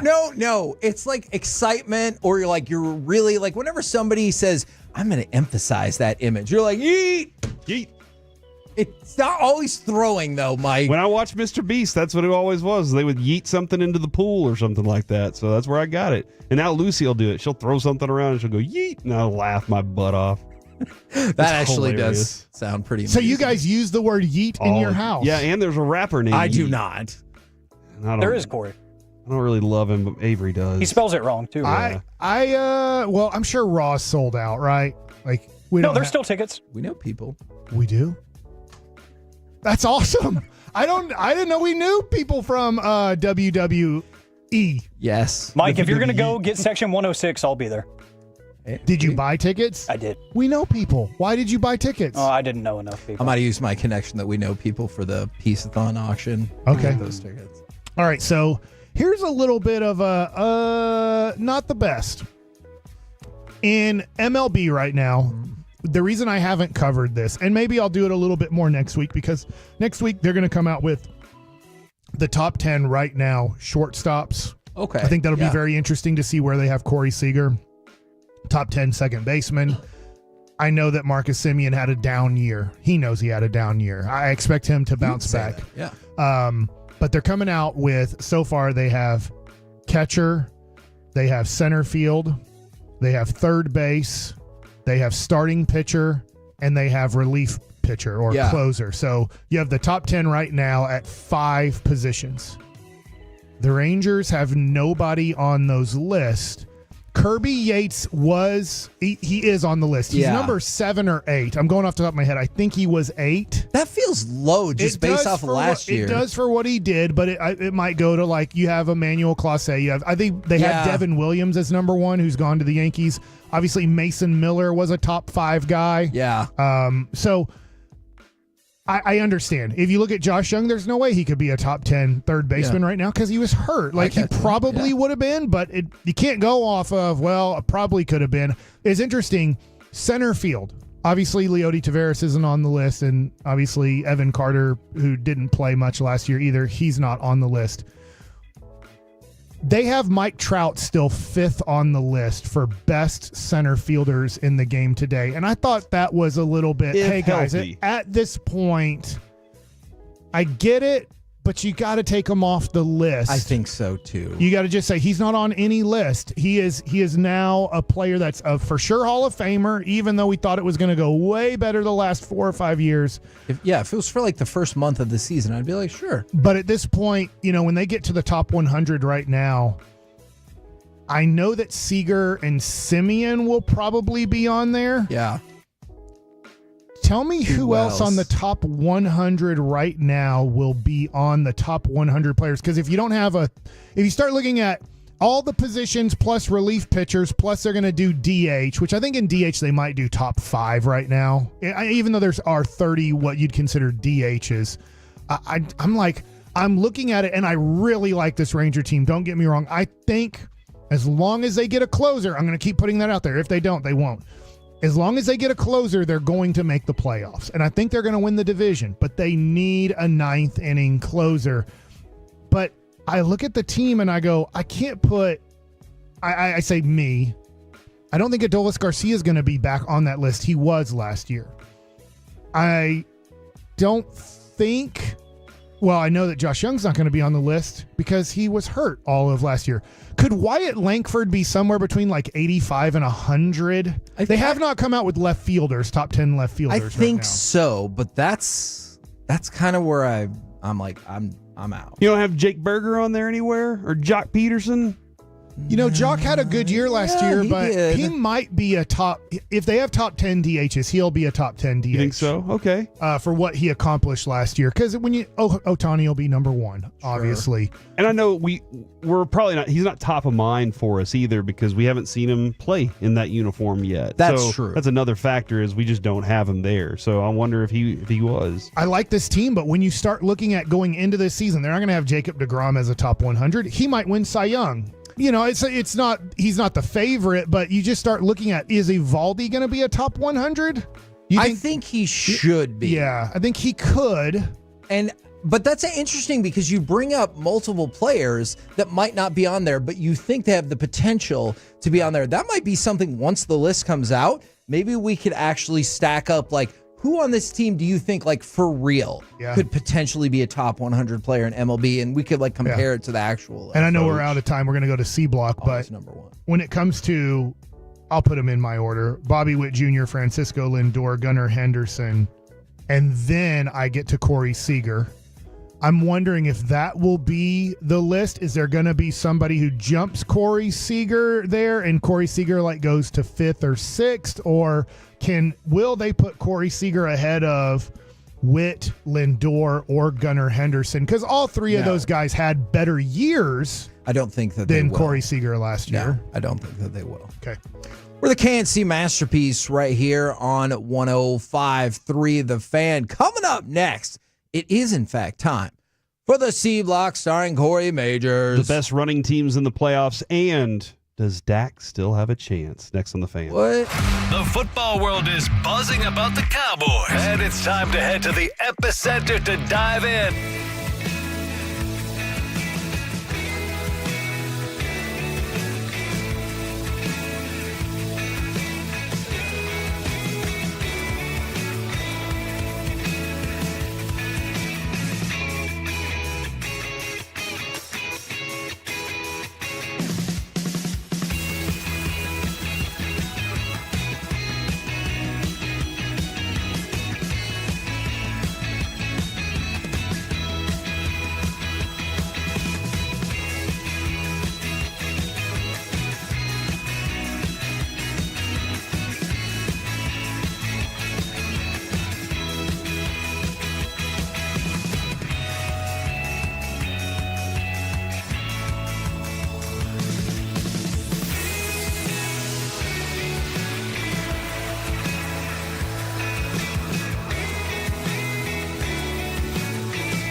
got to forget something else to remember that Uber Eats has groceries. No, that's absurd.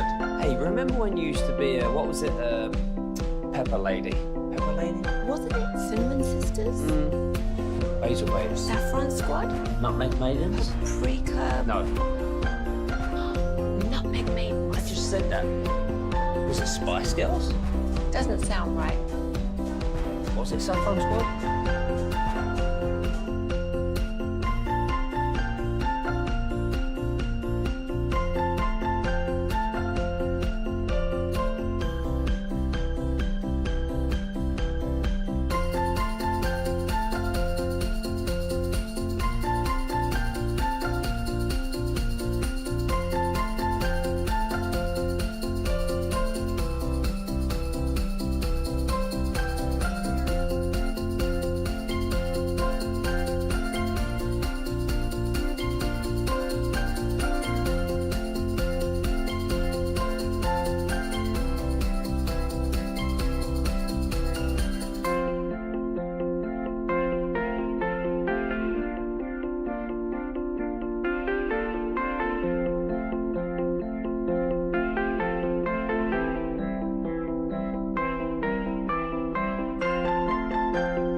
You're about to be masterpieced, KNC style, right here on 105.3 The Fan. KNC Masterpiece right here on 105.3 The Fan, where right now it's time for the C Block starring Corey Majors. Thank you very much. You do have options today. Ooh, I choose the C Block. We're gonna have a little discussion about whether or not Dak still has a chance.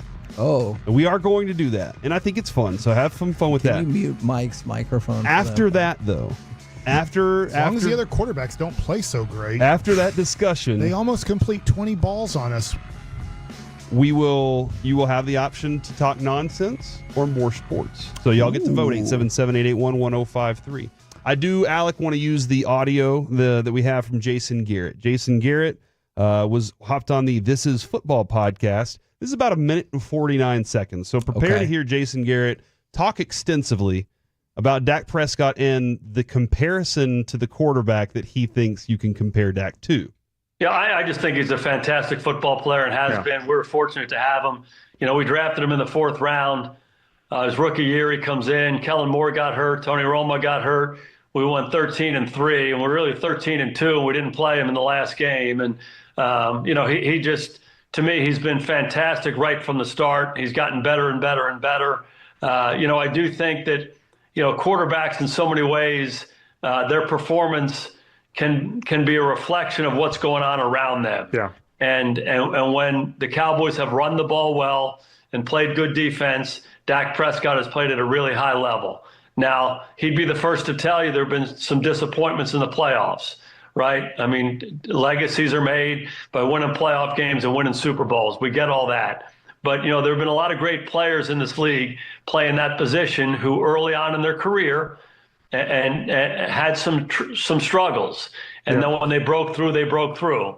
And typically they broke through because the team around them had gotten better. I think about John Elway, one of the greatest players ever to walk. For years, John Elway would take the Denver Broncos and put them on his shoulders and take them through the playoffs into the Super Bowl. And they'd have these disappointing losses. And they did because they weren't as good as the team they were playing. And then when they got better and they got Terrell Davis and they running the football and all of that, all of a sudden John Elway's holding the trophy over his head. Peyton Manning, similar arc, some other guys. So, I think it's important to recognize that it's a team game. Yeah. Everybody's a part of it. And when the team around Dak, like any quarterback, has gotten better, he's played at a really, really high level. And there's no reason to think he can't do that for the rest of his career. That right there is Jason Garrett giving you the toe of hope that, hey, man, if you just wait it out, maybe Dak Prescott, it'll click for him at age 37, age 38, whenever he gets the team around him. Granted, listen, he's dead on. Dak's the kind of quarterback that needs the team around him. I don't disagree with that. Mahomes has had two really good defenses with him the last 2 years. He's had a couple good defenses along the way, and he needs the defenses too. Mahomes, however, whenever it's time, transcendent. And so far, we haven't seen transcendent from Dak. Kevin, you're very frustrated. This is why I think that comparison is stupid. I think that team, by the way, that Denver team was loaded. Yes, that was a and loaded Elway did football nothing in his career up to that. And point. That's what he said. That's what he's saying though. Is they always fell short because he didn't have the team. But this is why I think the comparison to John Elway is stupid. And he goes, and Peyton Manning had a similar. No, he didn't. Peyton Manning had already won back-to-back MVPs before he made it. Before he won the Super Bowl. For John Elway had been to the Super Bowl 3 times. He was the MVP before Terrell Davis. We're talking about the divisional round. If Dak Prescott had been in the Super Bowl and lost, then I'd be like, right on, because we suck at stopping the run, or we can't consistently stop, whatever the case might be. He reminds me of John Elway. Okay, because Dak Prescott has been to the divisional round 3 times and John Elway's been to the Super Bowl 3 times. Is that what we're doing? That is so stupid. He was giving you the hope that Dak Prescott can do that at the end of his career if the Cowboys get the team around. That's all he was. Okay, then just leave it at that first part, because I think he made a lot of good points on that first part. Is pretty much every quarterback in the history of football has needed the complementary pieces around them. And I'm with him on all of that. And he's like, that reminds me of John Elway. He won nothing until the last 2 years. I hear what you're saying, man. He won the AFC 3 different times. He won the MVP. So don't tell me he won nothing before he got that run game. All right. I did then decide I wanted to go through and look at some things, because John Elway was 37, 38 years old when he won his 2 Super Bowls. And to be fair, he had not won the Super Bowl. That is true. I did look at the average age of every Super Bowl winning quarterback. So at the average age, the year that they won it, and that includes multiple Mannings and multiple Bradys. Over time, Kevin, the average age is 30. The average age for a quarterback is 30 years old. So if you're basing it on that, Dak Prescott has already missed the boat. 31, going to be 32 this offseason. So if you're basing it on that, Dak Prescott cannot do it. Is he going to be an old 32 as well, just because the injuries piling up? I think so. I mean, the football, the just for ability to football. run is a young man's ability, right? Like that's to run effectively like that is really a young man's legs. Whenever you have what he's gone through, it's a little too tough to overcome. So yeah, I think that it feels like an old 30 right now, and that's why you're kind of sitting there going, okay, what else can we build around it? I went ahead and Kevin, I went back to the year 2000. And I lined everything up since then. So since the year 2000. By the way, how old do you think Trent Dilfer was when he won his Super Bowl? 31. 28. I was very surprised that he was that young. I felt like he was almost 50 whenever he won that Super Bowl. Was it the hairline? Yeah, it was definitely the hairline. And you know what? Another argument I'll make before these come in on the fan text, I will be willing to wager that most all of those teams also had a better front office and general manager. I concede that in a heartbeat. Since the year 2000, the average age, again, 30 years old for Super Bowl winning quarterbacks. So the history of it, I got you. Average is 30. Okay. Since in the last 24 years or 23 years, it is 30 again. The oldest being Tom Brady at 43. And he really screwed that curve up, didn't he? The youngest being Ben Roethlisberger at 23 years old. Wow. So that's those are the ranges that you're dealing with there. So then what I did was I took Tom Brady out of the mix. And I did the math and said, what is the average age minus Tom Brady? The average age is 28.8. The oldest being Peyton Manning at 39. And again, the youngest being Ben Roethlisberger. And then I went and found quarterbacks that have won the Super Bowl older than 31 years old. What is the average age of them? Say it again. The quarterbacks that have won the Super Bowl that were older than 31 since the year 2000. What is their average age? 31 years old. Okay. Which Dak Prescott is currently 31 Did years you just old. say he was going to be 32 before the season starts? He'll be 32. Kevin, how many quarterbacks have won since 2000 have won the Super Bowl over 31? 5. 4. Oh, it's close. Brad Johnson. Respectable. Matt Stafford. Manning and Brady. So Manning and Brady obviously go into this a lot. And then in the last 10 years, the average in the last 10 years, so I shrunk it down even more. I said, in the last 10 years, what's the average age? 34. So in the last 10 years, the average age is 34. And Kevin, Dak Prescott is under 34 years old. Therefore, hell yeah. Dak Prescott still has a chance. He still has a chance to win a Super Bowl. So there you go. I just gave you all the numbers that prove it. So just wait for Dak to get healthy, and then wait for the Cowboys to build a good roster around him.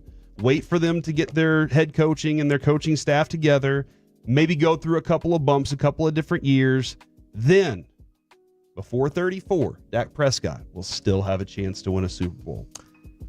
Look, every season is a new chance. Because he could be the next John Elway. The front office did all of his contracts wrong. Like throughout the entirety of his career post-rookie contract, they've done a terrible job with his contracts and loading up this roster when they had more of an opportunity. They absolutely have failed Dak Prescott. But now, unfortunately, I think Dak's going to be at a point where he can't lead them there. Remember when John Elway sucked and he made the Super Bowl in 86, 87, and 89? I don't. He was pathetic. I remember he got blown out. Was it 89? He got blown out in almost all the 87? Super Bowls. He won the MVP. I was at the skating rink in that one. So there were only 2 rounds back then to play in to then get to the Super Bowl. So in his 6 games that he went 6-0 in those 3 years, they actually didn't even make the playoffs in 88. So he's 6-0 in the AFC in those playoff games. Yeah, they averaged 29.6 points a game. That's like, I'll be nice. Dak Prescott dreams of getting 29 points in a playoff game. Before the game's like 45-0. And he's tough. like, watch Points me are tough for cook. him I to just come ran by. out of time. But like, He doesn't start good in Dak's playoff going to games. get you 12 to 18 points in a playoff game. Your goal as a team is to build around Dak Prescott going, can we hold them to 10 or less in the playoffs? Because that's where Dak would thrive. We just have to have the Denver Bronco defense that they had when they had Tim Tebow. I do think, though, Kevin, that John Elway line is going to continue to be something the Joneses are trying to pitch out regarding can Dak get there. is, hey, don't forget that guy did it at 37, 38 years old, and it took him that long in his career to get to that. And that's what's annoying me. That's the hope. That's the only hope at this point. Because when he could have gotten to the Super Bowl, and make no mistake, Dak absolutely could have gotten to the Super Bowl, that is when this front office was D'ing around and not putting all their resources behind Dak Prescott to get him to the Super Bowl. I have no doubt, whether you want to think it's 2016, 2018, whatever. Yeah, but they were playing on the road as underdogs. No, they weren't. But I mean, you just have to have a better team where you're not, playing on the road as like a 7-point they dog. weren't. All right, so or this last year, they could have. I'm sorry, Corey. I just want to point this out. They could have put a better team around him, and I think he could have made it to the Super Bowl. The final thing we'll talk about here in the C Block is during Peace-a-thon, my wife and I won a massage at Elements Massage. So we bid on that, and we got that courtesy of our good friend Gavin Dawson. He sent that our way. And I've been my neck's been bad over the last few weeks. And I was like, my back too. I said, go ahead and book it. Adrian, let's book this sucker. Your neck and your back? So it's a couples massage.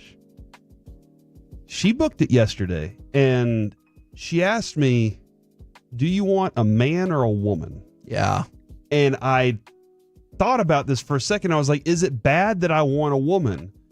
But at the same time, you're not going for deep tissue, are you? I don't feel, that's why I don't feel like a woman can get deep enough. I might need a guy.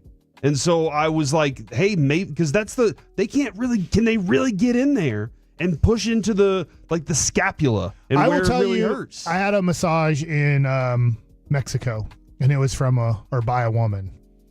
And it was deep tissue, and there are times where I was like, oh, she's getting in there. Okay, all right. So she did get in there. Yeah, so I do think if they know what they're doing, they can hurt you. Okay. But you mean that in a positive way? Yeah, deep tissue massages are not fun. They're not relaxing. They are for a purpose. Yeah. And that's what I'm kind of afraid. So I don't think Kevin's ever had a massage. Have you ever had a massage? Yeah, I had a massage once. Was it a man or a woman? Honestly, you don't know? I don't remember. Okay. I knew at the time, but I went with Jess because she really wanted to do that, and it made me, I don't know, because they're like, take your clothes off. I didn't love it. I was told that we're going to be in separate rooms, so not in the same room. That's a little bit different. We were in the same room. Yeah, that's a little bit different than I expected, but it's fine. I mean, we're both going to get massages, I guess. So that's what we're doing. But when she said that, I was like, does it make me bad to want a woman in this instance instead? And because I would rather have a woman rub it on my body. Okay, let me ask you this. I don't think. What if does it change at all if the woman is ugly? No. As Okay. a matter of fact, I'm perfectly fine Then with you're that. good. Because if you changed your answer then, I would be like, yes, it is. I don't see them. Like, you see them at the start. You don't see them anymore. I remember we've done this before, but it was when Avery was like in the womb. Adrian got a massage, and it was a pregnancy massage, but we did this together, and the woman, like, when she grabbed my neck and squeezed, I was like, that is a grip. That is a grip right there. And she leaned into my ear and she goes, would you like me to apply more pressure? And I was like, oh, no, that's perfect. And then it turned out great for me. So I'm hoping that we get that again this weekend, man. Gosh, I'm just excited that Dak Prescott's the greatest quarterback we've never seen. Who is this fight against, Mike? You know I'm on your side. I don't think he's arguing with me either. Yeah, I just said he's the greatest quarterback we've never seen. I used a positive. Okay. Just never seen it. Thank you. I think, obviously, hat backwards dude's the greatest quarterback I've never seen, too. Alec? Dan Campbell? Danucci, was that his name? Oh, upside down hat. Nooch? The Nooch. We're the KNC masterpiece right here on 105.3 The Fan. Best quarterback you've never watched. Coming up I watched next. him once. It wasn't great. Let's predict. Because you watched him. I never watched him. He's awesome. Let's predict the rest of the NFL playoffs. See if you've changed any of your picks from last week. And then we'll do Masterpiece of the Week next right here on The Fan. You've made us know.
that is a very cute haircut. That's like a little shag. I've never seen that before. Well, I mean, of course you got it. It's the Rachel. Oh, is that your name? No, I mean, like, your name. No, I'm Jen. My name's Jen. Right, but I just mean, like, this is your haircut. But that's hair on your head. I'm not saying this is your hair. Okay, freaking me out a little bit.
By Cars for Kids. Donate today at carsforkids.org and the personal injury lawyers Frankel and Frankel. If you've been injured in a car or truck wreck, call Frankel first, 214 or 817-333-3333. With Frankel and Frankel, there's never an out-of-pocket cost. They only get paid when you win. Frankel and Frankel, the go-to car and truck wreck attorneys in Dallas. Jackson stands 5 yards deep. He'll give it to Henry. Right side, big hole. Henry across the 20. Oh, he's gone. Henry, leg race 40. The Kings in midfield and rolling 40. 30. He could. 20. 10. 5. He will go all the way. Touchdown Ravens. And this house is going wild right out of the gates. KNC Masterpiece back here on 105.3 The Fan from the 469 on a shout out Friday. Shout out to my wife who let me take off work to go buy Pokemon cards. Does that mean his wife is his boss, like his actual literal boss? Or did his wife say go for it and he didn't tell his regular boss? Or she? I'm going to go with the second option, Kevin. Okay. I'm going to go with the he didn't tell the regular boss. Okay. Or she. Now, Want to see where you guys are at. We'll predict it the rest of the way. And we did this after the wild card. I want to see if any of your predictions have particularly changed. Let's start on the NFC side. Lions, Commanders. Who are you going with? I'm going Lions. So am I, even though it's just disappointing that, the current day John Elway's not in this game, Dak Prescott. I do think that this is going to be a touchdowns game, though. Like, there's going to be a lot of touchdowns scored. I really don't. I think the Detroit defense is so good. Hit the higher underdog? I think that, it's 55 plus. So I think personally that 55.5. That's their over or their total. I think Detroit's defense has been good all season long, but they might just be a little too depleted at this point in the season.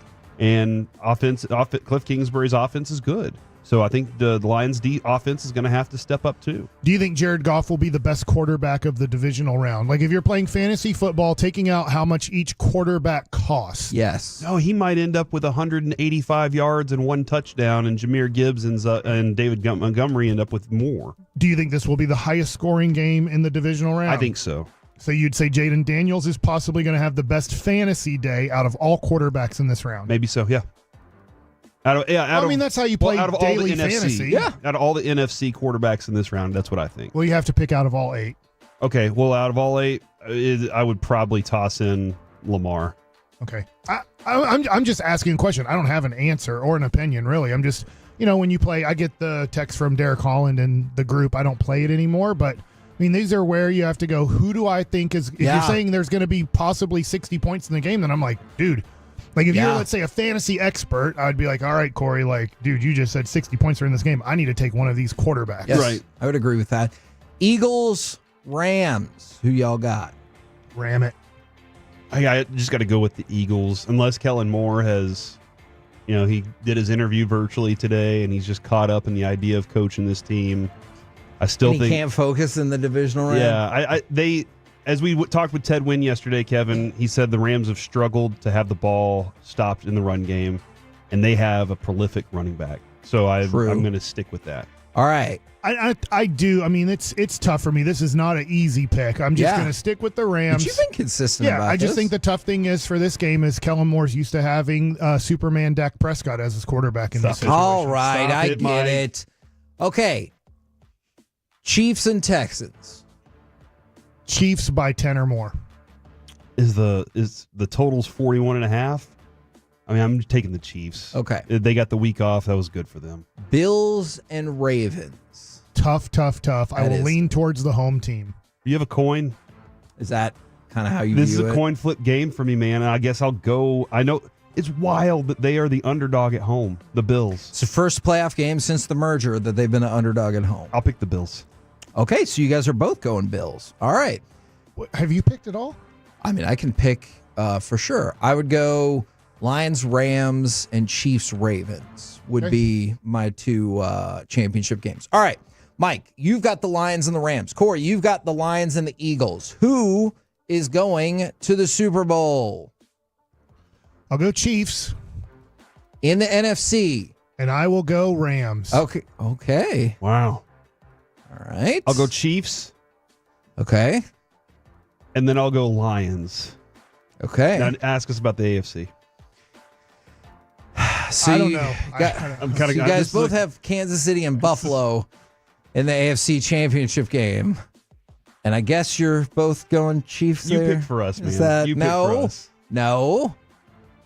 You guys, all right. So you've got Super Bowl of Rams, Chiefs, and you've got Super Bowl of Lions, I'd like to say I'll probably be wrong. I'm going to go Ravens, Lions as my Super Bowl. Wow. What a weird combination, too. For sure. Nobody would ever think the Lions for years. That's true. Man, if you came out of a coma or something, unless your coma happened in 1991, and I told you that the Lions are in the Super Bowl, you're going to be like, what? Where's Herman Moore? All right. So you got Rams, Chiefs. Who's winning the Super Bowl? Chiefs. Corey, you've got Lions, Chiefs. It's going to be history one way or another. First ever three-peat in the Super Bowl era, or the first ever Detroit Lions Super Bowl. I'm going to go with the Chiefs at 2. Okay. Yeah, this is going to be the first ever three-peat. And to a team that very well deserves it, man. Except for that all the people think the referees are in their pocket. That's the one thing, Kevin. That Super Bowl cannot come down to a referee call and people go, you are kidding me right now. All they did all year long was give it to the Chiefs. They can't do it again. It cannot come down to it, but it might. I'm gonna go. I just think this would be the coolest story. I'm gonna go Lions, that they win the Super Bowl. I hope so, man. Done. I really do hope so. Aiden Hutchinson's back. I mean, he said he'll be back for the Super Bowl. Oh, don't worry, guys. Already got David Montgomery back. Yeah. Hey, when you have a seat, you just said it yesterday. Dude. When you have that moment, when you have that chance that nobody's really there to do it and you're there for it, you got to take care of that moment. And if I know he's young in his career and he's got all this future ahead of him, but man, he might never have the chance to be back here again. You really never know. I feel like Dan Marino is the caution tale for everyone. MVP, made it to the Super Bowl in the second year, never made it back to the Super Bowl. Yeah. You know what they say about Dan Marino? He's like Dak Prescott. No, he's no Dak Prescott. Oh, okay. I knew it was going to be some variation. You could only dream about. I knew it was going to be some variation of that. Dan Isertoner Marino could only dream of having the playoff career of Dak Prescott in the future that we've never seen. We're the Cancy Masterpiece right here on 105.3 The Fan. And right now, it's time for Masterpiece of the Week. She said, list this. What's up, guys? How's it going? Hey, buddy. Time to cuss. It's time for Masterpiece of the Week, where we revisit the things that are said on this program that are oftentimes very concerning, random, out of context, and sometimes not FCC friendly. So usually I start off by letting you choose who we want to pick on, but I already know there's two really strong contenders that I kind of just want to get out of the way first. And then I'll let you pick, because there's some other really good ones that I want to have like their own shine. So I'm going to take you back a couple days where Kevin Hageland was talking about the advice he got from a City of Dallas Hoyer. That was a great bit of advice where you're supposed to feel bad for the defendant maybe, and they're like, oh, he might be innocent, but I hate his Oh, wow.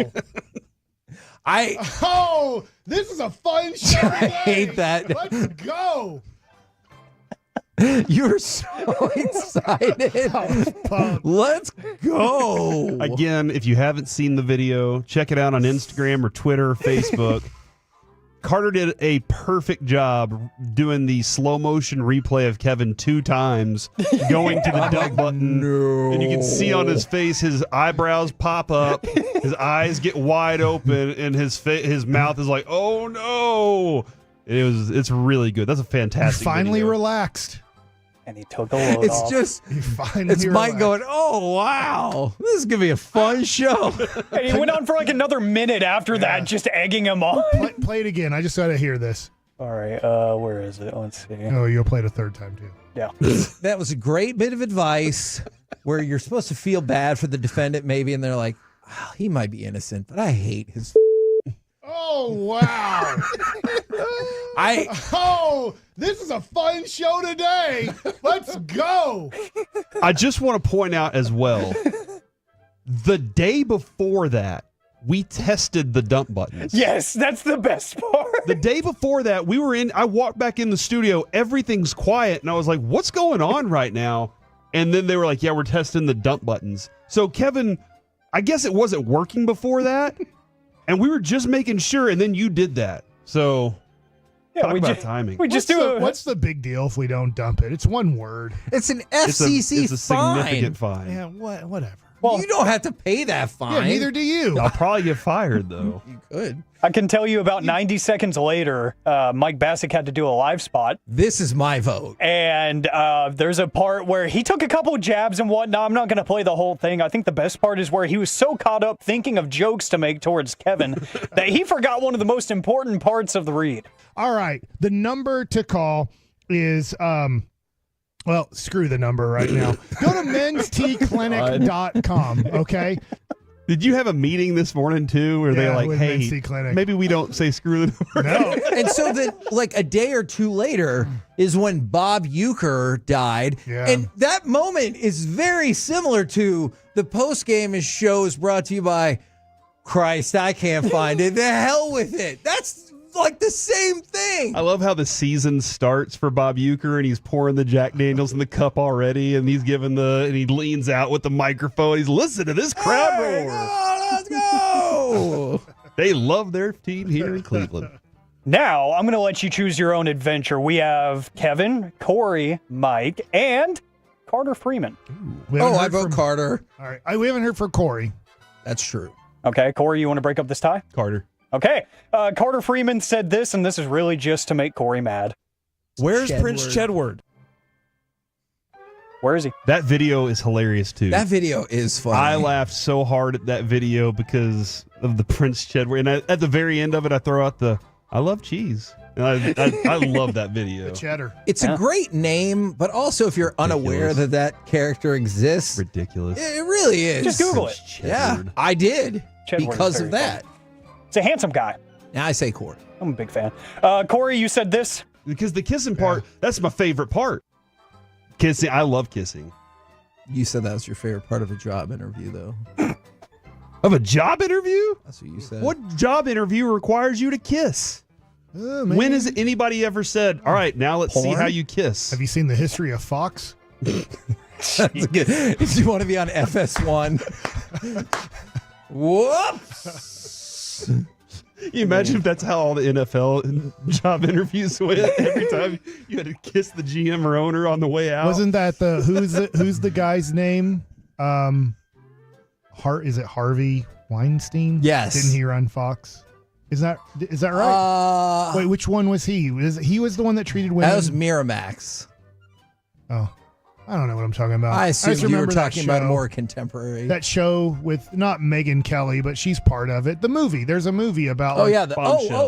Bombshell. Yeah, no, you are Bombshell. talking about Fox. That was actually not Harvey Weinstein. That was somebody different. Oh, sorry.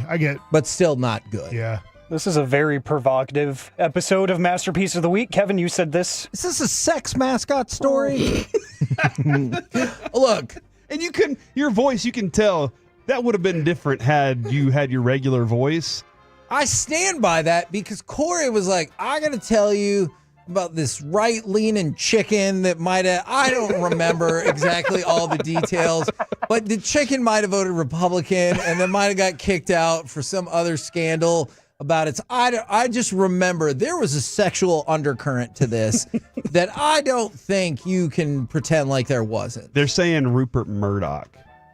Yes. Or Roger Ailes. I think Roger Ailes, I know, was pretty bad with that, too. I believe it's L's. It's not. No, I think he loves beer. Gotcha. Oh, okay. Mike said this. I think everybody I should say teach watch their kids how this, to and then I how to lay kiss. one on Sue, Yeah. and then I'm like, "That's how you do it, boys." Yes, there it is. That's what I was talking about. Kissing. When you get to fight, making up and kissing's the best part. Okay, but you don't tell your sons that's how you do it, boys, do you? Well, you're not a good father. I guess you're not teaching them how to do it. So hold on, you want the kids to learn to not make up after they my son's argue? gonna text me, and my older How son. do you kiss a girl? Yeah, I I've never don't seen know you how to do it. kiss because you never. Well, because you didn't stay with my mom. But also, all right. Oh, that's well, mom Real could have life taught- alert. I guess mom could have taught him with different guys. She could have. Let's see. Yeah, no, we're gonna get married, but. Oh my God! Hold you on, shouldn't be bitter hold about on. that. Jess came along. I'm not bitter about it She anymore. bumbled you. I used to really be bitter about it, but now I'm indifferent. Yeah, kissing in front of the kids. Let me ask you just a quick out. question. Love it. I know we're gonna have to boogie Alec, but let me ask you a quick question. Let's say this was about that same person. Your open enrollment for your insurance was 2 months ago. You made that clear at the time to that other person. They asked you the last day of the insurance enrollment if you were going to keep your same insurance. You said yes. Then 2 months later, they're like, hey, how much is that going to cost me? And then you tell them, and they're like, well, for the record, that would have been cheaper at my job. And you're like, hey, that's a great, I got to be careful there. That's good for you. Why don't we go back 2 months ago when that was relevant information? Otherwise, why don't you shut the hell up? You're gonna cuss again. He's almost cussed again. He almost took a load off. From the 817 mic, let the boy watch. No, What is that I from? hate that. Eastbound and Down. I hate that. Kevin and Mike. Fixins. Kevin and Mike, you be the judge of what they were talking about. Okay. It cost a bunch of money, but I got it is soft. What? Kevin? Is that for cheese? I think it's about ash, like wood. Oh, okay. No, was it about cheese? I don't know. I don't remember. You be the judge. You're the one talking about how soft it is. And you said how much it costs, though. What cost a lot of money that's soft? Winner for next week, ladies and gentlemen. That one wins right there. All right, we got time for one quick one. Mike said this. I heard on the radio you lick it off. What the hell, That's from Mike? your son in the window. Oh, yeah. He's trying to lick his windshield. Look, I know I'm going to lose. I'm going to vote for Mike's live read. This was spectacular when he was like, I don't know what the number is. All right. The number to call is, well, screw the number right now. Go to mensteaclinic.com, okay? Like, that's amazing. It was about Mike's water. Kevin, I appreciate your efforts, but I think we all know the truth here. Would you like to read what I wrote down, Kevin? No, I already did that once. Yeah, I'm writing down the F word. It said Kevin F's. So that's his. That's complete mine. F's. Mike, is that your vote too? Yeah, full F's. Okay. All four letter. He didn't come to completion on that though. Yeah, he stopped three short. letter. But well, like we said, K's useless. Okay. We'll make it a queen sweep here, a gentleman's sweep, if you will. That was a great bit of advice where you're supposed to feel bad for the defendant maybe, and they're like, oh, he might be innocent, but I hate his Oh, wow. I this is a fun show today. Let's go. And that's Masterpiece of the Week. We're the K and C Masterpiece right here on 105.3 The Fan. Coming up next, let's chit chat with those fellas from the G Bag Nation right here on 105.3 The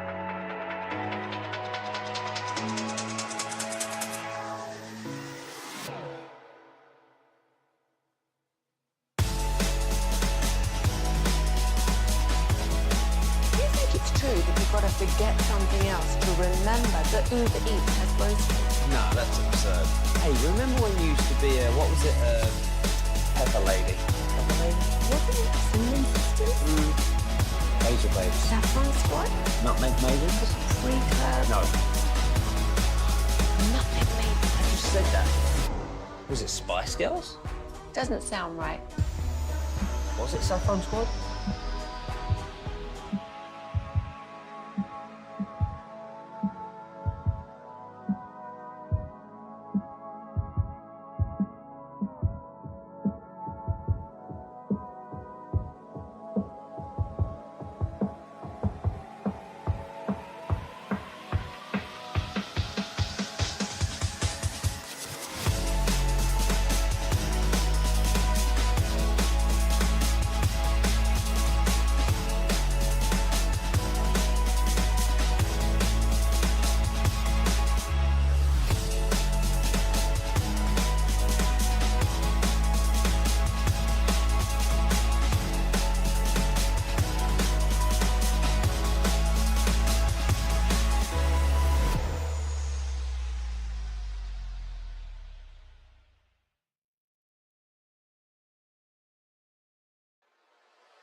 has low fee products? I gotta remember that. Well, you know, they say in order to remember something, you have to forget something else. Okay, now that is a very cute haircut. That's like a little shag. I've never seen it before. Well, I mean, of course you have. So Rachel. Oh, is that your name? No, I mean like your name. No, I'm Jen. My name's Jen. Right, but I just mean like this is your haircut, but that's hair on your head. I'm not saying this is your hair. Okay.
This segment is brought to you by Classic Chevrolet in Grapevine. They're the #1 Chevy dealer in the world, more Silverados than anyone else. This is Texas, this is Classic Chevrolet. Together, let's drive. Based on new Chevy registrations 2023. Throw it here, quick throw near side. Good adjustment and a catch by Goddard, who runs over his man, still on his feet, and he scores! What a play by Dallas! Goddard ran right through Valentine for the touchdown. Fancy masterpiece right here on 105.3 The Fan. Remember, tomorrow we'll be broadcasting at Rangers Fan Fest with Will and Jake. They got Ian Kinsler at 11, Kamar Rocker at 11:40, Cody Bradford at noon, then Jared Sandler, Bochy at 1:40, and Pudge at 2. So stacked lineup at Fan Fest. And right now, courtesy of D&M Leasing, it's time for our chit chat with those fellas from the G-Bag Nation. Gentlemen, how is you today? Amazing, Hagee. How are you? I'm doing excellent. Thank you for asking. I know we've talked a lot about Bills-Ravens, and I get the intrigue there. Is there another game that you're like, this is high on my playoff list this weekend? Well, because of the way the Rams defense has been playing and going up against Kellen Moore, I do feel like the Rams have a chance to humiliate Kellen Moore and propel him down the power rankings of head coach candidates. And right to Dallas. And could also be a snow game, both of them, right? Like Bills, Ravens snow game, and then maybe we get Eagles Rams snow game. So I think those are probably the top two. But Commanders Lions, I am very intrigued by. Like, Commanders should be playing without any pressure right now. They've already advanced. They're the farthest they've ever been since '91. Everybody's gushing over them.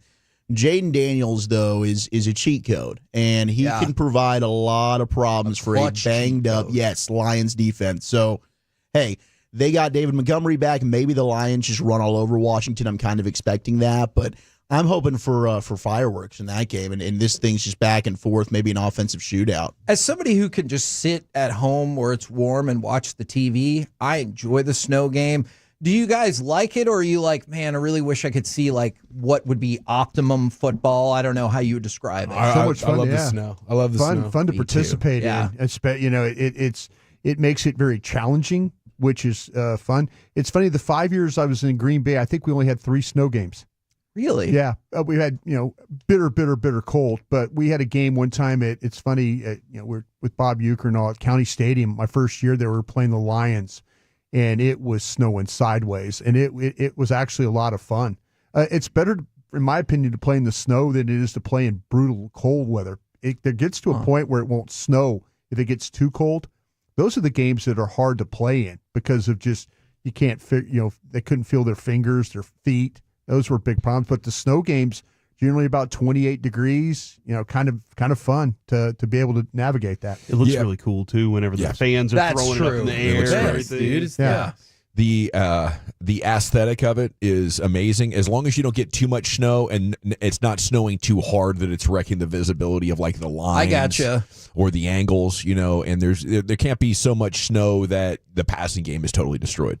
Now, I know a lot can go into this, but you know how resumes are judged off of playoff success or lack thereof success. Do y'all like who do you think is going to win, Bills or Ravens? I mean, it is. I'm just going to lean with the Ravens. You saw what they were able to do that first time. I do think just the general star power of what they have and the way they're able to run the ball and Lamar Jackson just be able to do whatever he wants. I do think they have more of an advantage over the Bills defense than what the Bills have over the Ravens defense, which is really clicking at the right time. But I think we're in for an awesome. I think you're talking about the Bills probably wanted to slow the game down and run the ball. They run the ball extremely well. But ultimately, I'll go Baltimore. Yeah, Bills have a huge problem here because they play nickel defense 95% of the game. And all of a sudden, now you're dealing with a running game, and now you're thinking about, do we play with the extra guy in the box? Yeah. Hard to do when you're playing a lot of nickel defense there. So the commitment, how committed is Buffalo going to be to try and stop this running game? Because if they don't, you're going to have, like Chiefs talking about, you're going to have a repeat of what happened last time these two teams played. I'm going to lean Buffalo. I think Sean McDermott's... That's a tough call. Yeah, it is. I mean, it's a coin flip game. I think Josh Allen is going to make some special plays, both quarterbacks capable. But I don't think Josh Allen, I think he's going to find a way to will this team to victory. I do believe in Sean McDermott. I've seen some times where I thought the Bills' defense was totally going to be outmanned, and he's got an ability to schematically find an answer. So having played them week 4 and Derrick Henry ran all over them, I think he's going to have a different game plan and adjustments on how to handle that. And they've got Matt Milano back at linebacker, which is huge for them. So I'm going to lean Buffalo at home, and if they don't advance, I feel bad for both of these quarterbacks. Yeah. Because both of them are just going to be absolutely just thrown to the wayside for whoever loses. It's like, okay, well... Even if it's 38-35, they'll be like, so-and-so that might be the only exception. Like if it's a Mahomes, Allen, Chiefs, Bills game like 2 years ago where Allen scores 16 seconds left, not his fault they lose, maybe that's the only exception. But otherwise, the loser of this game is going to be in a world of hell. Dominant running game. Let me go Baltimore. What do you guys got coming up on the program today? Pure Gold as always, Heggie. Thanks for asking. It is a double guest Friday, which includes Jory Epstein at 3:20 and Danny Cannell talking natty there at 6 o'clock with you. I like it. Roll home with the G-Bag Nation. We've been the KNC Masterpiece. Come back with us on Monday, 10 a.m. to 2 p.m. right here on 105.3 The Fan. Good night, Kevin. Good night, Kevin. Well, screw the number right now.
You're rolling with the G-Bag Nation. Right here on 105.3 The Fan. Welcome to the nation. Here we go. It's hour number 1 of the G-Bag Nation on 105.3 The Fan. It is a monster Friday here. It's a proper football Friday heading into the divisional weekend. It is a national title game Monday night at 6:30. We're going to be talking about that. G-Bag of the Year is coming up and will be crowned in today's show. The fun starts coming up at 2:30 right here on 105.3 The Fan. And we will have Danny Cannell coming up at 6 o'clock. Of course, what you drinking, what you thinking at 5:20. So a lot to get into. General at your service. If you see me, beer me, N.A. There's Broadus, the former Cowboy Scout, NFL executive, Super Bowl champ. Lucius Alexander was in the Pimp Cup over there at Master Control here. 75 and Fitzhugh fixing to go 5 flawless. Woolchuck and Chia follower here. Carter Freeman's coordinating your video. And along with you, we are the G-Bag Nation on 105.3 The Fan. As our bellies are full. Thanks to some glorious cheesesteak action that Brian delivered today. So thank you so much once again, sir. Yeah, no problem. Happy to help you there. Thanks, B. What'd you think of the sauce? Lucius, did you get in the mix on the sauce? I'm sorry. That was bad timing right there. But the sauce had like a little sweet like tang to it. It's like the waiter or the waitress that asks you how your meal is while you're taking a bite. As you're taking a bite there. Yeah, the sauce was good. I don't know what it was. Yeah. I never It will. was interesting. It came off to me like a cocktail sauce. I was like, man, I need some fried shrimp right now. Yeah. A little shrimp would have been nice in there. No, that sauce is fantastic. I liked it on there. I should have used extra sauce. I needed more. Oh, wow. Yeah, I like it. It was a good, for he's a jolly good fellow. Thank you, Broadus, for the cheesesteak. No problem, sir. No problem. Okay, I'm feeling much better about the Cowboys coaching search than I did on Monday. I'm feeling better about the decision to move on from Mike McCarthy. Now, maybe these feelings, will be different and shift. But Calvin Watkins with a report and an accompanying video here. I believe we have some audio of the Cowboys reporter Calvin Watkins taking a moment to update us. Those 3 initial names are just the beginning for potential candidates for the Cowboys. Ben Johnson, who's the Lions offensive coordinator, and Aaron Glenn, who's also the Lions defensive coordinator, are going to also be expected to come in for interviews. Oh, Dion Sanders, head coach of the University of Colorado. Jerry Jones had a conversation with Dion about the job. Cowboys will take this into probably mid-February before they make a final decision, and that's okay, because you want Jerry Jones to find a 10th head coach in franchise history to be a good one. All right. So you get quite a bit in there. Taking it another month from now would alleviate some of my concerns that they were just going to mail in another coaching search, and that they'd already identified their guy. And then you add the Ben Johnson, Aaron Glenn stuff in there. I'm surprised. I'm relieved. I think there's a real chance, that maybe you find a coach that can build something greater than Garrett McCarthy did at this point. So.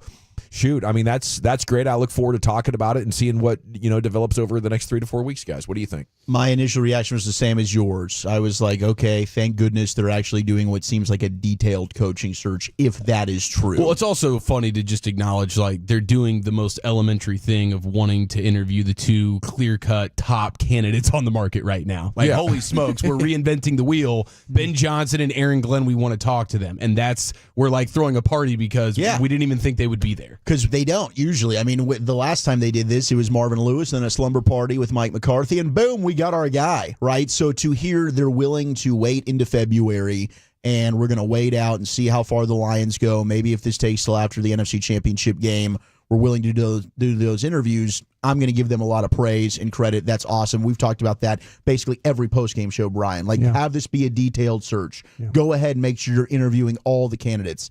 It is my feeling, though, after trying to do some back channeling on this, I don't know how realistic. Ben Johnson, I know Adam Schefter said not going to be the Dallas guy. Aaron Glenn, I'm hopeful. And maybe Aaron Glenn's interview is just so good they can't say no, but I don't think they're realistic options right now. I think it's more so to appease the fan base. I believe this is Kellen Moore's job.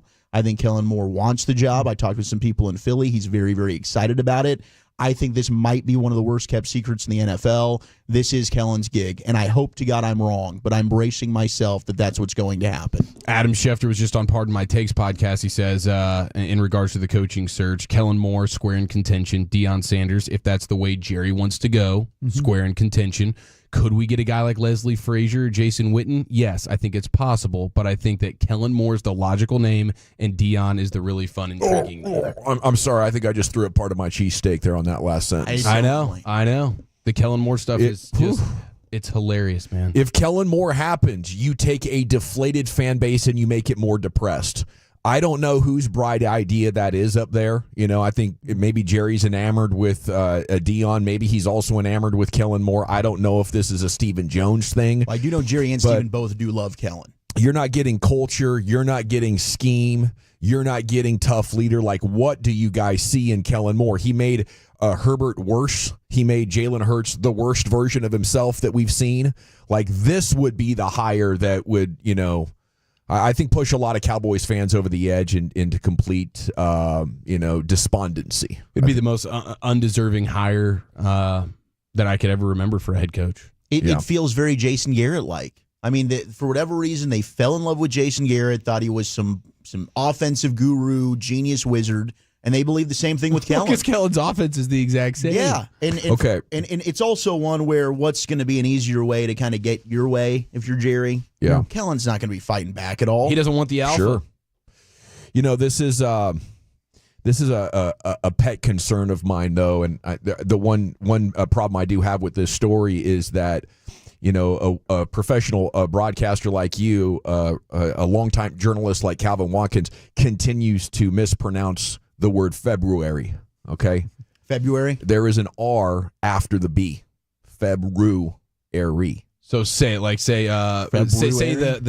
when Valentine's Day is. February 14th. Wow, you really slowed things down there. And it's a bit of a tongue twister. Yeah. But it's not February. I could see why we would default to it, but I just thought, is this like a Texas thing? More February?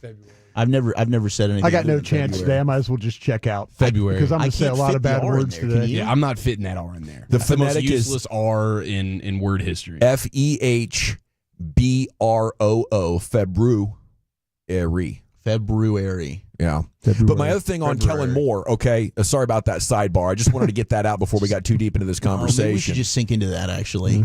February. I do have a strong suspicion that the reason Garrett, Linehan, McCarthy, Schottenheimer, Moore have all settled on this basic route tree for Dak Prescott is because that is what he can handle.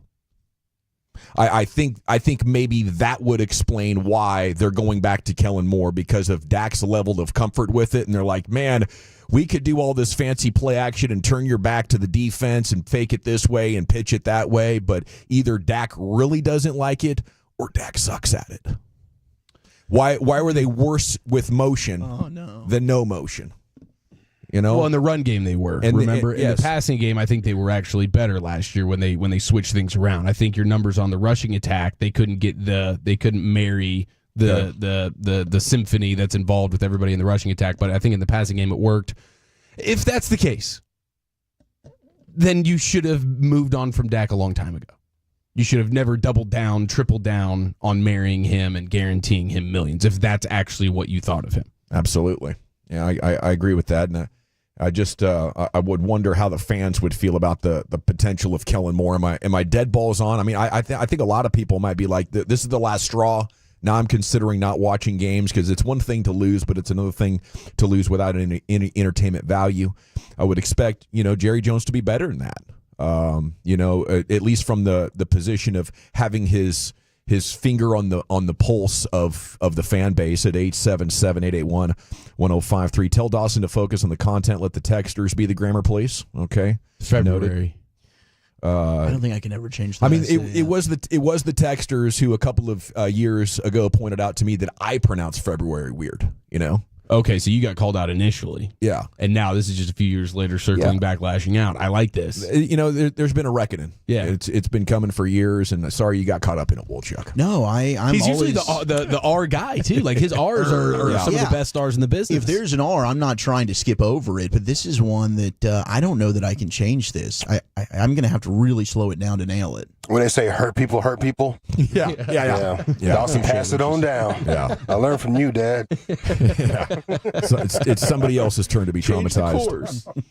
209, Gavin, spot on. Dak does not have elite or even above average arm strength or accuracy. He possesses no elite skills besides being a good guy. Ouch. Moore's the worst possible option. Even Witten would be less of a joke.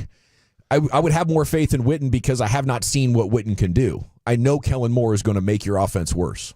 I know I got into like I told Brian, I said, hey, if they hire Jason Witten, to me that's just establishing you are not a serious franchise. Well, that's not exactly Kellen, what you said. Well, you said serious. Well, but you said you were gonna light a part of your body on fire. Did I say that? You said that. I don't think I did say that. One specific part you were gonna gasoline up. That was like a private conversation, Eric. That was not for air. No, I just think we're painting the picture here. No, there's no picture painting, okay? But I'd rather have Jason Witten and the unknown than Kellen Moore. And what we do know is that this guy just continues to fail upward in a trajectory that is very comparable to what Cliff Kingsbury's done. I mean, my God, what are we doing here? Why are we even having this conversation? I don't get the love affair with Kellen Moore. Stop it. He's your next head coach, but stop it. I can't believe he just disparaged a Texas legend by putting Kingsbury in the same sentence with Moore. At least he's made young quarterbacks good. Yeah, for half a season, I suppose. I think Jaden Daniels is just so damn good by himself. He's making Cliff look really good. But Cliff as an OC, sign me up. I don't even want Kellen as an OC. Yeah. The Jason Witten thing, I think I just would be concerned at the offense. Now, maybe he can do the commanding of the room leadership a little bit better than what Kellen could. But I think the offense would still just basically be the Jason Garrett offense. Kellen Moore, Scott Linehan, whatever. It's the same deal. Yep.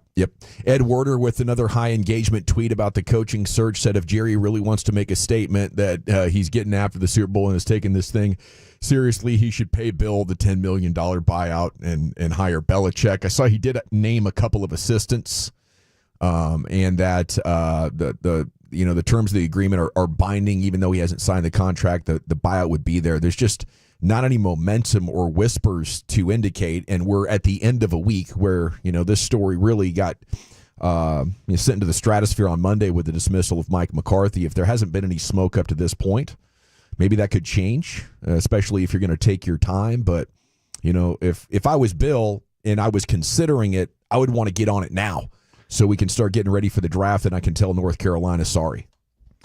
Yeah, he's out recruiting right now. Yeah, is what he's doing. So yeah, that's and just talking to, as everybody knows, my dear friend is Mike Lombardi, who's the general manager at North Carolina. And every time I've ever asked him about the Dallas job, he's like, Brian, he's really committed to seeing this thing through. He's made a commitment to North Carolina.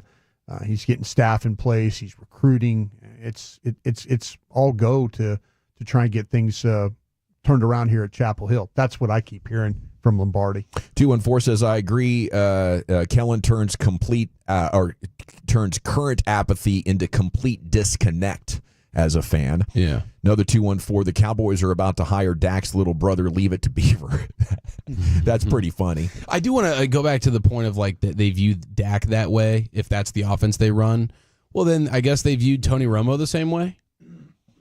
Because that was the offense they were running before Dak took over. So I guess Romo's also that same thing. Yeah, or that's just the way they do business. This is our basic scheme. Jalen Hurts is the same way. Yeah. Justin Herbert's the same way. They view all of these quarterbacks in the exact same light of you can't hit guys on the run. We don't want to create space for guys to be open. You always want them to be stationary and just turning their back to the end zone. And that's part of the reason why you're like 25th in the league over the course of time with Kellen Moore as your offensive coordinator when it comes to yak. Yeah, because you're not setting it up for anybody. I think you could have the same offensive scheme, but call more curls and comebacks for Dak than you did for Romo. I don't remember the routes being that stagnant. I think Romo was better at throwing the ball between levels with anticipation and hitting guys on the run. But I think it's very interesting that so many different OCs have settled onto a very similar approach for Dak Prescott with few exceptions.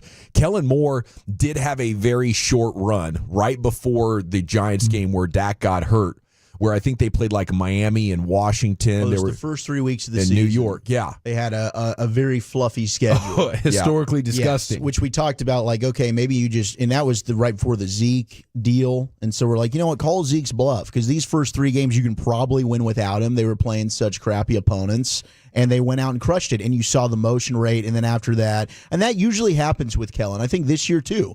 And last year with the Chargers, we're looking at him like, what the hell? This guy's actually using motion a ton. And then the second half of the season, it went away. So there's like signs where like he shows you, I'm capable of this. I can do this. I'm just going to go and tease you a little bit. And then, boop, I'm just going to pull the rug right from under you. Yeah. It's like he was using them as trick plays. And you remember after that first month of the season, it was being talked about like Kellen Moore articles in The Ringer, in The Athletic. Here's your next great offensive guy. No way the Cowboys hang on to him by the end of the year. The interest had very much dried up. How many interviews is Kellen Moore getting outside of Cowboys right now? We hearing any word about other Jacksonville, teams? I think, requested him, but I can double check that. I know another team for sure did. G-Bag of the Year it begins at 2:30. Chuck Wagon is coming up next. Zachary, where are you taking it? Yeah, that's a fantastic question. Let me pull up my teach here 1 second, and boom, we got it. College Football Hall of Fame, Why Aussies Are Angry Over Thongs and G-Strings, and the Stars Quarter Century teams. That's next.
Uber Eats has low V products? I gotta remember that. Well, you know, they say in order to remember something, you have to forget something else. Okay, now that is a very cute haircut. That's like a little shag. I've never seen it before. Well, I mean, of course you have. It's the Rachel. Oh, is that your name? No, I mean like your name. No, I'm Jen. My name's Jen. Right, but I just mean like this is your haircut. But that's hair on your head. I'm not saying this is your hair. Okay, freaking out.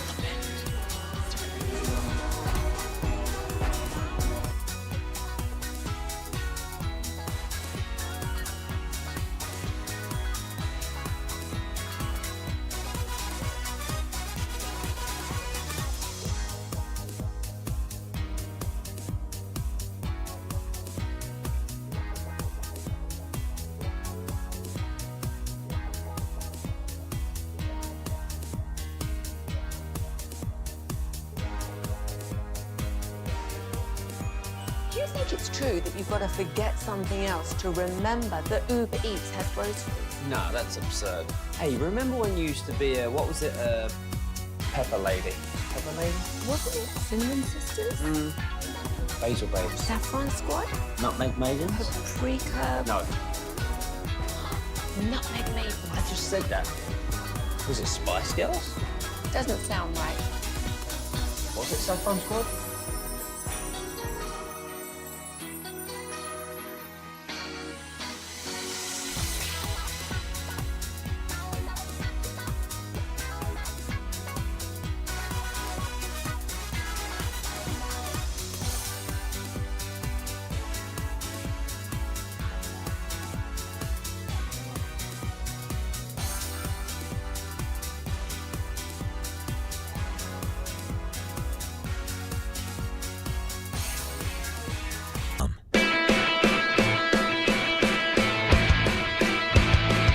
Okay, tell your friends G-Bag of the Year's coming up at 2:30 here on 105.3 The Fan. The best audio clips, the 5-time champs from 2024 will go head-to-head. Will determine the 2024 G-Bag of the Year champion. So, get them over here. 105thefan.com, Twitch, YouTube. You can listen however you want. It's time now for a Chuck Wagon. Segment's brought to you by the Frankels. Life's unpredictable. Accidents happen. If you or a loved one is injured in a car, truck wreck, call the Frankels. Get a free consultation, 214 or 817-333-3333.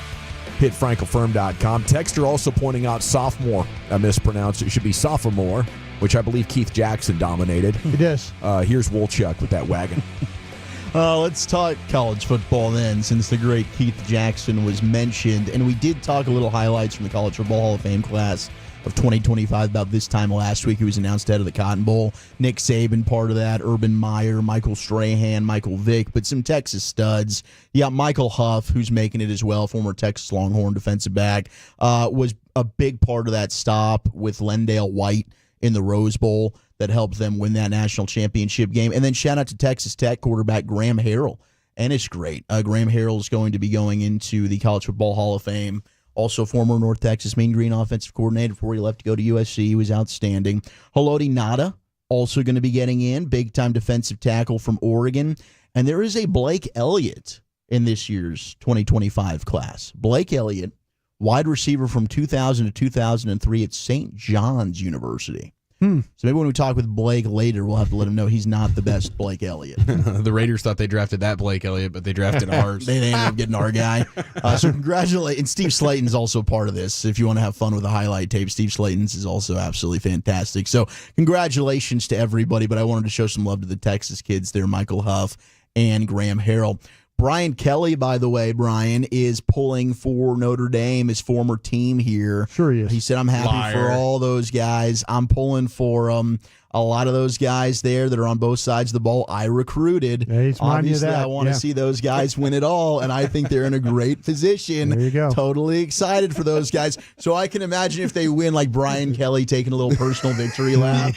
Like, my guys got it done. Him and Lou Holtz can get on each other's shoulders. And ride around. Him and Lou Holtz are they're looking straight at Ryan Day, giving him the bird, like, ha, ha, ha, ha. What do you think now? He walked out of there. He never thought he could win a national championship there. And now look at him, huh? Marcus Freeman's got him there. Marcus done a nice job. Sure has. Big loss that they're not going to have one of their offensive linemen, Anthony Knapp. He's going to miss the college football national championship game. Irish are dealing with several big injuries, and that's the latest one ahead of the game on Monday night.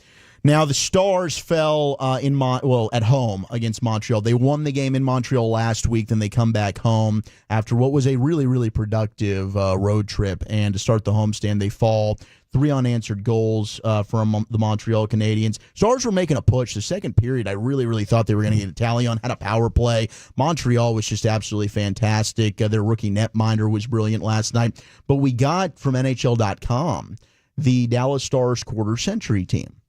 And who made it? Well, the first team is Jamie Benn, your current captain. Yuri Lettinen, who, of course, his jersey is up there in the rafters, along with Mike Modano. Then you got Miro Heiskanen on defense and Sergei Zubov. Give me that pairing. That would be a blast. Marty Turco's your goalie. Second team, you got Brendan Morrow, longtime captain. Captain America himself, Joe Pavelski and Tyler Seguin.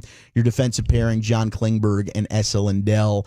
Goaltender, Eddie the Eagle Belfour. Might flip Belfour and Turco there, if you ask me. And our good friend Leah Simakopoulos, who works for the Dallas Morning News, had Modano, Morrow, Ben on her first-team forwards, defenseman Sergei Zubov and Esa Lindell, and the goalie as well, Marty Turco. So quite a quarter-century club, and it was pretty cool because I think he had Luc Robitaille, who was the head coach of Montreal last night. Also was a longtime badass defenseman for the Stars. Now, Eric would point out that jowls are looking much thicker in his face. Like he's definitely packed on a couple pounds since his playing days. Your words, not mine. But the face, he still looks like he was kind of hoping the Stars would pull this one out. I could see anytime Montreal would score, he was wincing inside. I think he still bleeds victory green. Does Robitaille. So there's a little quick puck action for you.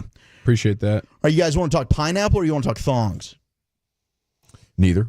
Neither? Yeah. Okay. Well, then I'll look at my next story. Are they pineapple thongs? You know what? Pineapple pen. Pineapple pen. February. That's a good throwback. That's a callback right there. February.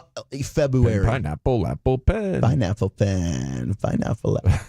According to CNN, Lupa Pizza in Norwich, England, technically offers a pineapple pizza on its menu. Regular pie costs you about $12, but on the menu, if you want the Hawaiian pizza, they are charging you $100. They said for $100, you can have it. Order the champagne too. Go on, you monster, on its menu. I wouldn't pay $100 for any topping, but as a guy who is pro pineapple on pizza, I'm going to tell this Norwich pizza place they can go F themselves. I love it. It's a great bit. I thought the pineapple on pizza outrage topic had kind of run its course, but I salute them for bringing it back in the best possible way. If you want to disrespect the institution of pizza by putting pineapple on it, it's going to cost you $100 because we don't want anybody coming into here and getting the wrong idea about what kind of a spot we are. Would you eat pineapple on anything, Dawson? I mean, I would have a little bit of pineapple by itself. By itself? Yeah.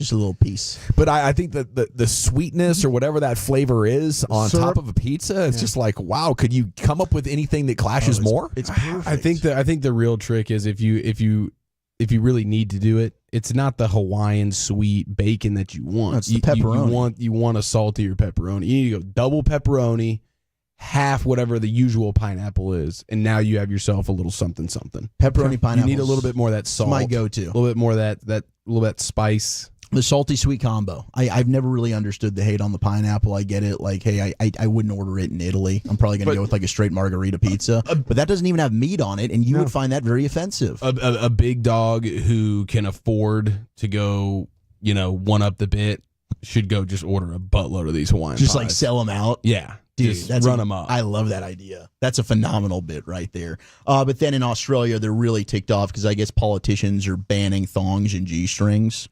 So the Australian people are revolting right now.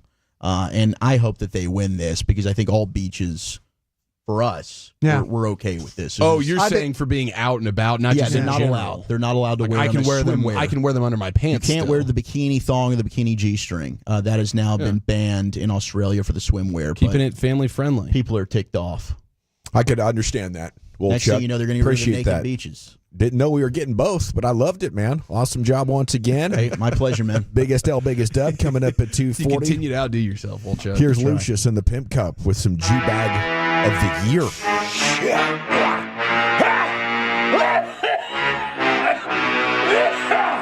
I felt the same way for 3 weeks. That's how my grandpa, that's how I used to sound when he used to wake up in the morning. Like, damn, this is Grandpa's last day. What's going on? You all right, Grandpa? You all right? Yeah, shut up, boy. Get that coffee off that pot for me there. All right, let's see what we got. And now, I don't know how many days this is for Jerry Jones, AI Jerry Jones. 3? 3? Or 4? I think he's looking for 4. The most requested audio and G bag of the day history, climbing up the charts. It's AI Jerry Jones coming at you on 105.3 The Fan. Why did you fire Coach McCarthy? I fired Mike McCarthy because he looks like a pork chop. And I hate that big-ass play call sheet he holds during games. We all know it's a Perkins menu. I'm not even sure we need a coach. Hell, maybe we already have a coach in mind. Maybe he's sitting right in front of you. Yeah. Half drunk on Johnny Walker Blue with only an Egg McMuffin in his belly and a pocket full of Dinger pills. Maybe he's 82 years old and needs his ass wiped from time to time, depending on how much Salisbury steak he's ate.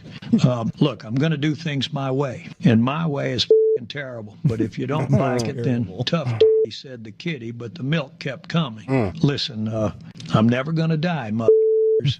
I drink 8 ounces of hog's blood every day, and I'm a vampire feeding off mass disappointment. So learn how to accept meaningless primetime games forever.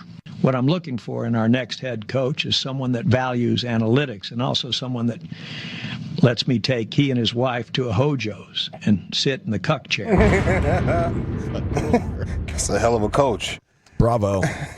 Says here on the contract that we got some Hojo meetings we haven't come up. I feel like we've done 3 of them, but there says 5 here for the year. Now, we got some extra time coming up during this bye. No playoffs, we got that time too. Yeah, we got a real bye week. During the playoffs. We got mad time during the playoffs. We can catch a game, at the Hojo maybe. What you want to do?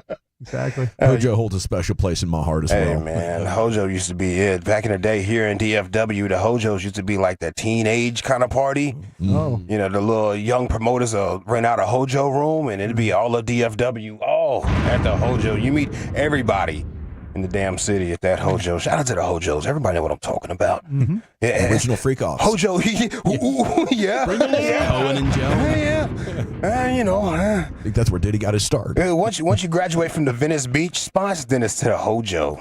Yeah, buddy. Now, you guys talked about thongs earlier. Yeah. Made me think of Cisco. This man is passionate about thongs. Yeah. He was singing his heart out on the thong song. I don't think y'all really paid attention. This man was singing to where the vein comes out your neck type vibes. Oh. That's how passionate he is about thongs, bro. getting him a little emotional. Baby, that thong! Ah! That's his love language. Going through Leave the thongs alone. His passion came out over the speakers. You could hear it. Just feel it, man. All right, so what do they call? What is the name of Jason Kelsey's show? The New Heights podcast. Oh, wait. No, you're talking about his late night? Late night with Jason Kelsey? Yeah, I think that is it. They call it Late Night with Jason Kelsey. That's the name of the show. They call it Late Night with Jason Kelsey. All right. Now, did you know that Philly fans hated Joe Buck? I thought everybody did. Yeah, I thought everybody did. Phillies, they're claiming it. They're like, no, we hate him more than everybody else in the world. So Jason Kelsey called his wife on the show to explain why. Listen, I'm sitting on stage with Joe and Michelle, and we're diving into why Joe is disliked in Philadelphia. Do you have any suspicions, in your opinion, why that is? No. I personally love Joe. Come on. You love Joe because you met Joe and he charmed you. What did you think before you met Joe? Well, I was raised in a house where I was taught to dislike Joe Buck. But why? Yes, he was included in. This is the response I get from everybody. Like, nobody really has a reason. I mean, I was taught that by my father. I very much recognized the pattern in which it seemed as though he was always cheering for the other team. But you have no examples of this. Of course not. Of course not. All right. What do you think of Joe now? Let's move on here. Well, when I got to meet Joe on the field at Monday Night Football in Kansas City, I was actually annoyed at how nice he was. Because it completely negated everything I've been taught. Can relate. I felt the same way about him growing up. Always felt like he was rooting against the Cowboys. He's openly rooting against your team on the broadcast. Especially when he played the Eagles, right? Oh, yeah. He got super excited anytime Donovan McNabb would throw a touch. I'm like, what is you? Troy Aikman's right next to you. Can you stop gloating? He loved Fred X, man. G-Bag of the Year during about 5:40 here on The Fan. Come back around 5:40. We got a whole lot of audio. Let's go. You know what I'm talking about? Listen. Sing it again. She comes like a truck. Fast like what? All night long. Let me see that thong. Were you guys old enough to remember that around the time of this song, it became very popular for girls to show their thong? Yeah. Yeah. Like where they pull it up on their pants a little bit? Yeah. The old whale tail. Yes. Yeah. Oh, the whale tail. It was out of control. Passionate. Come on, baby. They were like, I'll show it to you. Yeah, while you were dancing in the clubs. It was amazing, bro. What a hell of a time to be alive. Hell of a time to be alive. My best friend, he doesn't know I exist. My best friend, other than my other best friend, Tequila. Bill Burr? Bill Burr. Has he talked about Corgan yet? No, I've been listening for it. Like, he's been totally sideswiping that one. Bill Burr was on, he was getting some late night Jimmy. This one was Jimmy Kimmel. And he had to evacuate L.A. And he takes a shot at internet trolls. You know. I heard you had to evacuate your home. Yes, like most people I had to. I got lucky, the winds moved, but, the fire was coming and all that stuff. So I feel lucky. Are you guys back in? And I think everybody did a great job. Yeah. Unlike the internet, Yeah, right. I know it's right. Oh, my God. All of these fire experts. Why didn't you just fly a helicopter into the ocean? And then just, I don't know, because there was 100-knot winds? You want to do that? You want to do that at night, you lunatic? How are you? This was definitely mismanaged. That's a big word we're hearing now. Mismanaged, like some idiot on the internet knows how to manage the worst fire in L.A. sitting there in his underwear. You know what? Looking at the footage on the internet, I have determined that this here was mismanaged. And they're talking about looting, but CNN and Fox News are not going to bring up the insurance companies that are just going to keep everybody's premiums and still give themselves a bonus. Yes. Free Luigi! No. No. I love how they acted surprised. Why did that happen? I have no idea. He wrote on the bullets why it happened. That was on television. He just dropping all types of F-bombs. He was. It's late night television right there for you. Yep. Shout out to my man Bill Burr. You can F-bomb on late night TV now? Clearly. Is it live? I mean, do they? Oh wait, so then it's still aired. Oh, it's still just aired that way. It's still aired. Wow, okay. Bad F-bombs. The Pat McAfee. I'm pretty sure it's effect, not dude. live. I'm pretty sure it's not Yeah, live. it's I mean, not- it says yeah. Jimmy Kimmel Live. Maybe not all the shows I think are they live. tape them like at 3 o'clock. It's live in the sense that there is a live audience when they record it. Yeah. I like that one. How about that? That's what we'll agree to. Sounds about right. Yeah. The old live to tape. Figured it out. All right, G-Bag of the Year coming up at 5:40 in LA Live. The champ for today, is it AI Jerry Jones? Looking for 4, I believe we determined. Jason Kelsey with the Joe Buck Q&A or Bill Burr with Jimmy Kimmel. I'm going to go with the champ. Chief, how about you? Samesies. Lucius? Yes. Man, did y'all hear? I'm going to go with the AI Jerry Jones. Did y'all hear the going home last night, the Fan After Dark? By chance? Oh, the opening segment where they fought each other? Fam, they fought for like 12 minutes. That argument went in circles, and I did feel like Blake was moving the goalposts a little bit, and it was hilarious, though. It made for tremendous radio. They fought for 12 minutes on the opening segment, bro. You're kidding, dude. Yeah, how you doing? I'm doing good. Let's fight. It was incredible. I had punched up the thong song at that moment. It was all. Blake was saying the Chiefs' offense is not explosive, and Fred is saying it's going to be an explosive offense, and they were trending that way the last 2 games. They scored almost 30 points. And Blake clapped back, well, they haven't scored over 30 points all year long, so we haven't seen it. Man, can't wait to revisit that. Coming up in Crosstalk at 6:40 with the Fan After Dark. I do think there is a chance we have overestimated the Chiefs. And now that they're up against, maybe starting next week, some really stiff competition, I don't know how much I like their Super Bowl chances right now. We'll check who you voting for. I'm definitely going for the champ. Brian? I'm going to go for Joe Buck. Did you have a Chiefs thought? I did. Matter of fact, they only had 116 explosive plays this year. The Chiefs Where'd that rank them? That ranked them 29th. Wow. Yes. It'll be interesting. Actually, excuse me, it ranked them 30th is what it did. Yeah, but they'll be first when the Lombardis hoisted over their brains. Yeah. Dude, if they do that again, if they light up the scoreboard and and make all that go away, I promise I'll never doubt them again. Yeah, I heard that last Seriously, dude, I care about you. Watch what you say about Mahomes. Is this deja vu? Does anybody want to bet right now? Yeah. I'll take the field. You take the Chiefs for the Super Bowl? Let's do it. Right on. Double or nothing on bet What are we payoffs? betting? Yeah. Double or nothing. Cheesesteak for me if I win. Okay, biggest L, biggest dub coming up, though, Eric. Where are you taking it? Yeah, 877-881-1053. Where have you taken some L's this week? More importantly, where have you gotten those personal victories? That's next right here on The Fan. But let's...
Classic Chevrolet in Grapevine. They are the #1 Chevy dealer in the world with more Silverados than anyone else. Go see them today and visit ClassicChevrolet.com. This is Texas. This is Classic Chevrolet. Together, let's drive, relax, and enjoy the difference. Based on new Chevrolet registrations 2023. Yeah, buddy, welcome back, Nation. NFL News today coming up at 3 o'clock. Here's Chief Biggest L, Biggest Dub. Yes, sir, 877-881-1053. Where have you taken some L's this week? More importantly, where have you gotten those personal victories? Here's British Ian. Oh, yeah. Now listen here. It's time to toss things over to that silly twit, Eric Chiafalo, to give us this week's L takers and dub makers. On and off the field, no one is safe from this imbecile's tongue. It's Biggest L, Biggest Dub. Big dub to Woody in the 214, our good buddy, picking up his son from daycare. Big dub this week, got his 2 fillings and 2 root canals done, still sober. And he's fired up about it. Congratulations to you, Woody. Still so sober off the benzos. It's our guy, Woody. What a run, dude. Nice job. Yeah, he's on fire right now, man. Kicking ass, buddy. He's on a real heater. 940 and the 817. We got some birthday weeks, our birthday weekends going down right now. So birthday in the 940 today. Took the day off, 4-day weekend. That's how you do it. Yeah. Friday birthday, ride that thing into the sunset, man. I'm doing the same thing this year. Heads up, mid-February. I think it's February.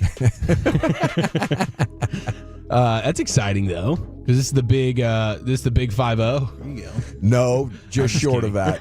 Oh, really? Oh, just shy. Wow. Okay. Yeah. We're teetering. Yes. Okay. Are you starting to panic a little? Midlife crisis? No, I've been panicking for at least 5 years. Okay. Yeah. As soon as you hit 45, you're like, oh, crap. The panic haze already in the barn. I tell you what, I turned 40. I went into the doctor, and I was like, man, how are things going? He's like, well, when you reach that 5th decade of life, and I'm like, well, slow down here. I'm 40, not 50. He's like, yeah, but you're entering your 5th decade of life. It's a game changer. And I was like, oh my God.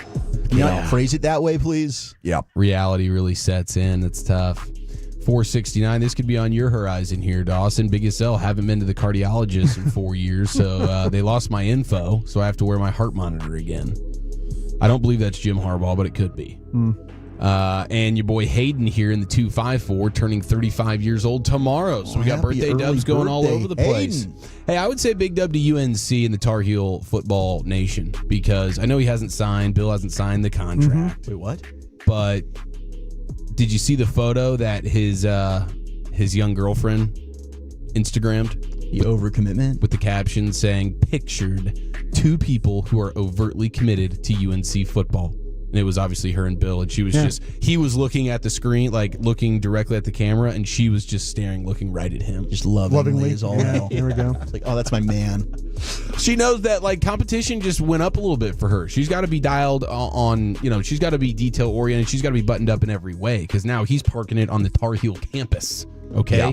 Target rich environment. Very, very much so. 817 biggest dub, taking my son duck hunting for the first time this weekend, and he's fired up. Little duck hunt action. You know how much I love the Peking duck at the Vegas buffet. At the buffet. Hey, the duck's outstanding. You go to a Chinese restaurant, order that Peking duck. When are you taking your daughters duck hunting? I personally won't be, but if one of my buddies needs to go execute a plan and they want to go along, hey, feel free. Learn a lot sitting I'll be in a watching the duck game, blind, girls. telling stories. Yeah. Did they cry when they killed that wildlife in front of them? No, they just had sort of this glaze over their eyes for like the entirety of the day, like they had just seen a ghost. Like they just saw something they knew they probably shouldn't have seen, and they're questioning their dad's overall ability to be a dad. So it was eye-opening for all of us. You take them to Cabela's. They kind of know what's hanging out at Cabela's, right? No, that's true. That's true. They are familiar. They're used to camouflage. But at Cabela's, the difference is you're not doing the capital murdering of raccoons and then tossing them into a local pond. That's not something you do at Cabela's. But then you could remind them, like, well, he got the equipment to do this from Cabela's, one of your favorite places to hang out. Spin the tail on the positive. I like it. 254, our buddy Walt in Waco, his son Ian. I met him recently, and he turns 21 on Sunday. All right. Look at this birthday weekend that we have here. Yes. 21, that's a big one. I wonder what Walt's doing. They're going to have their first beer together. Amazing. Son's first sip ever. It's their first beer First together. sip of all time. I remember my first beer. Hey, big dub to sports fans just in general. This is just good for overall locker room morale if our country was sort of a locker room. Dick Vitale. Oh. Dickie V, back and better than ever. He will be broadcasting his first college hoops game in 2 years after he went ahead and kicked that cancer's ass. Let's go. Yeah, for a second time. Yeah, seriously, 2-0 versus the C. Undefeated. Yeah, so that's going to be big time. That's a Saturday, January 25th afternoon Duke game. He's going to watch his guy Cooper Flagg, who's been balling. Really has. The diaper dandy, baby. You know what? Because of Dick Vitale, this is awesome. They've changed the seating for the media at Duke basketball games. Because nobody wants to sit next to him? Because of Dickie V? Yeah, because you used to have to walk do a catwalk to get to the seats where you broadcast were up high. And he couldn't make the trip. He couldn't do the games up there. And they changed it, so they put him down in a little bit lower area. So now, but it's because of Dick Vitale. He basically said, "I can't do the games if you make me walk up this catwalk thing." Well, from one sports legend to another, we did lose a great in Bob Uecker this week. That's an L, but big dub to what Brewers fans have done, turning Uecker's statue outside the ballpark in Milwaukee into sort of a makeshift memorial, and they're just surrounding it with a bunch of Miller Lite beers. Yeah. And some flowers. They got some flowers, which is a nice touch. But that's good. My biggest dub this week, my guy Paul came by the house yesterday and said, "Man, we got you fixed and set up to totally put your kitchen back together January 29th. When I returned from spring training last year, I came home to a flood. Okay, floors ruined. They had to tear up everything. Haven't really had a kitchen sink or dishwasher since then. Doing all the dishes by hand on the back patio or in the bathroom sink." About to say, I mean, your wife is. You're going down. Shoot, I wish. Going down by the river and having to wash the dishes and the clothes and all that. That's the same river we threw that raccoon in. I mean, it's basically been a camping situation. You know, we've done a lot of paper plates and paper bowls and plasticware and. Can I just say thank you for just how pleasant you've been throughout the course of these last 11 months or whatever? Because I'll tell you what, that is something that'll drive you into pure insanity. Yeah. And you want to start making other people around you have to feel that. And other than Wolchuk, you haven't done that to me and Broadus. Well, speaking of feelings, so my 3-year-old Remy runs out of Nana's room this morning, and she's on her way to, find something or another. I think Mom. And I said, "Oh, come on, Remy, let's go." I put my hands out for her to run to me because she'll jump and I'll lift her up. Yeah. She runs right by me and turns and goes, "Dad, go make breakfast." Just kept on cooking. Yeah. The disrespect. So I follow her into the bathroom where Honey's getting ready, and I say, "Mo Bear," which is my nickname for her, right? Because her middle name is Morgan. I call her Mo Bear. She's like, "Dad, I said, go make breakfast." And then she turns to Mom, and Mom's like, "Hey, sugar." She's like, "Oh, I love you, Mom." A big old hug. Oh, my goodness. I still haven't recovered. That's next level, dude. That is heartbreaking. That is incredible. No, I've experienced something like that. They just get in these. I was wondering if they did that to you as well. Yeah. In the moments afterwards, as I was picking up the pieces of my emotional state. Yeah, dude, that can definitely. Still left on the floor. That can strike a nerve. The love for Mom sometimes. You're like, seriously, really? Yeah. She's playing with the advantage. We all know what those advantages are. There's 2 of them. 817 Big L learning that we have to pay to watch Rangers games this season. Yeah. It's just the way it is right now. Hopefully we can all band together and just listen to Eric Nadel and Matt Hicks together. Yeah, right? it's a good idea. That's not a bad play. No, Where there's a will, there's a way. That's right. And we got Big Dub stomped on my boss's foot in front of the safety director today to show he was wearing mock toe boots. Yeah. What an ass clown. Yeah. No steel toes there. Wow, dude. Yeah. Look at this. That's one heck of a way to do your boss dirty. Sounded like he had it coming, though. There it is. Biggest dub. Jory Epstein's going to join us coming up at 3:20. We'll talk Cowboys with her. She's had some tremendous reports on where the Cowboys are, where they could go, where they should go. NFL news of the day coming up next, though. Wolchuk, where are you taking us? Yes, we got some good audio for you, including, if you missed it, what was Calvin Watkins saying about the Cowboys' potential interviews. We got a player that hates the Eagles as much as I do, and the one good thing about the Kellen Moore interview. That's next.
Uber Eats has Lola V products? I gotta remember that. Well, you know, they say in order to remember something, you have to forget something else. Okay, now that is a very cute haircut. That's like a little shag. I've never seen it before. Well, I mean, of course you have. It's the Rachel. Oh, is that your name? No, I mean like your name. No, I'm Jen. My name's Jen. Right, but I just mean like this is your haircut, but that's hair on your head. I'm not saying this is your hair. Okay, freaking handle it.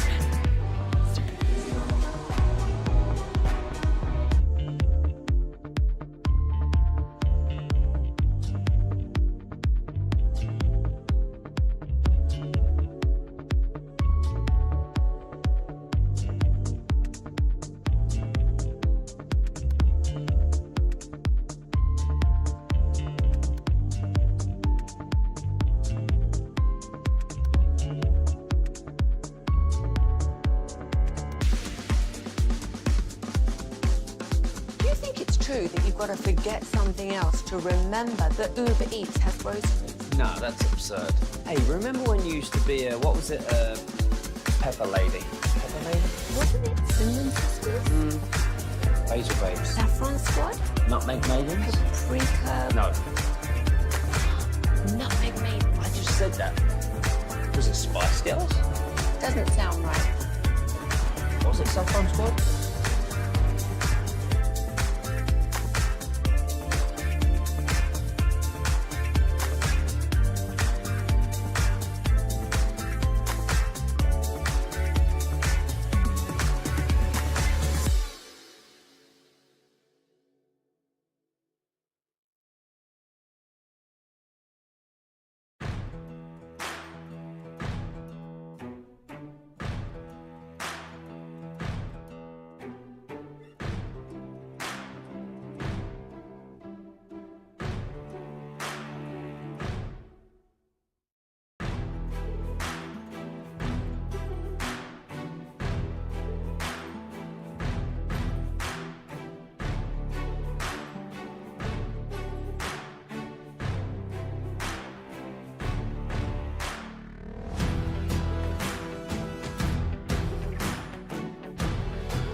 You're rolling with the G-Bag Nation right here on 105.3 The Fan. It's hour number 2 of the G-Bag Nation on 105.3 The Fan. Jory Epstein's coming up in 20 minutes. We'll be talking to her about the Cowboys and their stories of the day. It's time now for Wolchuk to deliver that NFL content. Here he is. All right, let's start with our Cowboys, and they did. They're planning to interview Robert Saleh. We did see that the Niners, according to Matt Barrows, who covers the Niners for The Athletic, they are willing to make Robert Saleh the highest-paid defensive coordinator in all the land if he does sign with the 49ers. So we'll have to monitor. Like, does he end up getting one of these head coaching jobs? If he doesn't, I'm assuming he's going to go back and get a big-time payday to be the defensive coordinator once again with San Francisco. Yeah, the dream of him being just the Cowboys defensive coordinator is a long shot. Right. And you would love, I would assume Jerry could probably top that offer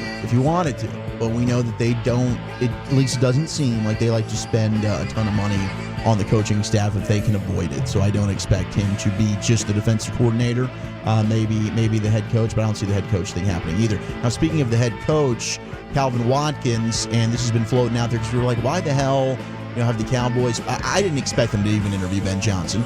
We were hopeful Aaron Glenn after the NFC Championship game. Here was Calvin giving an update on the Cowboys coaching plans. Those three initial names are just the beginning for potential candidates for the Cowboys.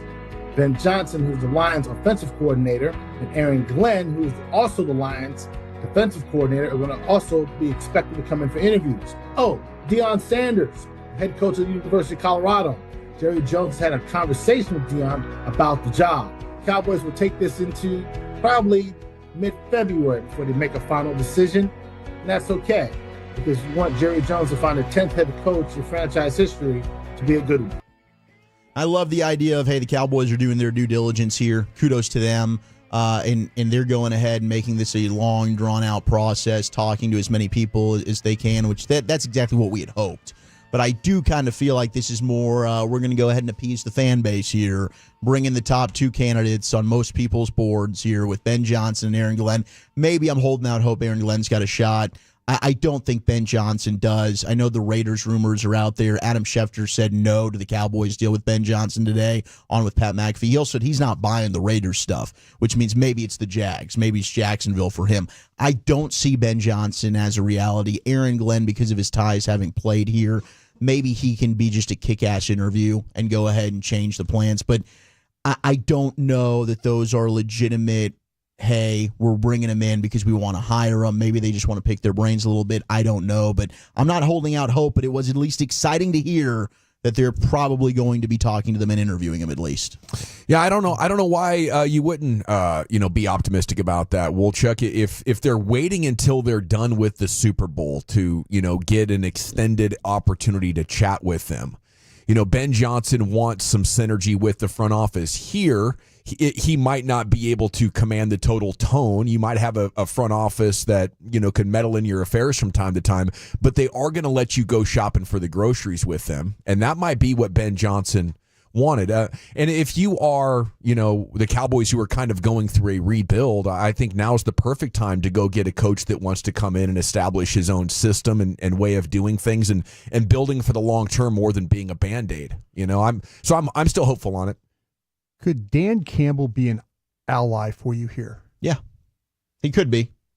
Dan could be somebody because we know that he's got a good relationship and they respect him. Maybe he can help get in their ear on this. Yeah. But I don't think it'd be for Ben Johnson. I think it would be maybe for Aaron Glenn. I think that if I'm Ben Johnson or Aaron Glenn, I would ask him, I would go to his office and ask him, listen, what was it like to work with the Cowboys? What was it like to play for the Cowboys? Just try and get some insight there. And I think that Dan knows that these guys are probably going to go on and move on. And I think he could actually help you there. I think that he could, now, will the Cowboys take the opportunity? We'll see.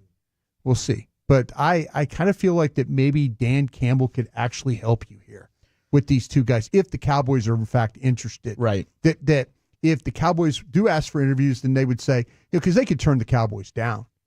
They could absolutely say, no, we're not going to do this. Last year, what did Ben Johnson did it last year? He turned down an interview at the very end. Dan Quinn turned down an interview at the very end. So I just kind of feel like that maybe if the Joneses might. Do you think Dan gives him an honest answer, or if I'm Dan, I'm like, you want nothing to do with that, buddy? Stick around here. I think we'll get you a raise. I think he absolutely. I think that Dan knows. I think Dan knows that these guys are head coaching material, especially Aaron Glenn. I think he knows that. And does he want to lose them? No, he doesn't.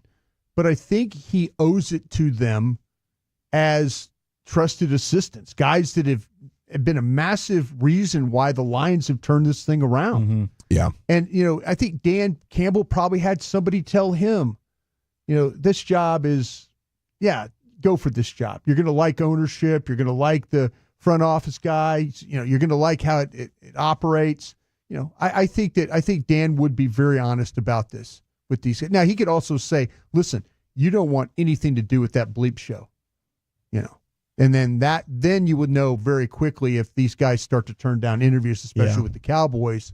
Then you know exactly what probably happened there. And you can talk to them as soon as the NFC Championship game's over. And then, of course, if they end up getting eliminated, then they're available to talk. Now, you're actually being I think you would be Rams and Commander fans this weekend, right? Yeah. If you want to talk with them a little bit earlier. Or if you want to talk to Kellen Moore, though. Yeah. Too. Well, so they're talking to Kellen Moore today. Kellen Moore is getting the interview. It's going to be a if you want him interview. available to hire. Yeah. Yeah, with the Cowboys. He's also going to be interviewing with Jacksonville. Now, the one good thing about this Kellen Moore deal is it's made Eagle fans lose their minds. And it's not necessarily they're worried about losing Kellen Moore. It's they think this is going to be a massive distraction because they've got a big playoff game on Sunday. So Eagles Twitter is a frenzy. Like, I can't stand that the NFL allows coaches to interview for head coaching jobs. Kellen has 3 interviews this week instead of preparing for the game. He has to prepare for the biggest interviews of his life. We worried about this with Dan Quinn, but now it is fun. It is fun. And I guess the Saints job he's got tomorrow. He's got an interview with the Saints tomorrow and Cowboys Jags today. So I understand where the fan base is feeling there, but I do love seeing the panic mode and Filthy. It's not even like they're like, damn, I hope he doesn't leave. It's just like, oh, I hope this doesn't cost us and ends up screwing us over because our offensive coordinator's not focused on the game. He's focused on these interviews. Yeah, as long as Dick Fangio is ready to go have a day and Saquon Barkley's ready to go have a day, Kellen Moore doesn't even need to show up on Sunday. Okay, so Saquon Barkley is looking to defy NFL history if he wants to have a day against the Rams. So he ran for 255 yards in their 37-20 win. Now, when you look at NFL history here, there are 8 players that have run for at least 200 yards against a team in the regular season, then faced that same team in the postseason. Of the previous 7, all 7 of them were held under 100 yards in the playoff meeting. That's right. None of the players who topped 200 yards against an opponent in the regular season were even able to hit the century mark in the postseason rematch. Most recently, Jay Ajayi with the Dolphins had 204 rushing yards against the Steelers. They played in the postseason. It was 33 yards. Jonas Gray with the Patriots. Noshan Marino with the Broncos.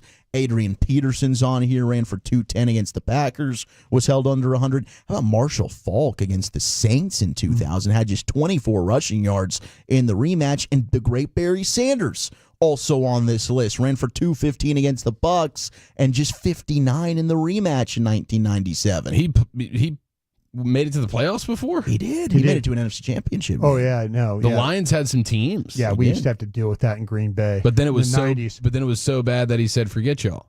Yeah, pretty much. Things started kind of falling apart for him a little bit there. But they had some players back in the day. Wayne Fonts was their coach. We used to have to battle them in some wild card Big weekend Wayne. games. Yeah.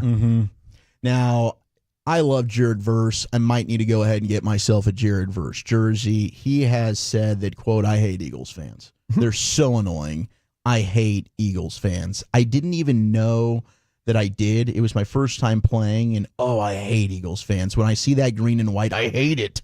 I actually get upset. Like, I actually genuinely get hot. This is Jared Verse talking to the media there in L.A. Now, Barkley has put out a warning like, dude, you probably didn't want to say this. They don't need any extra fuel. These people are psychotic, literally, and they're also very violent. So Jared Verse, I mean, you might need to watch out. Maybe the family doesn't go to the game this week, but I love everything he said. And Filthy, go bleep yourself, but I am on record here. I do think their offensive coordinator, Kellen Moore, is going to be the next head coach of your Dallas Cowboys. You know, Philadelphia has it coming. I wish at some point some of these players would get some friends and family combined with some bouncers and security guard type of guys, maybe some martial arts dudes, and just go to the game and be like, man, I dare you. I dare you to say something. Bring it. Right? I dare you to take a swing at me. Did you see that reality show TV idea? You put some MMA fighter, UFC fighters, and some opposite team gear, have them go to Philly. I love it. There you go. And watch the Philly fans troll them, and then they get folded up like laundry. Yeah. You do that 2 weeks in a row, and I think those guys would suddenly find Jesus or respect or something. I I'd love to see that. I think it's a phenomenal Come on, idea. Netflix. Where you at? Yeah, I'm signing up for that. Jeremiah Trotter Jr., son of Eagle great Jeremiah Trotter, who Brian knows a thing or two about. He's going to get his first start. Nakobe Dean's out for the year, so that's opened up a spot next to All-Pro Zach Bond. So look for Trotter Jr. to be out there. That's big, dude. That's big. Dean had been really coming on. Yeah. And Playing in that Rams game, he was fantastic in their first game. That's a hell of a call. They were moving him around and blitzing him like crazy. Maybe they'll try and do some similar stuff with Trotter. He does have and both of them are undersized, so both of them a similar skill set between the two. But that could be a big loss. No Nakobe Dean. Interesting that Tom Brady, and this is according to his agent Don Yee, he plans to be the Fox broadcaster and in that booth for the duration of his 10-year contract. Mm-hmm. So I was really thinking maybe, especially with the Raiders stuff going on here, Tommy just says, thank you, this was a great year, but I'm moving on and I'm going to focus on the ownership group with the Raiders and maybe some other passions in life. But I guess he's running it back for another year as of now with Fox. I mean, it's over $20 million. I don't think he's done such a bad job that Fox should be like, hey, we got to make something else happen here. Right. You know, like at the end of Jason Witten's first year, it was I think maybe he wanted to go back to playing, and the network was thinking, we got to do something else here. So, you know, I do believe Tom Brady will get better over time. Mm-hmm. You know, so by the end of his 10-year deal, maybe he'll be good enough to actually sit in that number one chair. We'll check. 18-game regular season schedule. Oh, it's brewing. Roger Goodell said it's a logical step for the NFL, as he had a conversation on Bloomberg TV's The David Rubenstein Show. And, I mean, it does make sense. He's like, look, we went from 16-4, 17-3, 18-2. We'll keep the 20-game format. We'll just have 2 preseason games. That kind of seems logical, and I'm sure the owners will be down for that. That's more money, maybe more television revenue. I think we're all totally fine with 2 preseason games, 18 regular season games. It's probably not great for player safety, but the NFL doesn't actually care about that. So bring on the 18-game schedule. I'm sure we'll get that here in the next couple of years. Oh, yeah. I'm surprised they hadn't done it yet. I think 17 is just awkward. You know, it is. I like the even number. Yeah. There's something about it that's bizarre. Former NFL head coach Jack Del Rio, he's going to coach a team in Paris as we're trying to expand internationally here. The Paris Musketeers of the European League of Football are going to get Jack Del Rio, who had 12 seasons as an NFL head coach with the Jags and Raiders going 93 and 94. Would that be the ELF? The European League of Football? It would be the ELF, yeah. Paris Musketeers of the ELF League, and the Dolphins, shout out to Miami, hosting the first ever NFL game in Madrid. Musketeers. So they're going to be playing at Real Madrid's home stadium there, and the Dolphins are going to be the designated home team. So we'll see who they end up playing. Maybe they've got the big audience there, fan base in Madrid, are the Dolphins. All right, thank you, Chuck. We'll chat with Jory from Yahoo coming up next right here on your home of the Cowboys, 105.3 The Fan.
Eats has Lola Bee products? I gotta remember that. Well, you know, they say in order to remember something, you have to forget something else. Okay, now that is a very cute haircut. That's like a little shag. I've never seen it before. Well, I mean, of course you have. It's the Rachel. Oh, is that your name? No, I mean like your name. No, I'm Jen. My name's Jen. Right, but I just mean like this is your haircut, but that's hair on your head. I'm not saying this is your hair. Okay, freaking me out a little bit.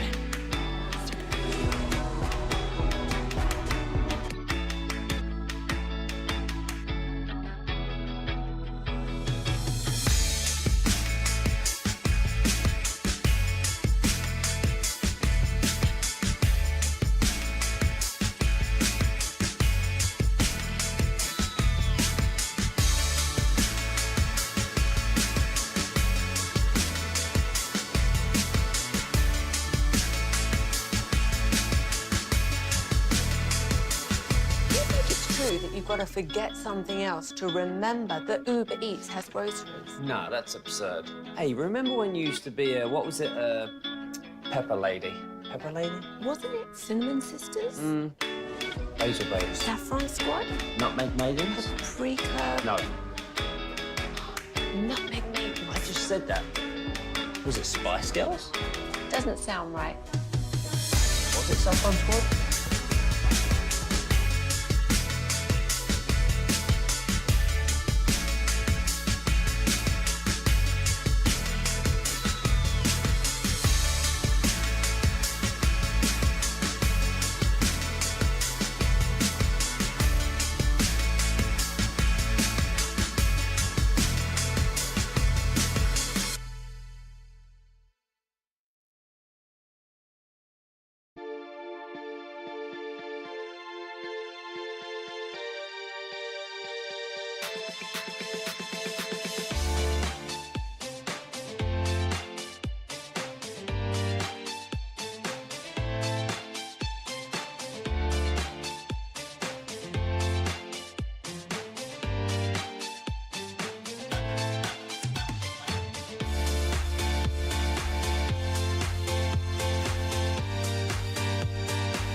Bag Nation 105.3 The Fan. Jory Epstein, Yahoo Sports senior NFL reporter here in just a moment. Segments brought to you by the Frankels. Life's unpredictable. Accidents happen. If you or a loved one's injured in a car, truck wreck, call the Frankels. Get a free consultation, 214 or 817-333-3333. Hit frankelfirm.com.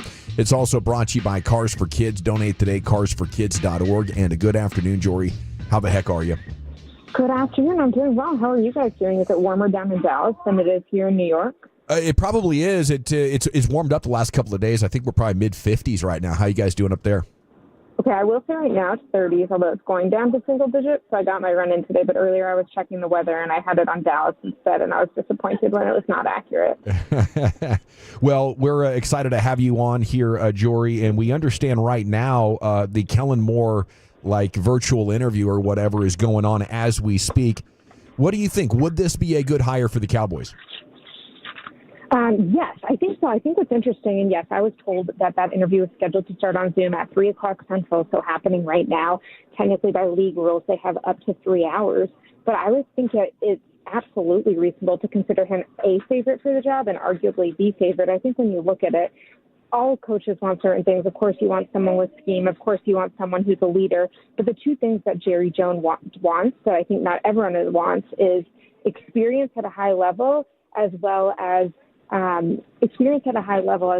hey, you have some sort of ability to understand the Cowboys dynamic, understand what's going on with this franchise. And that's something that Kellen Moore has. Then you see, okay, he's done well at other stops. So I would say absolutely he should be up there. What's the relationship like between Kellen and Dak? I always assumed they had a very strong one. I mean, how much do you think Dak factors into this head coaching search? I mean, look, I think that when you ask how he factors into it, there's how he factors into in terms of what they're looking for and how, he factors into in terms of will he be asked directly what his voice is. I don't think someone like Jerry knows what Dak wants, and I also think that Jerry kind of says, I'll listen to a lot of people, but ultimately it's my decision. But when you look at it, what this coach should be hired to do is maximize Dak Prescott, because that's where your biggest financial investment's gone. That's where you're going to be paying $60 million a year starting this year. And Kellen understands Dak as a player. He understands his development. He saw him from backup quarterback to quarterback coach to offensive coordinator. And the other thing I'll give Kellen credit for is both from an interpersonal dynamic and from a schematic dynamic. I think in Philadelphia, they had a lot of issues on offense this year, and I get that he's got Saquon Barkley and he's got the talent, but I still think that Kellen has smoothed a lot of things over in Philadelphia this year, and he's realized sometimes the best way to get the most out of your quarterback is with an offensive line and a run game that's balancing it out, and I think he would want to bring that back. Was there ever any friction when it came to the dynamic with Mike, Kellen, and Dak, and with Mike no longer here, maybe that just it goes away and Kellen and Dak would work seamlessly? I mean, I know you guys talked about this earlier on this week with Bobby, and I think the way I look at it is Mike McCarthy's a Pittsburgh guy, and he has his line, conflict is good, conflict is healthy. Then you have Dak Prescott, who's been in this league for an increasingly long time, and he knows what he wants, and he knows what works for him, as any veteran quarterback increasingly does. And so I think when you have two coaches in Kellen and Mike who don't come from the exact same offensive philosophy, they're not going to see eye to eye. But I think when I talk about friction, I'm like, well, is it that people are unhappy with each other or that they're having healthy disagreement? Because if they're never disagreeing, I think that's when you're doing something wrong in an organization. Jory Epstein, Yahoo Sports with you here. Do you think this search is going to take a considerable time from here to the conclusion? Yeah, I mean, I think the biggest question will be who do they want and how does the playoff advancement impact that? Because, yes, they're interviewing Kellen virtually right now, is my understanding, but they're not allowed to interview him in person until the Eagles are out. And so I think that that's probably going to be the biggest indication of how long this is going to take, is that will they be able to interview the guys they want in the timeline? I mean, if Detroit loses, will they want to bring Aaron Glenn in? Because he's interesting to me, because I think when you look at it, you say, well, most of these guys don't have Cowboys experience, but Aaron Glenn actually did play for the Cowboys a couple of years, and they could say, well, Parcells believes in him, so you should too. So that's kind of like the wild card there. Now, when it comes to just the way they're conducting this, do you think they were caught off guard by Mike saying thanks but no thanks, and they're kind of in scramble mode at this point? The reason I don't believe scramble mode is, yes, it is atypical in the NFL to not figure this out by the end of the season. I mean, the Patriots got rid of Gerard Mayo day of. Most people got rid of their coach at the latest by the next day. But also, realistically, other than the Patriots and Mike Vrabel, who, by the way, I understand Mike Vrabel was a top coaching candidate. The Patriots also were sure Gerard Mayo was the guy last year. So I think we have to have a little bit of healthy skepticism there. Other than that, no teams have moved forward with this. It's not like because Ben Johnson met with the team last week, he's now not going to want to talk to someone else. Like, no one's even visited him in person yet. So while I don't think the Cowboys are going to be the top candidate for a guy like Ben Johnson for some of the reasons we talked about, I don't think that the timeline of Mike McCarthy's dismissal is going to impact that. Jory, when we look at these candidates, though, and I guess kind of feel, is there anybody in that building, the Cowboys, that are going to resist Jerry if he really wants a guy? Is there anybody going to stand up, or because likely this will be his last coaching hire? But is there anybody in that building that will stand up to him and say, no, we need to think about this direction? Yeah, I mean, I think when you look at it, Broadus, you know this as well as anyone, having worked in the building, like, it's Jerry, number one, and then I would say Steven's definitely number two. And I think we all know the famous example of, hey, Jerry wanted Johnny Manziel, and Steven and some others are like, actually, Zach Martin, and it worked out really well. But when it comes down to it, I think head coach Jerry probably has even stronger opinions on than some of the players, and Steven Moore believes that, hey, if your head coach is your CEO and Jerry's the business guy, maybe other guys have a little bit more ability on that football side to figure out, but not the CEO side. I don't see Jerry allowing anyone to overturn a strong conviction, but I think if he's between two people and Steven thinks one thing, or Todd Williams, or some of those other guys who are very well respected in that organization, Jason Kellen, I would put on that list, I think those guys could influence it and can get someone in the building to interview, but ultimately this is Jerry's decision. Jory Epstein with us here, Yahoo Sports senior NFL reporter. Jory, when it comes to Jerry, I wonder now, like, as you've been in New York and you're covering the rest of the league, well, what is the perception of this job? I think we once considered it one of the top jobs in all of sports, but even Troy Aikman, a legend here, was saying he doesn't know if it's really that coveted a job anymore. Can I tell you guys, everyone went crazy about the Troy comments, and I understand why to some degree, but let's not pretend like Troy has never criticized the Cowboys before and that he hasn't done it recently. I mean, he doesn't do it very often. We know that Troy and Jerry don't see eye to eye on things. I think they get along well interpersonally for the most part, especially now that Jimmy's in the Ring of Honor. But I was not so surprised by those comments because I think Troy believes an organization should be run a certain way. Jerry runs it a different way, and Troy thinks that way is not coveted. Okay. I understand, again, the fact that he was saying that and it was public and it was on national television, but that's kind of how I view it. In terms of Jerry, I think it depends which element of ownership you're talking about because, again, I'm in New York. The Giants, I think, they're not a good team right now, but everyone respects the Maras generally as people.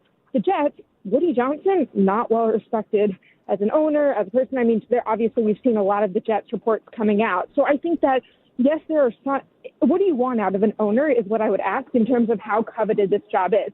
Do you want an owner who's going to leave you alone? Well, then Jerry Jones is not your guy. Do you want an owner who's going to be extremely loyal and who's going to generally allow you to learn and grow on the job with one of the more talented rosters in the league? Then, yeah, the Cowboys have that.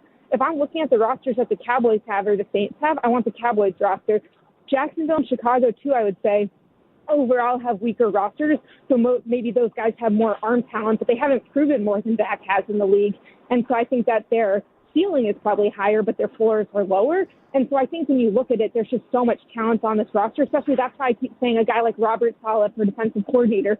You should be able to get good coordinators in the building, especially on defense if you go offensive coach, because you have the talent that will elevate that coordinator on a really public stage with a lot of primetime games to the next level because they'll have the talent to go run what he wants. Okay, yeah. Speaking of a guy like Saleh, like who do you expect to be? What names could be considered for Kellen's staff if he does get the job? Yeah, well, I'll say something about Kellen because I think that none of us probably, maybe not us. I think schematically he's extremely well respected. I think the number one question people probably have is if you've seen Kellen's presence for all of these years, how is that going to work in the head coaching job? And I remember one time a few years back, teams were starting to interview Kellen and DQ for head coaching jobs, and I was still covering the Cowboys at the time, and I had an executive reach out to me and say, hey, what do you want us to know about these two? And I felt like schematically I could talk about both of them, but from a presence standpoint, I knew a lot more about DQ at that time. And I went to Dak then and I said, hey, teams are asking me about Kellen, and I don't have something bad to say about him, but I don't feel like I get a full sense of his personality. You guys clearly love him. Tell me what I'm missing so that I can tell these teams so that they're getting a fair understanding of him. And Dak laughs and goes, well, we like that. We don't want you guys to see everything. I like that he keeps things close to the vest. And I understood it at the time, but I also think that if he's in a head coaching role, you will have to show a little bit more of that because I always tell people when I'm trying to write their stories, the narrative is out there. Do you want to include your voice in it or not? And as head coach, you want to include your voice. What I would say in terms of the staff, though, is another thing that's interesting is look at Minnesota, look at Cleveland. They've got pretty cerebral head coaches in Kevin O'Connell and Kevin Stefanski. I don't know why every head coach in the league has one of three names, like Mike, Kevin, and Dan. But I think that when you look at this, those cerebral guys got fiery defensive coordinators like Brian Flores or Jim Schwartz. And so that's what you would want if you're Kellen, because you want your staff to have different types of energies so that every type of energy is represented to connect with different type of players. Jory, another injury for Dak that requires surgery. Will he come back in 2025 as essentially the same athlete, the same caliber of player that he was to start this past season? I mean, I think only God exactly knows how this recovery is going to go. But I think when you look at the body of evidence we have, there are guys even I would say when you look at Deshaun Watson's recent injury who have struggled to come back from previous injuries and be the same guy. I don't really think we've seen that from Dak. I mean, maybe he's not Mississippi State scrambling, which, by the way, is why I think Brian Johnson over in Washington is someone who would be interesting to get in the building because he was with Dak when he was Mississippi State scrambling. But I think that other than that, Dak's biggest strengths are his processing, are the way he sees the field, the way he can read defenses, get the ball out, work with all the different elements. And I don't think his lower body is going to be a factor. I think as long as he's mobile enough to be in the pocket and move around in the pocket, and maybe scramble a couple times a game, and there are some people in the building who would like him to do that a little bit more, he's not going to be Lamar Jackson or even Jalen Hurts. That's not the the strength of Dak Prescott. Sounds like you're dodging traffic up there in the Big Apple. Jory, thank you so much for your insights and your report, and have a great weekend. Great to talk to you guys. Salute. There she goes. Jory Epstein, Yahoo Sports senior NFL writer, with her thoughts. Okay, we can react to that, but Krusty's Corner's coming up next. Brian, where are you taking us? Yeah, I'm going to play a game with you guys. I got a playoff game for you, and we'll do that next. I love games, and I love starting the year.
Classic Chevrolet in Grapevine. They are the #1 Chevy dealer in the world with more Silverados than anyone else. Go see them today and visit ClassicChevrolet.com. This is Texas. This is Classic Chevrolet. Together, let's drive, relax, and enjoy the difference. Based on new Chevrolet registrations 2023. Well, thank you, Lucius. G-Bag Nation 105.3 The Fan. It's time now for Krusty's Corner. Here's the king, Brian. Thank you very much, General. Appreciate that. Hey, Chief, I looked something up for you. I was just curious. Yeah, thank you. Yeah. The, did you know that the Cowboys offensively ran more plays than the Chiefs did this year? They had more offensive plays? They had more offensive plays than the Chiefs did this year. The Cowboys did. The Cowboys ran 1,104 offensive snaps. Kansas City ran 1,091. So the Cowboys had more. Okay, so I was just curious. I mean, you just think about opportunities, offensive snap. You think a Kansas City would run a bunch of plays. Cowboys had to try harder. Yeah. Kansas City was coasting. We got this. You would think that a team that plays as well as Kansas City does offensively, that they would run a ton more plays. But here's Dallas struggling on offense, but running more plays. It was not a good year for Kansas City at all offensively. I know that we talked about it earlier. I think most people anticipate a Chiefs resurgence here in the postseason, but I don't know. You don't bet against them. 15-2. No, you're absolutely right. You're absolutely right. If they had a down year. No, you're absolutely right. But you talk about, because I was just thinking about what Blake was talking about. They had a clutch year. They had average 5.1 per play. Track record. They like I say, it was. I mean, they were 8th in DVOA offensively. They were efficient. They're not explosive. Yeah, that's the thing. But their point totals are starting to trend in the right direction. Oh no, absolutely. Yeah. I found it funny that Dallas ran more offensive plays, and Dallas was so bad on offense this year. Well, I don't know if that's an indication of how good you are on offense. I mean, just give you an because I'm thinking they did average 5.1 yards a play. Kansas City did this year, which is 23rd in the league. Right. Yeah. They're definitely not explosive, but I looked this up too. Like when they get in 21 personnel, they were 3rd in the league when it came to scoring TDs. When they got 11 personnel, they were 26th. Their 21 personnel is better than their 11 personnel when it comes to scoring. Yeah. And maybe that's why they don't have explosive plays. Yeah, Hollywood Brown back healthy, I'm sure, is going to be a big help. All right, got a game for my guys here. I've taken the teams that are left in the playoffs, and I'm going to ask you a question about them, and it has to do with metrics and stuff like that. Okay? I'll read you the question, and you're going to give me the guess of the playoff teams that are left. Right. Of the teams that are left. Okay. Dawson, I'll start with you on this one. This playoff team has the most successful rushing plays. Successful rushing plays are 4+ yards per carry. This playoff team has the most successful rushing plays. I would bet on Philadelphia. Chief?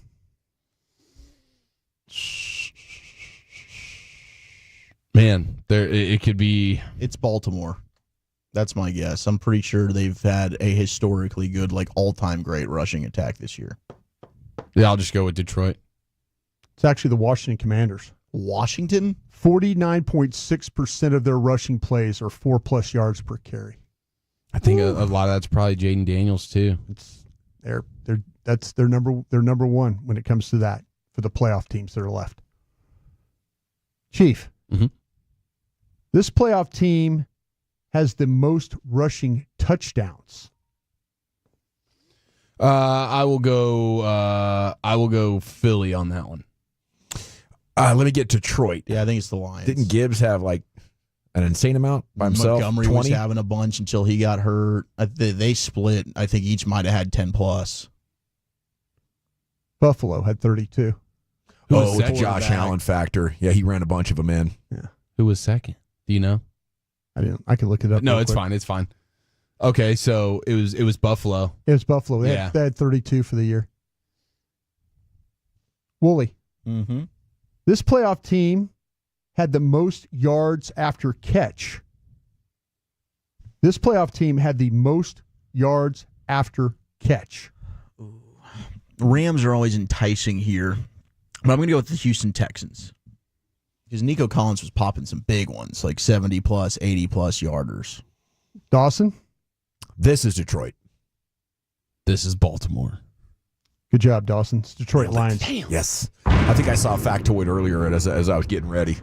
You just keep picking Detroit eventually, like you're going to hit on 2,000. Wooly, don't give away my secrets. 2,643 yards after catch. That's impressive for the Lions. Good for them, man. Dawson. Yeah. This playoff team has the most air yards. Air yards. This team has the most air yards this season. Well, okay, so it's not Philadelphia. We know they don't throw it down the field. Yeah, that's tough. Oh, man. Now you're going to make me bring up my NFL scoreboard so I can look at all. Are you typing in like air yards or what are we doing? No, I'm just looking up the slate of games. Okay, got you. Most air yards. Give me, Matt Stafford and the Rams. Wooly. It's a bad guess. This is a tough one. You know what? I'm actually going to go. I don't know why, but give me the Ravens. Who did you go with, Dawson? The Rams. You went with the Rams. Son of Instant a gun. regret. I guess. Crap. I guess I'll just go with the Lions as well. Actually, I know it's not the Lions. Crap. Give me the Bills. Be the Houston Texans, 4,491 yards. Nico Collins, the most explosive. Most air yards this playoff season here. Chief, this playoff team allows the least yards per carry on defense. Oh. Least amount of yards per carry on defense. Least amount of yards per carry on defense. Give me the Chiefs. It's a good guess. Dawson? I'm going to go with this dominant Rams defense. Give me Los Angeles. Going back to the well now. I've pivoted from picking Lions to picking Rams. We'll get one of these right. But you, Wooly? Yeah, I mean, I know the Rams had that one bad game against Barkley, so that's making me not want to take the Rams. I'll go Kansas City as well here. Baltimore Ravens. Wow. 3.6 yards per carry they've allowed. Buffalo was so toast. Until they win. It's in Buffalo, though. I'm taking the Bills. I'm having them circle them wagons. It's like all this stuff you're talking about. Josh Allen, I'm telling you. And then you realize, like, damn, they're not going to be able to run the ball. All right, here we go. Here we go. All right. Dawson. Yes, sir. This playoff team allowed the highest completion percentage. This team allowed the highest completion percentage on defense. Okay, we got a bad pass defense. We are going to Washington. Let's go. Yeah, I'm going with Washington as well. I'll go Baltimore here. They struggled for a while until the end of the season. Buffalo, 68.5% passing. As I told you, they're screwed, Brian. The highest completion That means percentage. they're definitely going to win. Buffalo. Should double down. Just keep everything in front, That's their plan. Josh Allen show. Give him the MVP after hearing this. Rally and tackle, boys. Midfield. If they win them, have the trophy shined and ready to rock. Spit shine that thing. By the way, two of the best corners in the NFL with an incredible completion percentage allowed. You know where they're heading this weekend? Yeah. Kansas City. Kansas City. True that. And then they're headed to Cancun after that? I might be a week late on my Chiefs' demise prediction. Tell you what, if you go Texas, are you teasing that it might have? We might get into the show on Monday with the Chiefs out of the playoffs. If you pick the Texans, possible. I think that might waive your bet payoffs, and they win. Whoa. That sounds what like... do you owe? You owe like 4 or 5? I owe 5. I mean, that's ballsy as hell. I don't think the Texans have a shot. I owe 5 after Mike McCarthy got fired. Yeah. And I've pledged to do one every day during Radio Row, so I think this would be a big loss for the fan base. But yeah, I mean, I'm just throwing it out there to try and get you to take the Texans because I don't think you will unless there's something. I'll take them with the points. Give me 8 points. Yeah. I mean, I know the Chiefs scored against the spread. I like as well. All right. Wooly. Talk to me. This playoff team blitzes the most. Oh. Come on, you know who wants to do that. Big blitz package. Is that like a Dick Fangio special? I'm not. They're with the Eagles. It's your answer. I'll go with. I don't think it's Dan Quinn and the Commanders, so I'll go with the Eagles. I think it's our guy Dennis Allen with the Lions. I think your dead ball's on right since Hutchinson went Dennis out. Allen. I mean, gosh dang it! I always want Dennis to Allen's say out. Dennis Allen. It's Aaron Glenn. Sorry. Oh, it's yeah, the AG. Lions. Lions. Who do you got there? I'm going to go with Lions as well. Been blitzing their balls off since Hutchinson got hurt. It's Spags. It's the Lions. There you go. Bang. 38.4%. They just bring one extra guy like every time. Like we're going to play man coverage. We're going to bring an extra All right. guy. Good luck. Dawson. Yes, sir. This playoff team uses the most four-man rush. This team uses the most four-man rush. I don't know. That'll be Dick Fangio and them boys. We get the Rams. Rams? Yeah. Dick Fangio and the Eagles. I think Eagles or Commanders because I know DQ's not a huge blitzer, but I'll stick with Dick Fangio. It's the Eagles. There we go. 77.8% of four-man rush. That guy's such a dick. Yeah, has been for a long time since the day he was born. He's a pain to deal with. All right, final question. Yes, sir. Final question. Thank God. For you, Dawson. Uh-huh. This playoff team has allowed the most explosive plays. Playoff team allowing explosive plays. I'm going to go back to the nation's capital where Dan Quinn can't help it. He's a good coordinator, but man, his players are bad.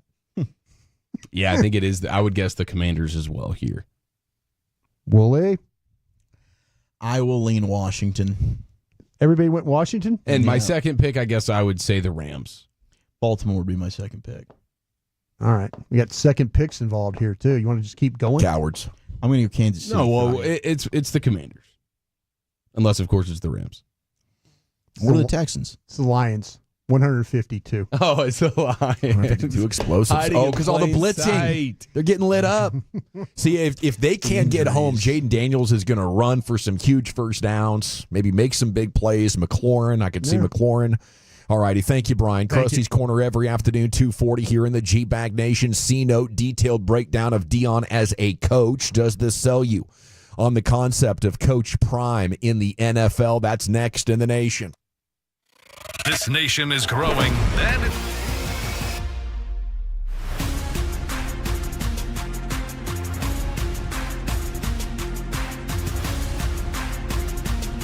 Uber Eats has low fee products? I gotta remember that. Well, you know, they say in order to remember something, you have to forget something else. Okay, now that is a very cute haircut. That's like a little shag. I've never seen it before.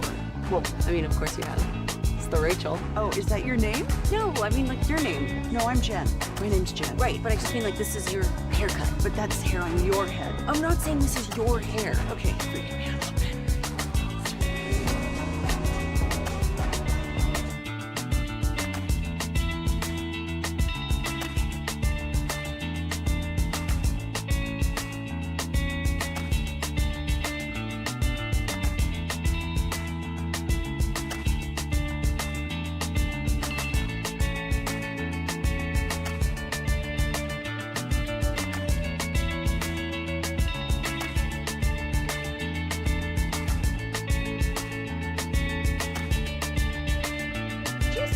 That you've got to forget something else to remember that Uber Eats has groceries. No, that's absurd. Hey, remember when you used to be what was it, Pepper Lady? Pepper Lady? Wasn't it Cinnamon Sisters? Basil Babes. Saffron Squad? Nutmeg Maidens? Paprika? No. Nutmeg Maidens? I just said that. Was it Spice Girls? Doesn't sound right. Was it Saffron Squad?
You're rolling with the G-Bag Nation. Let's do this. Right here on 105.3 The Fan. Here we go. Hour 3, G-Bag Nation on 105.3 The Fan. It's time now for the C-Note Cowboys news of the evening. Here on your home of the Cowboys, 105.3 The Fan. Have a detailed breakdown of Dion Sanders, the coach. And I want to know, if this sells you. Maybe you've so far been anti-Dion. We see in the text, we see on Twitter. A lot of people, match that description. I'm not judging. I would just say, suspend your thoughts right now and just, listen to what we have here for you. Now, we're going to start with Troy Aikman, who went on his weekly radio show and discussed a number of Cowboys type of segments and discussions. And he said, I wouldn't bet against him. I would absolutely never bet against Dion Sanders. Okay, I would say if I was vetting a head coach, I would trust Troy Aikman to give me, a strong opinion, a well thought out answer. And, I would take it under heavy consideration, not just because he's an all-time Cowboy great, but, he works in the NFL. I think he spends a considerable amount of time networking and thinking about this kind of stuff. Yeah. He's okay. So let me jump down to hear some of the meat of it. He says, I think you'd relate exceptionally well in the locker room. It's amazing for someone who's as far removed from having played the game that the reverence these current players have for his career. It's pretty remarkable. It says a lot for him, so I think he'd be fantastic no matter where he is. He said Cowboys or another team picks him up. So that's just from Dion, or from Troy Aikman on Dion. Gets a big thumbs up. And I would imagine that would hold weight. Like, if you have a very strong anti-Dion opinion, and it's understandable. Especially in the sports media world, it is what do you love, what do you hate? Strong opinions are the currency of the day, and it's fun to have as strong of an opinion as possible. But did you play with Dion? Do you know Dion? Do you go around the NFL talking to people about, Colorado football or Jackson State football or the idea of Dion Sanders as a head coach with other decision makers, with other great players, people that are around the league more than you, So I would just include that Troy Aikman piece in there, and I'd be curious, what you think of that idea. Okay, and then we go to the Twitter account of John Jacques Taylor, longtime sports reporter here, variety of roles, morning news, ESPN Dallas. Wrote a book about Dion Sanders. Yeah. He tweets, you've heard so much about Dion the personality. Let me tell you a few things about Dion the coach. Old school CEO coach, gives his coordinators the authority to do what they want to do. Mm-hmm. I like that. As long as you're identifying the right guys, of course, that is what you want. Yeah, and he identified, Mike Zimmer. Yeah. I assume Zimmer would be on Dion's staff. Maybe I'm wrong about that, but I think that'd be a safe assumption after, Zim spent time with him at both of his collegiate stops. Dion's the ultimate culture changer because his personality is strong and his self-confidence is immense. Surrounds himself with coaches and staff who are loyal. His inner circle leaks nothing. Yeah. Okay, I don't care one way or the other about that. A stickler for punctuality. You want toughness. You want accountability, right? We don't want, I think when it comes to Twitter or text, the words clown and circus are probably two of the most used descriptive terms by people that don't like the idea of Dion Sanders as a head coach. Stickler for punctuality. Mm-hmm. I like that. The team meeting starts when he arrives, and like former NFL coach Tom Coughlin, he often arrives 5 to 10 minutes early. If you're not seated when he arrives, you're late and kicked out of the meeting. Yeah. So you wouldn't get like a Zeke situation from this year. No, if that's how it's going to be. And I don't know how that would be reconciled between what Jerry Jones and what Dion, wants, but at least this would be Sanders' approach to it. Detail-oriented, sees everything. Players wearing the wrong colored socks are kicked out of practice and told to change. He doesn't allow earrings or phones in the building. Yeah. In the building. Leave them in the car. We're focusing on football here. I don't know what earrings have to do with it, But, that is one of his things. He's an old school guy. Doesn't curse, but he is confrontational. Take it or leave those. I think you can be confrontational or unconfrontational, succeed as long as you're genuine and a good communicator. Mm-hmm. He lacks patience, so he moves on quickly once he's decided a coach can't handle a job. That leads to staff turnover and pressure to produce. Yes. Okay, so that's another kind of accountability. I think I like that, although you don't want to be turning it over too much. He had 3 coaches. Like he had a defensive coordinator that left and took a job at Auburn. That it was a rough year. That first year that they had a lot of problems. His offensive coordinator left to take a job at San Diego State. It was a head coaching job, but he quit to go do that. And he ended up getting. But yeah, he doesn't have a lot of patience for that. Like I say, Pat Shurmur's done a really nice job of stepping in and giving him some stability with the offense. Okay, he has an affinity for players who chase greatness through their training and practice habits, and he will teach them to maximize their potential. I think all coaches like great players, but if you can especially relate to great players and help them reach their highest level, don't sell themselves short because of the fact that they're an 8 out of 10 already. Let's push to be the best possible version of yourself. Number 9, he prefers an offensive scheme that throws the ball, which is why he asked the late Mike Leach for OC recommendations at Jackson State. I like that. Love it. You do a lot worse than trying to implement some of the Mike Leach style of offense there with what you do. And then number 10, we've talked about it already. He's an effective communicator because he is straightforward. We've talked a lot about what Dion can do for the digital brand, what he can do for the bottom line for Jerry Jones, and why we believe that might make him a candidate that stands out to Jerry Jones. Yesterday, the report from Ed Werder that Jerry is enamored with him. But I wanted to include a lot of those football things because I don't know if there's been a lot of reporting about that. But overall, after reading that post again from Jean-Jacques Taylor, you can find it yourself on Twitter, I found myself to be more optimistic about the idea of Dion in an NFL building, coaching leading men, building a culture, finding the right scheme, finding the right coaches. That, bumped him up a decent amount in my book. How about you guys? I mean, I was pretty pumped when I first heard the story that they were actually talking to Dion. Now, he technically hasn't gotten an interview yet, but I mean, you take over a team that was 1-11.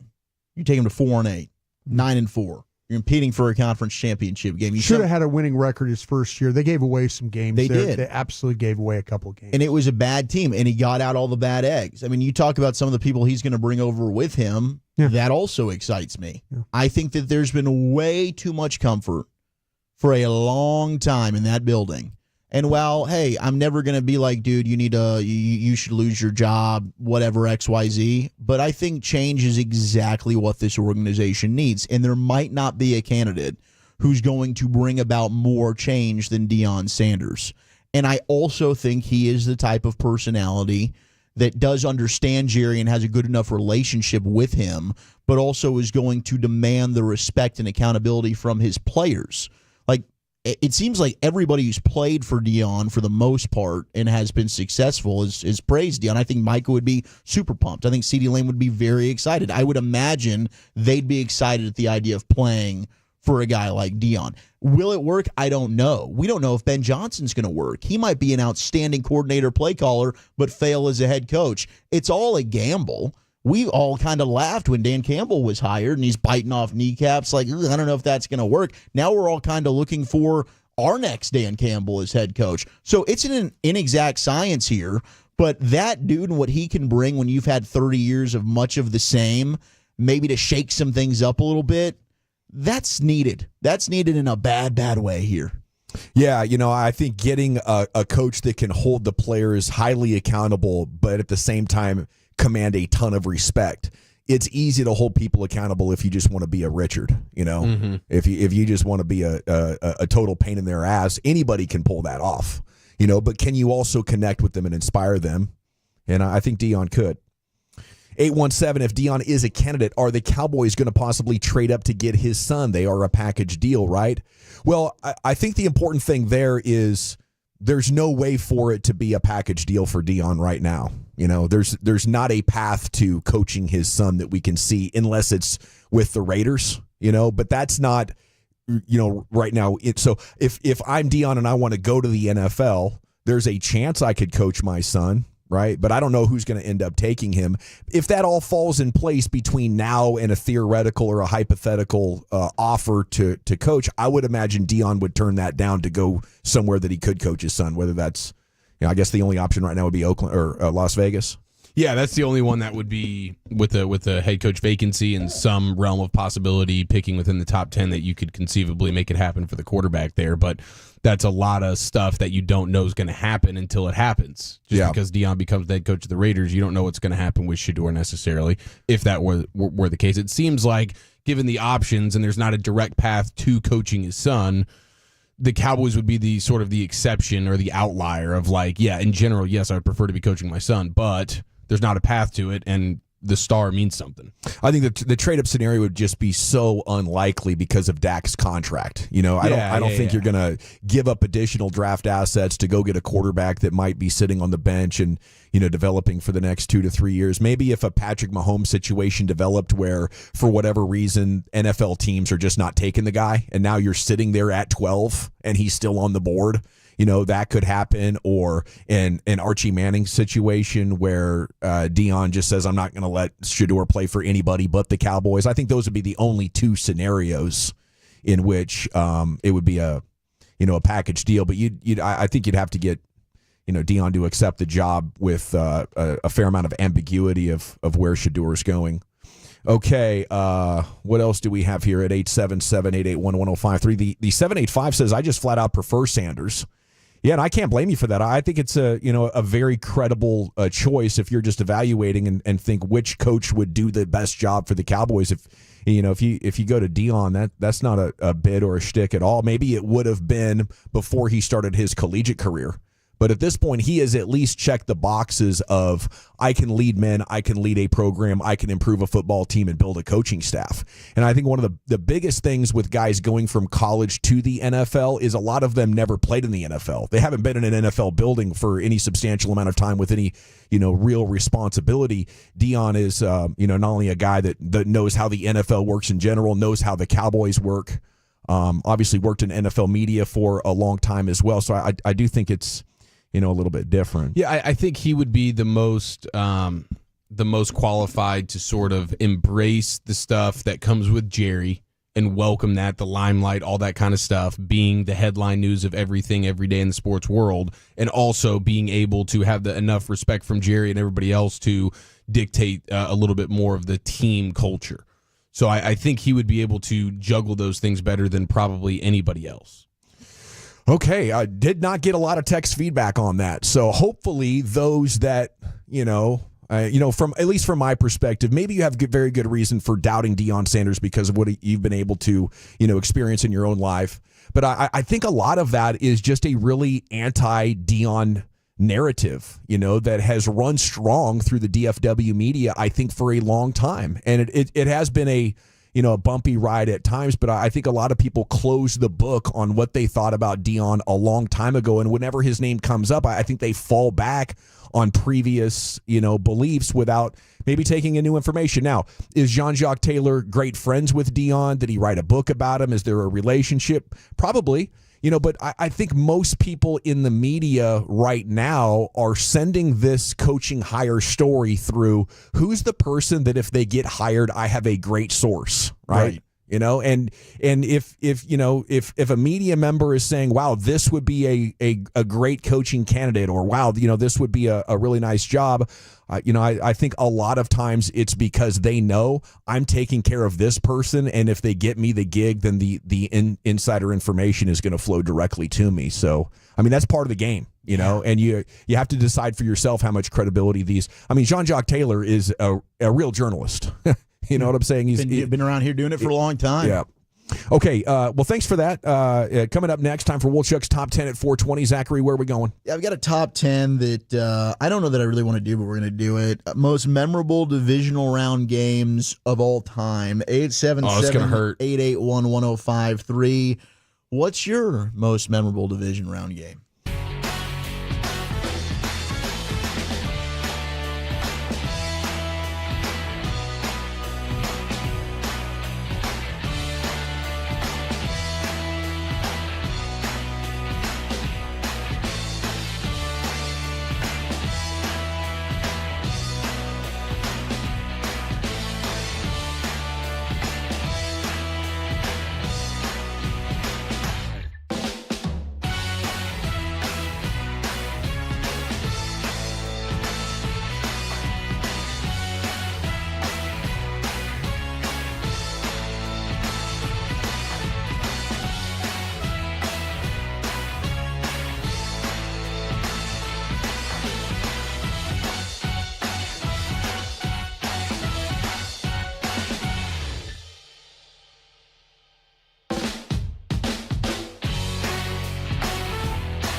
Eats has low fee products? I gotta remember that. You know, they say in order to remember something, you have to forget something else. Okay, now that is a very cute haircut. That's like a little shag. I've never seen it before. Well, I mean, of course you have. It's the Rachel. Oh, is that your name? No, I mean like your name. No, I'm Jen. My name's Jen. Right, but I just mean like this is your haircut, but that's hair on your head. I'm not saying this is your hair. Okay, freaking out.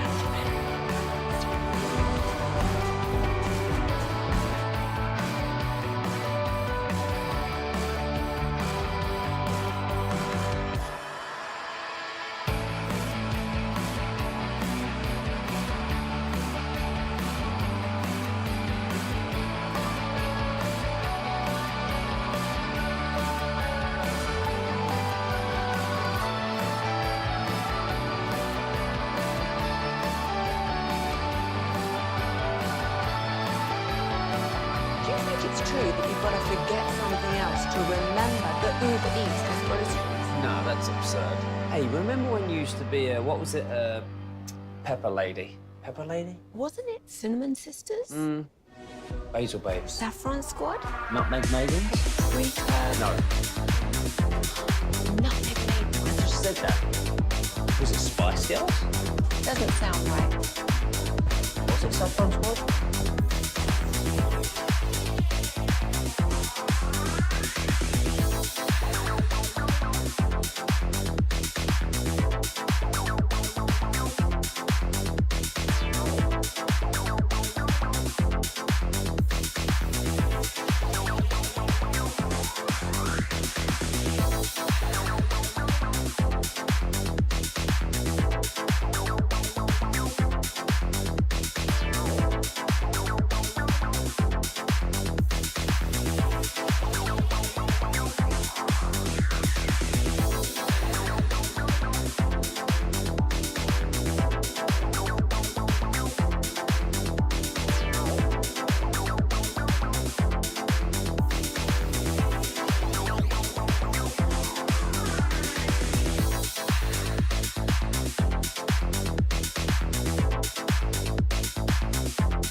Yeah, buddy, welcome back. It is the G-Back Nation on 105.3 The Fan. Segment's brought to you by Cars for Kids. Donate today, carsforkids.org. It's brought to you by the Frankels. Life's unpredictable. Accidents happen. If you or a loved one's injured in a car truck wreck, call the Frankels. Get a free consultation.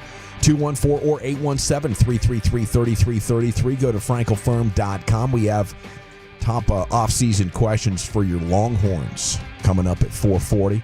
Here's Wolchuk with your top 10 at 4:20. Zach with an H, the Woolly Bully.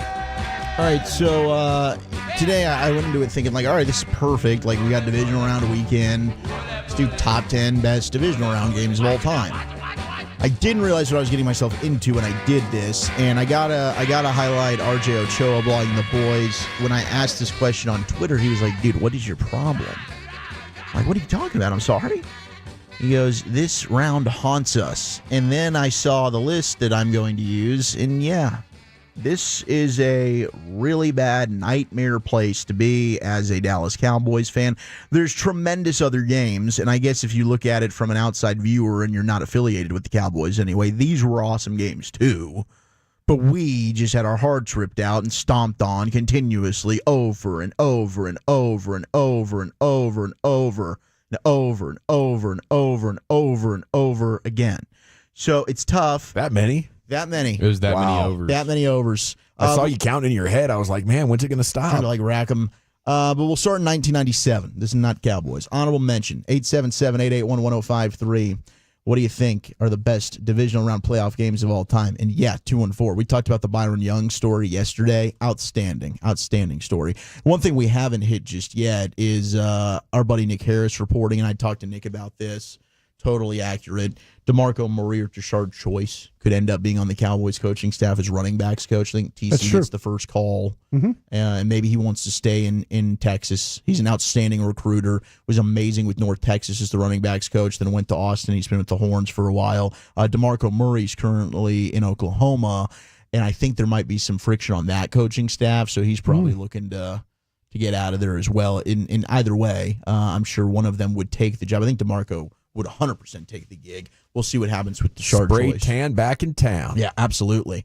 Now, honorable mention, we go to 1997. Jacksonville 30, Denver 27. This game did not seem like it was going to be a good one on paper. Jacksonville, second year in existence. They're 9-7. They sneak into the postseason. Heavy underdogs. 13-3 Denver Broncos juggernaut, right? John Elway, Super Bowl title. Let's go. Let's go win this bad boy. Well, what happened? Not so fast. Denver trying to make a late comeback in the fourth quarter. Elway hits Ed McCaffrey for a touchdown, brings it within 3, but things didn't work out as Jacksonville would go on to win it. Broncos didn't get the onside kick, and you got the Jags who came up short to New England that year in what ended up being the Super Bowl of Brian Broaddus with the Packers defeating the said New England Patriots. So Jacksonville 30, Denver 27. 2002, you had I don't know how this isn't in the top 10, like could be number 1. The Tuck Rule game, Patriots 16, Raiders 13, and maybe it is just the number 11, the honorable mention, because the overall game wasn't awesome, but it's historic because of the Tuck Rule. It's snowing, it's disgusting, it's Foxborough Stadium, it's difficult to run the football. If you go back, though, a lot of legendary players in that football game on both sides, but the Tuck Rule's lived on forever. Referee Walt Coleman made the controversial call, and even to this day, I think forever we'll probably be talking about the Tuck Rule.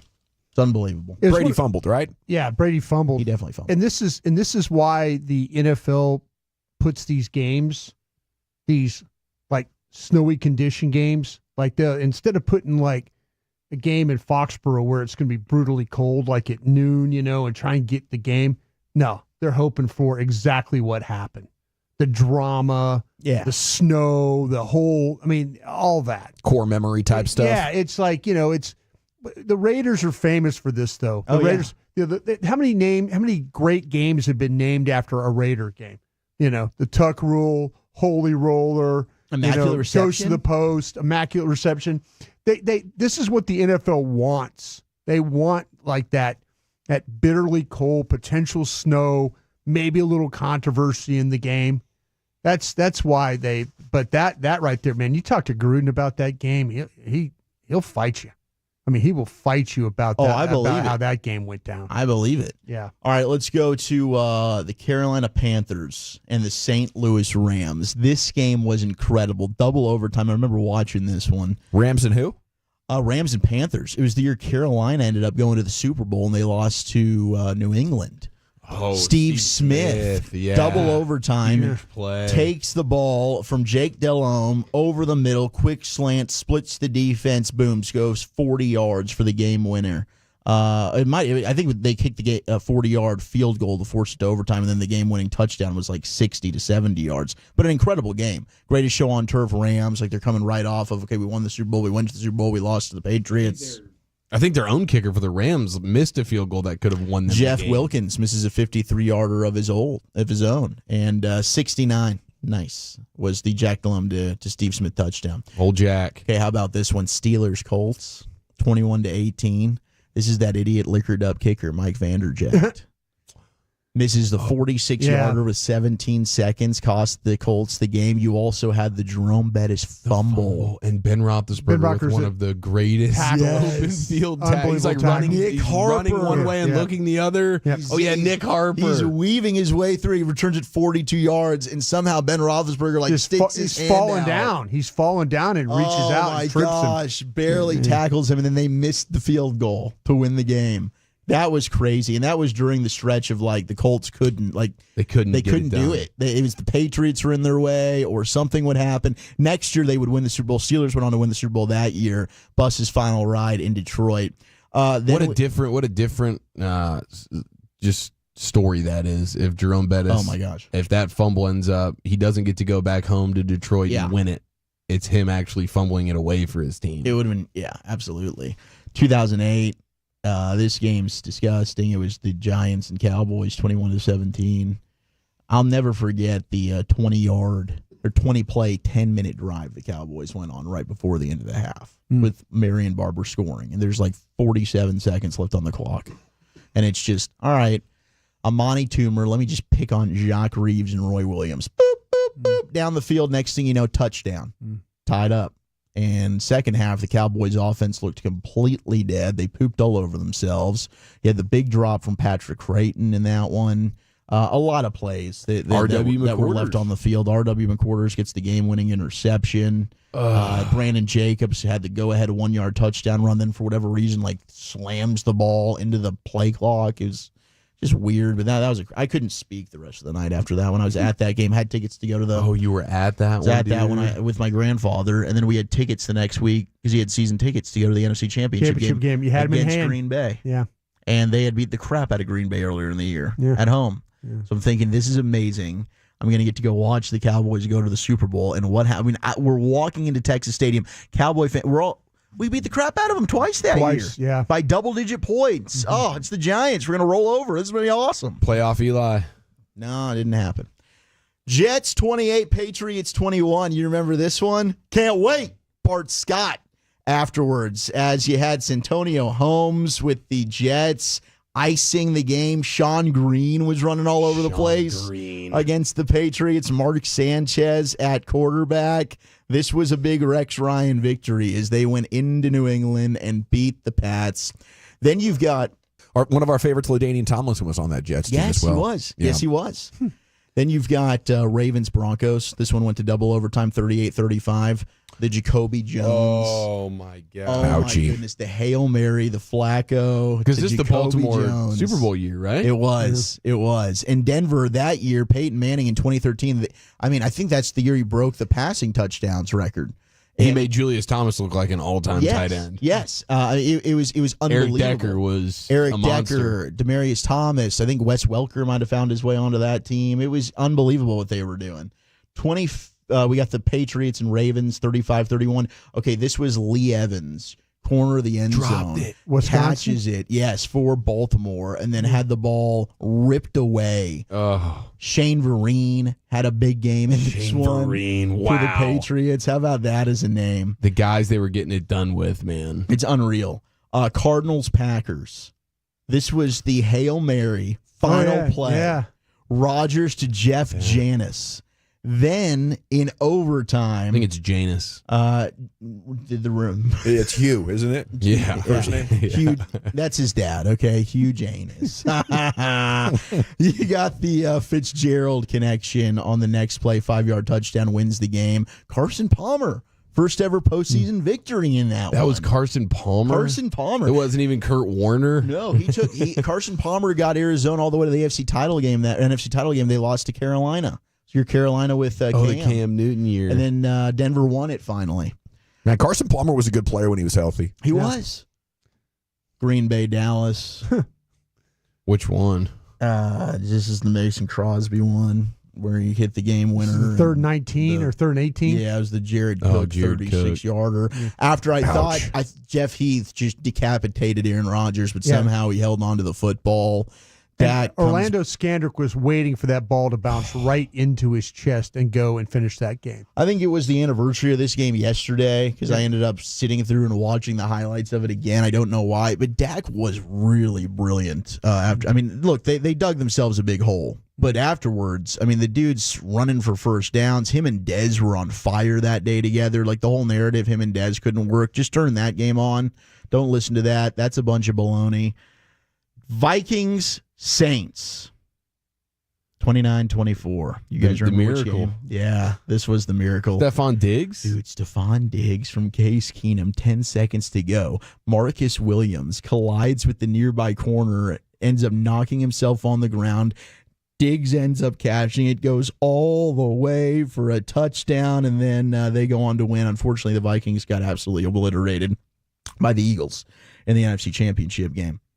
But number one, greatest divisional playoff game of all time. Chiefs-Bills.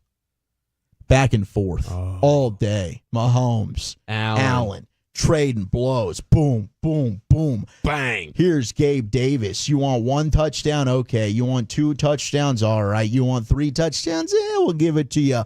4 tutties on the day. Gabe Davis, 13 seconds to go. You're up 36-33. You thinking we're finally doing it. We're going to the AFC title game. We've kicked Mahomes and Reed to the curb. Not so fast. Mahomes hits his guy Tyreek Hill. Hits him at the Buffalo 31-yard line. Here comes Harrison Butker. Are the wives and the kids at home? You bet they are, Harrison. Game-tying field goal. Boom. Right through the uprights. You go to overtime. Josh Allen doesn't get to touch the ball. We change all the rules for him in the playoffs for this. You're not going to see that ever again. And Patrick Mahomes and the Chiefs go on to win yet another Super Bowl. So there you have it. Some of the most memorable games. I know 81 Chargers Dolphins got texted in. They were like, Brian, you got to know about that one. Dan Fouts. Absolutely. That was Kellen Winslow and all that. But the Cowboy, the Hail Mary game didn't make this? They didn't really go to anything prior to 97.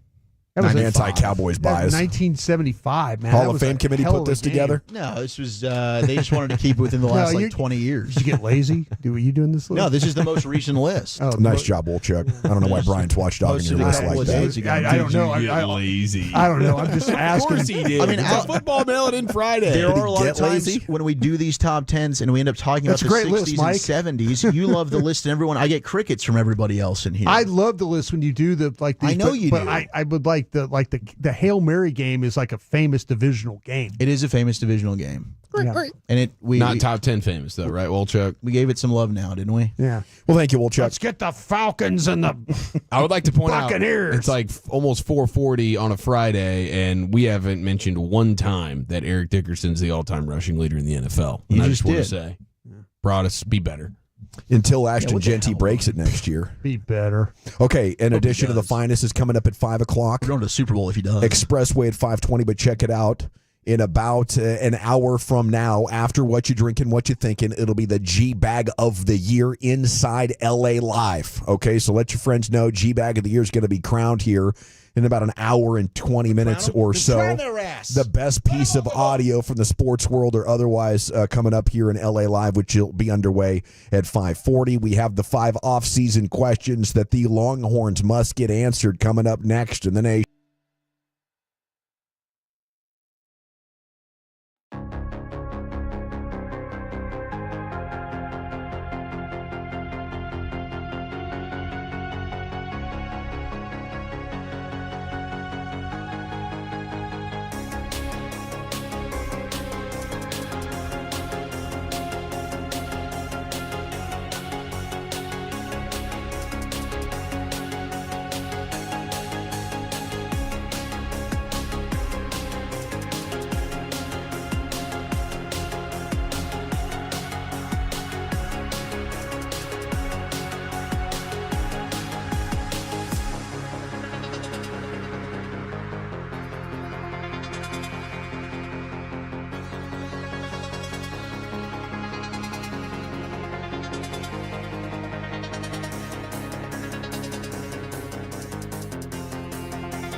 Uber Eats has low fee products? I gotta remember that. Well, you know, they say in order to remember something, you have to forget something else.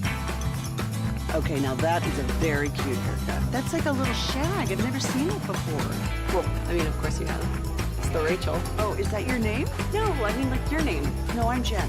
My name's Jen. Right, but I just mean like this is your haircut. But that's hair on your head. I'm not saying this is your hair. Okay, freaking me out a little bit.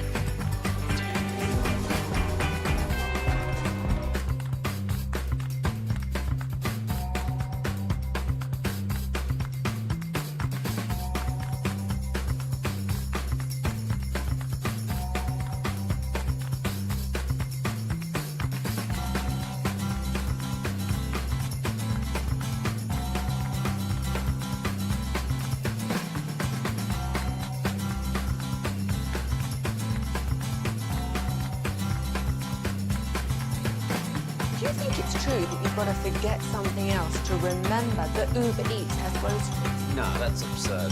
Hey, remember when you used to be a, what was it, Pepper Lady? Pepper Lady? Wasn't it Singing Sisters? Basil Babes. Saffron Squad? Nutmeg Maidens? Free Club? No. Nutmeg Maidens? I just said that. Was it Spice Girls? Doesn't sound right. Was it Saffron Squad?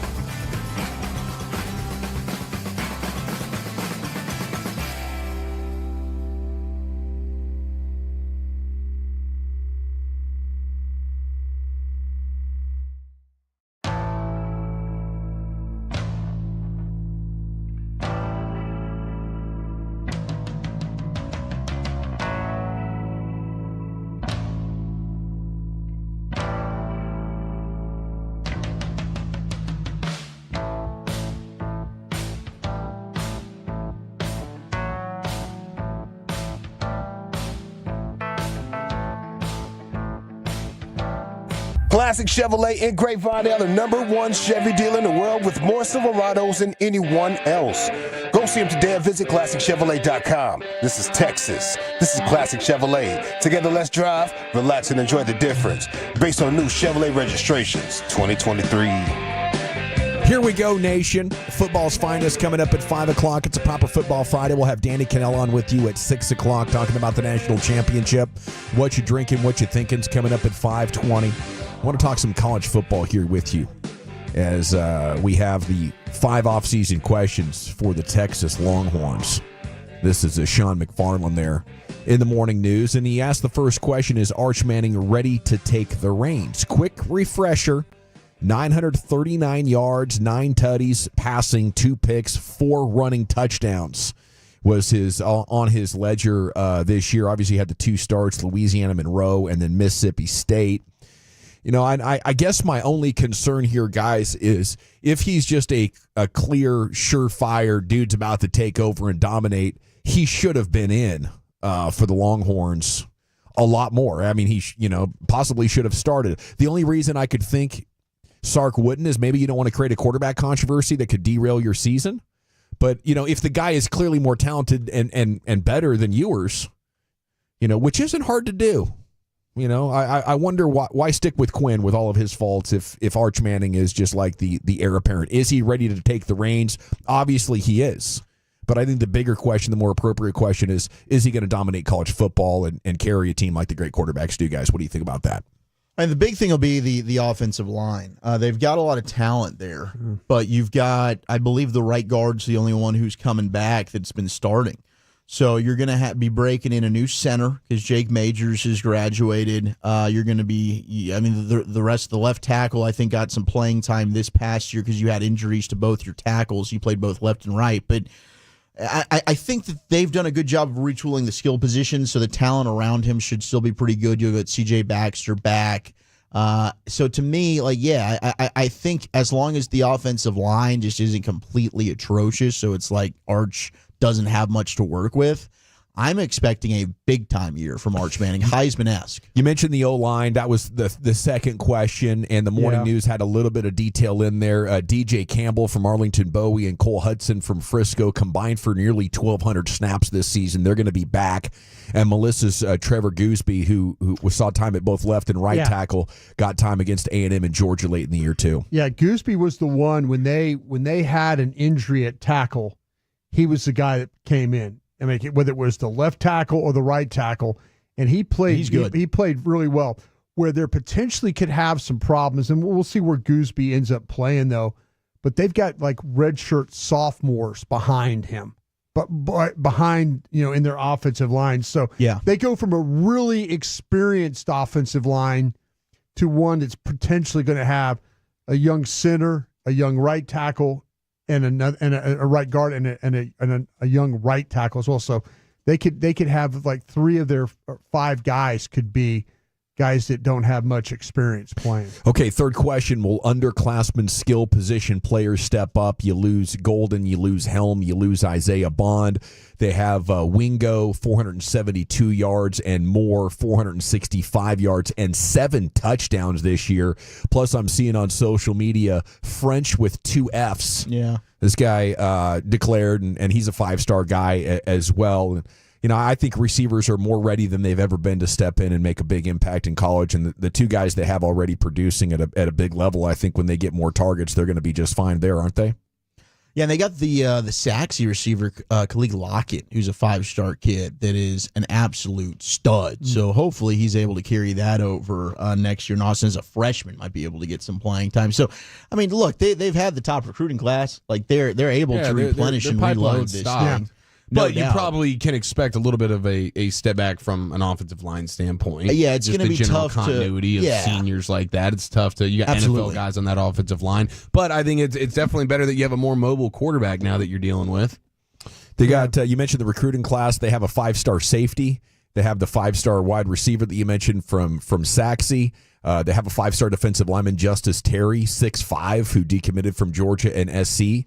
So I think the transfer portal is more important, but those freshmen can make an impact. Freshmen can make an absolute impact, and you're right about the portal, where you get exposed a little bit on your depth when you have offense and defensive line problems is playing in the SEC. Because you do get these teams like, I know watching Tennessee play, just constant rotation. South Carolina, constant rotation. Ole Miss, constant rotation of defensive linemen. Man, if you're not good, and they're guys, like I say, the guys they have in the portal and the backup stuff, that's where you get exposed. And I think Wolchuk's right about that. But we'll see. Texas is a really well coached bunch. And they will figure things out. If they're playing with young guys, they're going to get a combination of a mix of some good guys on young guys on offense, defense. But there'll be some veteran guys that'll absolutely step up. That tight end I watched, the Gunnar Helm. Gunnar Helm was like a really like a non-factor, and all of a sudden for the season they're like, hey, you need to kind of step up your game. What did he do? He stepped up his game. They got to he made himself like legitimately like a 2nd-round tight end. Oh, I was wondering about that. Being like a guy that probably was like they were talking about maybe not even playing him. He went for a guy that he starts the season. You can watch the Michigan game and then go down through the season. And this kid play like one of the best tight ends in the country. I mean, maybe it's just because he was on the field against college guys, but he seemed like big, strong, athletic in a way that could be a real problem even at the NFL level. Helm, the tight end. Yeah. This is what's his weakness? Well, have you seen? He's a 250 guy. Have you watched 250? Yeah, he's a 250 guy. The thing about him is he's who he is. He's Dalton Schultz. Okay. Yeah, that's I who love he that. is. I think he's a little faster, but I love that. Well, he's kind of a sneaky route runner. Kind of navigates that. He's got a real good feel for finding openings. He finds openings. He can catch the ball, guys.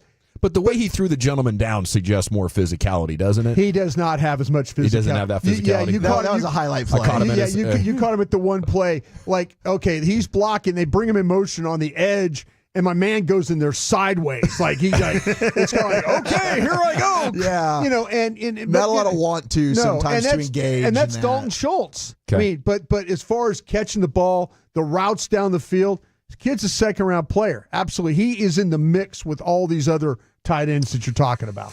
Chuck, you mentioned the transfer class ranked 79th in the country, 15th in the SEC. Is there a problem there with everybody being able to accumulate talent while you're going through the playoffs? Yes. Don't you need to be able to work back channels or build your roster officially? Like Sarkisian said, we have champagne problems. because they've been celebrating, their success and working for more, and the other teams have been building their teams. They have I'll tell you what, though, if you're a transfer, you're looking at their roster like, where do I fit? Unless you can get the money or, the guarantees. But I kind of look at their roster and think, wow, they got a lot of young people. Do I really want to show up and play here? Am I even going to get on the field? I mean, to your point, they only got 4 players. One of them, North Carolina defensive lineman Travis Shaw. Okay, I believe is he the one that has 7 sacks? Lombardi was telling me about. They lost a guy that's probably him. Some plays. He's a single digit, like a number 5, number 7, something like that. But they were talking about that they lost a guy. This guy was evidently North Carolina lost a guy that was had 6.5, 7 sacks. Yeah, it's probably. I think this might be a run stuffing type of dude. Okay, I don't see any sacks for him. Or many tackles. Okay, well maybe this 330 pounds. Okay, what's weird is they dominated the portal last year, and they also made the semifinal. So they pushed it back a week, but Matthew Golden they got as a transfer from Houston. Isaiah Bond they got as a transfer from Alabama. Trey Moore is an edge rusher. I think came from UTSA. The safety. From Clemson, Makuba, and I think they got another guy. A lot of their talent came from the portal, at least starters that they were able to fill needs with. So this year to not have that, I don't know. They might that might be a cop out to me using the complaint of the playoff. Alrighty, it is the G-Bag Nation here on 105.3 The Fan. Hope you're having a great football Friday. It's time now to get an edition of The Finest, Chief. Where are you taking us? Which teams are you rooting for this weekend? 877-881-1053. We also have your football joke of the day, and don't doubt playoff Mahomes next in the nation.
You're rolling with the G-Bag Nation. Right here on 105.3 The Fan. Yeah, buddy, it's hour 4 of the G-Bag Nation on 105.3 The Fan. We're an hour away from Danny Cannell joining us to talk college football. We're about 40 minutes away from LA Live, where we will crown a 2024 G-Bag of the Year champion. Kellen Moore presumably still in his conference video chat with the Cowboys. Please don't let it be Kellen Moore. I do believe if the Cowboys hire Kellen Moore, we will go from a frustrated fan base to one that is totally despondent.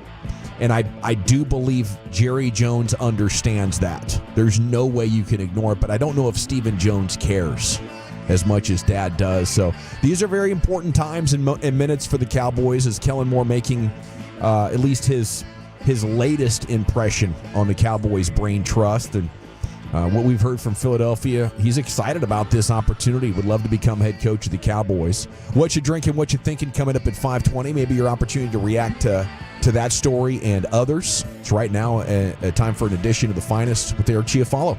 Yes, sir. Thank you very much. 877-881-1053. Perhaps the best football weekend, is, at least when it comes to the NFL. I mean, it's the best NFL weekend of the year, the divisional round. Absolutely. I mean, this is top tier stuff, dude. You get rid of most of the riffraff. Yes. Yeah. Now you have a bunch of, for the most part, a bunch of quality. Yeah. And then you're right. Then you kind of have the Texans sitting there. But for the most part, these are really, really good teams, and these matchups are just insane. Tomorrow is going to be outstanding. Sunday, the nightcap on Sunday, put the kids to bed at about 6 o'clock, ladies and gentlemen, because then it's primetime party time with the MVP candidates. Yeah, let's go. I'm fired up about these games. I feel like they're all going to be good. I'm most confident Detroit's going to win, but every other matchup I could see going either way. I did want to mention real quick, just a minute ago on X, the Cowboys posted that they completed their interview with Kellen Moore. So so it's done. They took 2 of the 3 hours. That's all it took. Yeah. The hay's in the barn. They already know what they got with their guy. This was just a formality. Hey, your next head coach, Kellen Moore. Okay, but who do we want to win? Let's start with, you have Chiefs Texans to kick off the football weekend. Who do you want? Well, I want the Chiefs to win. They're my surrogate. I'm rooting for Patrick Mahomes. I love this storyline of him trying to catch Tom Brady, win 3 in a row, do something he never did. But I also would be kind of delighted, if my prediction that this Chiefs team is very vulnerable comes true even a week earlier than I think it could. Yeah, wanting to be right plays a factor in all this stuff. 100%. But yes, I want the Chiefs to win. I know a lot of people are sick of it. They're over it. They want to see something new. I love the greatness and the appreciation for the dynasty, going for the three-peat, watching Mahomes in the postseason. He's just surgical, and he's channeling something different within himself. I feel like this is new, because Tyreek Hill's gone. Travis Kelce is old. The level of difficulty is increasing for Patrick Mahomes. Yes, amen. Good point. Broadus, who do you want? Chiefs or Texans? Who do you want, Broadus? Chiefs or Texans? I'll take the Chiefs. There you go. Walchuk, I know you like greatness. Kansas City, the quest for the three-peat to be fun to watch history, and I think this is the most disrespected dynasty in NFL history. Yeah, we're simpatico on that. Okay, now we have Saturday night. It's Lions, it's Commanders. Simpatrico? Simpatico. Really damn good. Simpatrico. Yeah. That's a word you say to your fastball today. This is like a feeling good Friday for Gabby. February. I don't know what got into me. Cheesesteak maybe. Lions, Commanders, or the Indian. Who do you want? Lions, Commanders. I want the Commanders to win. I would be rooting for the lovable losers and Man Campbell, as you guys call him. I think that's awesome. But I like the rookie quarterback, and I think Detroit just had a burr in their saddle named the Dallas Cowboys, and the way that they talked about America's team over the last 13 months, just left a bad taste in my mouth, so I can't root for them anymore. I like the underdog story. I mean, Jaden Daniels is awesome, kind of pulling for Dan Quinn. Yeah, this is a tough one. I will say 50% of America wants the Lions to win the whole thing.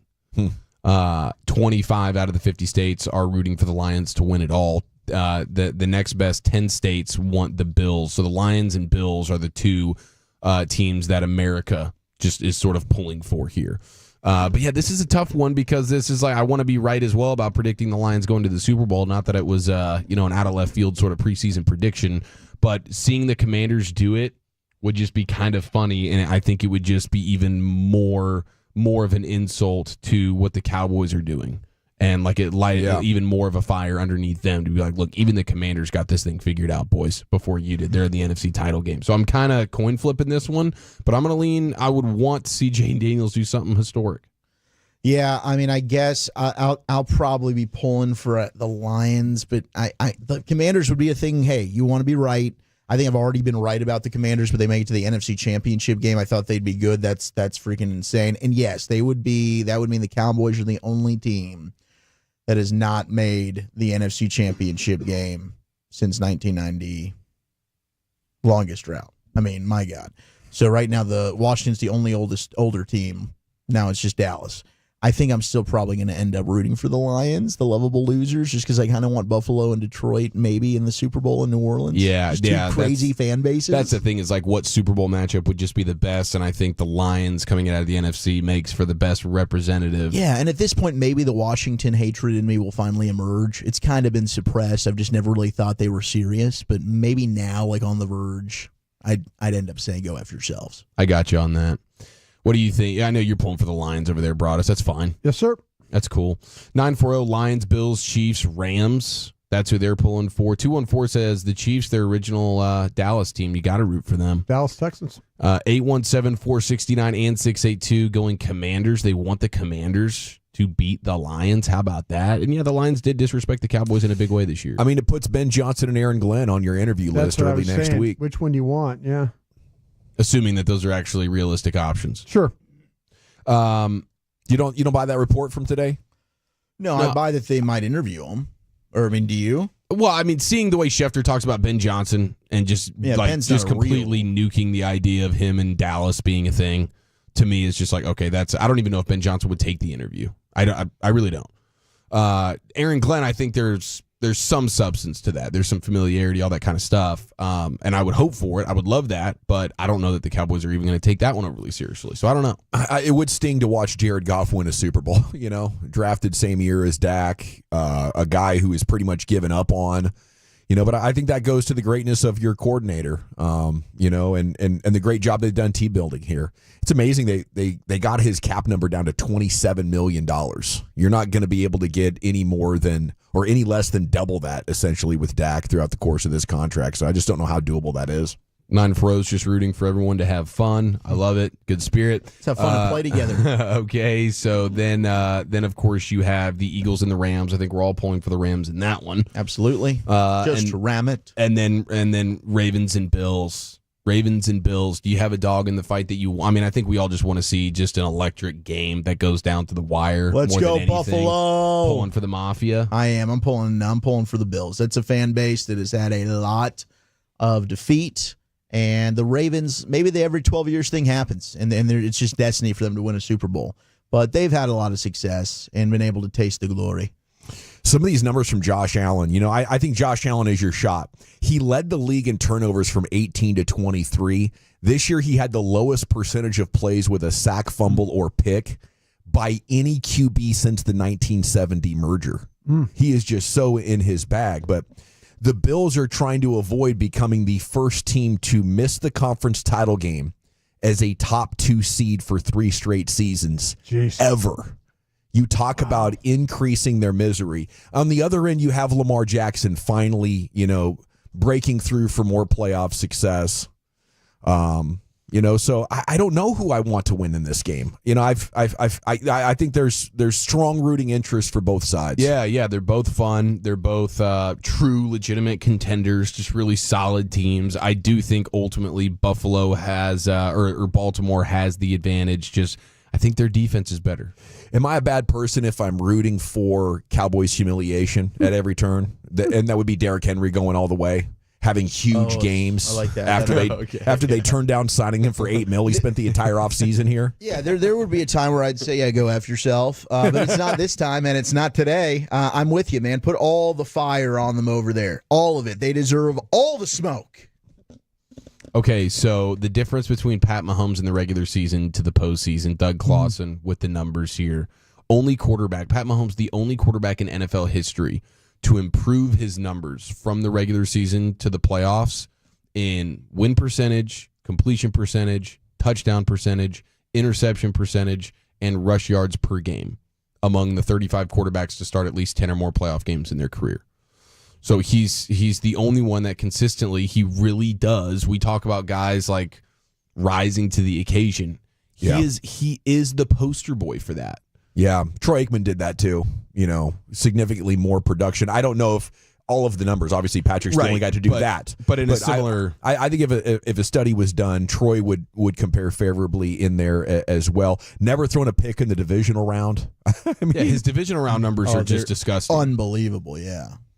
And now he has a chance. I mean, the Texans, it seems like Dawson's giving the Texans a real chance to win this football game. I think they could have a chance. Their defense is very good, and you've got their defense would have to be so, like, the idea that, and we all have short-term memories. We just saw what the Texans did to Justin Herbert and the useless offense of the Chargers, and we're just like, okay, we're going to copy and paste that. They're going to go into Arrowhead and do that to Andy Reid and Pat Mahomes off a bye. No, I don't think so. There's no I don't think they're going to win the game. But that's the only way they can. I think they can is if their defense has an otherworldly type performance. And the way to say, like, it's possible is because the Chiefs' offensive line is really shuffling a lot of moving parts. Like, they're going to start Joe Thuney at left tackle. Which has been good for them when they've done it this year. Yeah, it's been okay. And DJ Humphries is healthy, so they're going to say, like, no, we don't want to do that. So, but it's moving parts now because now you don't have as good of a guard.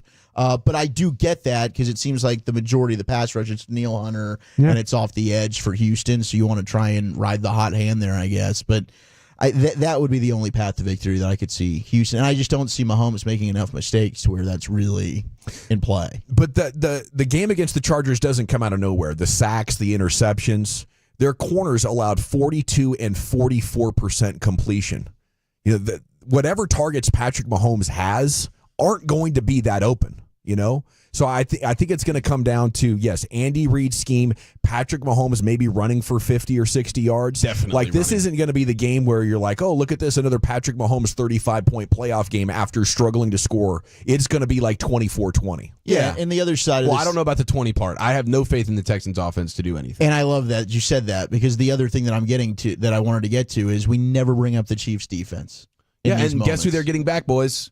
Jalen Watson. And their best corner. The been best out basically all season. I bet if we were to look at Chris Jones' playoff numbers, I'd love that if they did that for defensive tackles. I would assume Chris Jones would be up there as well, raising your level of play. The dude is unbelievable. It seems like and Nick Bolton falls into that category as well, a linebacker.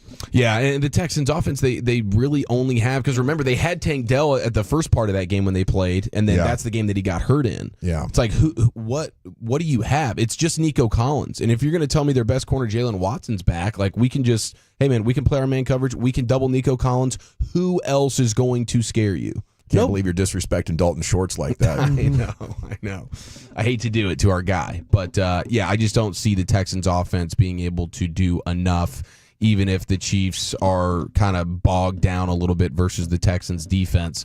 Mahomes will steal first downs. They'll stay ahead of the sticks with an efficient rushing attack, and they will absolutely be winning the football game. So I've heard conflicting reports on the Chiefs defense basically since October started, that they're not as good as what they were, but you think Watson helps fix that? There's no question that their defense took a turn for the less good when Watson went out, because, I mean, they moved on from Snead. They got a third-round pick. He went to Tennessee. Yeah, and they went in because Jalen Watson was kind of the guy opposite McDuffie, who we know is a super beast on the other side, and that's exactly what Spags needs, is two physical corners that can just lock you up, press man coverage, and then he can go do whatever he wants with the other 10 guys on the field, and they didn't quite have that same luxury when Watson was out. And we'll see what version of Watson we're getting, but even without him, it wasn't like they went all of a sudden they bottomed out and the Chiefs defense sucked, not by any stretch of the imagination, but yeah, it did get a little bit worse when Watson went out, but now he's back. And again, the Texans offense without Watson, they're going to be able to, really fluster what C.J. Stroud and company have going on. So like 9th in total yards, 12th in yards per play. I don't know what kind of other fancy analytics you have, but it feels more like a top 10 defense than a top 3 defense. Yeah, what's your most important analytic for a defense? I was just curious. Stepping up in the postseason and just like shutting teams down. That's a great one, by the way. I guess I would just say success rate. Success rate. Okay, I was just curious. If you're just boiling it down to one, like a one specific, if you're doing like an overarching, I would probably just do DVOA, which they're like 10th or whatever. Spags in the playoffs, just calling stellar performances. And define defensive success rate. Do you need like a subscription to some service to get that, or does that come up pretty quick? Oh no, that would be like a next gen thing. Like Broadus could pull that up very quickly. Hey, all right, before we get out of here though, I did want to play our football joke of the day. This comes courtesy of a guy who I've never seen until today pop up on my timeline. Had to hit the follow button because this is hilarious. Leonard Outs, I believe is his name, and he has our G-Bag Nation football joke of the day. Big girls don't like me, and I don't get it, because it's like, if you don't like me, but you don't like the man in the mirror.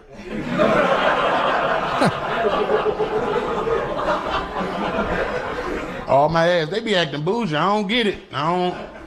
Especially big girls lose a little bit of weight. They start acting different. Like, you went from left tackle to tight end. You still got a block, bitch. That's TJ Watt in front of you. You better hit that and release. I don't know what you thought this was. Don't you just run no route around this motherfucker. You need to touch him and then release. 1,000, 2, 1,000. I'm releasing. Thank you, Chief. Yes, sir. Your edition of Football Finest in the books. It is now time for that one segment of the week where you're encouraged to call in while intoxicated or catching a buzz. That's right, what you drinking, what you thinking. Coming up next here at 877-881-1053, and we're back with you here. It's the G-Bag Nation on the Fan. From one nation to another, I need to talk to you about my friends at Window Nation, because now is the best time to get some new windows put in your home.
Something else. Okay, now that is a very cute haircut. That's like a little shag. I've never seen it before. Cool. I mean, of course you have. It's the Rachel. Oh, is that your name? No, I mean like your name. No, I'm Jen. My name's Jen. Right, but I just mean like this is your haircut, but that's hair on your head. I'm not saying this is your hair. Okay.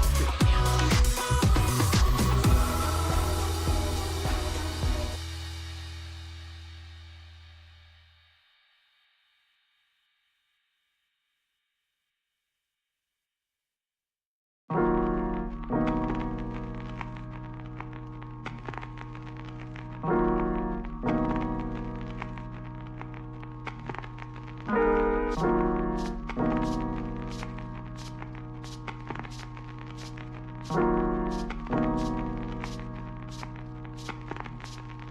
you think it's true that you've got to forget something else to remember that Uber Eats has groceries? No, that's absurd. Hey, remember when you used to be a, what was it, Pepper Lady? Pepper Lady? Wasn't it Cinnamon Sisters?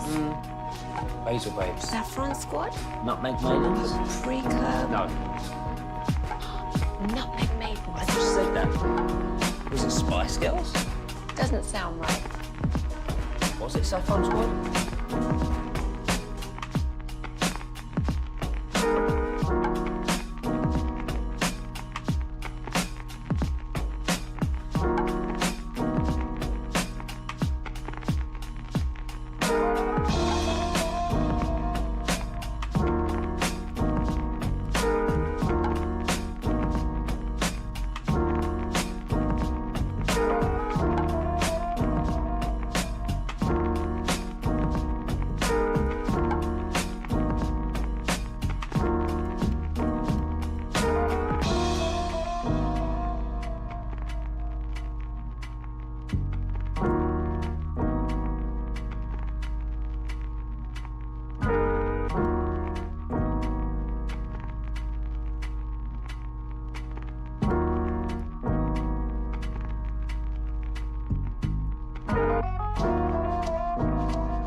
The lines are loaded, and I don't have a single line open here, okay? But when it does pop open at 877-881-1053, you'll be welcome. Should let you know coming up at 5:40 sharp, we're getting into LA Live because it'll be time for the G-Bag of the Year. We're going commercial-free to the top, let me tell you. Currently drinking a Heineken 0.0. Cheers to Broadus for supplying that bad boy. And the cheesesteak today was amazing. And I'm currently thinking about this breaking news in Major League Baseball. Roki Sasaki has gone to the Dodgers. 972 says cancel the season, competitive imbalance. Yeah, I don't know what's going to stop them this year. You certainly hope that nobody gets hurt in the world of sports, but that is a part of the equation. Injuries happen, and it would be very unfortunate if it happened to a team that was trying to money whip the league into a back-to-back championships. Broadus, what are you drinking? What are you thinking? I am drinking currently a Red Stripe. I had a few of them in my fridge, needed to get the room, so here we are.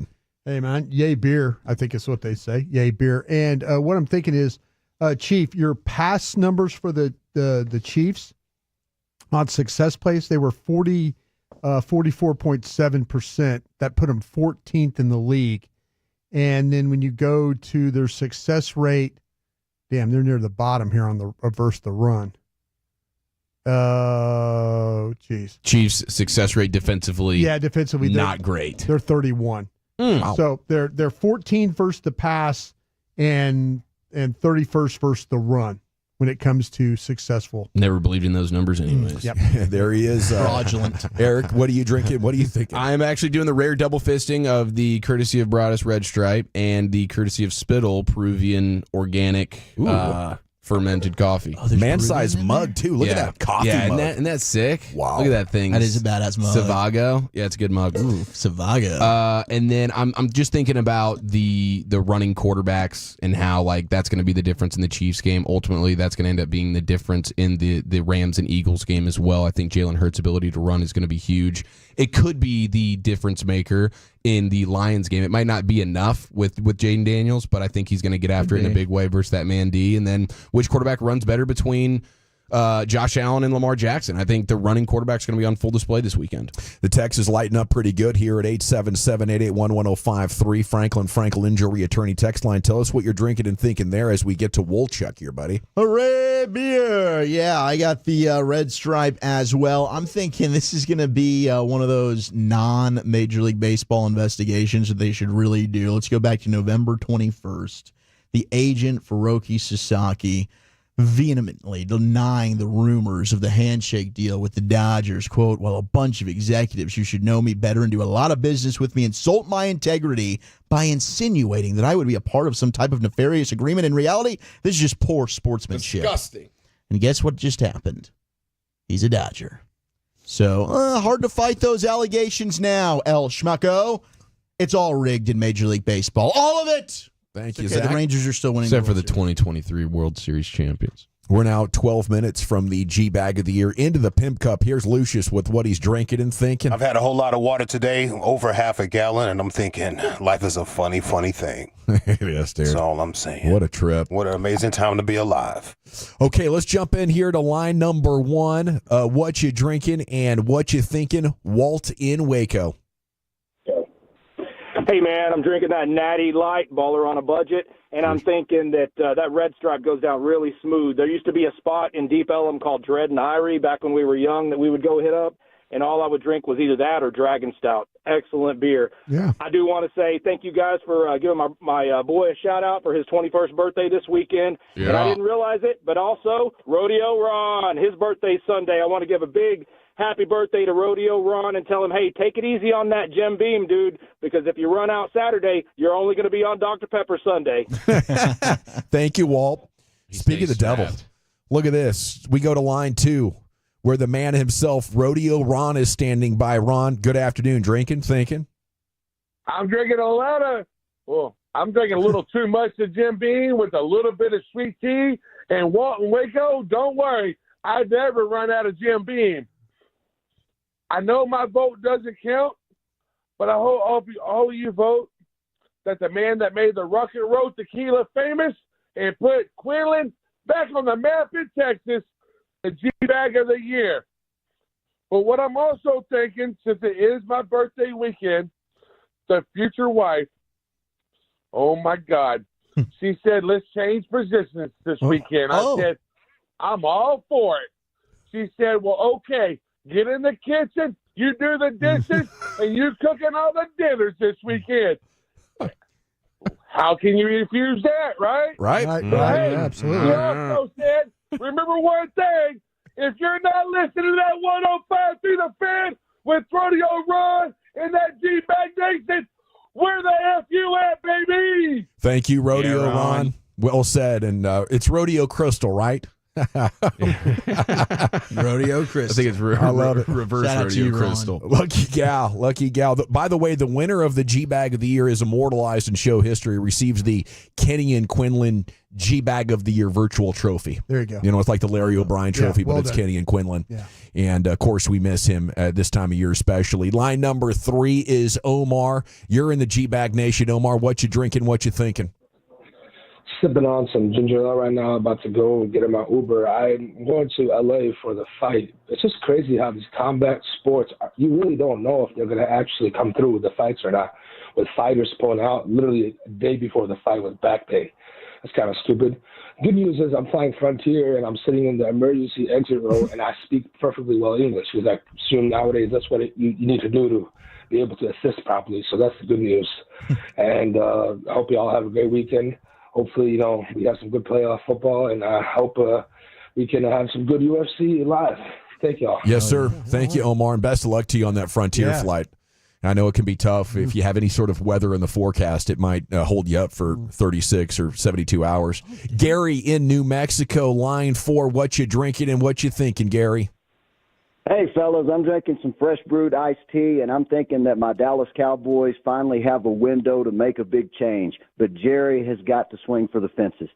He's a home run hitter, man. He was a home run hitter in the oil field. He was a home run hitter in 1989. He's going to have to make a call because, like Brada said, this is probably his last hire. Are you going to try to lay down a bunt and hope to reach first base with a Kellen Moore, or are you going to swing for the fences and go get Dion Sanders? Dion's got his issues, but they need a bold move, man, and this would be as bold of a move as when they hired Jimmy Johnson back in 1989. I want 1989 Jerry. I want Jerry Jones that said we will win, we must win, win is the name of the game. And if Steven or anybody else is telling him different, throw them out of the room. Let Jerry know it's his team. Go out and do what you did back then. Do it again and bring some class back to this organization. Thank you, Gary. Here, Gary. I think Gary just won the 6 o'clock sound off as well. That was amazing. I'll drink to that. I want 1989 Jerry. Yeah. I want a T-shirt that says that. Hey, what he did back then was hire Jimmy Johnson, so go hire your next Jimmy Johnson. Line 5's Ryan. You're in the nation. Ryan, what you drinking? What you thinking? Hey, I was talking to you in a few weeks, but anyways, I'll be drinking some Jack Daniels and Mountain Dew tonight. And just to piggyback off of what the previous guy said, like, I really, really want to be like him and be like, yeah, bring Dion in, but come on, it's Jerry Jones. It's all just smoke and mirrors. Talking about Dion Sanders, talking about Robert Saleh, talking about Ben Johnson. That's all just to please us, the fan base. When as a matter of fact, he's already decided he's going to hire Kellen Moore as a head coach because he can control him, and that makes me so depressed. I really want Dion here because I think he could bring some dogs, some fight back into our team and motivate them. And I think he would actually, not be a puppet of Jerry. I think actually that Jerry would listen to him, but realistically, I don't think it's going to happen. Thank you, Ryan. That's a pretty dang good phone call. Much better than your cocktail mixing. Jack Daniels and Mountain Dew, bro. Yeah, that's our guy that gets buck wild with it. Yeah, he likes the whiskey Mountain Dew combo. He was in the car driving a couple weeks back, and he was sipping on Red Bull, gearing up for prepping his body for the Mountain Dew Jim Beam. That's a wild animal. I can't imagine the hangovers and all that sugar. Yeah, he's the real deal. Yeah, I think that's called Trailer Park Tea down there in Alabama. I'm not sure though. You go for it, dude. Get rowdy. Line 6 is Polo. You're in the G-Bag Nation. What you drinking? What you thinking? What's going on, fellas? I just got through sipping on a little Stella Rose Platinum French Vanilla, but I'm drinking Gatorade. I mean, not Gatorade, but I'm drinking some Mountain Dew myself. This one, KFC got me a badass Popeye. Y'all didn't get one in Popeyes because it's the best time of year to eat one. And I am so shocked and surprised that so many people are calling up here that are not brothers, say that Dion Sanders need to be the coach. It don't even have to be just Dion Sanders. I said a long time ago, Darren Woodson should have been our coach. But no, y'all want to get your washed down, big belly ass coaches up here. Jerry Jones, you look like what's it people call a skinwalker. Somebody need to pull your skin back like on Men in Black, like they did the Cockroach Man in part 1. Because I'm sick of you, Jerry Jones. Okay, all y'all every day talking about Jerry Jones, listen to the station. Listen to your fans, Jerry. Black people don't even root for you no more unless they over 40 years old. Ain't nobody 15, 16-year-old got a cowboy hat or jersey on. You just dumb, Jerry. Get Dion out of here. Kellen Moore, why? Look, Opie Taylor looking a little sorry. I can't even say the word I want to say, but bye. There he goes. Bye, Polo. One of his best calls of all time. Polo and Garland getting it done while eating a KFC pot pie. That is tremendous. Pot pie. Yeah. Calling out the round belly coaches there. What do you call him? A skinwalker? That was incredible. That was. Polo. The Nice pot pies work. are fantastic at KFC. On fire. Okay, Mr. Nasty's on line 7. What you drinking? What you thinking? I'm currently halfway through a pint of 1800, chasing it with the orange Fanta. And what I'm thinking is, first of all, I've been going after Brian all season. Yep. And it's literally just been trolling. I'm not even a Cowboys fan. I stopped being a Cowboys fan after Jerry Jones couldn't see the fact that he had a daughter and he had to take it all the way to court. That's pretty low if you ask me. Yep. And I know there's some fellas on the show that have some young gals. Mm-hmm. And if you can't admit that you're the father of a young girl, what could you admit to? I feel that. I'm going to follow that with I'm sorry, that dims the mood. But, like I said, I've been trolling Brian all year. Now I'm going to ask him for some advice. I'm truly a Bills fan ever since Jerry couldn't figure out his daughter situation. So, Brian, give me your scouting report on Keon Coleman, because I got some money on the line this weekend against the Ravens. Please and thank you, and I apologize if you took any of my trolling to the heart, because it sounds like you did. No, I absolutely did. You hurt my feelings. Yeah, he did. He really did, though. And I don't know if I can give you advice about your guy because my feelings are so hurt. No wagering advice. He shut you down, Mr. Nasty. You bit the hand that fed you. Bit the hand that fed you. No, to be honest with you, though, no, I appreciate the words, whatever. No, we're fine. We're all good. Seriously, it goes back to my fantasy football stuff because I gave advice one time about Tom Brady. You asked the bed. And it cost somebody $500, and I'm not doing that. I'm not doing that again. So if you're gonna pick a new team, though, why don't you go Chiefs? You go from Cowboys to Bills, and now I like what he's doing. You're gonna get respect. Mahomes. Speaking my language, I took Chiefs. Yeah, it's too easy. Everybody around here needs a surrogate team. Why not pick the best and a guy that calls Dallas home? Patrick Mahomes is our guy. Yeah, you see him at Mavs games. Line 8, black and gold B. You're in the G-Bag Nation. What you drinking? What you thinking, sir? What's going on, fellas? When I just pulled into the driveway, so I'm about to walk inside and crack open a cold Yingling Light, probably spark up a nice fat bowl. And I'm thinking that we got, 7 games left until the season's over. So I'm just going to – and hopefully these games are all good compared to last week's because most of those suck. But I'm just going to try to enjoy these games as much as I can, find a team to root for, and just, hopefully they're good games. Before I go, the song I'm going to recommend is Roll On Down the Highway, and it's by Bachman Turner Overdrive. Bachman. Y'all have a great weekend, fellas. Salute to you, black and gold B. Yeah, salute. I thought we were in a time warp there for a second when he said there's 7 games left in the season. Had to figure it out. Wait a second, what? Yeah, Big Jim will wrap it up here before we get to the G-Bag of the Year in L.A. Live in just a moment. Big Jim, what you drinking? What you thinking, buddy? Well, fellas, I'm laid up in the bed sipping on whiskey, listening to you guys talk about Kellen Moore. I got an update from Dallas, the Cowboys app, that said he completed his interview, and I'm telling you, I couldn't be more pissed off. And I hadn't been this pissed off in a long time. Kellen, Brian always talks about him being a collector of plays. That boy's got a playbook as thick as my ex-wife's church director, and every time he gets to like a third down, he's got it's more complicated than a freaking cat in a yarn factory, and he's always getting cute with these triple reverses and whatnot. It always takes longer to develop than a freaking tomato garden in the springtime, and I am just sick if this guy ends up being our... Can you imagine this guy giving a halftime speech and be like, look, guys, if we don't start playing better football, I'm going to get upset. You're not. This is my angry face. I mean, come on. He looks like he crawled out of the Best Buy working on computers. We got to do better than that. I'm sick of it. I'm pissed, and I'm actually sick. I think that's why I'm cantankerous. But by George, y'all have a good one. Appreciate you. Get to the G-Bag of the Year, and we'll talk next week, fellas. Salute to you, Big Jim, getting the job done, kicking the door in. That might have won it right there. That's G-Bag of the Year. That might win it right there. Holy hell. Speaking of G-Bag of the Year, let's go into the Pimp Cup where Lucius Alexander is standing by. Here we go. All right, you squares. That was a hell of a call. Fire up this funk and let's have a toe.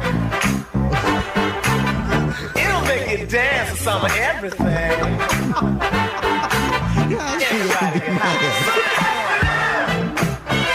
Two balls, two strikes. Spores kicks and fires. He struck him out looking. It's over. It's over. The Rangers have won the World Series. Ranger fans, you're not dreaming. The Rangers are the World Series champions. After 52 years in Texas, 63 years in the franchise. The wait is over, and the celebration has begun. Yes, our winner from last year. This is LA Live for Friday, January 17th, 2025. It is a G-Bag of the Year for 2024 vibes here in LA Live. Yes, sir. Yeah, people, we made it. Another hell of a week of 2025 in the books. My God, it's going fast, and there's a whole lot happening. Yeah. Now let's enjoy the holiday weekend safely. Y'all know how it goes. Avoid the law dogs this weekend because the judge will not see you until Monday, fam. Actually, Tuesday. Till Tuesday, excuse me. It's a holiday, right? I got that written down, Tuesday right here. There we go. I'm sorry. I totally skipped that. But no, keep me on my toes, brothers. I appreciate that from you, brother. Sorry, sir. Mind you, don't apologize for correcting it. Mind your speeds. Don't drink and drive. Keep your emotions in check. I'm telling you what, man, my emotions will get you, dog. Yeah. I don't want to see you on Dallas, Texas TV or DFW scanner this weekend. Keep your hands on 10 and 2. Watch your 6. In other words, don't crash out, gangster. You're more valuable than you think. 1 second. All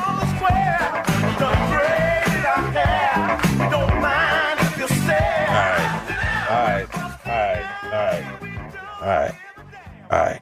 Boy, I love Rick James, bro. They had some Rick James videos on just a little while ago, and I told Carter, look at him. Just look at him. That's aura right there. That's aura. That's aura. All right, up first for G-Bag of the Year 2024. We got a whole lot of nominees in the house tonight. A whole lot of nominees. We're looking at 16 nominees, folks. We are cooking. Up first was an honorary from Mr. Brian Broaddus. You had a Stephen Jones rant. 2-minute rant right here. Oh. Wow. This is Stephen Jones's team right now. And if Jerry's number one fault is handing it off to somebody that's ultra conservative that way, then go ahead and blame him. But right now, I think the blame's going the wrong direction here myself. So it needs to be Stephen. Stephen needs to be in the blame. I think when you start to talk about when they don't want to change. They don't want Bill Belichick walking in here or Jim Harbaugh walking in here and saying, we need to do this differently personnel-wise. I don't like the way we're doing this personnel-wise. I don't like this. They don't want that. They don't want that. It's easy for them now. Mike's not going to get in their way about personnel. Mike's not going to get in their way and say, oh, well, like I want him to go in there and say, hey, we need to do something different here. He's not. He's not going to do it different. It's totally comfortable for the way that these guys operate now. It is. They don't have anybody questioning their personnel moves. They get to draft. They get to sign players, their own players. They don't do things that the guy in Philadelphia does or people who are fighting for their jobs. That's what this football team is. Yeah. They've handed it off from a guy who used to do crazy-ass things, and I was part of the crazy-ass things he did. Heck yeah, you were. And you know what? You The were a bad crazy-ass mofo. I almost said S word there. Bad The mofo. crazy-ass stuff will get you fired, But he handed it off, and that's where we are now. That's where we are with this football team. They don't want to change because it's they could operate in the way that they're comfortable operating. That's the whole. That's the problem. And it ain't Jerry. Jerry's just stepping back. He's 81 years old, but he still has all the titles and stuff. But he ain't in there rolling up his sleeves doing the nuts and bolts stuff. It's Stephen Jones doing this stuff. A great rant, Brian. Typical Brian, always taking up for Jerry. It's Steven. It's not Jer Bear. Guilty as It's not my Jer. Guilty as charged. Guilty as charged. Wild stuff. All right, let's go. February 5th, 2024, Mr. Eric Chiafalo asked Baldy about his drunkest teammate. Oh, great question. This was fantastic. From your playing days, who do you have the most beer drinking respect for from like a teammate? Gosh, that's good. Steve Giassi back in the day was pretty good. He got so good at it, he had to stop it. Yeah. Hall of Fame level. Ron Springs was pretty good. He's got a bust. Ron Springs could throw some tall boys down. There we go. I feel like Yahtzee might have a bust in the beer drinking Hall of Fame somewhere. Yeah. Yeah.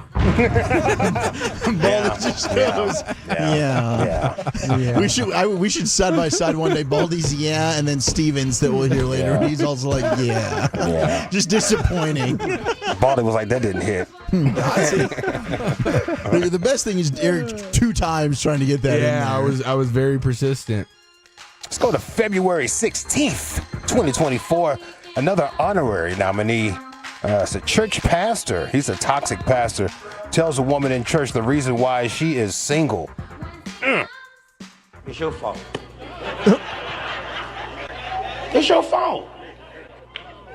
A woman should just shut up and look cute and nod your head. Oh my God. It's your fault. Who want me to critique them right now on the spot? Please no. You do it. Come here, right here. Come right here. Now she said she gonna do this, didn't she? Did I call her out? Did she come on herself? Yeah. All right, so you need to lose weight. Oh! Find a good bra. Get a good bra. You need to go to Intimates. It's called Intimates. I took my wife. My wife knew nothing about anything. My wife knew nothing because she came from a family who didn't know anything. She was illiterate. I took my wife to a place that they had. We don't buy bras at Victoria. Not black women that got large breasts. Wow. So you need to get your bra made. And it's not that expensive. No, baby, you get a good bra. It's almost like having a breast lift. Why did he just sit up there and roast her like that? Get up here. Who wants to be roasted next? Look at your shoes. You decided to wear that today? You need to lose some weight. Good God. Get a good bra. Wow, man. Let's go to February 19th, 2024.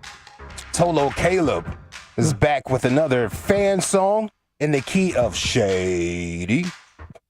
I'm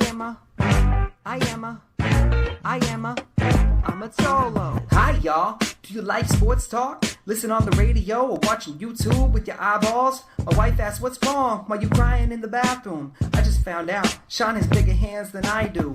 This song might blow up like RJ on a Blue Chew. My man, Bobby Belt, don't you dare think I'll forget you. He said our quarterback was good enough to win the Super Bowl. Guess what? Dak just threw another big a-hole.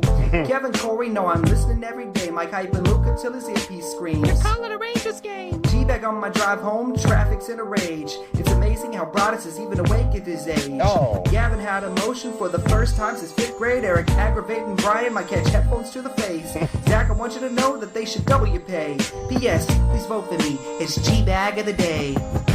I am a. Shout out Reggie.